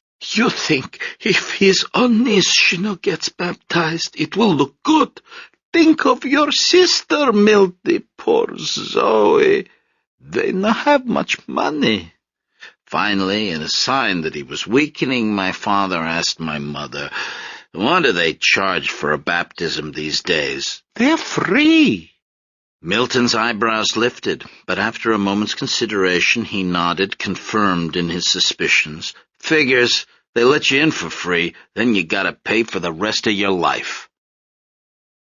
By 1960, the Greek Orthodox congregation of Detroit's East Side had yet another new building to worship in. Assumption had moved from Werner Highway to a new site on Charlevoix. The erection of the Charlevoix Church had been an event of great excitement. From the humble beginnings of the storefront on Hart Street to the respectable but by no means splashy domicile off Beneteau, Assumption was finally going to get a grand church building.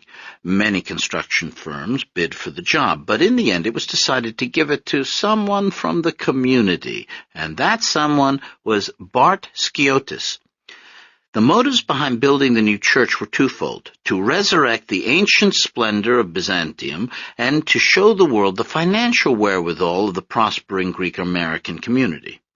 No expense was spared. An icon painter from Crete was imported to render the iconography.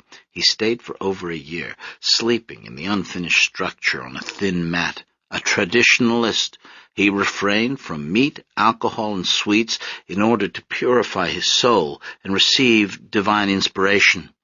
Even his paintbrush was by the book, made from the tip of a squirrel's tail. Slowly, over 2 years, our East Side Hagia Sophia went up not far from the Ford Freeway. There was only one problem.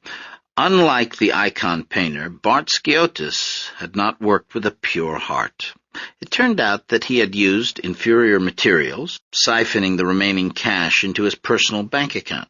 He laid the foundation incorrectly, so it wasn't long before cracks began to branch over the walls, scarring the iconography. The ceiling leaked, too. Within the substandard construction of the Charlevoix Church, literally upon a shaky foundation, I was baptized into the Orthodox faith, a faith that had existed long before Protestantism had anything to protest and before Catholicism called itself Catholic. A faith that stretched back to the beginnings of Christianity, when it was Greek and not Latin, and which, without an Aquinas to reify it, had remained shrouded in the smoke of tradition and mystery whence it began. My godfather, Jimmy Papanikolaos, took me from my father's arms. He presented me to Father Mike. Smiling, overjoyed to be center stage for once, Father Mike cut a lock of my hair and tossed it into the baptismal pool. It was this part of the ritual, I later suspected, that was responsible for the fuzzy quality of our font surfaces, years and years of baby hair stimulated by the life-giving water had taken root and grown. But now Father Mike was ready for the dunking. "The servant of God, Calliope Helen, is baptized in the name of the Father. Amen." And he pushed me under for the first time. In the Orthodox Church, we don't go in for partial immersion. No sprinkling, no forehead dabbing for us. In order to be reborn, you have to be buried first. So under the water I went. My family looked on, my mother seized with anxiety. What if I inhaled? My brother dropping a penny into the water when no one was looking. My grandmother stilling her fan for the first time in weeks. Father Mike pulled me up into the air again. "And of the Son, Amen," and dunked me under once more. This time I opened my eyes. Chapter 11's penny, in free fall, glinted through the murk. Down it sank to the bottom, where I now noticed lots of things were collected. Other coins, for instance, hairpins, somebody's old Band-Aid. In the green, scummy, holy water, I felt at peace. Everything was silent. The sides of my neck tingled at the place where humans once had gills. I was dimly aware that this beginning was somehow indicative of the rest of my life. My family were around me. I was in the hands of God. But I was in my own separate element, too, submerged in rare sensations, pushing evolution's envelope. This knowledge whizzed through my mind, and then Father Mike pulled me up again. "And of the Holy Spirit, Amen." One more dunking to go. Down I went and back up again into light and air. The 3 submersions had taken a while. In addition to being murky, the water was warm. By the 3rd time up, therefore, I had indeed been reborn as a fountain. From between my cherubic legs, a stream of crystalline liquid shot into the air. Lit from the dome above, its yellow scintillance arrested everyone's attention. The stream rose in an arc. Propelled by a full bladder, it cleared the lip of the font, and before my Nuno had time to react, it struck Father Mike right in the middle of the face. Suppressed laughter from the pews, a few old ladies gasping in horror, then silence. Disgraced by his own partial immersion, and dabbing himself like a Protestant, Father Mike completed the ceremony. Taking the chrism on his fingertips, he anointed me, making the sign of the cross on the required places, first my forehead, then eyes, nostrils, mouth, ears, breast, hands, and feet. As he touched each place, he said, "The seal of the gift of the Holy Spirit." Finally, he gave me my first communion, with one exception. Father Mike didn't forgive me for my sin. "That's my girl," Milton crowed on the way home. "Pissed on a priest." "It was an accident," Tessie insisted, still hot with embarrassment. "Poor Father Mike, he'll never get over it." "That went really far," marveled Chapter 11. In all the commotion, no one wondered about the engineering involved. Desdemona took my reverse baptism of her son-in-law as a bad omen. already potentially responsible for her husband's stroke, I had now committed a sacrilege at my first liturgical opportunity. In addition, I had humiliated her by being born a girl. "Maybe you should try guessing the weather," Sormelina teased her. My father rubbed it in. "So much for your spoon, Ma. Sort of pooped out on you." The truth was that in those days, Desdemona was struggling against assimilationist pressures she couldn't resist. Though she had lived in America as an eternal exile, a visitor for 40 years, certain bits of her adopted country had been seeping under the locked doors of her disapproval. After Lefty came home from the hospital, my father took a TV up to the attic to provide some entertainment. It was a small black-and-white Zenith prone to vertical shift. Milton placed it on a bedside table and went back downstairs. The television remained, rumbling, glowing. Lefty adjusted his pillows to watch. Desdemona tried to do housework, but found herself looking over at the screen more and more often. She still didn't like cars. She covered her ears whenever the vacuum cleaner was on, but the TV was somehow different. My grandmother took to television right away. It was the first and only thing about America she approved of. Sometimes she forgot to turn the set off and would awaken at 2 a.m. to hear the Star-Spangled Banner playing before the station signed off. The television replaced the sound of conversation that was missing from my grandparents' lives. Desdemona watched all day long, scandalized by the love affairs on As the World Turns. She liked detergent commercials especially, anything with animated scrubbing bubbles or avenging suds. Living on Seminole contributed to the cultural imperialism. On Sundays, instead of serving metaxa, Milton fixed cocktails for his guests. "Drinks with the names of people," Desdemona complained to her mute husband back in the attic. "Tom Collins, Harvey Wallbang. This is a drink? And they are listening to music on the, the hi-fi. Milton, he puts this music and they drink Tom Collins, and sometimes they are, dancing one-on-one, men together with the women, like wrestling." What was I to Desdemona but another sign of the end of things? She tried not to look at me. She hid behind her fans. Then one day Tessie had to go out, and Desdemona was forced to babysit. Warily, she entered my bedroom. Taking cautious steps, she approached my crib. Black-draped sexagenarian leaned down to examine pink-swaddled infant. Maybe something in my expression set off an alarm. Maybe she was already making the connections she would later make between village babies and this suburban one, between old wives' tales and new endocrinology.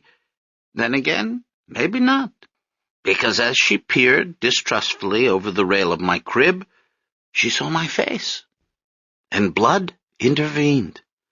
Desdemona's worried expression hovered above my similarly perplexed one. Her mournful eyes gazed down at my equally large black orbs. Everything about us was the same, and so she picked me up, and I did what grandchildren are supposed to do. I erased the years between us. I gave Desdemona back her original skin. From then on, I was her favorite. Mid-mornings, she would relieve my mother by taking me up to the attic. Lefty had regained most of his strength by this time. Despite his speech paralysis, my grandfather remained a vital person. He got up early every day, bathed, shaved, and put on a necktie to translate Attic Greek for 2 hours before breakfast. He no longer had aspirations to publish his translations, but did the work because he liked it and because it kept his mind sharp. In order to communicate with the rest of the family, he kept a little chalkboard with him at all times. He wrote messages in words and personal hieroglyphics. Aware that he and Desdemona were a burden to my parents, Lefty was extremely helpful around the house, doing repairs, assisting with the cleaning, running errands. Every afternoon he took his 3-mile walk, no matter the weather, and returned cheerful, his smile full of gold fillings. At night he listened to his Rebecca records in the attic and smoked his hookah pipe. Whenever Chapter 11 asked what was in the pipe, Lefty wrote on his chalkboard, Turkish mud. My parents always believed it was an aromatic brand of tobacco. Where Lefty obtained the hash is anybody's guess. Out on his walks, probably. Still had lots of Greek and Lebanese contacts in the city. From 10 to noon every day, my grandparents took care of me. Desdemona fed me my bottles and changed my diapers. She finger-combed my hair. When I got fussy, Lefty carried me around the room. Since he couldn't speak to me, he bounced me a lot and hummed to me and touched his big arching nose to my little latent one. My grandfather was like a dignified, unpainted mime, and I was almost 5 before I realized that anything was wrong with him. When he tired of making faces, he carried me to the dormer window, where together, from the opposite ends of life, we gazed down at our leafy neighborhood. Soon I was walking. Animated by brightly wrapped presents, I scampered into the frames of my father's home movies. On those first celluloid Christmases, I look as overdressed as the Infanta. Starved for a daughter, Tessie went a little overboard in dressing me, pink skirts, lace ruffles, Yule-tide bows in my hair. I didn't like the clothes or the prickly Christmas tree, and am usually shown bursting dramatically into tears. Or it might have been my father's cinematography. Milton's camera came equipped with a rack of merciless floodlights. The brightness of those films gives them the quality of Gestapo interrogations. Holding up our presents, we all cringe as though caught with contraband. Aside from their blinding brightness, there was another odd thing about Milton's home movies. Like Hitchcock, he always appeared in them. The only way to check the amount of film left in the camera was by reading the counter inside the lens. In the middle of Christmas scenes or birthday parties, there always came a moment when Milton's eye would fill the screen. So that now, as I quickly try to sketch my early years, what comes back most clearly is just that, the brown orb of my father's sleepy bearish eye, a postmodern touch in our domestic cinema, pointing up artifice, calling attention to mechanics, and bequeathing me my aesthetic. Milton's eye regarded us. It blinked, an eye as big as the Christ Pantocrators at church. It was better than any mosaic. It was a living eye. The cornea a little bloodshot, the eyelashes luxuriant, the skin underneath coffee-stained and pouchy. This eye would stare us down for as long as 10 seconds. Finally, the camera would pull away, still recording. We'd see the ceiling, the lighting fixture, the floor, and then us again, the Stephanides. First of all, Lefty, still dapper despite stroke damage, wearing a starched white shirt and Glen plaid trousers, he writes on his chalkboard and holds it up. Christos Anesti. Desdemona sits across from him, her dentures making her look like a snapping turtle. My mother, in this home movie marked Easter 62, is 2 years from turning 40. The crow's feet around her eyes are another reason, aside from the floodlights, why she holds a hand over her face. In this gesture, I see the emotional sympathy I've always felt with Tessie, the two of us, never happier than when unobserved, people watching. Behind her hand, I can see the traces of the novel she stayed up reading the previous night. All the big words she had to look up in the dictionary crowd her tired head, waiting to show up in the letters she writes me today. Her hand is also a refusal, her only way of getting back at a husband who has begun to disappear on her. Milton came home every night. He didn't drink or womanize, but preoccupied with business worries, he began to leave a little more of himself at the diner each day, so that the man who returned to us seemed less and less present, a kind of robot who carved turkeys and filmed holidays, but who wasn't really there at all. Finally, of course, my mother's upraised hand is a kind of warning, too, a predecessor of the black box. Chapter 11 sprawls on the carpet, wolfing candy. Grandson of the 2 former silk farmers, with chalkboard and worry beads, he has never had to help at the cocoonery. He has never been to the Kozahan. Environment has already made its imprint on him. He has the tyrannical, self-absorbed look of American children. And now 2 dogs come bounding into the frame. Rufus and Willis are 2 boxers. Rufus sniffs my diaper and, with perfect comic timing, sits on me. He will later bite someone, and both dogs will be given away. My mother appears, shooing Rufus. And there I am again. I stand up and toddle toward the camera, smiling, trying out my wave. I know this film well. Easter '62 was the home movie Dr. Luce talked my parents into giving him. This was the film he screened each year for his students at Cornell University Medical School. This was the 35-second segment that Luce insisted proved out his theory that gender identity is established early on in life. This was the film Dr. Luce showed to me to tell me who I was. And who was that? Look at the screen. My mother is handing me a baby doll. I take the baby and hug it to my chest, putting a toy bottle to the baby's lips. I offer it milk.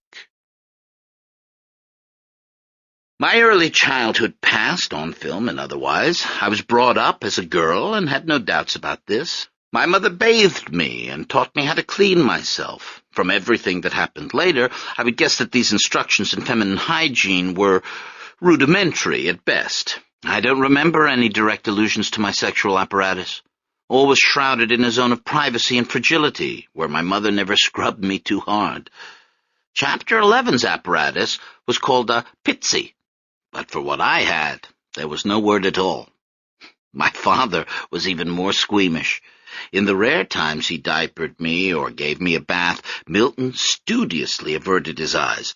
"Did you wash her all over?" my mother would ask him, speaking obliquely as usual. "Not all over. That's your department." It wouldn't have mattered anyway. 5-alpha reductase deficiency syndrome is a skillful counterfeiter.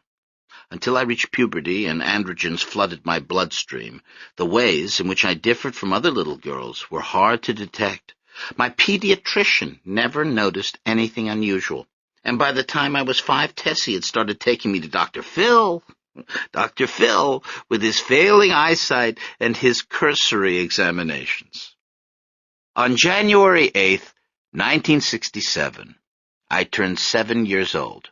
1967 marked the end of many things in Detroit, but among these was my father's home movies. Callie's 7th B-Day was the last of Milton's Super 8s. The setting was our dining room, decorated with balloons. On my head sits the usual conical hat. Chapter 11, 12 years old, does not join the boys and girls at the table, but instead stands back against the wall drinking punch. The difference in our ages meant that my brother and I were never close growing up. When I was a baby, Chapter 11 was a kid. When I was a kid, he was a teenager, and by the time I became a teenager, he was an adult. At 12, my brother liked nothing better than to cut golf balls in half to see what was inside. Usually his vivisection of Wilsons and Spauldings revealed cores consisting of extremely tightly bundled rubber bands, but sometimes there were surprises. In fact, if you look very closely at my brother in this home movie, you will notice a strange thing. His face, arms, shirt, and pants are covered by thousands of tiny white dots. Just before my birthday party had started, Chapter 11 had been down in his basement laboratory using a hacksaw on a newfangled title list that advertised a liquid center. The ball was held firmly in a vise as Chapter 11 saw it. When he reached the center of the title list, there was a loud popping sound followed by a puff of smoke. The center of the ball was empty. Chapter 11 was mystified, but when he emerged from the basement, we all saw the dots. Back at the party. My birthday cake is coming out with its 7 candles. My mother's silent lips are telling me to make a wish. What did I wish for at 7? I don't remember. In the film, I lean forward and Aeolian blow the candles out. In a moment, they reignite. I blow them out again. Same thing happens. And then Chapter 11 is laughing, entertained at last. That was how our home movies ended, with a prank on my birthday, with candles that had multiple lives. The question remains, why was this Milton's last movie? Can it be explained by the usual petering out of parents' enthusiasm for documenting their children on film? by the fact that Milton took hundreds of baby photographs of Chapter 11 and no more than 20 or so of me? To answer these questions, I need to go behind the camera and see things through my father's eyes. The reason Milton was disappearing on us. After 10 years in business, the diner was no longer making a profit. Through the front window, over Athena olive oil tins, my father looked out day after day at the changes on Pingree Street. The White family who'd lived across the way, good customers once, had moved out. Now the house belonged to a colored man named Morrison. He came into the diner to buy cigarettes. He ordered coffee, asked for 1,000,000 refills, and smoked. He never ordered any food. He didn't seem to have a job. Sometimes other people moved into his house, a young woman, maybe Morrison's daughter with her kids. Then they were gone, and it was just Morrison again. There was a tarp up on his roof with bricks around it to cover a hole. Just down the block, an after-hours place had opened up. Its patrons urinated in the doorway of the diner on their way home. Streetwalkers had started working 12th Street. The dry cleaners on the next block over had been held up, the white owner severely beaten. A. Laurie, who ran the optometrist shop next door, took down his eye chart from the wall as workers removed the neon eyeglasses out front. He was moving to a new shop in Southfield. My father had considered doing the same. "That old neighborhood's going down the tubes," Jimmy Fioritos had advised one Sunday after dinner. "Get out while the getting's good." And then Gus Panos, who had a tracheotomy and spoke through a hole in his neck, hissing like a bellows. "Jimmy's right. You should move out to Bloomfield Hills."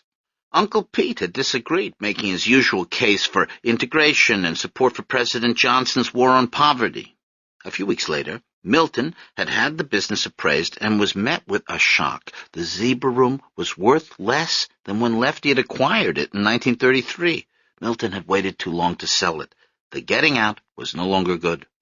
And so the Zebra Room remained on the corner of Pingree and Dexter, the swing music on the jukebox growing increasingly out of date, the celebrities and sports figures on the walls more and more unrecognizable. On Saturdays, my grandfather often took me for a ride in the car. We drove out to Belle Isle to look for deer and then stopped in for lunch at the family restaurant. At the diner, we sat in a booth while Milton waited on us, pretending we were customers. He took Lefty's order and winked. "And what'll the missus have?" "I'm not the missus." "You're not?" I ordered my usual of a cheeseburger, milkshake, and lemon meringue pie for dessert. Opening the cash register, Milton gave me a stack of quarters to use in the jukebox. While I chose songs, I looked out the front window for my neighborhood friend. Most Saturdays, he was installed on the corner, surrounded by other young men. Sometimes he stood on a broken chair or a cinder block while he orated. Always his arm was in the air, waving and gesticulating. But if he happened to see me, his raised fist would open up and he would wave. His name was Marius Vixavikshard Chalua Litzelshez Grimes. I was not allowed to speak to him. Milton considered Marius to be a troublemaker, a view in which many Zebra Room patrons, white and black both, concurred. I liked him, though. He called me Little Queen of the Nile. He said I looked like Cleopatra. "Cleopatra was Greek," he said. "Did you know that?" "No." "Yeah, she was. She was a Ptolemy. Big family back then. They were Greek Egyptians. I got a little Egyptian blood in me, too. You and me are probably related." If he was standing on his broken chair waiting for a crowd to form, he would talk to me, but if other people were there, he would be too busy. Marius Vixavikshard Chalua Litzelshez Grimes had been named after an Ethiopian nationalist, a contemporary of Fard Muhammad, in fact, back in the 30s. Marius had been an asthmatic child. He'd spent most of his childhood inside, reading the eclectic books in his mother's library. As a teenager, he'd been beaten up a lot. He wore glasses, Marius did, and had a habit of mouth-breathing. By the time I got to know him, Marius W.C. Grimes was coming into his manhood. He worked at a record store and was going to U of D law school nights. There was something happening in the country. in the black neighborhoods especially, that was conducive to the ascension of a brother like Marius to the corner soapbox. It was suddenly cool to know stuff, to expatiate on the causes of the Spanish Civil War. Che Guevara had asthma too. And Marius wore a beret, a black paramilitary beret, with black glasses and a little fledgling soul patch. In beret and glasses, Marius stood on the corner, waking people up to things. "Zebra room," he pointed a bony finger. "White-owned." Then the finger went down the block. "TV store, white-owned. Grocery store, white-owned. Bank?" Brothers looked around. "You got it. No bank. They don't give loans to black folks." Marius was planning to become a public advocate. As soon as he graduated from law school, he was going to sue the city of Dearborn for housing discrimination. He was currently number 3 in his law school class, but now it was humid out, his childhood asthma acting up, and Marius was feeling unhappy and unwell when I came roller skating by. "Hi, Marius." He didn't vocally respond, a sign with him that he was in low spirits, but he nodded his head, which gave me the courage to continue. "Why don't you get a better chair to stand on?" "You don't like my chair?" "It's all broken." "This chair's an antique." "That means it's supposed to be broken." "Well, not that broken." But Marius was squinting across the street at the zebra room. "Let me ask you something, little Cleo." "What?" "How come there's always at least 3 big fat officers of the so-called peace sitting at the counter of your dad's place?" "He gives them free coffee." "Why do you think he does that?" "I don't know." "You don't know? Okay, I'll tell you. He's paying protection money. Your old man likes to keep the fuzz around because he's scared of us black folks." "He is not," I said, suddenly defensive. "You don't think so?" "No." "Okay then, Queenie. You know best." But Marius's accusation bothered me. After that I began to watch my father more closely. I noticed how he always locked the car doors when we drove through the black neighborhood. I heard him in the living room on Sundays. "They don't take care of their properties. They let everything go to hell." The next week, when Lefty took me to the diner, I was more aware than ever of the broad backs of policemen at the counter. I heard them joking with my father. "Hey, Milt, you better start putting some soul food on the menu." "Think so," my father, jovially. "Maybe a little collard greens." I snuck out, going to look for Marius. He was in his usual spot, but sitting, not standing, and reading a book. "Test tomorrow," he told me. "Gotta study." "I'm in 2nd grade," I said. "Only 2nd. I had you down for high school at least." I gave him my most winning smile. "Must be that Ptolemy blood. Just stay away from the Roman men, okay?" "What?" "Nothing, little queen. Just playing with you." He was laughing now, which he didn't do that often. His face opened up bright, and suddenly my father was shouting my name. "Callie!" "What?" "Get over here, right now." Marius stood up awkwardly from his chair. "We were just talking," he said. "Smart little girl you got here. You stay away from her. You hear me?" "Daddy," I protested, appalled, embarrassed for my friend. But Marius's voice was soft. "It's cool, little Cleo. Got this test and all. Go on back to your dad." For the rest of that day, Milton kept after me. "You are never, ever to talk to strangers like that. What's the matter with you?" "He's not a stranger. His name is Marius Vixavikshard Chalualitzelchez Grimes. You hear me? You stay away from people like that." Afterward, Milton told my grandfather to stop bringing me down to the diner for lunch. But I would come again in just a few months, under my own power.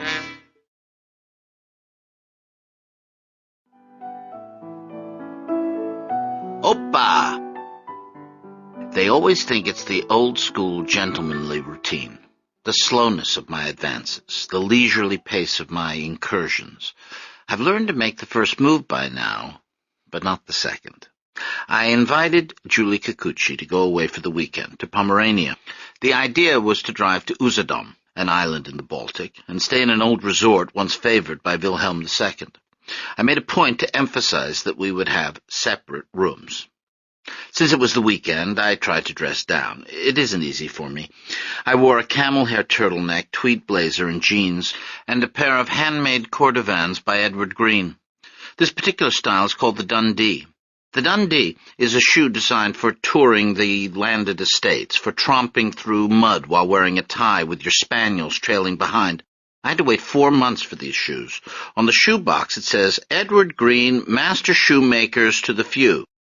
That's me, exactly, the few.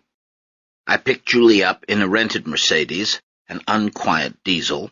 She had made a bunch of tapes for the ride and had brought reading material, The Guardian, the last 2 issues of Parket.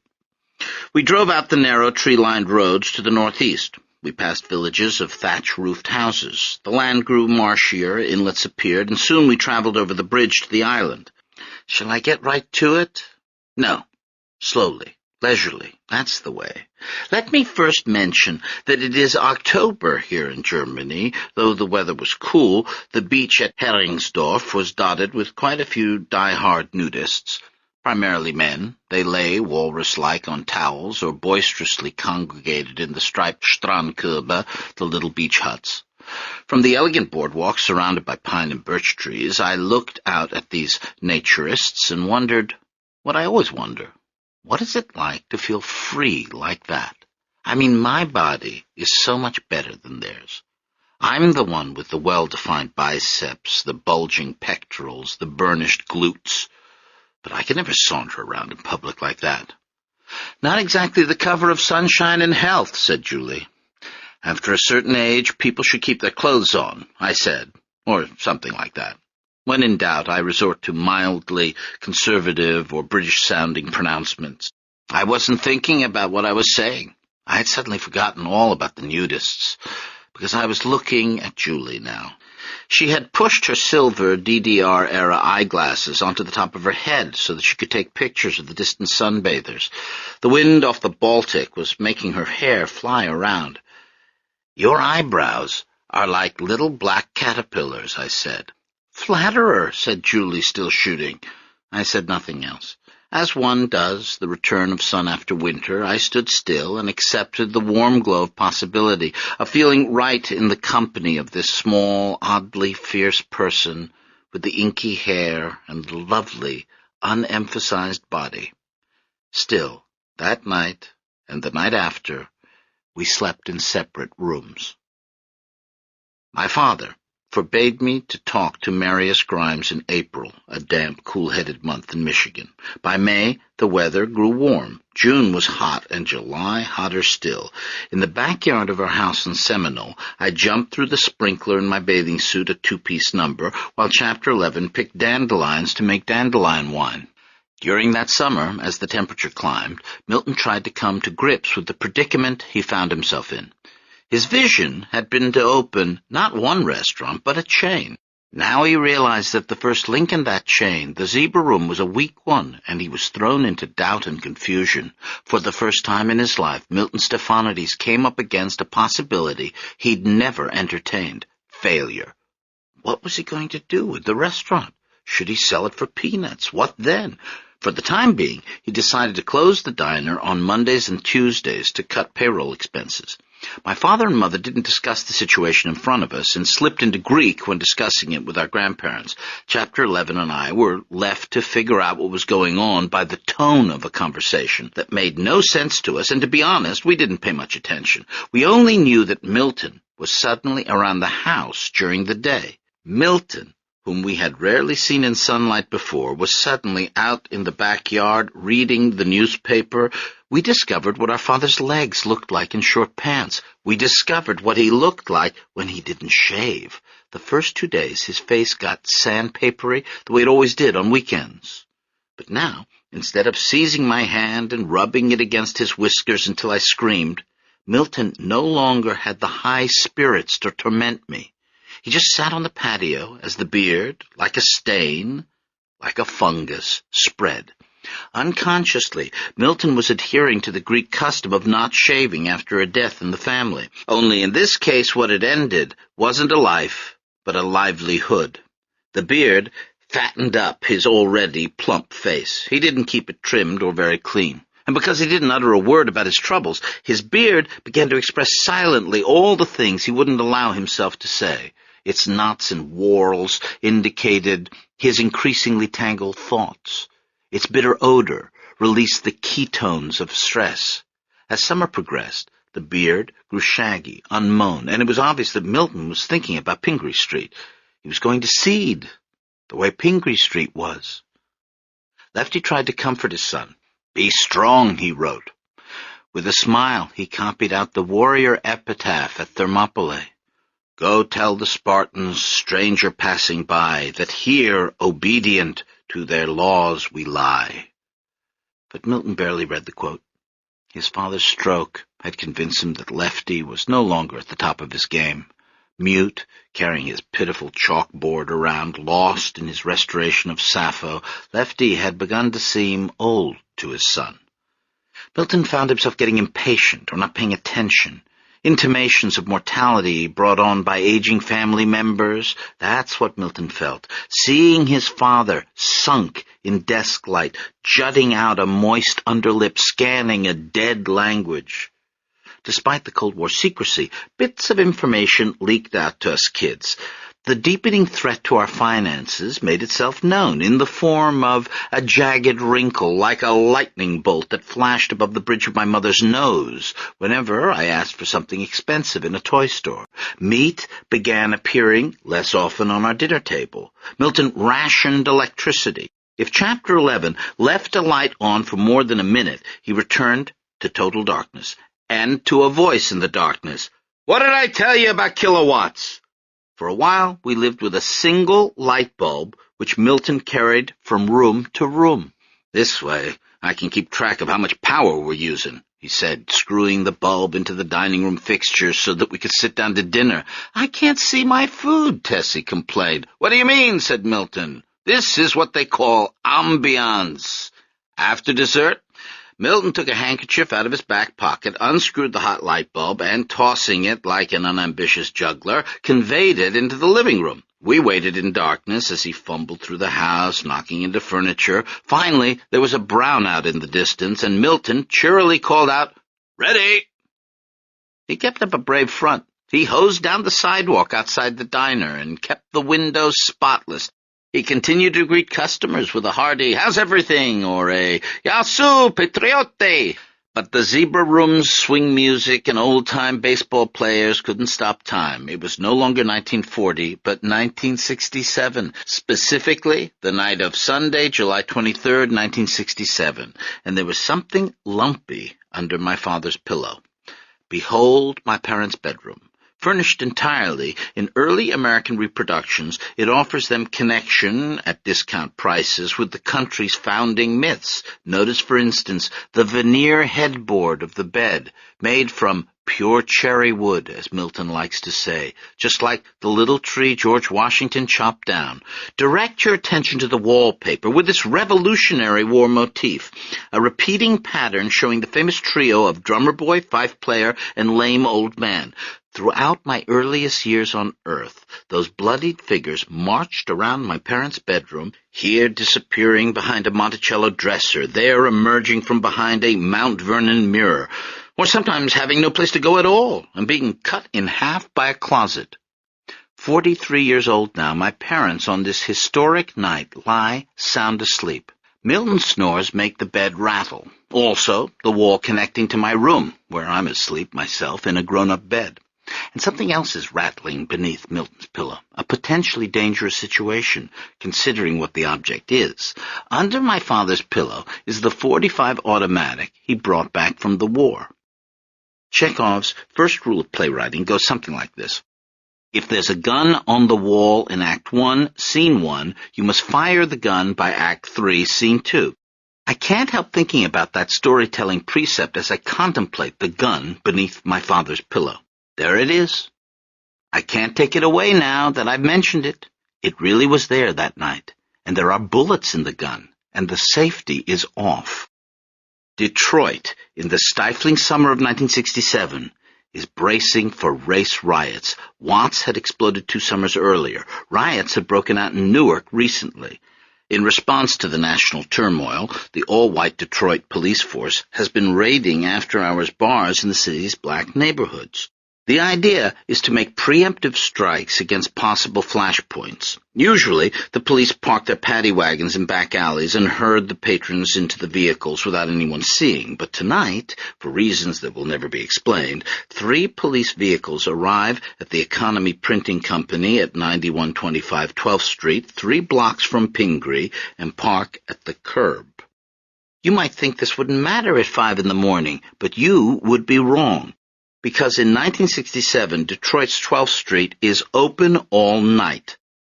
For instance, as the police arrive, there are girls lined along the streets, girls in miniskirts, thigh-highs, and halter tops. The C-rack Milton hoses from the sidewalk every morning includes the dead jellyfish of prophylactics and the occasional hermit crab of a lost high heel. The girls stand at the curbs as cars cruise by. Key lime Cadillacs, fire-red Toronados, wide-mouthed trolling Lincolns, all in perfect shape. Chrome glints, hubcaps shine. Not a single rust spot anywhere, which is something that always amazes Milton about black people, the contradiction between the perfection of their automobiles and the disrepair of their houses. But now the gleaming cars are slowing, windows are rolling down, and girls are bending to chat with the drivers. There are calls back and forth, the lifting of already minuscule skirts, and sometimes a flash of breast or an obscene gesture, the girls working it, laughing it high enough by 5 a.m. to be numb to the rawness between their legs and the residues of men no amount of perfume can get rid of. It isn't easy to keep yourself clean on the street, and by this hour, each of those young women smells, in the places that count, like a very ripe, soft French cheese. They're numb, too, to thoughts of babies left at home, 6-month-olds with bad colds lying in used cribs, sucking on pacifiers, and having a hard time breathing. Numb to the lingering taste of semen in their mouths along with peppermint gum. Most of these girls are no more than 18. This curb on 12th Street, their first real place of employment, the most the country has to offer in the way of a vocation. Where are they going to go from here? They're numb to that, too, except for a couple who have dreams of singing backup or opening up a hair shop. But this is all part of what happened that night, what's about to happen. The police are getting out of their cars now. They are breaking in the door of the Blind Pig as a window opens and someone yells, "It's the Fuzz! Out the back way!" At the curb, the girls recognize the cops, because they have to do them for free. But something is different tonight. Something is happening. The girls don't disappear as usual when the cops show up. They stand and watch as the clients of the Blind Pig are led out in handcuffs, and a few girls even begin to grumble. And now other doors are opening, and cars are stopping, and suddenly everyone is out on the street. People stream out of other blind pigs and from houses and from street corners, and you can feel it in the air. The way the air has somehow been keeping score, and how at this moment, in July of 1967, the tally of abuses has reached a point so that the imperative flies out from Watts and Newark to 12th Street in Detroit as one girl shouts, "Get your hands off of them, motherfucking pigs!" And then there are other shouts and pushing, and a bottle just misses a policeman and shatters a squad car window behind. And back on Seminole, my father is sleeping on a gun that has just been recommissioned because the riots have begun. At 6:23 a.m., the Prince's telephone in my bedroom rang, and I picked it up.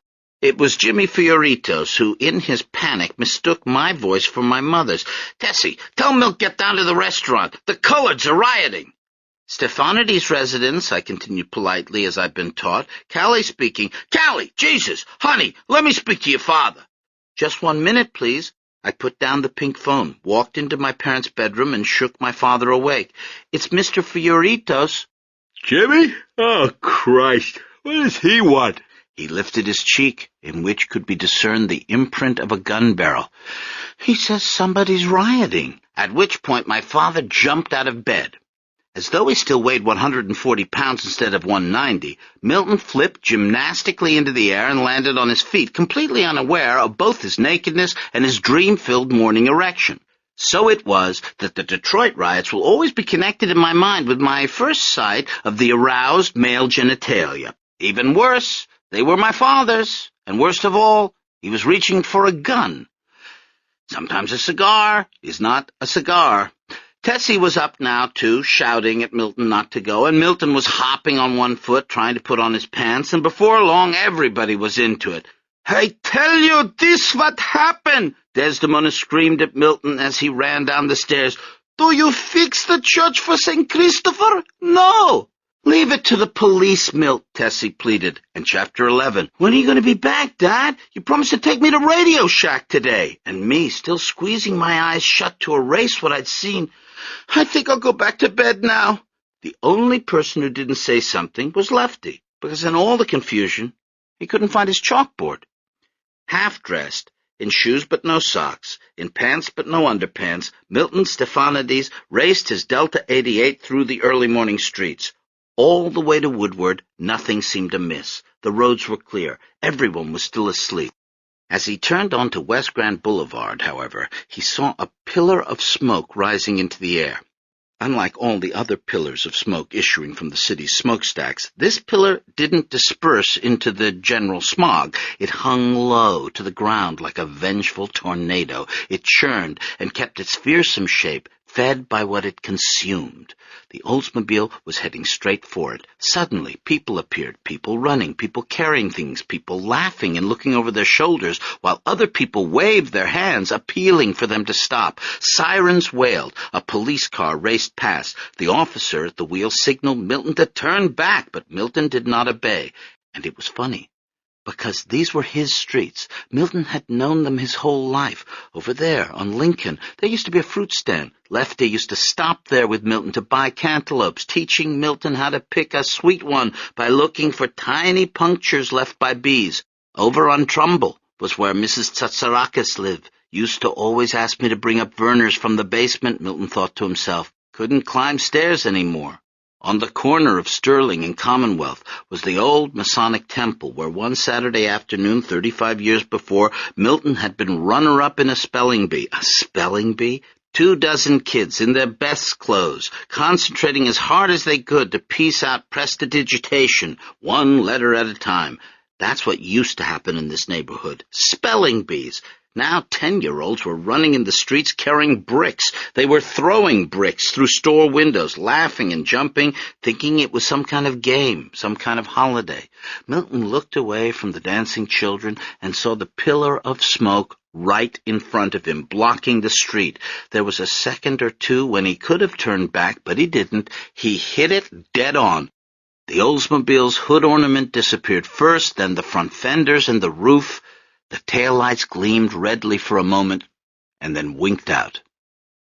In every chase scene we'd ever watched, the hero always climbed up to the roof. Strict realists in my family, we always objected.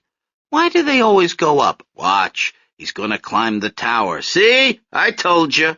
But Hollywood knew more about human nature than we realized, because, faced with this emergency, Tessie took Chapter 11 and me up to the attic. Maybe it was a vestige of our arboreal past. We wanted to climb up and out of danger. Or maybe my mother felt safer there because of the door that blended in with the wallpaper. Whatever the reason, we took a suitcase full of food up to the attic and stayed there for 3 days, watching the city burn on my grandparents' small black and white. In house dress and sandals, Desdemona held her cardboard fan to her chest, shielding herself against the spectacle of life repeating itself. Oh, my God, he's like Smyrna. Look at the Mavros. Like the Turks, they are burning everything. It was hard to argue with the comparison. In Smyrna, people had taken their furniture down to the waterfront, and on television, now people were carrying furniture too. Men were lugging brand-new sofas out of stores. Refrigerators were sailing along the avenues, as were stoves and dishwashers. And just like in Smyrna, everyone seemed to have packed all their clothes. Women were wearing minks despite the July heat. Men were trying on new suits and running at the same time. Smyrna, Smyrna, Smyrna, Desdemona kept wailing.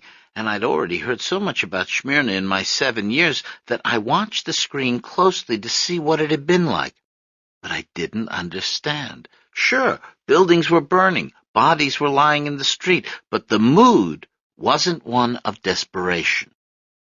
I'd never seen people so happy in my entire life. Men were playing instruments taken from a music store. Other men were handing whiskey bottles through a shattered window and passing them around. It looked more like a block party than it did a riot. Up until that night, our neighborhood's basic feeling about our fellow Negro citizens could be summed up in something Tessie said after watching Sidney Poitier's performance in To Sir With Love, which opened a month before the riots. She said, "You see, they can speak perfectly normal if they want." That was how we felt. Even me back then. I won't deny it, because we're all the children of our parents. We were ready to accept the Negroes. We weren't prejudiced against them. We wanted to include them in our society, if they would only act normal. In their support for Johnson's Great Society, in their applause after To Sir With Love, our neighbors and relatives made clear their well-intentioned belief that the Negroes were fully capable of being just like white people. But then, what was this? They asked themselves as they saw the pictures on television. What were those young men doing? Carrying a sofa down the street? Would Sidney Poitier ever take a sofa or a large kitchen appliance from a store without paying? Would he dance like that in front of a burning building? No respect for private property whatsoever, cried Mr. Benz, who lived next door, and his wife, Phyllis. Where are they going to live if they burn down their own neighborhood? Only Aunt Zoe seemed to sympathize. I don't know. If I was walking down the street and there was a mink coat just sitting there, I might take it. Zoe? Father Mike was shocked. That's stealing. Oh, what isn't when you come right down to it? This whole country's stolen. For 3 days and 2 nights, we waited in the attic to hear from Milton. The fires had knocked out phone service, and when my mother called the restaurant, all she got was a recorded message with an operator's voice. For 3 days, no one left the attic except Tessie, who hurried downstairs to get food from our emptying cupboards. We watched the death toll rise. Day 1, deaths 15, injuries 500, stores looted 1,000, fires 800. Day 2, deaths 27, injuries 700, stores looted 1,500, fires 1,000. Day 3, deaths 36, injuries 1,000, stores looted 1,700, fires 1,163. For 3 days we studied the photographs of the victims as they appeared on TV. Mrs. Sharon Stone, struck by a sniper's bullet as her car was stopped at a traffic light. Carly Smith, a fireman, killed by a sniper as he battled a blaze. For 3 days we watched the politicians hesitate and argue, the Republican governor, George Romney, asking President Johnson to send in federal troops, and Johnson, a Democrat, saying he had an inability to do such a thing. There was an election coming up in the fall. Vance to assess the situation. Nearly 24 hours passed before federal troops arrived. In the meantime, the inexperienced National Guard was shooting up the town. For 3 days, we didn't bathe or brush our teeth. For 3 days, all the normal rituals of our life were suspended, while half-forgotten rituals like praying were renewed.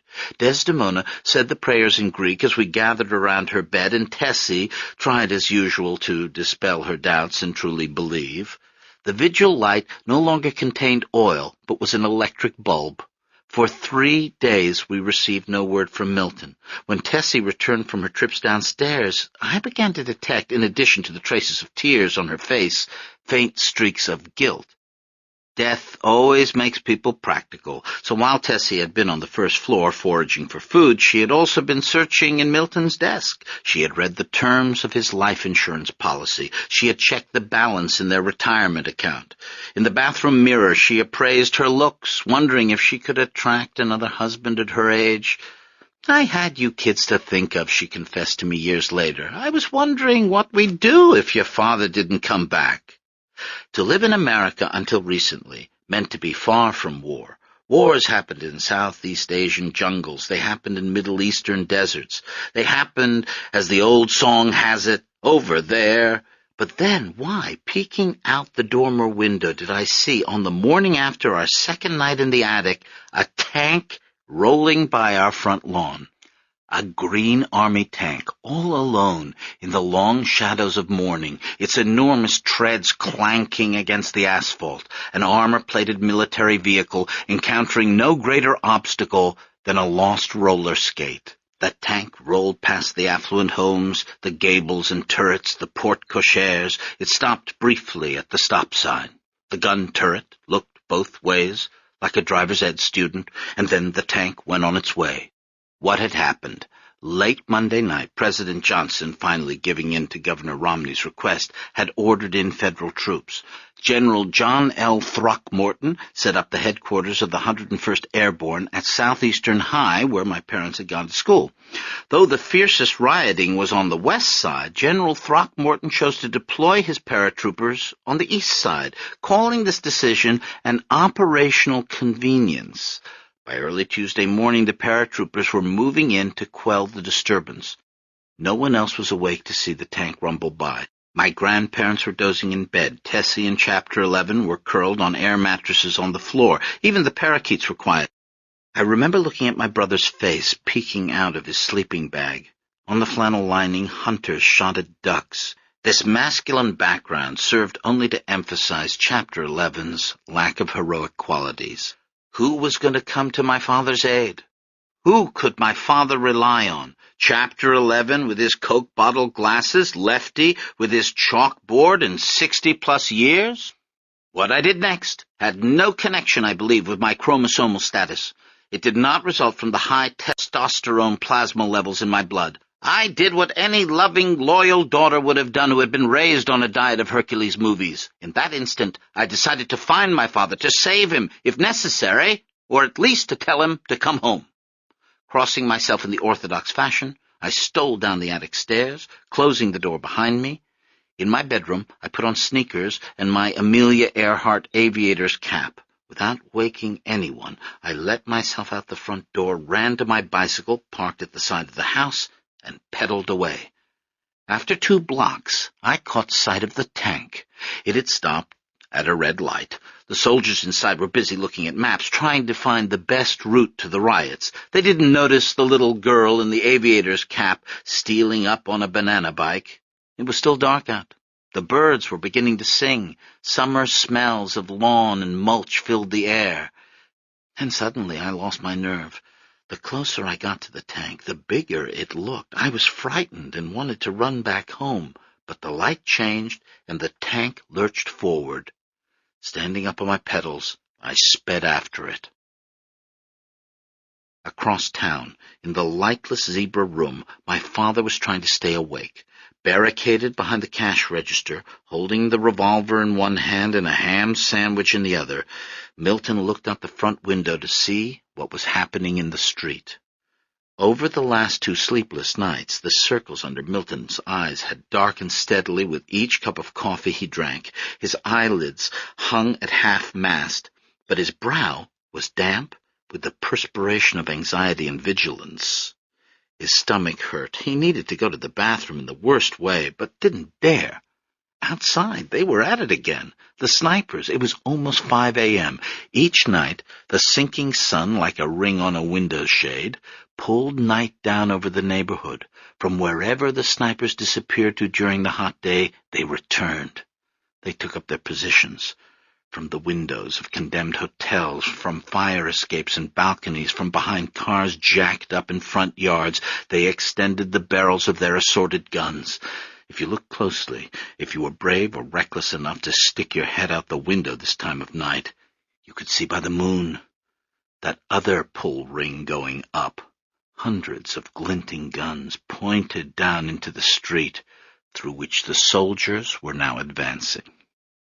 The only light inside the diner came from the red glow of the jukebox. It stood to one side of the front door, a disco-matic made of chrome, plastic, and colored glass.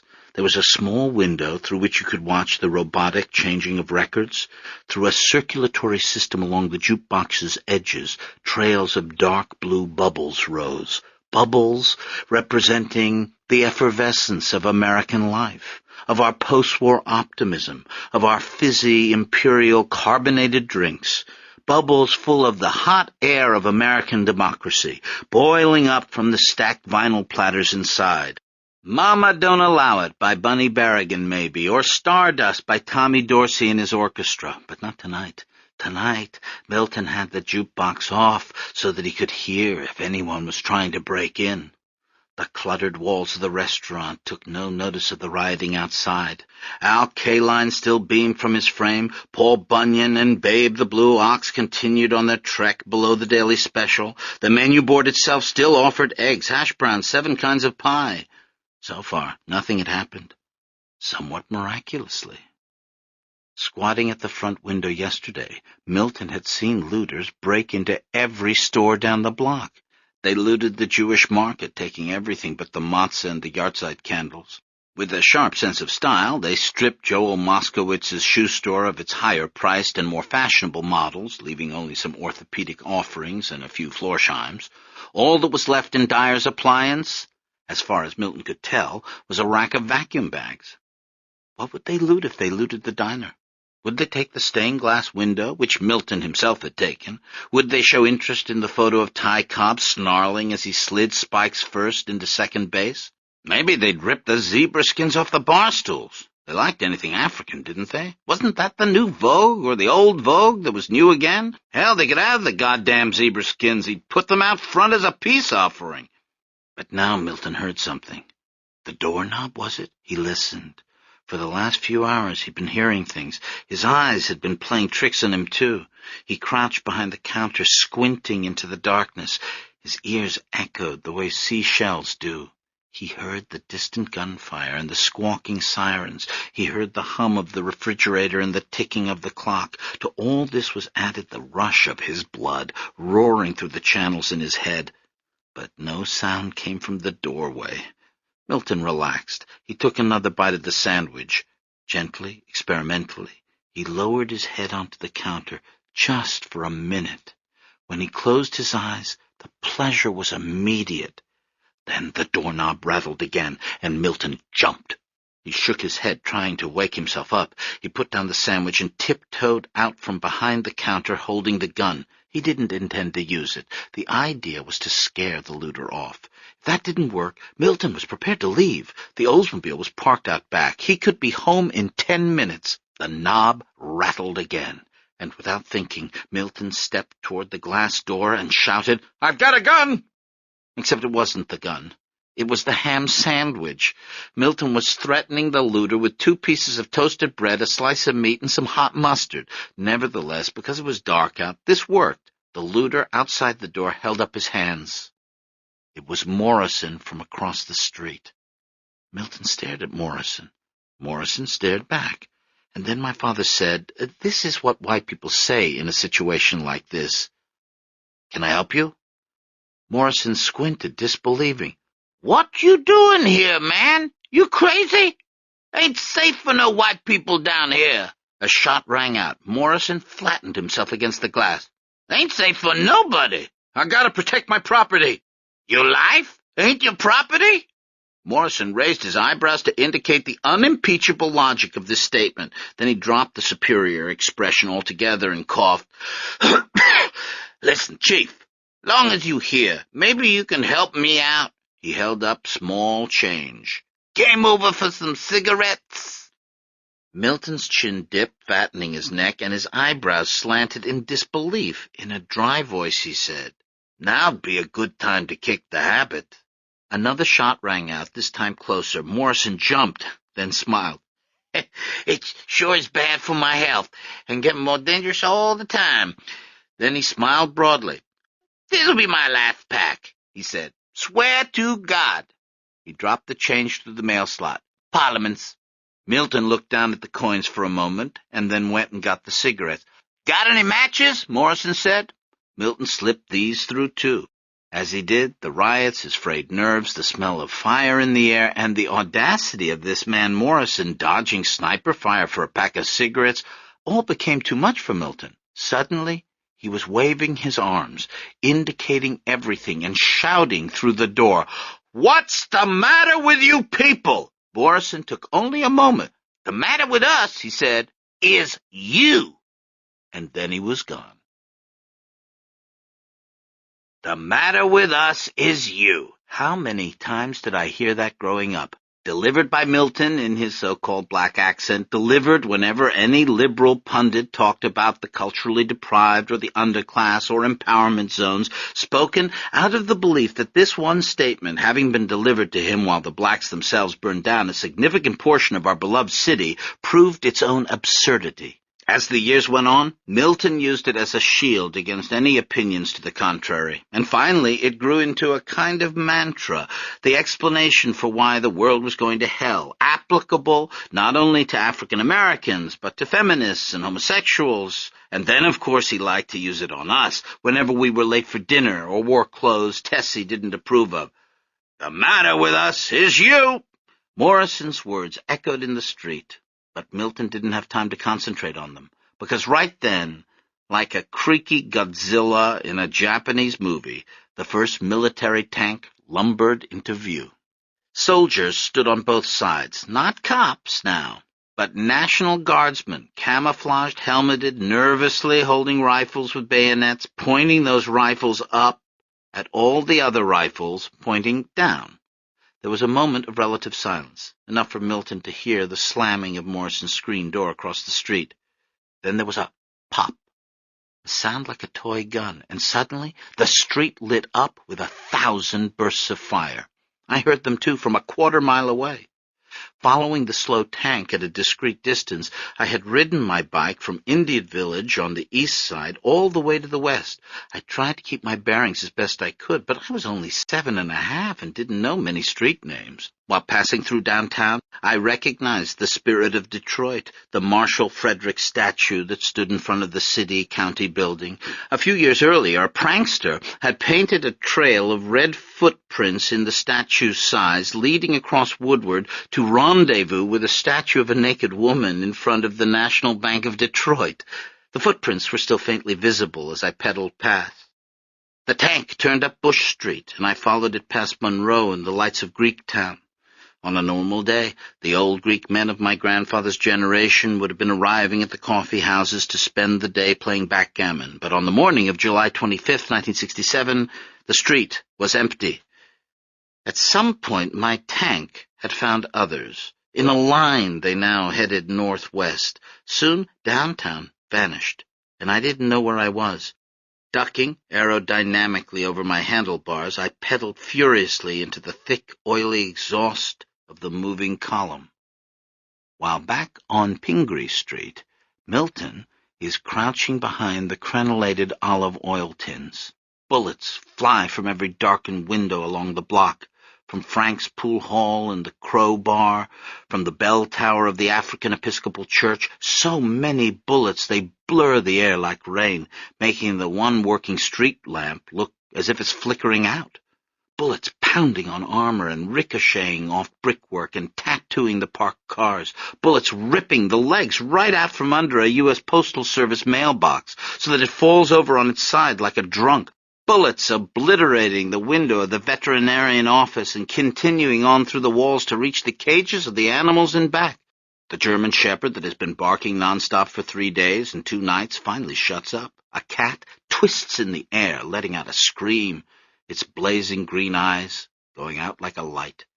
A real battle is underway now, a firefight, a little bit of Vietnam brought back home. But in this case, the Viet Cong are lying on beauty rest mattresses. They are sitting in camping chairs and drinking malt liquor, a volunteer army facing off against the enlistees in the streets.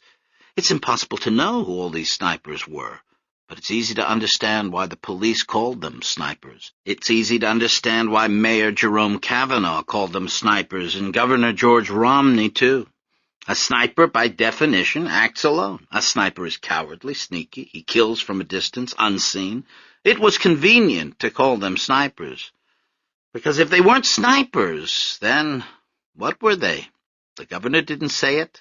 The newspapers didn't say it. The history books still do not say it, but I, who watched the entire thing on my bike, saw it clearly. In Detroit, in July of 1967, what happened was nothing less than a guerrilla uprising. The Second American Revolution. And now the Guardsmen are fighting back. When the riot first broke, The police, on the whole, acted with restraint. They moved off, trying to contain the disturbance. Likewise, the federal troops, the paratroopers of the 82nd Airborne and 101st, are battle-hardened veterans who know how to use appropriate force. But the National Guard is a different story. Weekend warriors. They have been called from their homes into sudden battle. They are inexperienced, scared. They move through the streets, blasting away at anything they see. Sometimes they drive tanks right up onto front lawns. They drive onto people's porches and crash through the walls. The tank in front of the zebra room has stopped momentarily. 10 or so troops surround it, taking aim at a sniper on the 4th floor of the Beaumont Hotel. The sniper fires. The National Guardsmen fire back, and the man drops, his legs tangling on the fire escape. Directly thereafter, another light flashes across the street. Milton looks up to see Morrison in his living room, lighting a cigarette, lighting a Parliament with the zebra-striped matches. "No!" Milton shouts. "No!" And Morrison, if he hears, just thinks it's another diatribe against smoking. But let's face it, he doesn't hear. He only lights his cigarette, and 2 seconds later a bullet rips through the front of his skull and he crumples in a heap. And then the soldiers move on. The street is empty again, silent. The machine guns and tanks begin ripping up the next block, or the block after that. Milton stands at the front door, looking across at the empty window where Morrison had stood. And the realization comes over him that the restaurant is safe. The soldiers have come and gone. The riot is over. Except that now someone else is advancing along the street. As the tanks disappear down Pingree, a new figure is approaching from the other direction. Somebody who lives in the neighborhood is rounding the corner and heading for the zebra room. Following the line of tanks, I am no longer thinking about showing up my brother. The outbreak of so much shooting has taken me completely by surprise. I have looked through my father's World War II scrapbook many times. I have seen Vietnam on television. I have ingested countless movies about ancient Rome or the battles of the Middle Ages, but none of it has prepared me for warfare in my own hometown.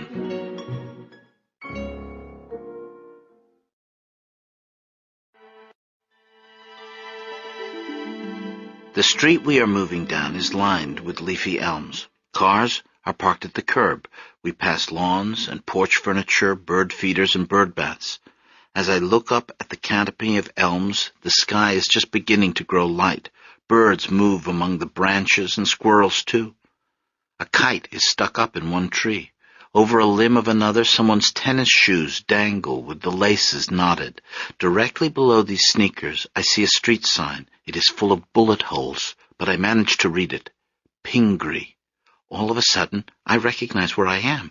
There is Value Meats and New Yorker Clothes. I am so happy to see them that for a moment I don't register that both places are on fire.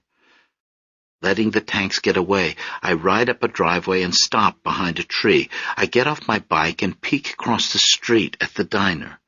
The zebra head sign is still intact. The restaurant is not burning. At that moment, however, the figure that has been approaching the zebra room enters my field of vision. From 30 yards away, I see him lift a bottle in his hand. He lights the rag hanging from the bottle's mouth, and with a not terribly good arm, flings the Molotov cocktail through the front window of the zebra room. And as flames erupt within the diner, the arsonist shouts in an ecstatic voice, "Opa, motherfucker!" I saw him only from the back. It was not yet fully light. Smoke rose from the adjacent burning buildings. Still, in the firelight, I thought I recognized the black beret of my friend, Marius Vixavikshard Chalua Litzelshez Grimes, before the figure ran off. "Opa!" Inside the diner, my father heard the well-known cry of Greek waiters, and before he knew what was happening, the place was going up like a flaming appetizer. The zebra room had become a saganaki. As the booths caught fire, Milton raced behind the counter to grab the fire extinguisher. Coming out again, he held the hose like a lemon wedge wrapped in cheesecloth over the flames and prepared to squeeze, when suddenly he stopped. And now I recognize a familiar expression on my father's face. The expression he wore so often at the dinner table, the faraway look of a man who could never stop thinking about business. Success depends on adapting to new situations, and what situation was newer than this? Flames were climbing the walls, the photo of Jimmy Dorsey was curling up, and Milton was asking himself a few pertinent questions. For instance, how would he ever run a restaurant in this neighborhood again? And what do you suppose the already depressed real estate prices would be tomorrow morning? Most important of all, how was it a crime? Did he start the riot? Did he throw the Molotov cocktail? Like Tessie, Milton's mind was searching the bottom drawer of his desk. In particular, a fat envelope containing the 3 fire insurance policies from separate companies. He saw them in his mind's eye. He read the fire indemnity coverage and added them up. The final sum, $500,000, blinded him to everything else. $500,000. Milton looked around with wild, eager eyes. The French toast sign was in flames. The zebra-skin bar stools were like a row of torches. And madly, he turned and hurried outside to the Oldsmobile, where he encountered me. "Callie! What the hell are you doing here?" "I came to help." "What's the matter with you?" Milton shouted, but despite the anger in his voice, he was down on his knees hugging me. I wrapped my arms around his neck. "The restaurant's burning down, Daddy." "I know it is." I began to cry. "It's okay," my father told me, carrying me to the car. "Let's go home now. It's all over." So was it a riot or a guerrilla uprising? Let me answer that question with other questions. After the riot was over, were or were there not caches of weapons found all over the neighborhood? And were these weapons, or were they not, AK-47s and machine guns? And why had General Throckmorton deployed his tanks on the east side, miles from the rioting? Was that the kind of thing you did to subdue an unorganized gang of snipers? Or was it more in keeping with military strategy? Was it like establishing a front line in a war? Believe whatever you want. I was 7 years old and followed a tank into battle and saw what I saw. It turned out that when it finally happened, the revolution wasn't televised. On TV, they called it only a riot. The following morning, as the smoke cleared, the city's flag could once again be seen. Remember the symbol on it? A phoenix rising from its ashes, and the words beneath, "Speramus meliora resurgit cineribus." We hope for better things, it will rise from the ashes. Middlesex. Shameful as it is to say, the riots were the best thing that ever happened to us. Overnight, we went from being a family desperately trying to stay in the middle class to one with hopes of sneaking into the upper, or at least the upper middle. The insurance money didn't amount to quite as much as Milton had anticipated. 2 of the companies refused to pay the full amount, citing double indemnity clauses. They paid only a quarter of their policy's value. Still, taken all together, the money was much more than the zebra room had been worth, and it allowed my parents to make some changes in our lives. Of all my childhood memories, none has the magic, the pure dreaminess of the night we heard a honk outside our house and looked out the window to see that a spaceship had landed in our driveway. It had set down noiselessly next to my mother's station wagon. The front lights flashed. The back end gave off a red glow. For 30 seconds, nothing more happened. But then, finally, the window of the spaceship slowly retracted to reveal, instead of a Martian inside, Milton. He had shaved off his beard. "Get your mother," he called, smiling. "We're going for a little ride." Not a spaceship then, but close. A 1967 Cadillac Fleetwood, as intergalactic a car as Detroit ever produced. The moonshot was only a year away. It was as black as space itself and shaped like a rocket lying on its side. The long front end came to a point like a nose cone, and from there the craft stretched back along the driveway in a long, beautiful, ominously perfect shape. There was a silver multi-chambered grill, as though to filter stardust. Chrome piping, like the housing for circuitry, led from conical yellow turn signals along the rounded sides of the car all the way to the rear, where the vehicle flared propulsively into jet fins and rocket boosters. Inside, the Cadillac was as plushly carpeted and softly lit as the bar at the Ritz. The armrests were equipped with ashtrays and cigarette lighters. The interior itself was black leather and gave off a strong new smell. It was like climbing into somebody's wallet.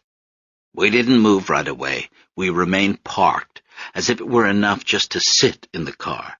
As if now that we owned it, we could forget about our living room and stay in the driveway every night. Milton started the engine. Keeping the transmission in park, he showed us the marvels.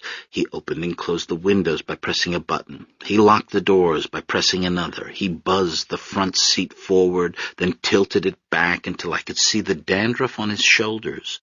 By the time he put the car into gear, we were all slightly giddy. We drove away down Seminole, past our neighbors' houses, already saying farewell to Indian Village. At the corner, Milton put the blinker on, and it ticked, counting the seconds down to our eventual departure.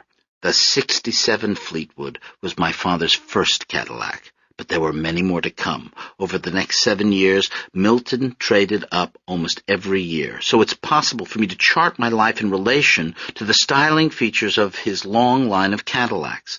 When tail fins disappeared, I was 9. When power antennas arrived, 11. My emotional life accords with the designs, too. In the '60s, when Cadillacs were futuristically self-assured, I was also self-confident and forward-looking. In the gas-short '70s, however, when the manufacturer came out with the unfortunate Seville, a car that looked as though it had been rear-ended, I also felt misshapen. Pick a year, and I'll tell you what car we had. 1970, the cola-colored Eldorado. 1971, the red sedan DeVille. 1972, the golden Fleetwood with the passenger sun visor that opened up into a starlet's dressing room mirror, in which Tessie checked her makeup, and I, my first blemishes.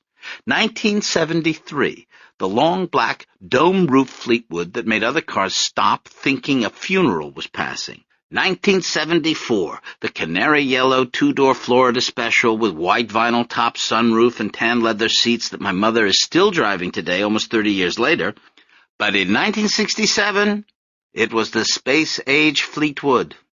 Once we got going the required speed, Milton said, "Okay, now get a load of this." He flipped a switch under the dash. There was a hissing sound, like balloons inflating. Slowly, as if lifted on a magic carpet, the 4 of us rose to the upper reaches of the car's interior. That's what they call the air ride. Brand new feature. Smooth, huh?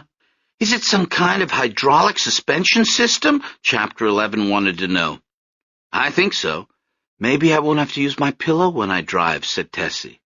For a moment after that, none of us spoke. We were headed east, out of Detroit, literally floating on air. Which brings me to the second part of our upward mobility. Shortly after the riots, like many other white Detroiters, my parents began looking for a house in the suburbs. The suburb they had their sights on was the affluent lakefront district of the auto magnates, Grosse Pointe. It was much harder than they ever expected. In the Cadillac, scouting the 5 Grosse Pointes, the park, the city, the farms, the woods, the shores, my parents saw for sale signs on many lawns. But when they stopped in at the realty offices and filled out applications, they found that the houses suddenly went off the market or were sold or doubled in price. After 2 months of searching, Milton was down to his last real estate agent, a Miss Jane Marsh of Great Lakes Realty. He had her and some growing suspicions. "This property is rather eccentric," Miss Marsh is telling Milton one September afternoon as she leads him up the driveway. "It takes a buyer with a little vision."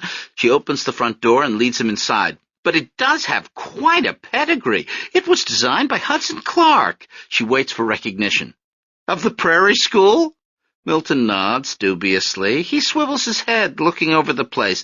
He hadn't much cared for the picture Miss Marsh had shown him over at the office. Too boxy-looking, too modern. "I'm not sure my wife would go for this kind of thing, Miss Marsh." "I'm afraid we don't have anything more traditional to show at the moment." She leads him along a spare white hallway and down a small flight of open stairs, and now as they step into the sunken living room, Miss Marsh's head begins to swivel too. Smiling a polite smile that reveals a rabbity expanse of upper gum, she examines Milton's complexion, his hair, his shoes. She glances at his real estate application again. Stephanides! What kind of name is that? It's Greek. Oh, Greek! How interesting! More upper gum flashes as Miss Marsh makes a notation on her pad. Then she resumes the tour. Sunken living room, greenhouse adjoining the dining area, and as you can see, the house is well supplied with windows. It pretty much is a window, Miss Marsh. Milton moves closer to the glass and examines the backyard. Meanwhile, a few feet behind, Miss Marsh examines Milton. May I ask what business you're in, Mr. Stephanides? The restaurant business. Another mark of pen on pad. Can I tell you what churches we have in the area? What denomination are you? I don't go in for that sort of thing. My wife takes the kids to the Greek church. She's a Grecian, too? She's a Detroiter. We're both East Siders. And you need space for your 2 children, is that right? Yes, ma'am. Plus we have my folks living with us, too. Uh-huh, I see. And now pink gums disappear as Miss Marsh begins to add it all up. Let's see, Southern Mediterranean, 1 point, not in one of the professions, 1 point, religion, Greek church. That's some kind of Catholic, isn't it? So there's another point there. And he has his parents living with him. 2 more points, which makes 5. Oh, that won't do. That won't do at all. To explain Miss Marsh's arithmetic, back in those days, the real estate agents in Grosse Pointe evaluated prospective buyers by something called the point system. Milton wasn't the only one who worried about the neighborhood going to hell. No one spoke of it openly. Realtors only mentioned community standards and selling to the right sort of people. Now that white flight had begun, the point system was more important than ever. You didn't want what was happening in Detroit to happen out here.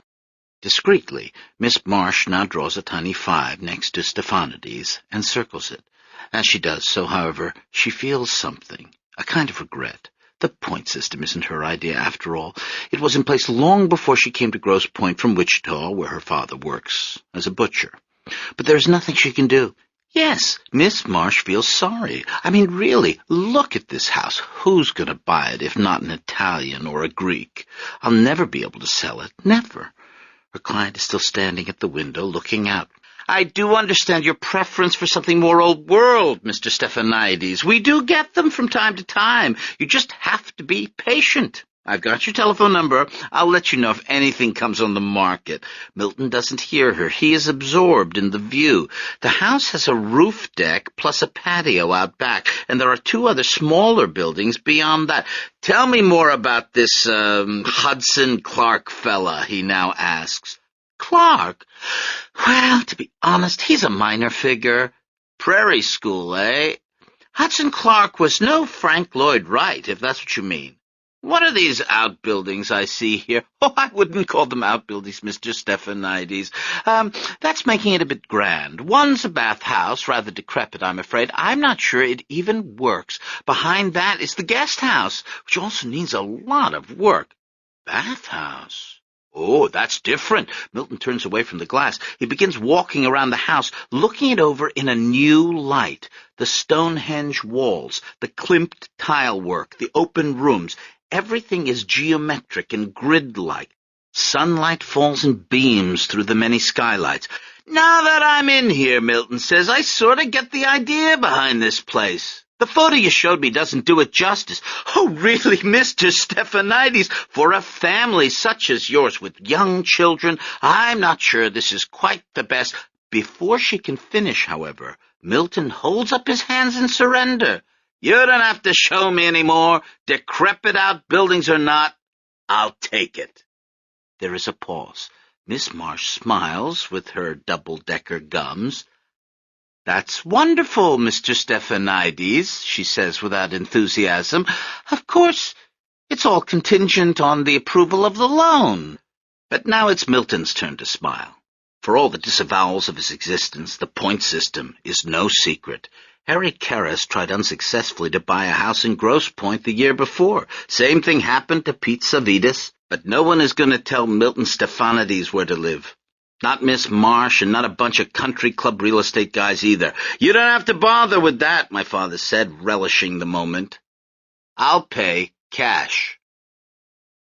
Over the barrier of the point system, my father managed to get us a house in Grosse Pointe. It was the only time in his life he paid for anything up front.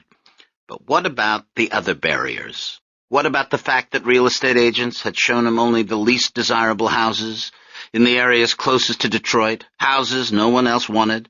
And what about his inability to see anything except the grand gesture, and the fact that he bought the house without first consulting my mother? Well, for those problems, there was no remedy. On moving day, we set off in 2 cars. Tessie, fighting tears, took Lefty and Desdemona in the family station wagon. Milton drove Chapter 11 and me in the new Fleetwood. Along Jefferson, signs of the riot still remained, as did my unanswered questions. What about the Boston Tea Party? I challenged my father from the back seat. The colonists stole all that tea and dumped it into the harbor? That was the same thing as a riot. That wasn't the same at all, Milton answered back. What the hell are they teaching you in that school of yours? With the Boston Tea Party, the Americans were revolting against another country that was oppressing them. But it wasn't another country, Daddy. It was the same country. There wasn't even such a thing as the United States then. Let me ask you something. Where was King George when they dumped all that tea into the drink? Was he in Boston? Was he in America even? No. He was way the hell over there in England eating crumpets. The implacable black Cadillac powered along, bearing my father, brother, and me out of the war-torn city. We crossed over a thin canal which, like a moat, separated Detroit from Grosse Pointe. And then, before we had time to register the changes, we were at the house on Middlesex Boulevard. The trees were what I noticed first. 2 enormous weeping willows, like woolly mammoths on either side of the property. Their vines hung over the driveway like streamers of sponge at a car wash. Above was the autumn sun. Passing through the willow's leaves, it turned them a phosphorescent green. It was as though, in the middle of the block's cool shade, a beacon had been switched on, and this impression was only strengthened by the house we'd now stopped in front of. Middlesex. Did anybody ever live in a house as strange, as sci-fi, as futuristic and outdated at the same time? A house that was more like communism, better in theory than reality? The walls were pale yellow, made of octagonal stone blocks framed by redwood siding along the roofline. Plate glass windows ran along the front. Hudson Clark, whose name Milton would drop for years to come, despite the fact that no one ever recognized it, had designed Middlesex to harmonize with the natural surroundings. In this case, that meant the 2 weeping willow trees and the mulberry growing against the front of the house. Forgetting where he was, a conservative suburb, and what was on the other side of those trees, the Turnbulls and the pickets, Clark followed the principles of Frank Lloyd Wright, banishing the Victorian vertical in favor of a Midwestern horizontal, opening up the interior spaces and bringing in a Japanese influence. Middlesex was a testament to theory uncompromised by practicality. For instance, Hudson Clark hadn't believed in doors. The concept of the door, of this thing that swung one way or the other, was outmoded. So on Middlesex, we didn't have doors. Instead, we had long accordion-like barriers made from sisal that worked by a pneumatic pump located down in the basement. The concept of stairs, in the traditional sense, was also something the world no longer needed. Stairs represented a teleological view of the universe, of one thing leading to another, whereas now everyone knew that one thing didn't lead to another, but often nowhere at all. So neither did our stairs. Oh, they went up, eventually. They took the persistent climber to the 2nd floor, but on the way they took him lots of other places as well. There was a landing, for instance, overhung with a mobile. The stairway walls had peepholes and shelves cut into them. As you climbed, you could see the legs of someone passing along the hallway above. You could spy on someone down in the living room. "Where are the closets?" Tessie asked as soon as we got inside. "Closets? The kitchen's a million miles away from the family room, Milt. Every time you want a snack, you have to traipse all the way across the house." It'll give us some exercise. "And how am I supposed to find curtains for those windows? They don't make curtains that big. Everyone can see right in." Think of it this way. We can see right out. But then there was a scream at the other end of the house. "Mama!" Against her better judgment, Desdemona had pressed a button on the wall. "What kind door this is?" she was shouting as we all came running. "It moved by itself." "Hey, cool," said Chapter 11. "Try it, Cal. Put your head in the doorway. Yeah, like that. Don't fool with that door, kids. I'm just testing the pressure." "Ow! What did I tell you, bird brain? Now get your sister out of the door." "I'm trying. The button doesn't work." "What do you mean it doesn't work?" "Oh, this is wonderful, Milt. No closets, and now we have to call the fire department to get Callie out of the door." "It's not designed to have someone's neck in it." "Mana!" "Can you breathe, honey?" "Yeah, but it hurts. It's like that guy at Carlsbad Caverns," said Chapter 11. "He got stuck, and they had to feed him for 40 days, and then he finally died." "Stop wriggling, Callie. You're making it—" "I'm not wriggling. I can see Callie's underwear. I can see Callie's underwear." "Stop that right now." "Here, Tessie, take Callie's leg. Okay, on 3. A 1 and a 2 and a 3. We settled in, with our various misgivings. After the incident with the pneumatic door, Desdemona had a premonition that this house of modern conveniences, which was in fact nearly as old as she was, would be the last she would ever live in. She moved what remained of her and my grandfather's belongings into the guest house, the brass coffee table, the silkworm box, the portrait of Patriarch Athenagoras, but she could never get used to the skylight, which was like a hole in the roof, or the push-pedal faucet in the bathroom, or the box that spoke on the wall. Every room on Middlesex was equipped with an intercom.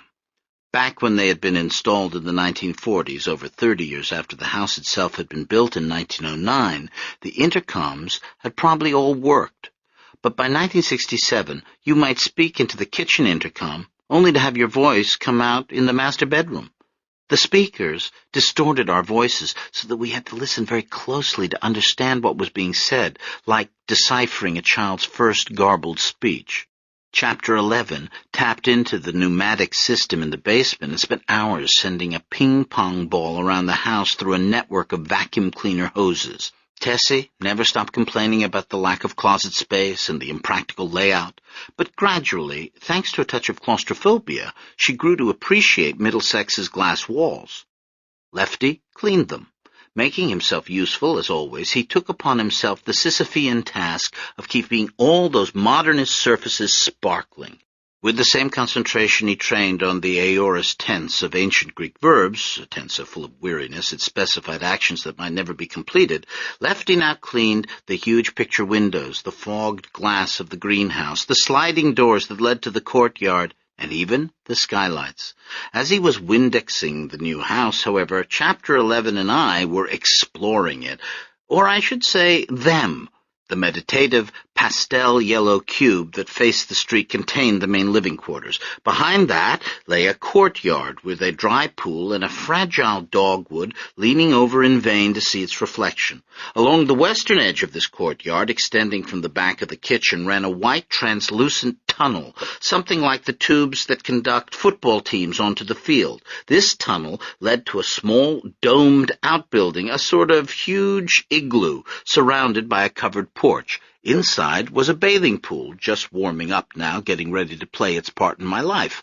Behind the bathhouse was yet another courtyard, floored with smooth black stones. Along the eastern edge of this, to balance the tunnel, ran a portico lined with thin brown iron beams. The portico led up to the guest house, where no guests ever stayed, only Desdemona, for a short time with her husband, and a long time alone. But more important to a kid, Middlesex had lots of sneaker-sized ledges to walk along. It had deep concrete window wells, perfect for making into forts. It had sun decks and catwalks. Chapter 11 and I climbed all over Middlesex. Lefty would wash the windows, and 5 minutes later my brother and I would come along, leaning on the glass and leaving fingerprints, and seeing them, our tall, mute grandfather, who in another life might have been a professor, but in this one was holding a wet rag and bucket, only smiled and washed the windows all over again. Although he never said a word to me, I loved my chaplainess Papu. His speechlessness seemed to be an act of refinement. It went with his elegant clothes, his shoes with woven vamps, the glaze of his hair, and yet he was not stiff at all, but playful, even comedic. When he took me for rides in the car, Lefty often pretended to fall asleep at the wheel. Suddenly his eyes would close and he would slump to one side. The car would continue on, unpiloted, drifting toward the curb. I laughed, screamed, pulled my hair, and kicked my legs. At the last possible second, Lefty would spring awake, taking the wheel and averting disaster. We didn't need to speak to each other. We understood each other without speaking. But then a terrible thing happened. It is a Saturday morning, a few weeks after our move to Middlesex. Lefty is taking me for a walk around the new neighborhood. The plan is to go down to the lake. Hand in hand, we stroll across our new front lawn. Change is clinking in his trouser pocket just below the level of my shoulders. I run my fingers over his thumb, fascinated by the missing nail, which Lefty has always told me a monkey bit off at the zoo. Now we reach the sidewalk. The man who makes the sidewalks in Grosse Pointe has left his name in the cement. J.P. Steiger. There's also a crack where ants are having a war. Now we are crossing the grass between the sidewalk and the street, and now we are at the curb. I step down. Lefty doesn't. Instead, he drops, cleanly, 6 inches into the street, still holding his hand. I laugh at him for being so clumsy. Lefty laughs, too, but he doesn't look at me. He keeps staring straight ahead into space. And gazing up, I suddenly can see things about my grandfather I should be too young to see. I see fear in his eyes and bewilderment, and, most astonishing of all, the fact that some adult worry is taking precedence over our walk together. The sun is in his eyes, his pupils contract. We remain at the curb in its dust and leaf matter. 5 seconds, 10 seconds, long enough for Lefty to come face to face with the evidence of his own diminished faculties, and for me to feel the onrush of my own growing ones. What nobody knew. Lefty had had another stroke the week before. Already speechless, he now began to suffer spatial disorientation. Furniture advanced and retreated in the mechanical manner of a funhouse. Like practical jokers, chairs offered themselves and then pulled away at the last moment. The diamonds of the backgammon board undulated like player piano keys. Lefty told no one. Because he no longer trusted himself to drive, Lefty started taking me on walks instead. That was how we'd arrived at that curb, the curb he couldn't wake up and turn away from in time. We went along Middlesex, the silent old foreign gentleman and his skinny granddaughter, a girl who talked enough for two, who babbled so fluently that her father, the ex-clarinet man, liked to joke she knew circular breathing.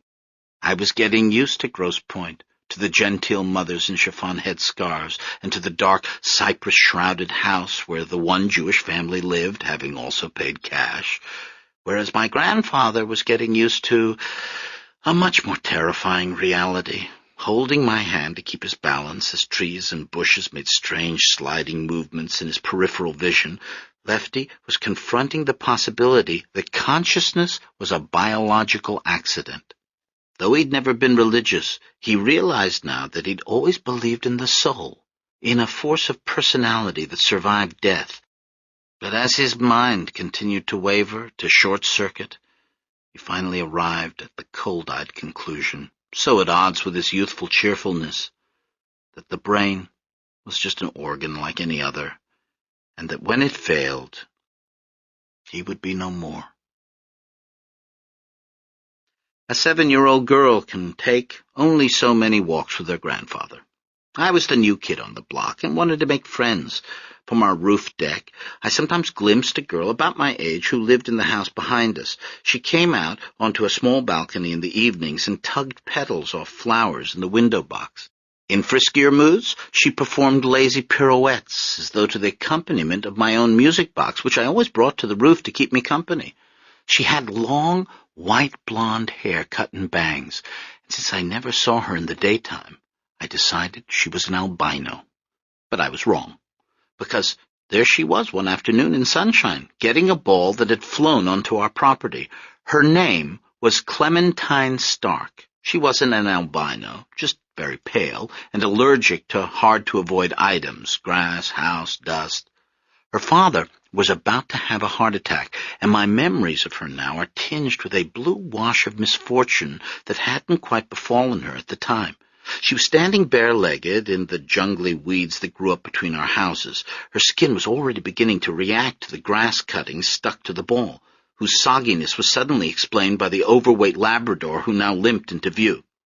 Clementine Stark had a canopy bed moored like an imperial barge at one end of her sea-blue bedroom carpet. She had a collection of mounted poisonous-looking insects. She was a year older than me, hence worldly, and had been to Krakow once, which was in Poland. Because of her allergies, Clementine was kept indoors a lot. This led to our being inside together most of the time, and to Clementine's teaching me how to kiss. When I told my life story to Dr. Luce, the place where he invariably got interested was when I came to Clementine Stark. Luce didn't care about criminally smitten grandparents or silkworm boxes or serenading clarinets. To a certain extent, I understand. I even agree. Clementine Stark invited me over to her house. Without even comparing it to Middlesex, it was an overwhelmingly medieval-looking place, a fortress of grey stone, unlovely except for the one extravagance, a concession to the princess, of a single pointed tower flying a lavender pennant. Inside, there were tapestries on the walls, a suit of armor with French script over the visor, and in black leotards, Clementine's slender mother. She was doing leg lifts. "This is Callie," Clementine said. "She's coming over to play." I beamed. I attempted a kind of curtsy. This was my introduction to polite society, after all. But Clementine's mother didn't so much as turn her head. "We just moved in," I said. "We live in the house behind yours." Now she frowned. I thought I'd said something wrong. My first etiquette mistake in Grosse Pointe. Mrs. Stark said, "Why don't you girls go upstairs?" We did. In her bedroom, Clementine mounted a rocking horse. For the next 3 minutes she rode it without saying another word. Then she abruptly got off. "I used to have a turtle, but he escaped." "He did. My mom says he could survive if he made it outside." "He's probably dead," I said. Clementine accepted this bravely. She came over and held her arm next to mine. "Look, I've got freckles like the Big Dipper," she announced. We stood side to side before the full-length mirror, making faces. The rims of Clementine's eyes were inflamed. She yawned. She rubbed her nose with the heel of her hand, and then she asked, "Do you want to practice kissing?" I didn't know what to answer.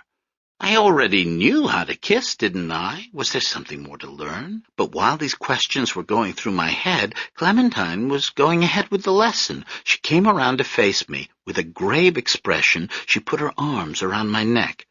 The necessary special effects are not in my possession, but what I'd like for you to imagine is Clementine's white face coming close to mine, her sleepy eyes closing, her medicine-sweet lips puckering up, and all the other sounds of the world going silent. The rustling of our dresses, her mother counting leg lifts downstairs, the airplane outside making an exclamation mark in the sky, all silent as Clementine's highly educated 8-year-old lips met mine. And then, somewhere below this, my heart reacting. Not a thump exactly, not even a leap, but a kind of swish, like a frog kicking off from a muddy bank. My heart, that amphibian, moving that moment between two elements, one excitement, the other fear. I tried to pay attention. I tried to hold up my end of things, but Clementine was way ahead of me. She swiveled her head back and forth the way actresses did in the movies. I started doing the same, but out of the corner of her mouth she scolded, "You're the man!" So I stopped. I stood stiffly with arms at my sides. Finally, Clementine broke off the kiss. She looked at me blankly a moment and then responded, "Not bad for your first time."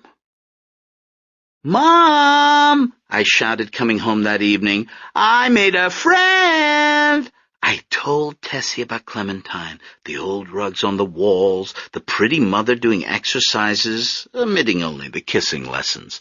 From the beginning, I was aware that there was something improper about the way I felt about Clementine Stark. Something I shouldn't tell my mother, but I wouldn't have been able to articulate it. I didn't connect this feeling to sex. I didn't know sex existed.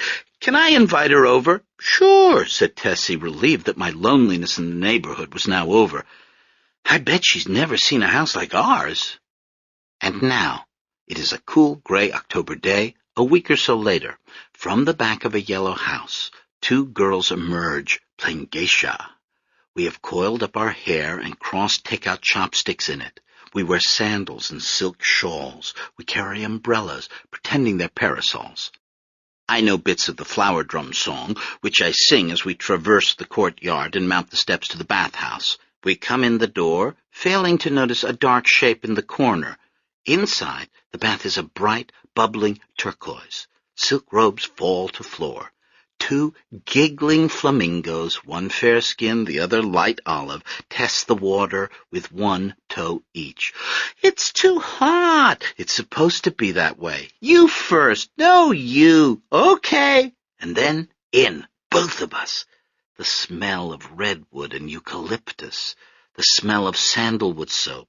Clementine's hair plastered to her skull, her foot appearing now and then above the water like a shark fin. We laugh, float, waste my mother's bath beads. Steam rises from the surface so thick it obscures the walls, the ceiling, the dark shape in the corner. I'm examining the arches of my feet, trying to understand what it means that they have fallen, when I see Clementine breasting through the water to me. Her face appears out of the steam.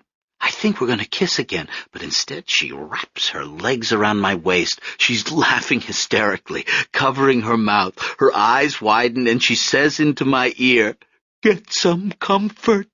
She hoots like a monkey and pulls me back onto a shelf in the tub. I fall between her legs. I fall on top of her. We sink. And then we're twirling, spinning in the water. Me on top, then her, then me, and giggling and making bird cries. Steam envelops us, cloaks us. Light sparkles on the agitated water. And we keep spinning, so that at some point I'm not sure which hands are mine, which legs. We aren't kissing. This game is far less serious, more playful, freestyle, but we're gripping each other, trying not to let the other's slippery body go, and our knees bump, our tummies slap, our hips slide back and forth. Various submerged softnesses on Clementine's body are delivering crucial information to mine, information I store away but won't understand until years later. How long do we spin? I have no idea. But at some point we get tired. Clementine beaches on the shelf, with me on top. I rise on my knees to get my bearings, and then freeze, hot water or not, for right there, sitting in the corner of the room, is my grandfather. I see him for a second, leaning over sideways. Is he laughing, angry? And then the steam rises again and blots him out. I am too stunned to move or speak. How long has he been there? What did he see? "We were just doing water ballet," Clementine says lamely. The steam parts again. Lefty hasn't moved. He's sitting exactly as before, head tilted to one side. He looks as pale as Clementine. For one crazy second, I think he's playing our driving game, pretending to be asleep. But then I understand that he will never play anything ever again. And next, All the intercoms in the house are wailing. I shout to Tessie in the kitchen, who shouts to Milton in the den, who shouts to Desdemona in the guest house, "Come, quick! Something's wrong with Papou!" And then more screaming, and an ambulance flashing its lights, and my mother telling Clementine it's time for her to go home now. Later that night, the spotlight rises on 2 rooms in our new house on Middlesex. In one pool of light, an old woman crosses herself and prays, while in the other, a 7-year-old girl is also praying for forgiveness, because it was clear to me that I was responsible. It was what I did, what Lefty saw. And I am promising never to do anything like that again, and asking, please don't let Papou die, and swearing it was Clementine's fault. She made me do it. And now it's time for Mr. Stark's heart to have its moment. His arteries coated with what looks like foie gras, it seizes up one day. Clementine's father crumples forward in the shower. Down on the first floor, sensing something, Mrs. Stark stops doing leg lifts. And 3 weeks later, she sells the house and moves her daughter away. I never saw Clementine again. Lefty did recover and came home from the hospital, but this was only a pause in the slow but inevitable dissolution of his mind. Over the next 3 years, the hard disk of his memory slowly began to be erased, beginning with the most recent information and proceeding backward. At first, Lefty forgot short-term things, like where he'd put down his fountain pen or his glasses, and then he forgot what day it was, what month, and finally, what year. Chunks of his life fell away, so that while we were moving ahead in time, he was moving back. In 1969, it became clear to us that he was living in 1968, because he kept shaking his head over the assassinations of Martin Luther King Jr. and Robert Kennedy. By the time we crossed over into the valley of the 70s, Lefty was back in the 50s. Once again, he was excited about the completion of the St. Lawrence Seaway, and he stopped referring to me altogether because I hadn't been born. He re-experienced his gambling mania and his feelings of uselessness after retiring, but this soon passed because it was the 1940s, and he was running the bar and grill again. Every morning he got up as though he were going to work. Desdemona had to devise elaborate ruses to satisfy him, telling him that our kitchen was the zebra room, only redecorated, and lamenting at how bad business was. Sometimes she invited ladies from church over who played along, ordering coffee and leaving money on the kitchen counter. In his mind, Lefty Stephanides grew younger and younger, while in actuality he continued to age, so that he often tried to lift things he couldn't, or to tackle stairs his legs couldn't climb. Falls ensued. Things shattered. At these moments, bending to help him up, Desdemona would see a momentary clarity in her husband's eyes, as if he were playing along too, pretending to relive his life in the past so as not to face the present. Then he would begin to cry, and Desdemona would lie down next to him, holding him until the fit ended. But soon he was back in the 30s and was searching the radio, listening for speeches from FDR. He mistook our black milkman for Jimmy Zismo, and sometimes climbed up into his truck thinking they were going rum-running. Using his chalkboard, he engaged the milkman in conversations about bootleg whiskey, and even if this had made sense, the milkman wouldn't have been able to understand, because right about this time, Lefty's English began to deteriorate. He made spelling and grammatical mistakes he'd long mastered, and soon he was writing broken English, and then no English at all. He made written allusions to Bursa, and now Desdemona began to worry. She knew that the backward progression of her husband's mind could lead to only one place, back to the days when he wasn't her husband, but her brother. She lay in bed at night awaiting the moment with trepidation. In a sense, she began to live in reverse too, because she suffered the heart palpitations of her youth. Oh, God, she prayed, let me die now, before Lefty gets back to the boat. And then one morning, when she got up, Lefty was sitting at the breakfast table. His hair was pomaded a la Valentino, with some Vaseline he'd found in the medicine chest. A dish rag was wrapped around his neck like a scarf, and on the table was the chalkboard on which was written in Greek, "Good morning, sis." For 3 days he teased her as he used to do, and pulled her hair, and performed dirty Karagios's puppet shows. Desdemona hid his chalkboard, but it was no use. During Sunday dinner he took a fountain pen from Uncle Pete's shirt pocket and wrote on the tablecloth, "Tell my sister she's getting fat." Desdemona blanched. She put her hands to her face and waited for the blow she'd always feared to descend.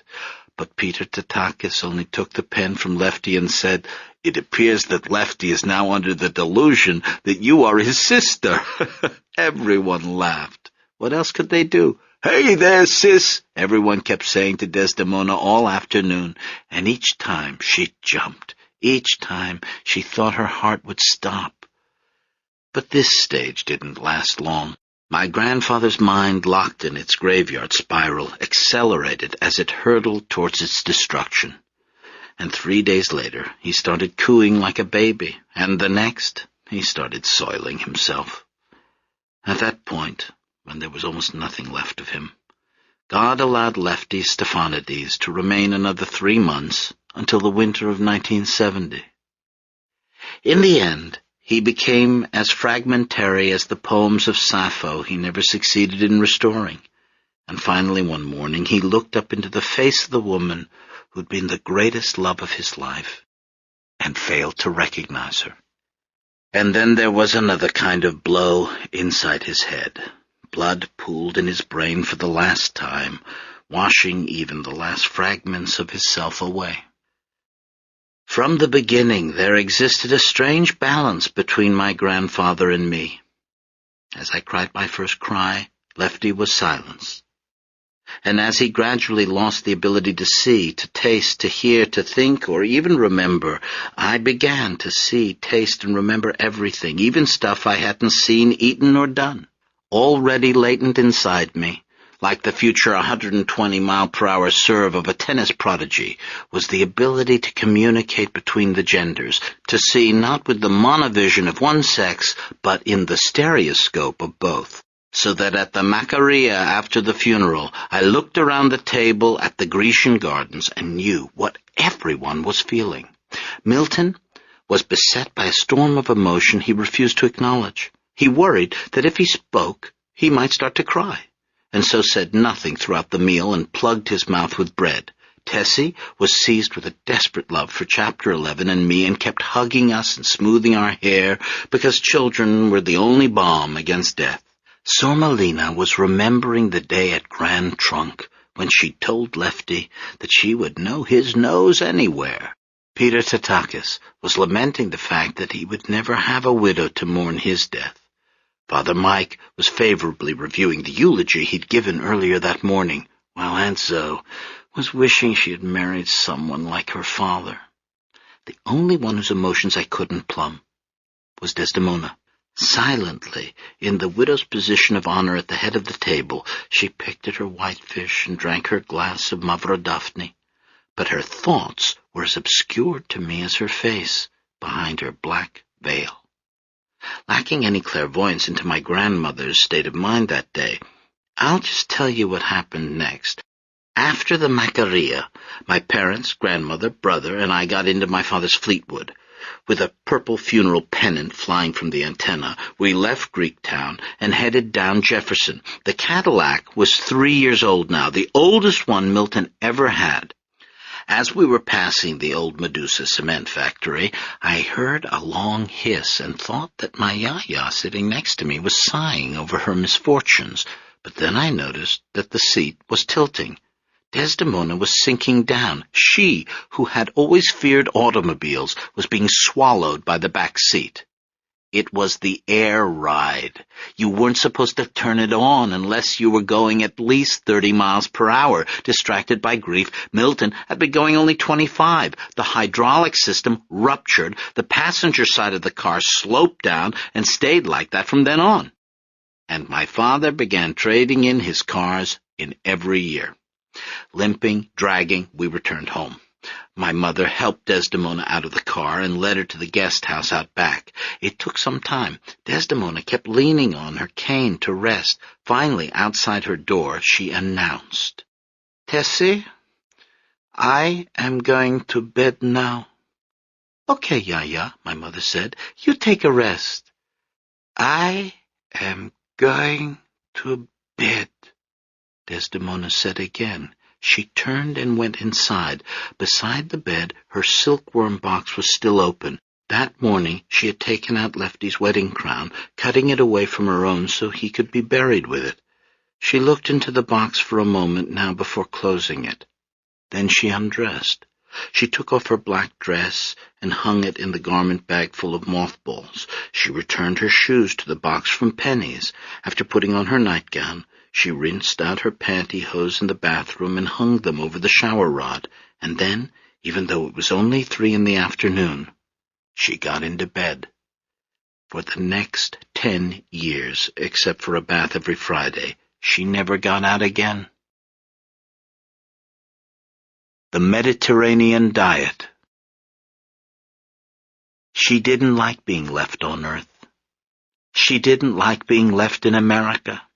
She was tired of living. She was having a harder and harder time climbing stairs. A woman's life was over once her husband died. Somebody had given her the evil eye. Such were the answers Father Mike brought back to us the 3rd day after Desdemona refused to get out of bed. My mother asked him to talk to her, and he returned from the guest house with his Fra Angelico eyebrows lifted in tender exasperation. "Don't worry, it'll pass," he said. "I see this kind of thing with widows all the time." We believed him. But as the weeks went by, Desdemona only became more depressed and withdrawn. A habitual early riser, she began to sleep late. When my mother brought in a breakfast tray, Desdemona opened one eye and gestured for her to leave it. Eggs got cold, coffee filmed over. The only thing that roused her was her daily lineup of soap operas. She watched the cheating husbands and scheming wives as faithfully as ever, but she didn't reprimand them anymore, as if she'd given up correcting the errors of the world. Propped up against the headboard, her hairnet cinched on her forehead like a diadem, Desdemona looked as ancient and indomitable as the elderly Queen Victoria. A queen of a sceptred isle that consisted only of a bird-filled bedroom. A queen in exile with only 2 attendants remaining, Tessie and me. "Pray for me to die," she instructed me. "Pray for Yaya to die and go be with Papu." But before I go on with Desdemona's story, I want to update you on developments with Julie Kikuchi. With regard to the main point, there have been no developments. On our last day in Pomerania, we got very cozy, Julie and I. Pomerania belonged to East Germany. The seaside villas of Heringsdorf had been allowed to fall apart for 50 years. Now, after reunification, there is a real estate boom. Being Americans, Julie and I could not fail but be alert to this. As we strolled the wide boardwalk holding hands, we speculated about buying this or that old crumbling villa and fixing it up. "We could get used to the nudists," Julie said. "We could get a Pomeranian," I said. I don't know what came over us. That we were prodigal in its usage. We were reckless with its implications. Artists have good instinct for real estate, and Heringsdorf energized Julie. We inquired about a few co-ops, a new thing here. We toured 2 or 3 mansions. It was all very marital. Under the influence of that old aristocratic 19th century summer resort, Julie and I were acting old-fashioned, too. We discussed setting up house without even having slept together. But of course we never mentioned love or marriage, only down payments.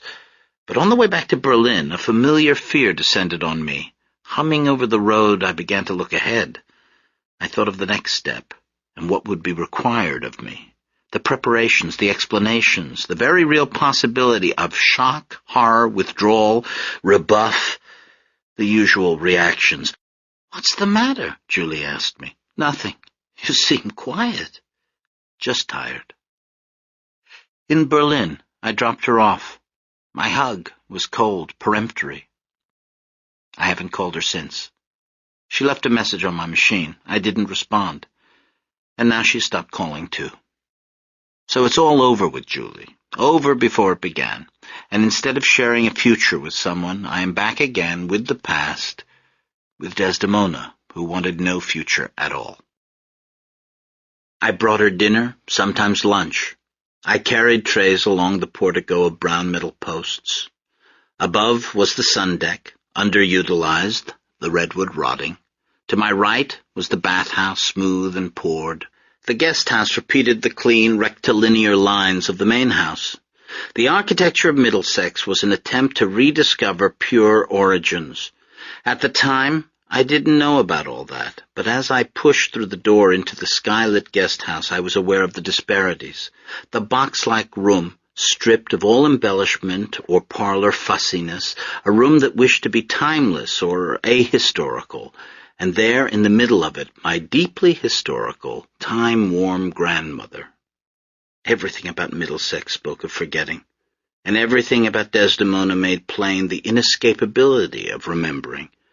Against her heap of pillows she lay, exuding woe vapors, but in a kindly way.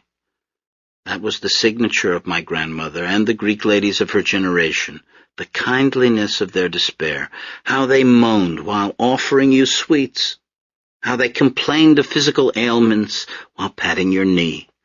My visits always cheered Desdemona up. "Hello, Dalimu," she said, smiling. I sat on the bed as she stroked my hair, cooing endearments in Greek. With my brother, Desdemona kept a happy face the entire time he was there. But with me, after 10 minutes, her buoyant eyes subsided and she told me the truth about how she felt. "I am too old now. Too old, honey." Her lifelong hypochondria had never had a better field in which to flower. When she first sentenced herself to the mahogany limbo of her four-poster bed, Desdemona complained only of her usual heart palpitations, but a week later she began to suffer fatigue, dizziness, and circulation problems. "I am having in my legs pain. The blood, it doesn't move." "She's fine," Dr. Philibosian told my parents after a half-hour examination.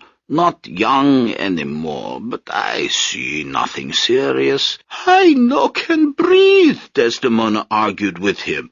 "Your lungs sound fine. My leg, it is like needles. Try rubbing it to stimulate the circulation." "He's too old now, too," Desdemona said after Dr. Phil had left. "Get me a new doctor who he isn't already dead himself." My parents complied. Violating our family loyalty to Dr. Phil, they went behind his back and called in new physicians, a Dr. Tuttlesworth, a Dr. Katz, the unfortunately named Dr. Cold. Every single one gave Desdemona the same dire diagnosis that there was nothing wrong with her. They looked into the wrinkled prunes of her eyes. They peered into the dried apricots of her ears. They listened to the indestructible pump of her heart and pronounced her well. We tried to cajole her out of bed. We invited her to watch Never on Sunday on the big television. We called Aunt Lena in New Mexico and put the phone up to the intercom. "Listen, Des, why don't you come visit me down here? It's so hot, you'll think you're back in the Oreo." "I no can hear you, Lena," Desdemona shouted despite her lung problems. "It is working no good, the machine." Finally, appealing to Desdemona's fear of God, Tessie told her that it was a sin to miss church when you were physically able to go, but Desdemona patted the mattress. "The next time I go to the church, he's in a coffin." She began to make final preparations. From her bed, she directed my mother to clean out the closets. "Papu's clothes you can give to the Goodwill. My nice dresses, too. Now I only need something for to bury me." The necessity of caring for her husband during his final years had made Desdemona a bundle of activity. Only a few months before, she'd been peeling and stewing the soft food he ate, changing his diapers, cleaning his bedding and pajamas, and harrying his body with moistened towels and Q-tips. But now, at 70, the strain of having no one to care for but herself aged her overnight. Her salt and pepper hair turned completely gray, and her robust figure sprang a slow leak so that she seemed to be deflating day by day. She grew paler. Veins showed. Tiny red sunspots burst on her chest. She stopped checking her face in the mirror.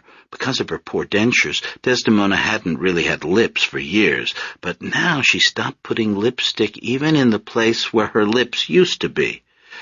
"Milty," she asked my father one day, "you bought for me the place next to Papu?" "Don't worry, Ma. It's a double plot." "Nobody, they are going to take it." "It's got your name on it, Ma." "It not have my name, Milty. That's why I worry. It have Papu's name one side, other side is grass only. I want you go put sign. It says this place is for Yaya. Some other lady, maybe she die and try to get next to my husband." But her funeral preparations didn't end there. Not only did Desdemona pick out her burial plot, she also picked out her mortician. Georgie Pappas, Sophie Sassoon's brother who worked at the T.J. Thomas Funeral Home, arrived at Middlesex in April when a bout of pneumonia was looking promising. He carried his sample cases of caskets, crematory urns, and flower arrangements out to the guest house and sat by Desdemona's bed while she looked the photographs over with the excitement of someone browsing travel brochures. She asked Milton what he could afford. "I don't want to talk about it, Ma. You're not dying." "I am not asking for the Imperial. Georgie says Imperial is top of line. But for Yaya, presidential is okay.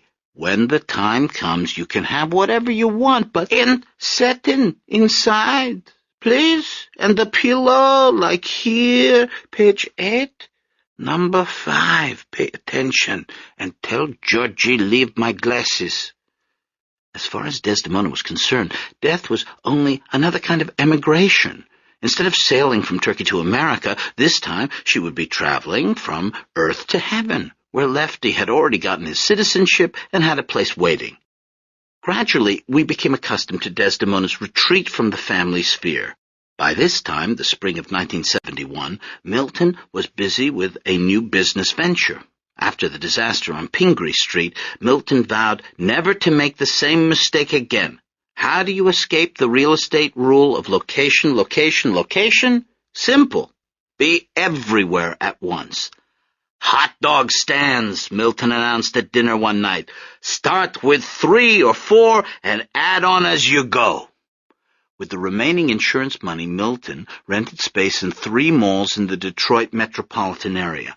On a pad of yellow paper, he came up with the design for the stands. "McDonald's has golden arches," he said. "We've got the Pillars of Hercules." If you ever drove along the blue highways anywhere from Michigan to Florida, any time from 1971 to 1978, you may have seen the bright white neon pillars that flanked my father's chain of hot dog restaurants. The pillars combined his Greek heritage with the colonial architecture of his beloved native land. Milton's pillars were the Parthenon and the Supreme Court building. They were the Heracles of myth as well as the Hercules of Hollywood movies. They also got people's attention. Milton started out with 3 Hercules hot dogs, but quickly added franchises as profits allowed. He began in Michigan, but soon spilled over into Ohio, and from there went on down the interstate to the Deep South. The format was more like Dairy Queen than McDonald's. Seating was minimal or non-existent, at most a couple of picnic tables. There were no play areas, no sweepstakes or happy meals, no giveaways or promotions. What there was hot dogs, Coney Island style, as that term was used in Detroit, meaning they were served with chili sauce and onions. Hercules hot dogs were side-of-the-road places, and usually not the nicest roads. by bowling alleys, by train stations, in small towns, on the way to bigger ones, anywhere where real estate was cheap and a lot of cars or people passed through. I didn't like the stands. To me, they were a steep come down from the romantic days of the Zebra Room. Where were the knickknacks, the jukebox, the glowing shelf of pies, the deep maroon booths? Where were the regulars? I couldn't understand how these hot dog stands could make so much more money than the diner ever had. But make money they did. After the first touch-and-go year, my father's chain of hot dog restaurants began to make him a comfortably wealthy man. Aside from securing good locations, there was another element to my father's success, a gimmick, or, in today's parlance, a branding. Ballpark Franks plumped when you cooked them, but Hercules hot dogs did something better. They came out of the package looking like normal, udder pink wieners, but as they got hot, an amazing transformation took place. Sizzling on the grill, the hot dogs bulged in the middle, grew fatter, and yes, flexed. This was Chapter 11's contribution. One night, my then 17-year-old brother had gone down into the kitchen to make himself a late-night snack. He found some hot dogs in the refrigerator. Not wanting to wait for water to boil, he got out a frying pan. Next, he decided to cut the hot dogs in half. I wanted to increase the surface area, he explained to me later. Rather than slicing the hot dogs lengthwise, Chapter 11 tried various combinations to amuse himself. He made notches here and slits there, and then he put all the hot dogs in a pan and watched what happened. Not much that first night, but a few of my brother's incisions resulted in the hot dogs assuming funny shapes. After that, it became a kind of game with him. He grew adept at manipulating the shapes of cooking hot dogs and, for fun, developed an entire line of gag frankfurters. There was the hot dog that stood on end when heated, resembling the Tower of Pisa. In honor of the moon landing, there was the Apollo 11, whose skin gradually stretched until, bursting, the wiener appeared to blast off into the air. Chapter 11 made hot dogs that danced to Sammy Davis's rendition of Bojangles, and others that formed letters L and S, though he never accomplished a decent Z. For his friends, he had hot dogs do other things. Laughter emanated from the kitchen late at night. You heard Chapter 11. I call this the Harry Reams, and then the other boys shouting, No way, Stephanides! And while we're on the subject, was I the only one who was shocked by those old ballpark ads with their shots of Red Franks swelling and lengthening? Where were the censors? Did anyone notice the expressions on mothers' faces when those ads played? Or the way, right afterward, they often discussed what kind of buns they preferred? I certainly noticed, because I was a girl at the time, and those ads were designed to get my attention. Once you ate a Hercules hot dog, you never forgot it. Very quickly, they had wide name recognition. A large food processing company offered to buy the rights and sell the hot dogs in stores, but Milton, mistakenly thinking that popularity is eternal, rejected it. Aside from inventing the Herculean frankfurters, my brother had little interest in the family business. I'm an inventor, he said, not a hot dog man. In Grosse Pointe, he fell into a group of boys whose main bond was their unpopularity. A hot Saturday night for them consisted of sitting in my brother's room, staring at Escher prints. For hours they followed figures up staircases that were also going down, or watched geese turn into fish and then into geese again. They ate peanut butter crackers, getting gunk all over their teeth while quizzing each other on the periodic table. Steve Munger, Chapter 11's best friend, used to infuriate my father with philosophical arguments. But how can you prove you exist, Mr. Stephanides? Whenever we picked my brother up at school, I saw him through a stranger's eyes. Chapter 11 was geeky, nerdy. His body was a stalk supporting the tulip of his brain. As he walked to the car, his head was often tilted back, alert to phenomena in the trees. He didn't pick up on styles or trends. Tessie still bought his clothes for him. Because he was my older brother, I admired him, but because I was his sister, I felt superior. In doling out our respective gifts, God had given me all the important ones. Mathematical aptitude to Chapter 11. Verbal aptitude to me. Fix-it handiness to Chapter 11. Imagination to me. Musical talent to Chapter 11. Looks to me. The beauty I possessed as a baby only increased as I grew into a girl. It was no surprise why Clementine Stark had wanted to practice kissing with me. Everyone wanted to. Elderly waitresses bent close to take my order. Red-faced boys appeared at my desk stammering, You dropped your eraser. Even Tessie, angry about something, would look down at me, at my Cleopatra eyes, and forget what she was mad about. Wasn't there the slightest rumble in the air whenever I brought in drinks to the Sunday debaters? Uncle Pete, Jimmy Fioritos, Gus Panos, men 50, 60, 70 years old, looking up over expansive bellies and having thoughts they didn't admit. Back in Vithinios, where sustained respiration rendered a bachelor eligible, men of equivalent age had successfully asked for the hand of a girl like me. Were they remembering those days, lounging on our love seats? Were they thinking, if this wasn't America, I just might? I can't say. Looking back now, I can only remember a time when the world seemed to have a million eyes, silently opening wherever I went. Most of the time they were camouflaged, like the closed eyes of green lizards and green trees. But then, they snapped open. On the bus, in the pharmacy, and I felt the intensity of all that looking, the desire and the desperation. For hours at a time I would admire my looks myself, turning this way and that before the mirror, or assuming a relaxed pose to see what I looked like in real life. By holding a hand mirror, I could see my profile, still harmonious at the time. I combed my long hair and sometimes stole my mother's mascara to do my eyes. But increasingly my narcissistic pleasure was tempered by the unlovely condition of the pool into which I gazed. "He's popping his zits again," I complained to my mother. "Don't be so squeamish, Callie. It's just a little... Here, I'll wipe it off." "Gross!"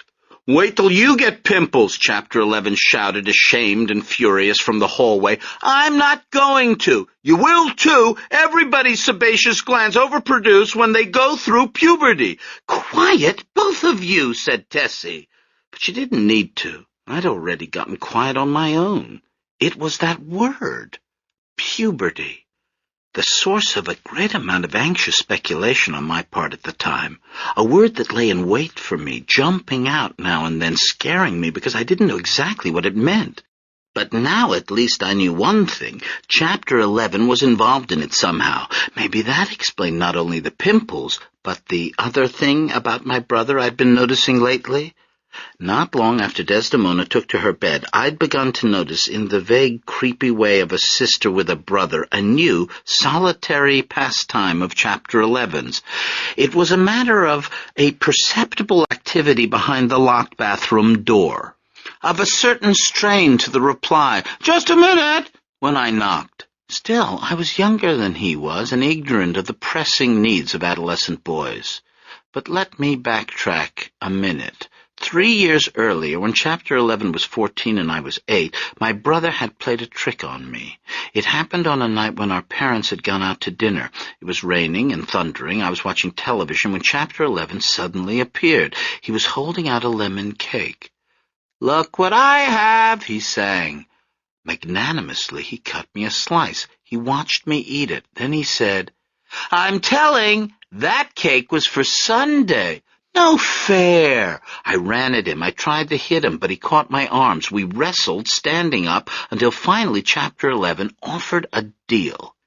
As I said, in those days, the world was always growing eyes. Here were 2 more. They belonged to my brother, who, in the guest bathroom amid the fancy hand towels, stood watching as I pulled down my underpants and lifted my skirt. If I showed him, he wouldn't tell. Fascinated as he was, he stayed at a distance. His Adam's apple rose and fell. He looked amazed and frightened. He didn't have much to compare me to, but what he saw didn't misinform him either.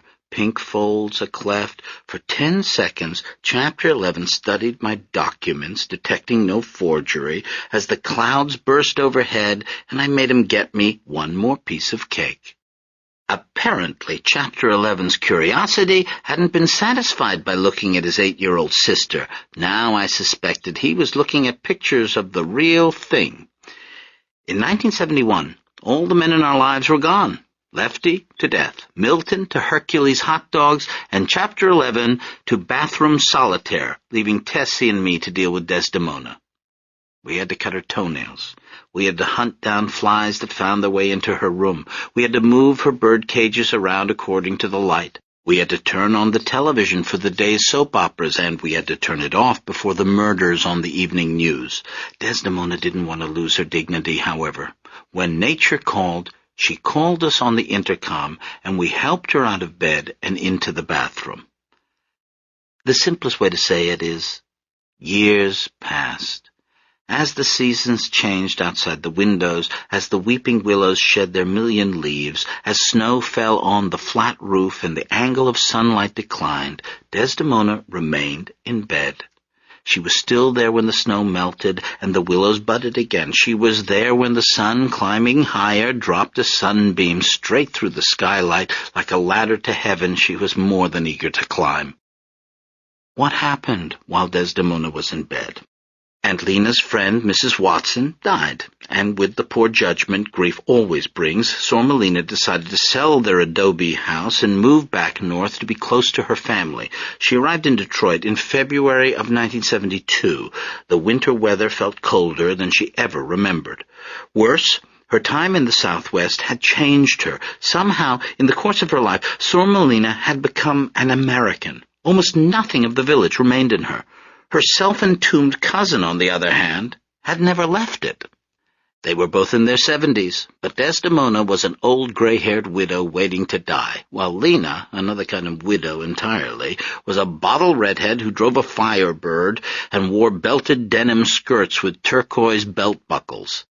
After her life in the sexual counterculture, Lena found my parents' heterosexuality as quaint as a sampler. Chapter 11's acne alarmed her. She disliked sharing a shower with him. A strained atmosphere existed in our house while Sormelina stayed with us. She was as garish and out of place in our living room as a retired Vegas showgirl, and because we watched her so closely out of the corners of our eyes, everything she did made too much noise. Her cigarette smoke got into everything. She drank too much wine at dinner. We got to know our new neighbors. They were the Picketts. Nelson, who'd played tackle for Georgia Tech and now worked for Park Davis, the pharmaceutical company, and his wife Bonnie, who was always reading the miraculous tales in guideposts.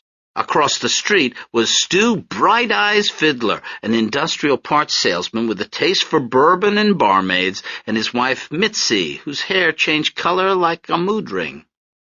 At the end of the block were Sam and Hetty Grossinger, the first Orthodox Jews we'd ever met, and their only child, Maxine, a shy violin prodigy. Sam, however, was funny, and Hetty was loud, and they talked about money without thinking it was impolite, and so we felt comfortable around them. Milt and Tessie often had the Grossingers over to dinner, though their dietary restrictions continually baffled us. My mother would drive all the way across town to buy kosher meat, for instance, only to serve it with a cream sauce. Or she would skip the meat and cream altogether and serve crab cakes. Though faithful to their religion, the Grossingers were Midwestern Jews, low-key and assimilationist.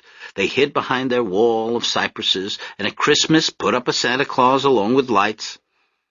In 1971, Judge Stephen J. Roth of the U.S. District Court ruled that de jure segregation existed in the Detroit school system. He immediately ordered the schools to be desegregated. There was only one problem. By 1971, the Detroit student population was 80% black. That busing judge can bus all he wants, Milton crowed, reading about the decision in the paper. Doesn't make any difference now. You see, Tessie? You understand why your dear old husband wanted to get the kids out of that school system? Because if I didn't, that goddamn Roth would be busing them to school in downtown Nairobi, that's why.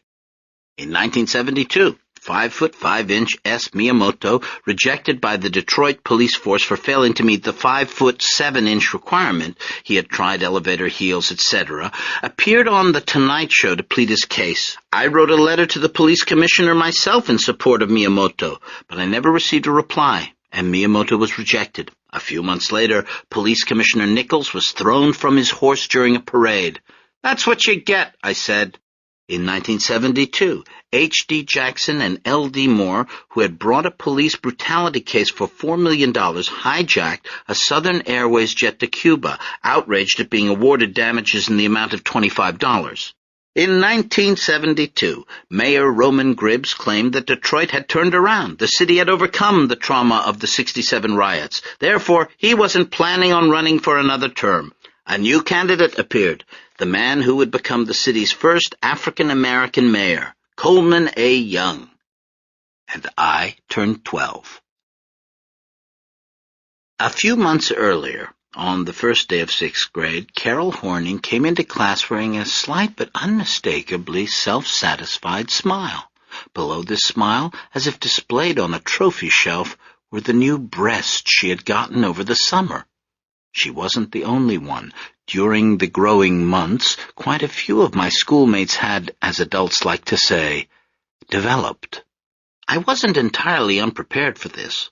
I'd spent a month the previous summer at Camp Punchawang near Port Huron.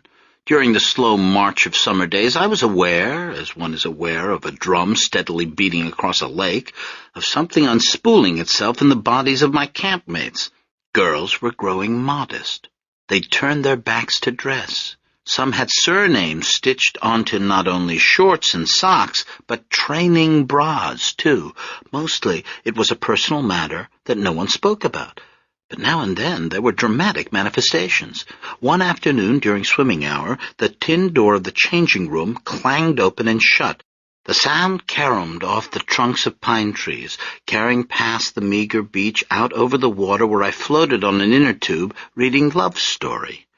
Swimming hour was the only time I could get any reading done, and though the camp counselors tried to motivate me to practice my freestyle, I persevered every day in reading the new bestseller I'd found on my mother's night table.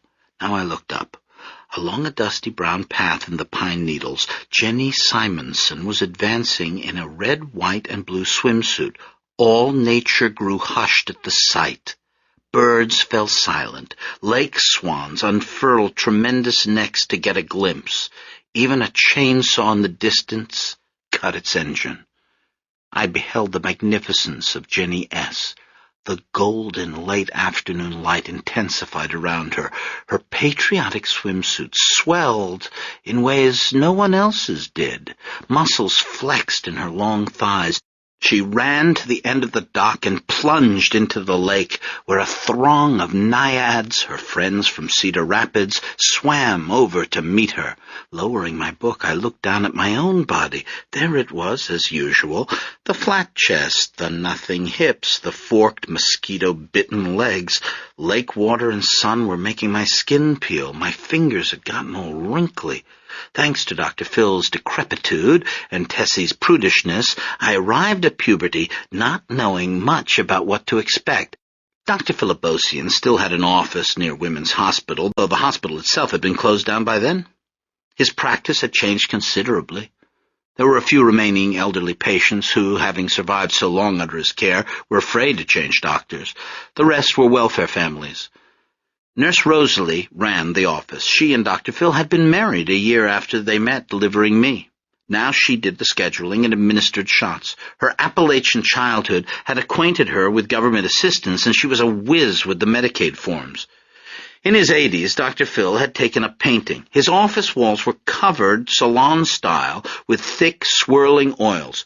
He didn't use a brush much, mainly a palette knife. And what did he paint? Smyrna. The Key at Dawn? The Terrible Fire? No. Like many amateurs, Dr. Phil assumed that the only proper subject for art was a picturesque landscape that had nothing to do with his experience. He painted sea vistas he'd never seen, and forest hamlets he'd never visited, complete with a pipe-smoking figure resting on a log. Dr. Philibosian never talked about Smyrna, and left the room if anyone did. He never mentioned his first wife or his murdered sons and daughters. Maybe this was the reason for his survival. Nevertheless, Dr. Phil was becoming a fossil.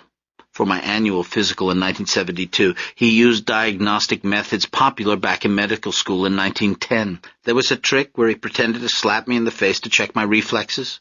There was an auscultation accomplished with a wine glass.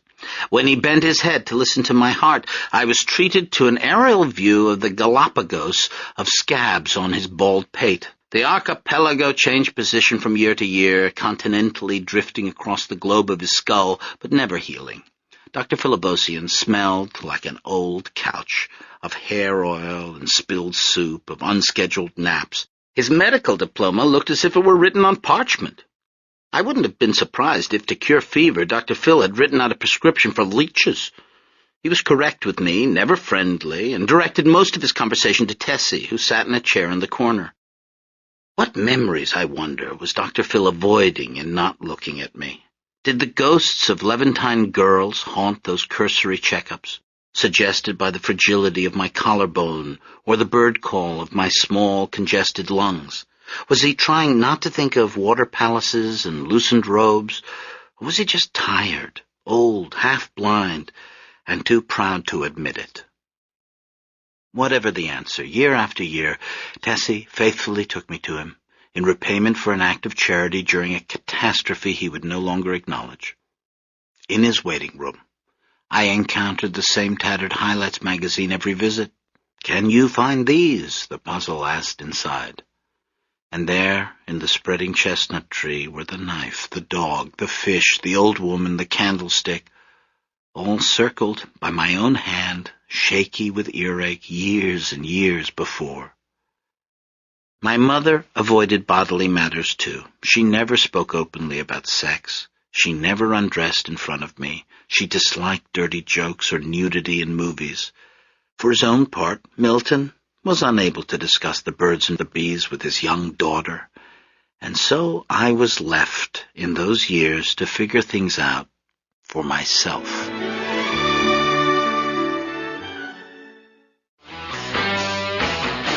From hints Aunt Zoe let slip in the kitchen, I was aware that something happened to women every so often, something they didn't like, something men didn't have to put up with, like everything else. Whatever it was, it seemed safely far off, like getting married or giving birth.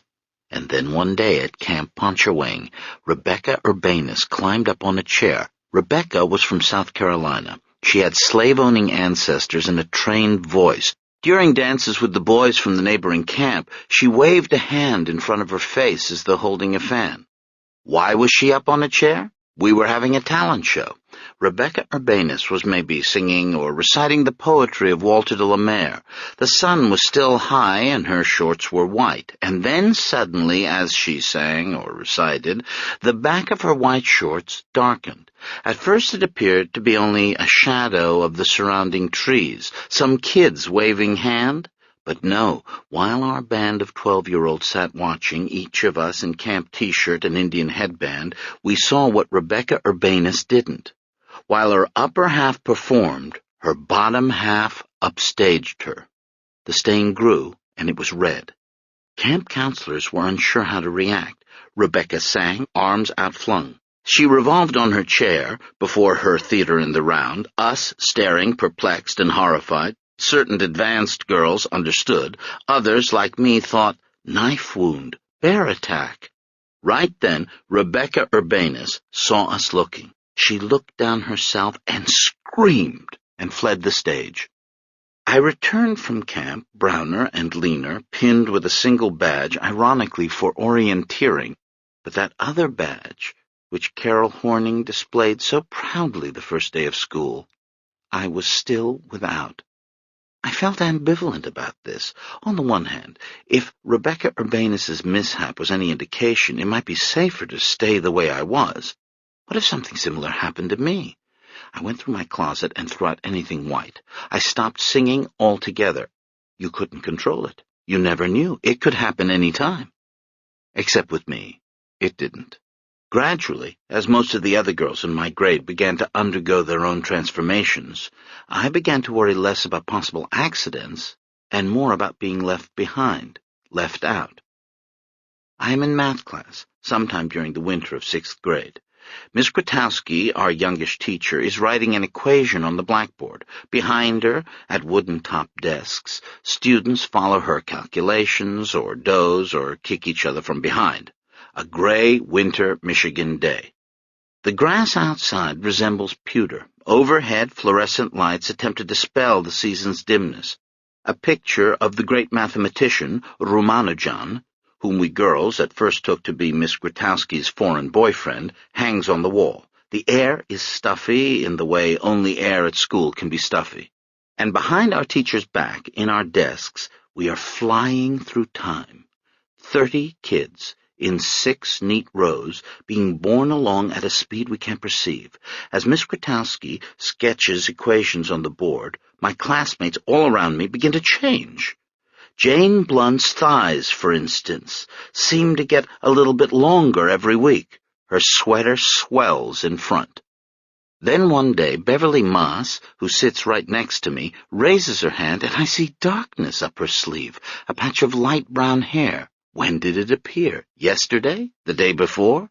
The equations get longer and longer throughout the year, more complicated, and maybe it's all the numbers or the multiplication tables.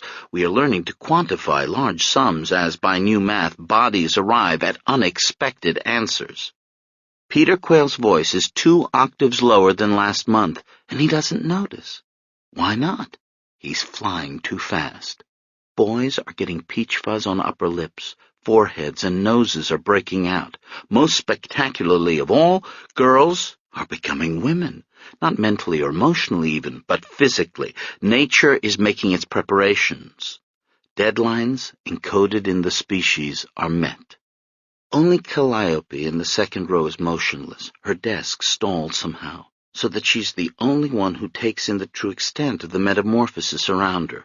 While solving proofs, she is aware of Tricia Lamb's purse on the floor next to her desk, of the tampon she glimpsed inside it that morning. Which you use how, exactly? And whom can she ask? Still pretty, Calliope soon finds herself the shortest girl in the room. She drops her eraser. No boy brings it back. In the Christmas pageant, she is cast not as Mary, as in past years, but as an elf. But there's still hope, isn't there? Because the desks are flying day after day. Arranged in their squadron, the students bank and roar through time so that Callie looks up from her ink-stained paper one afternoon and sees it as spring, flowers budding, forsythia in bloom, elms greening. At recess, girls and boys hold hands, kissing sometimes behind trees, and Calliope feels gypped, cheated. "Remember me," she says to nature. "I'm waiting. I'm still here." As was Desdemona. By April of 1972, her application to join her husband in heaven was still working its way through a vast celestial bureaucracy. Though Desdemona was perfectly healthy when she got into bed, the weeks, months, and finally years of inactivity, coupled with her own remarkable willpower to do away with herself, brought her the reward of a physician's handbook of ailments.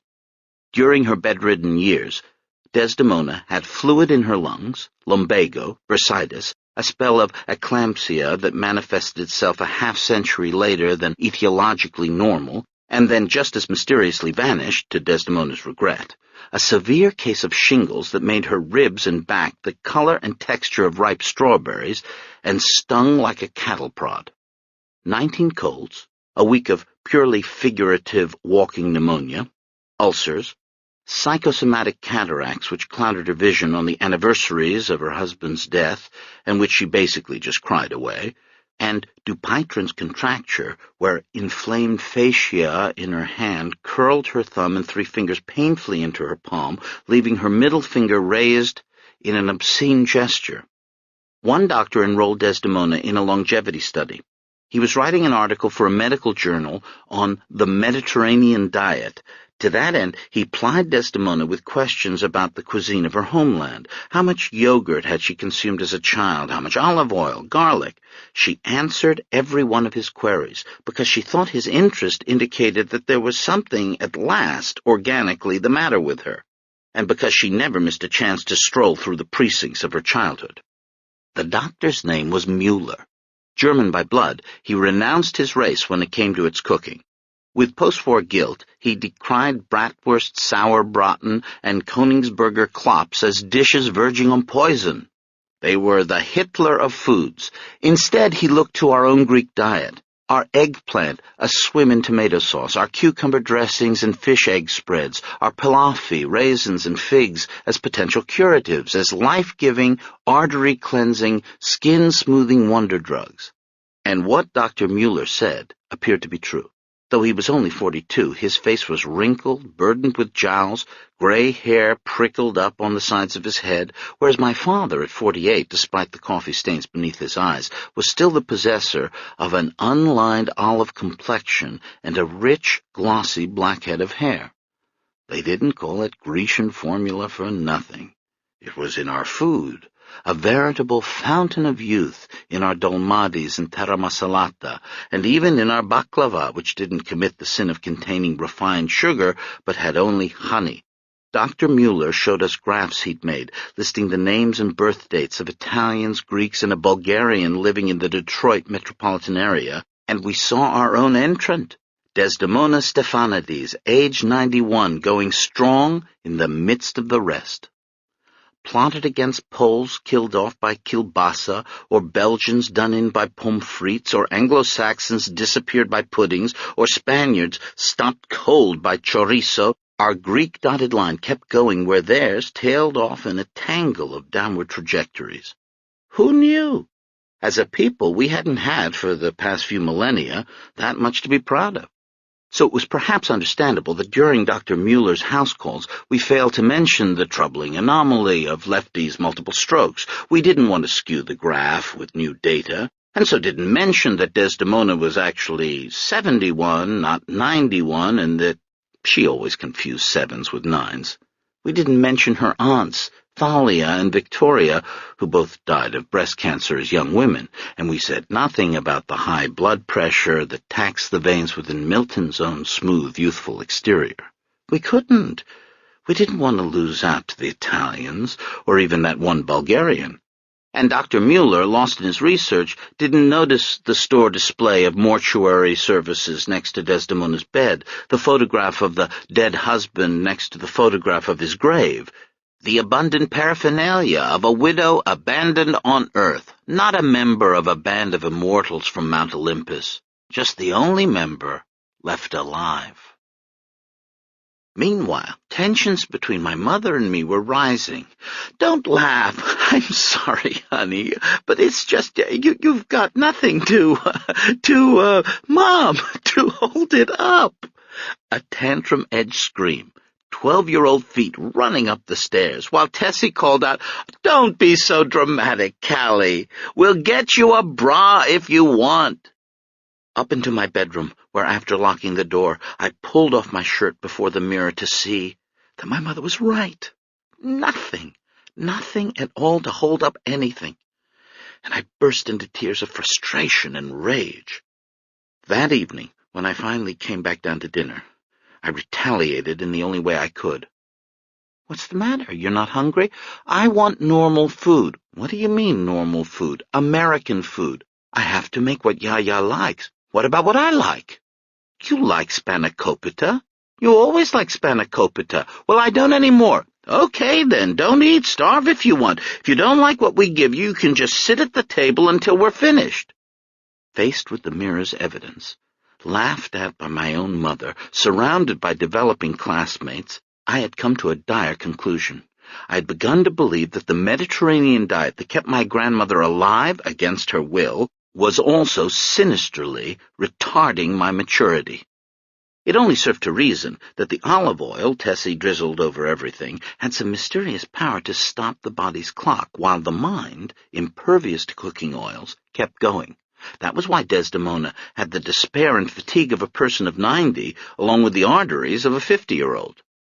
Might it be, I wondered, that the omega-3 fatty acids and the 3 vegetables per meal I consumed were responsible for retarding my sexual maturity?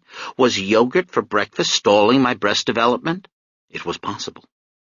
"What's the matter, Cal?" asked Milton, eating while reading the evening newspaper. "Don't you want to live to be 100? "Not if I have to eat this stuff the whole time." But now Tessie was the one tearing up. Tessie, who for almost 2 years now had taken care of an old lady who wouldn't get out of bed. Tessie, who had a husband more in love with hot dogs than her. Tessie, who secretly monitored her children's bowel movements, and so, of course, knew exactly how greasy American foods could disrupt their digestion. "You don't do the shopping," she said tearfully. "You don't see what I see. When's the last time you've been to the drugstore, little Miss Normal Food? You know what the shelves are full of? Laxatives. Every time I go to the drugstore, the person in front of me is buying X-Lax, and not just one box. They buy it by the bushel.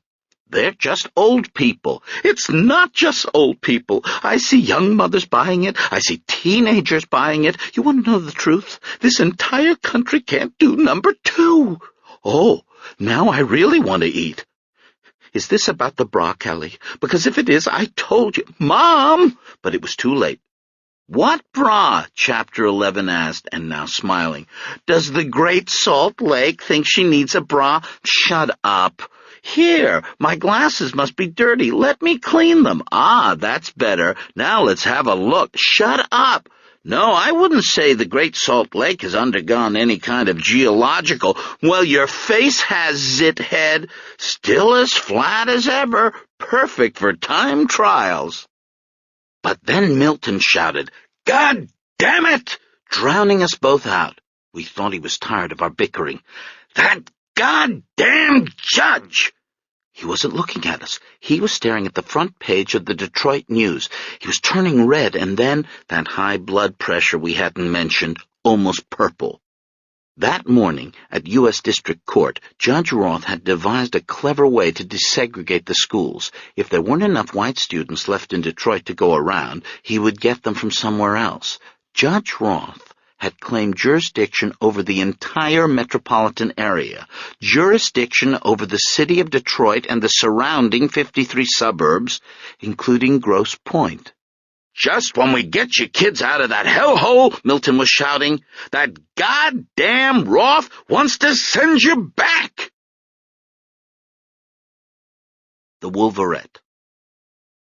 If you've just tuned in, we have one humdinger of a field hockey game on our hands. Final seconds of the last game of the season between those two arch rivals, the BCDS Hornets and the BNI Wolverettes. Score tied 4-4. Face-off at midfield, and the Hornets have it. Chamberlain, stick handling, passes to O'Rourke on the wing. O'Rourke faking left, going right. She's by one Wolverette.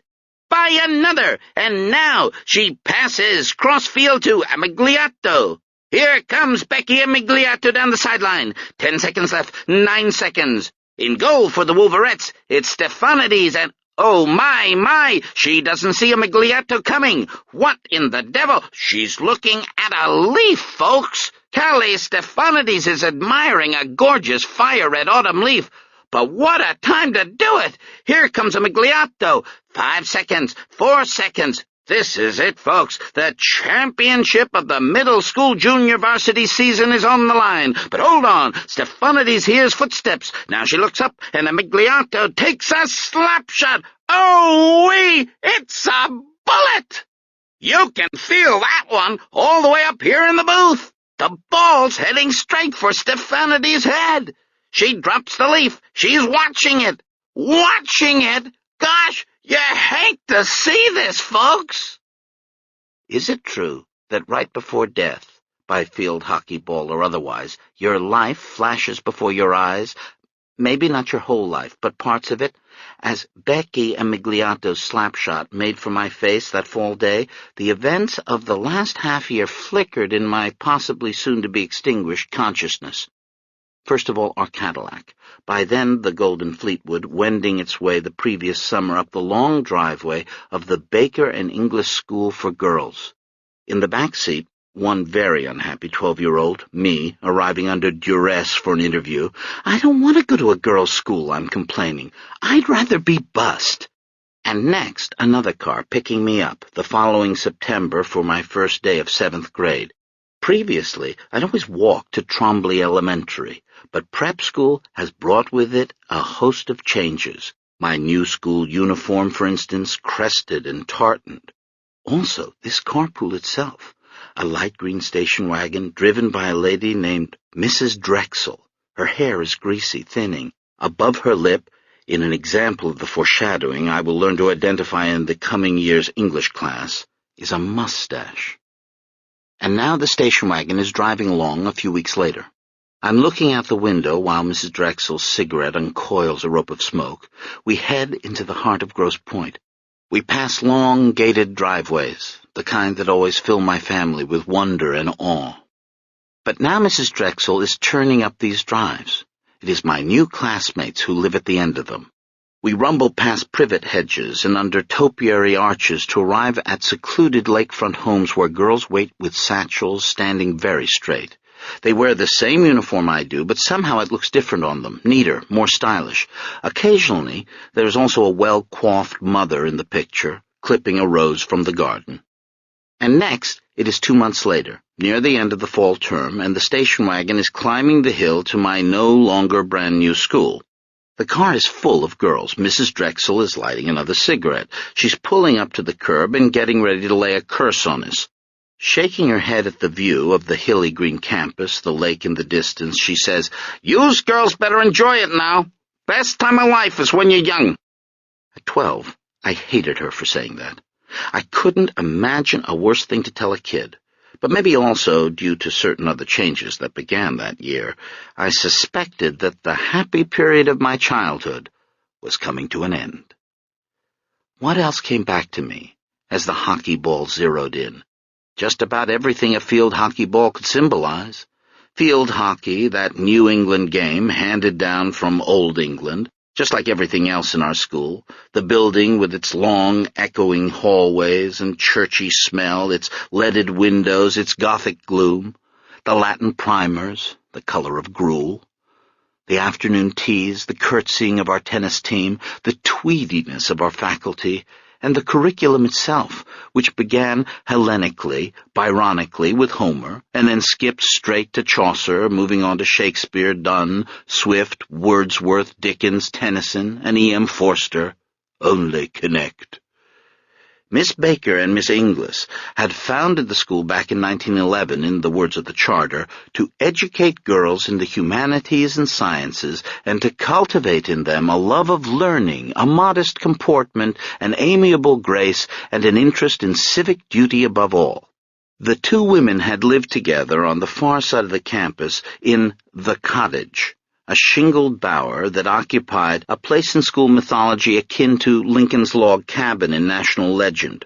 Fifth graders were given a tour every spring. They filed by 2 single bedrooms, which fooled them, maybe, the founder's writing desks still laid with fountain pens and licorice drops, and the gramophone on which they'd listened to Sousa marches.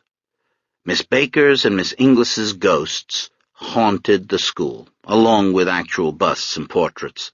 A statue in the courtyard showed the bespectacled educators in a fanciful springtime mood, Miss Baker gesturing Pope-like to bless the air, while Miss Inglis, forever the bottom, turned to see what her colleague was bringing to her attention. Miss Inglis's floppy hat obscured her plain features.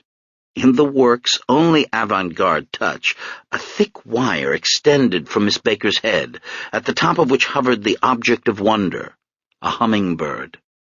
All this was suggested by the spinning hockey ball, but there was something else, something more personal that explained why I was its target. What was Calliope doing playing goalie? Why was she encumbered by mask and pads? Why was Coach Stork hollering at her to make the save? To answer simply, I wasn't very good at sports. Softball, basketball, tennis, I was hopeless in every one. Field hockey was even worse. I couldn't get used to the funny little sticks or the nebulous European strategies. Short on players, Coach Stork put me in goal and hoped for the best. It rarely happened. With a lack of team spirit, some wolverettes maintained that I possessed no coordination whatsoever. Did this charge have merit? Is there any connection between my present desk job and a lack of physical grace? I'm not going to answer that. But in my defense, I will say that none of my more athletic teammates ever inhabited such a problematic body. They didn't have, as I did, 2 testicles squatting illegally in their inguinal canals. Unknown to me, those anarchists had taken up residence in my abdomen, and were even hooked up to the utilities. If I crossed my leg the wrong way or moved too quickly, a spasm shot across my groin. On the hockey field, I often doubled over, my eyes tearing up, while Coach Stork swatted me on the rump. "It's just a cramp, Stephanides! Run it off!" And now, as I moved to block the slap shot, just such a pain hit me. My insides twisted, erupting with a lava flow of pain. I bent forward, tripping on my goalie stick, and then I was tumbling, falling. But there's still time to record a few other physical changes. At the beginning of 7th grade, I got braces, a full set. Rubber bands now hooked my upper and lower palates together. My jaw felt springy like a ventriloquist's dummy's. Every night before going to sleep, I dutifully fit my medieval headgear on, but in the darkness, while my teeth were slowly coerced into straightness, the rest of my face had begun to give in to a stronger genetic predisposition toward crookedness. To paraphrase Nietzsche, there are 2 types of Greek, the Apollonian and the Dionysian. I was born Apollonian, a sun-kissed girl with a face ringed with curls, but as I approached 13, a Dionysian element stole over my features. My nose, at first delicately, then not so delicately, began to arch. My eyebrows, growing shaggier, arched too. Something sinister, wildly, literally satirical entered my expression.